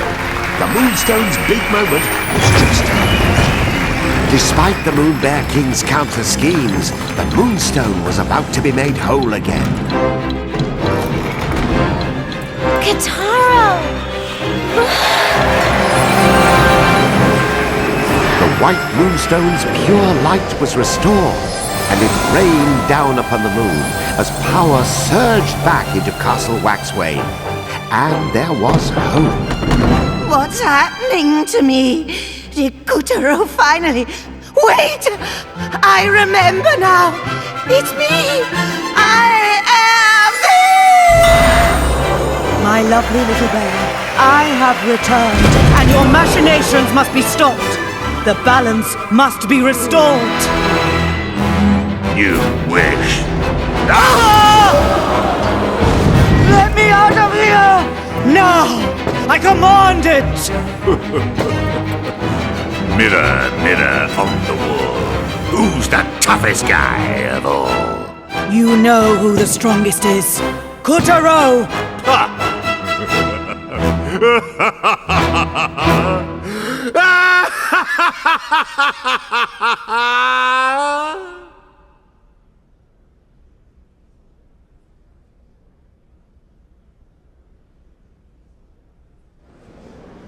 With the help of Calibros, Kutaro defeated the menace and saved the souls of a lucky few. Well done, Kutaro! The souls he freed were homeward bound.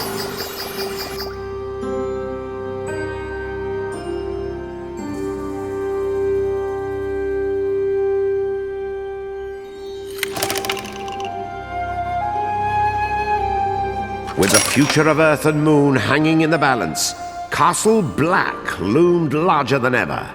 Inside, Kutaro must face his mortal enemy, the Moon Bear King. The final battle draws near. It's the beginning of the end, folks.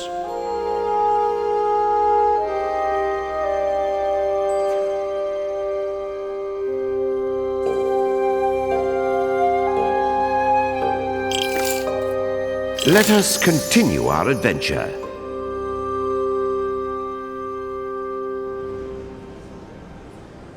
Ah, fate. As the forces of light and darkness said, Marco, what could the moon say but Polo? The bitter struggle for power between the shimmering castle Waxwayne and the shadowy castle Grizzlestein had reached a healthy boil. Hero and tyrant would soon have their final showdown. At stake were not just one boy's fate, but the fate of the whole moon, and the Earth, and the sun, and galaxy, and... well, let's just say he better not mess up. Now it just so happens, Kutaro and Piccolino weren't the only ones who had refused to give up on the White Castle. A battle be brewing, me hearties! Man the long toms! Raise those mizzen masts! Look alive, me buckos! There be no getting the Davies now! Aim for the Black Castle! Where be my coxswain? Yin Yang! Faster! Put your back in it! Aye, Captain. Me buxom beauty Esma Potts has need of her able seamen. Fire! Fire! Thanks to Kutaro, the White Castle had been restored. And now the stage was set for their epic clash with Castle Grizzlestein.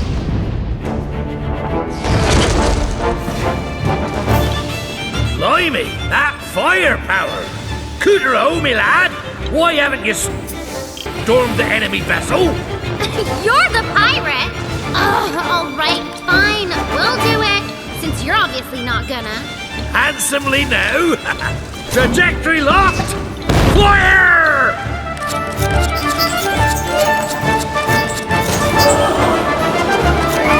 Sail straight and true, me lad.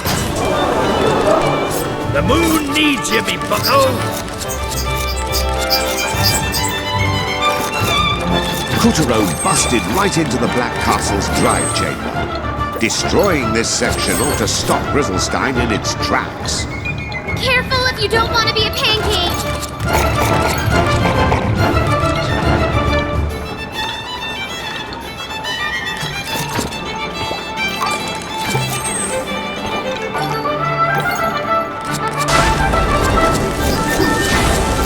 What? We're trapped!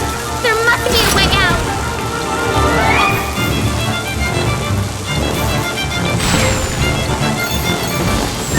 I think this calls for a super slam!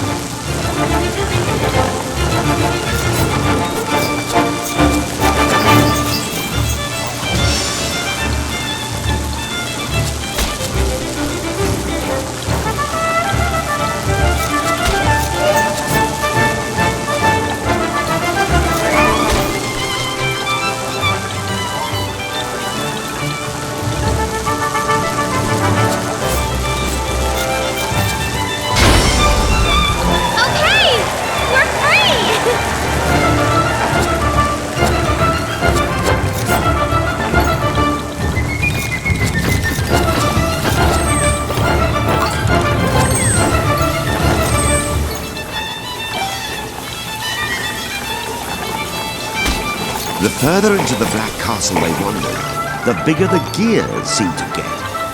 Was the castle itself resisting them?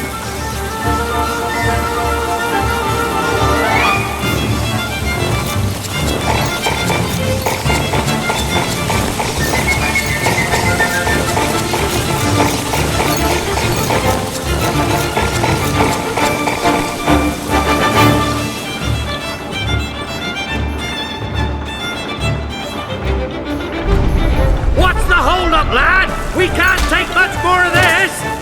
It's not our fault we're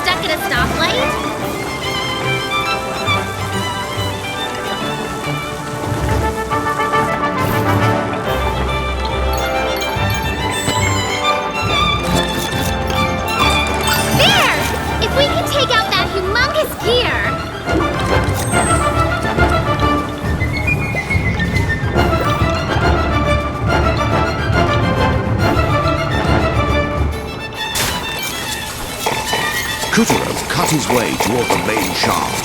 He had to destroy this massive gear and bring the castle to a screeching halt.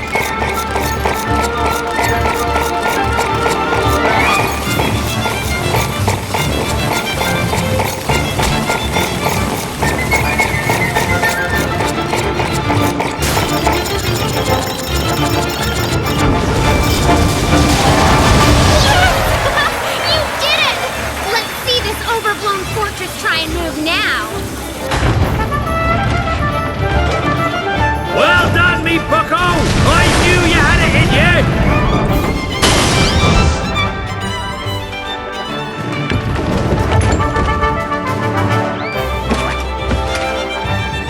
But there was no time to celebrate.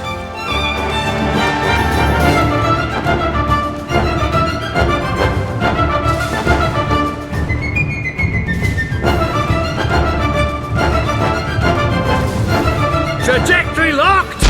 Fire! And off our hero blasted toward his grisly target.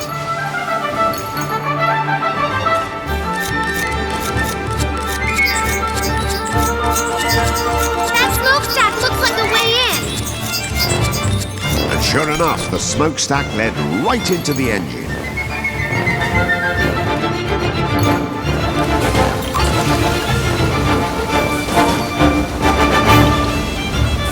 It took the fire and brimstone sort of fire to keep this castle stoked.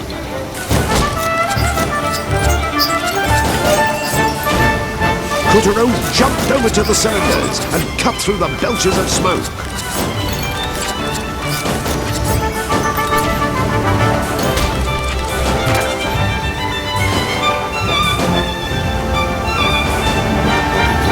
It took the fire and brimstone sort of fire to keep this castle stoked.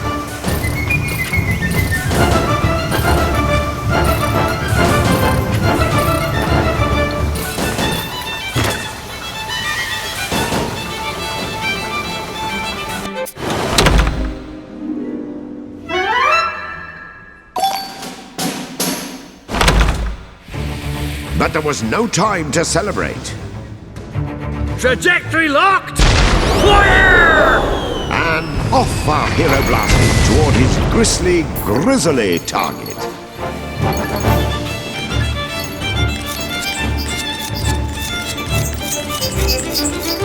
That smokestack looks like a way in. And sure enough, the smokestack led right into the engine.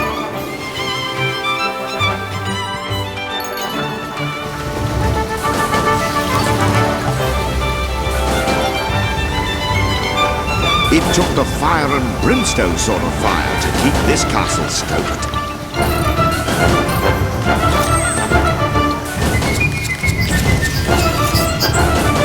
Kuturo jumped over to the cylinders and cut through the belches of smoke.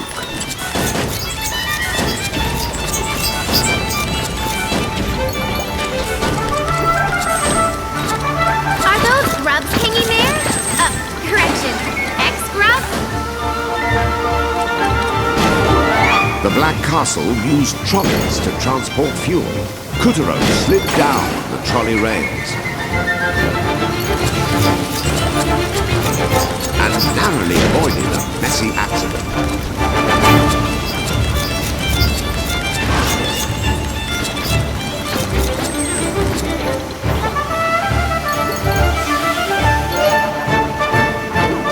Another trolley waited just past the exhaust pipes.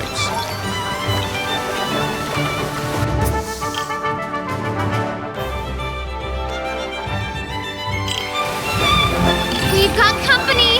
Hurry!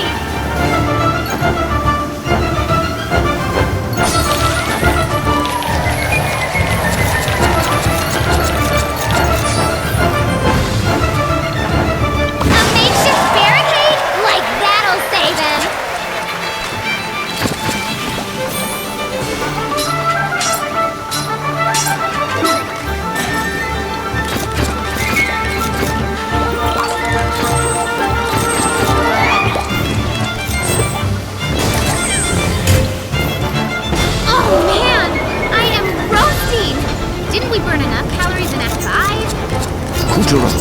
finally reach the heart of Castle Grizzleskull. Start slamming, Kotaro! Ouch! Ugh, don't get too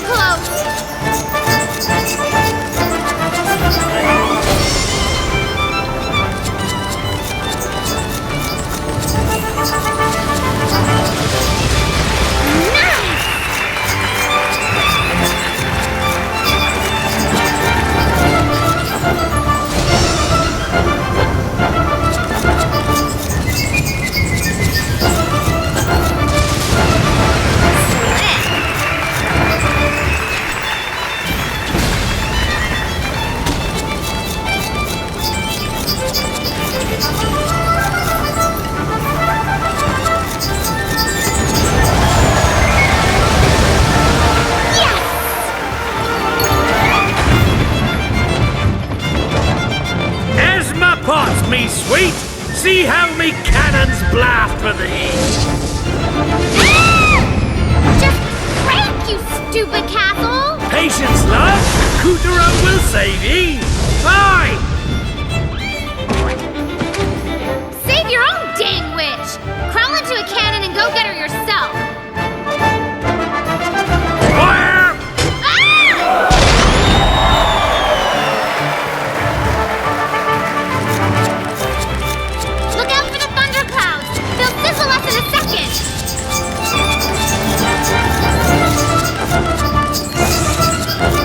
Kotaro blasted out of yet another cannon toward his third Black Castle invasion. He was starting to feel right at home.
This mechanism enabled the Black Castle to auto-reload its cannons.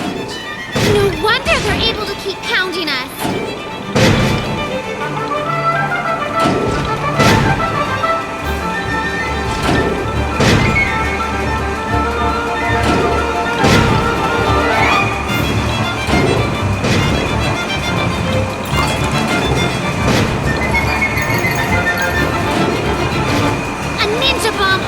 Short work of those explosives.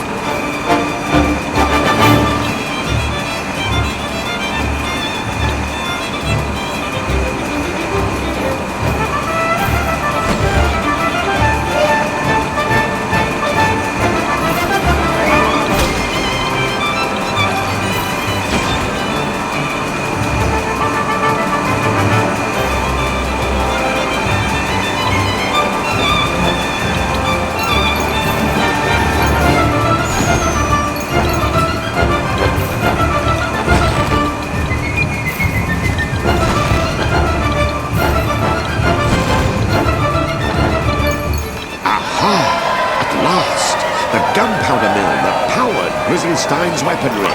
A mishap here would blow the whole castle sky high.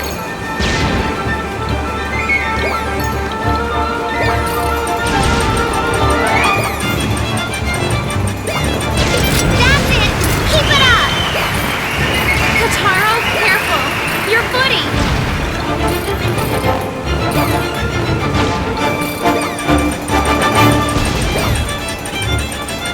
Almost there!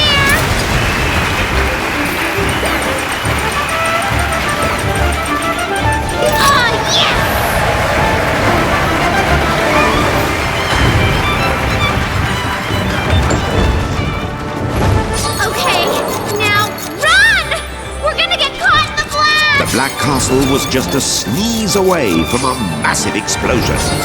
Were Kuturo and Picarina going to make it? It's right on top of us! Go, go, go! I see the exit! You can do it!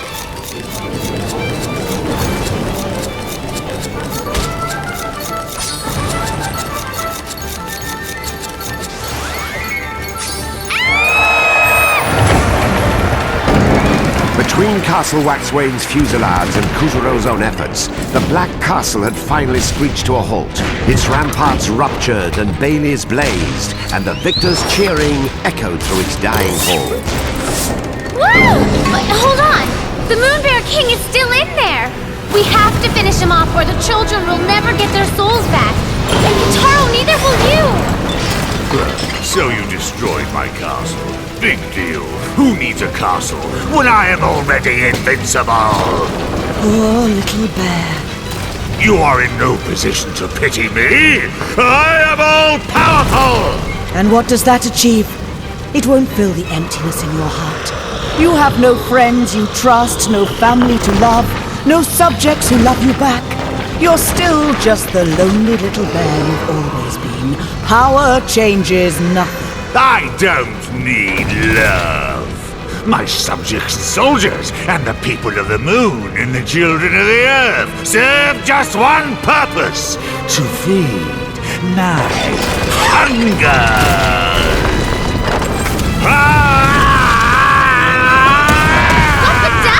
That's cheating!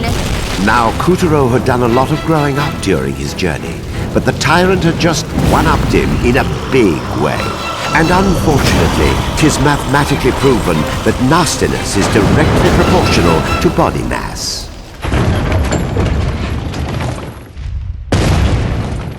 Once again, the Moon Bear King loomed before our hero. His sheer size alone put small mountains to shame. I'll devour the whole moon, if that's what it takes to get rid of you worms! How are we supposed to face him like this?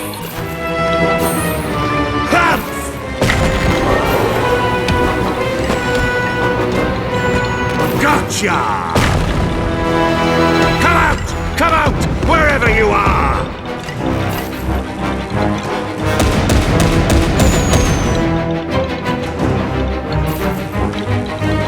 Run! Gotcha! I'll stomp you flat! Did you see the bottoms of his feet? Hit back with a ball!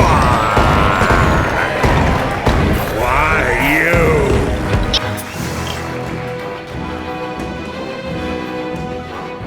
It worked! A little. Okay, now get his left foot.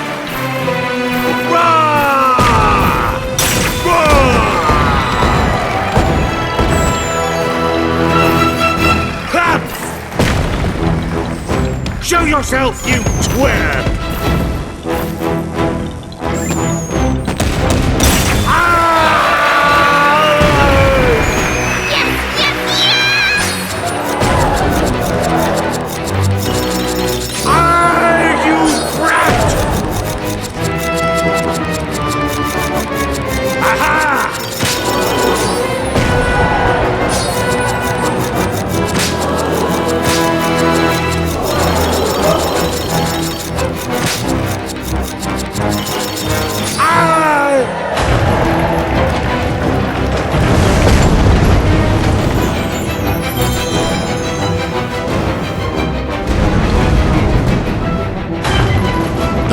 Was a whirlwind, and at last, the tyrant bent the knee.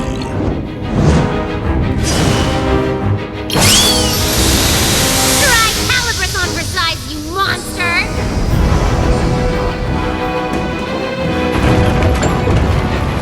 This proves nothing! I'm still the lord of all the universe! That's it, Kitaro! One step at a time! We have to free all the children!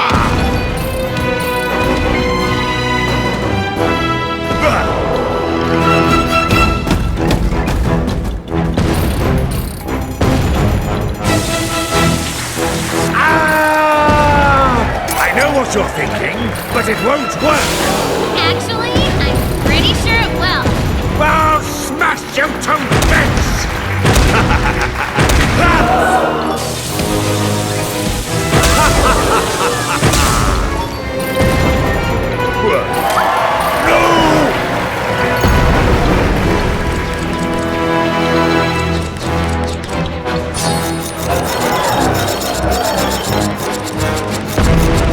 You pipsqueak!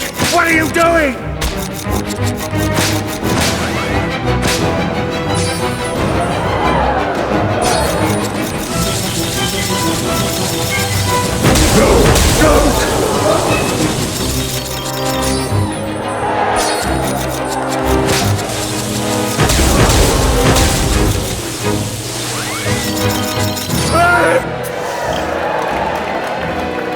Stop this at once!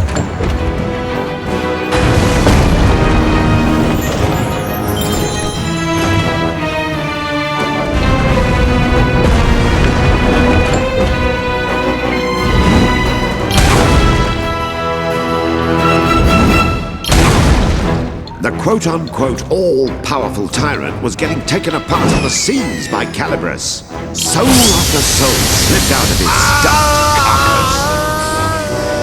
That's it! Keep it up!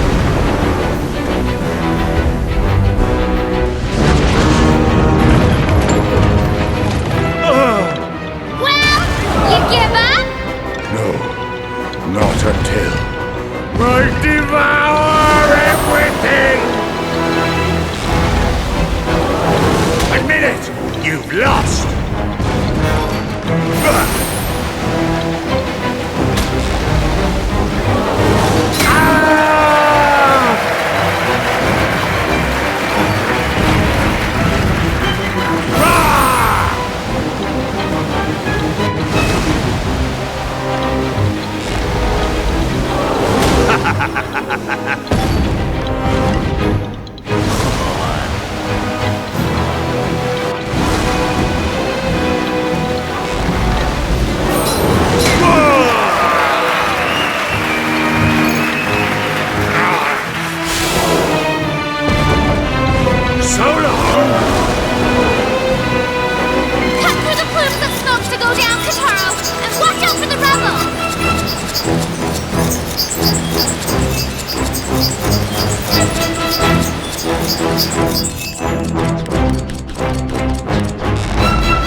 Curse you! I can't...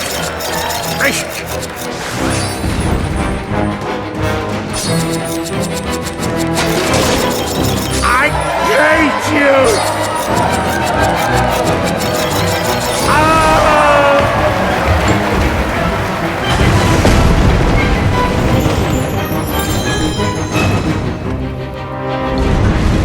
Oh man! I think he's gonna cry. The tyrant was in tatters. He hardly looked like a king at all now.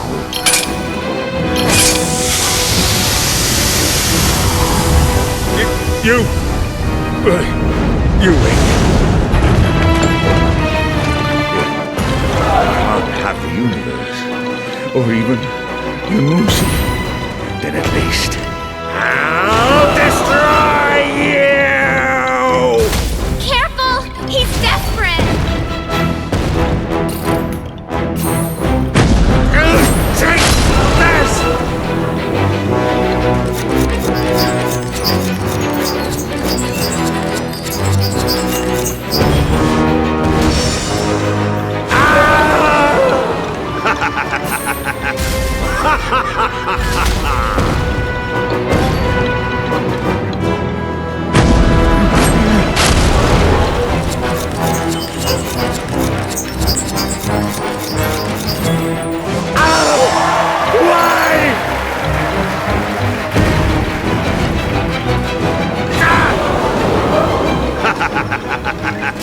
Ha ha ha ha ha!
wanted.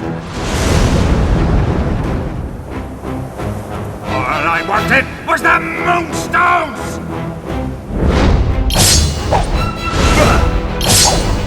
Die! I hate you! No, that wasn't it either. Well, what the heck did you want? I hope it was worth it! Silence! All I wanted. All I wanted was... Kulturo! What was it? Oh, yes!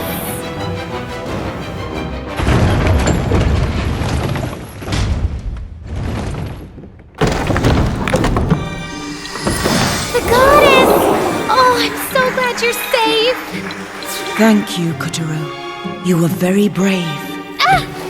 Ahoy! Where be me fair Esma? Right here, Romeo. The Moon Witch, Esma Potts, is really the Moon Goddess. Didn't we go over this? No, you mangy feline, we didn't! Well, it's your fault for not asking. When the Moonstone was shattered, my memories and powers were jumbled, and I was transformed.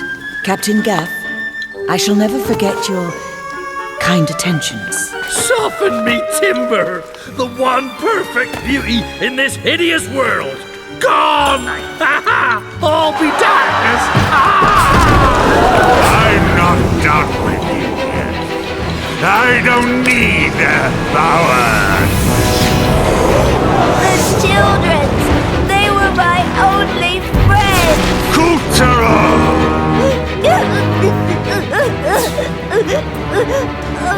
What are you doing? What's the meaning of this? You want to be my friend? Really? You're lying! I will not be mocked if you're really my friend. You can stay here forever. You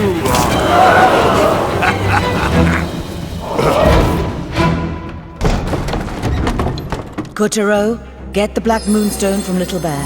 We have to set things right again. Little Bear, that power is too much for you. Give it back. But without this, I'm nothing. I'd just be me. Would you still be my friend? Pals to the bitter end? Oh, Kotaro. And so the two Moonstones were joined together, light and shadow waxing and waning in balance, the way the night sky had always meant them to.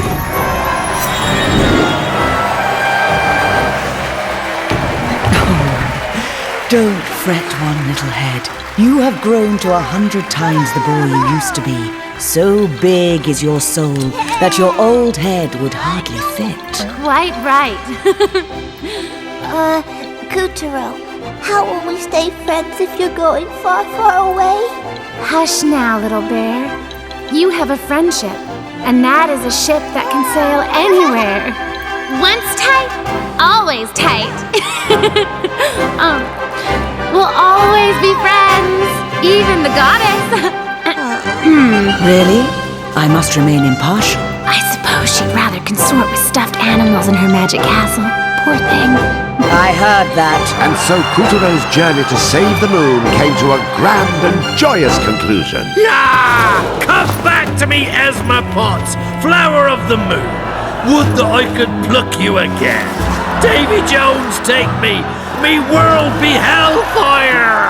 For most of the parties concerned.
Come one, come all, to the most phenomenal, most extraordinary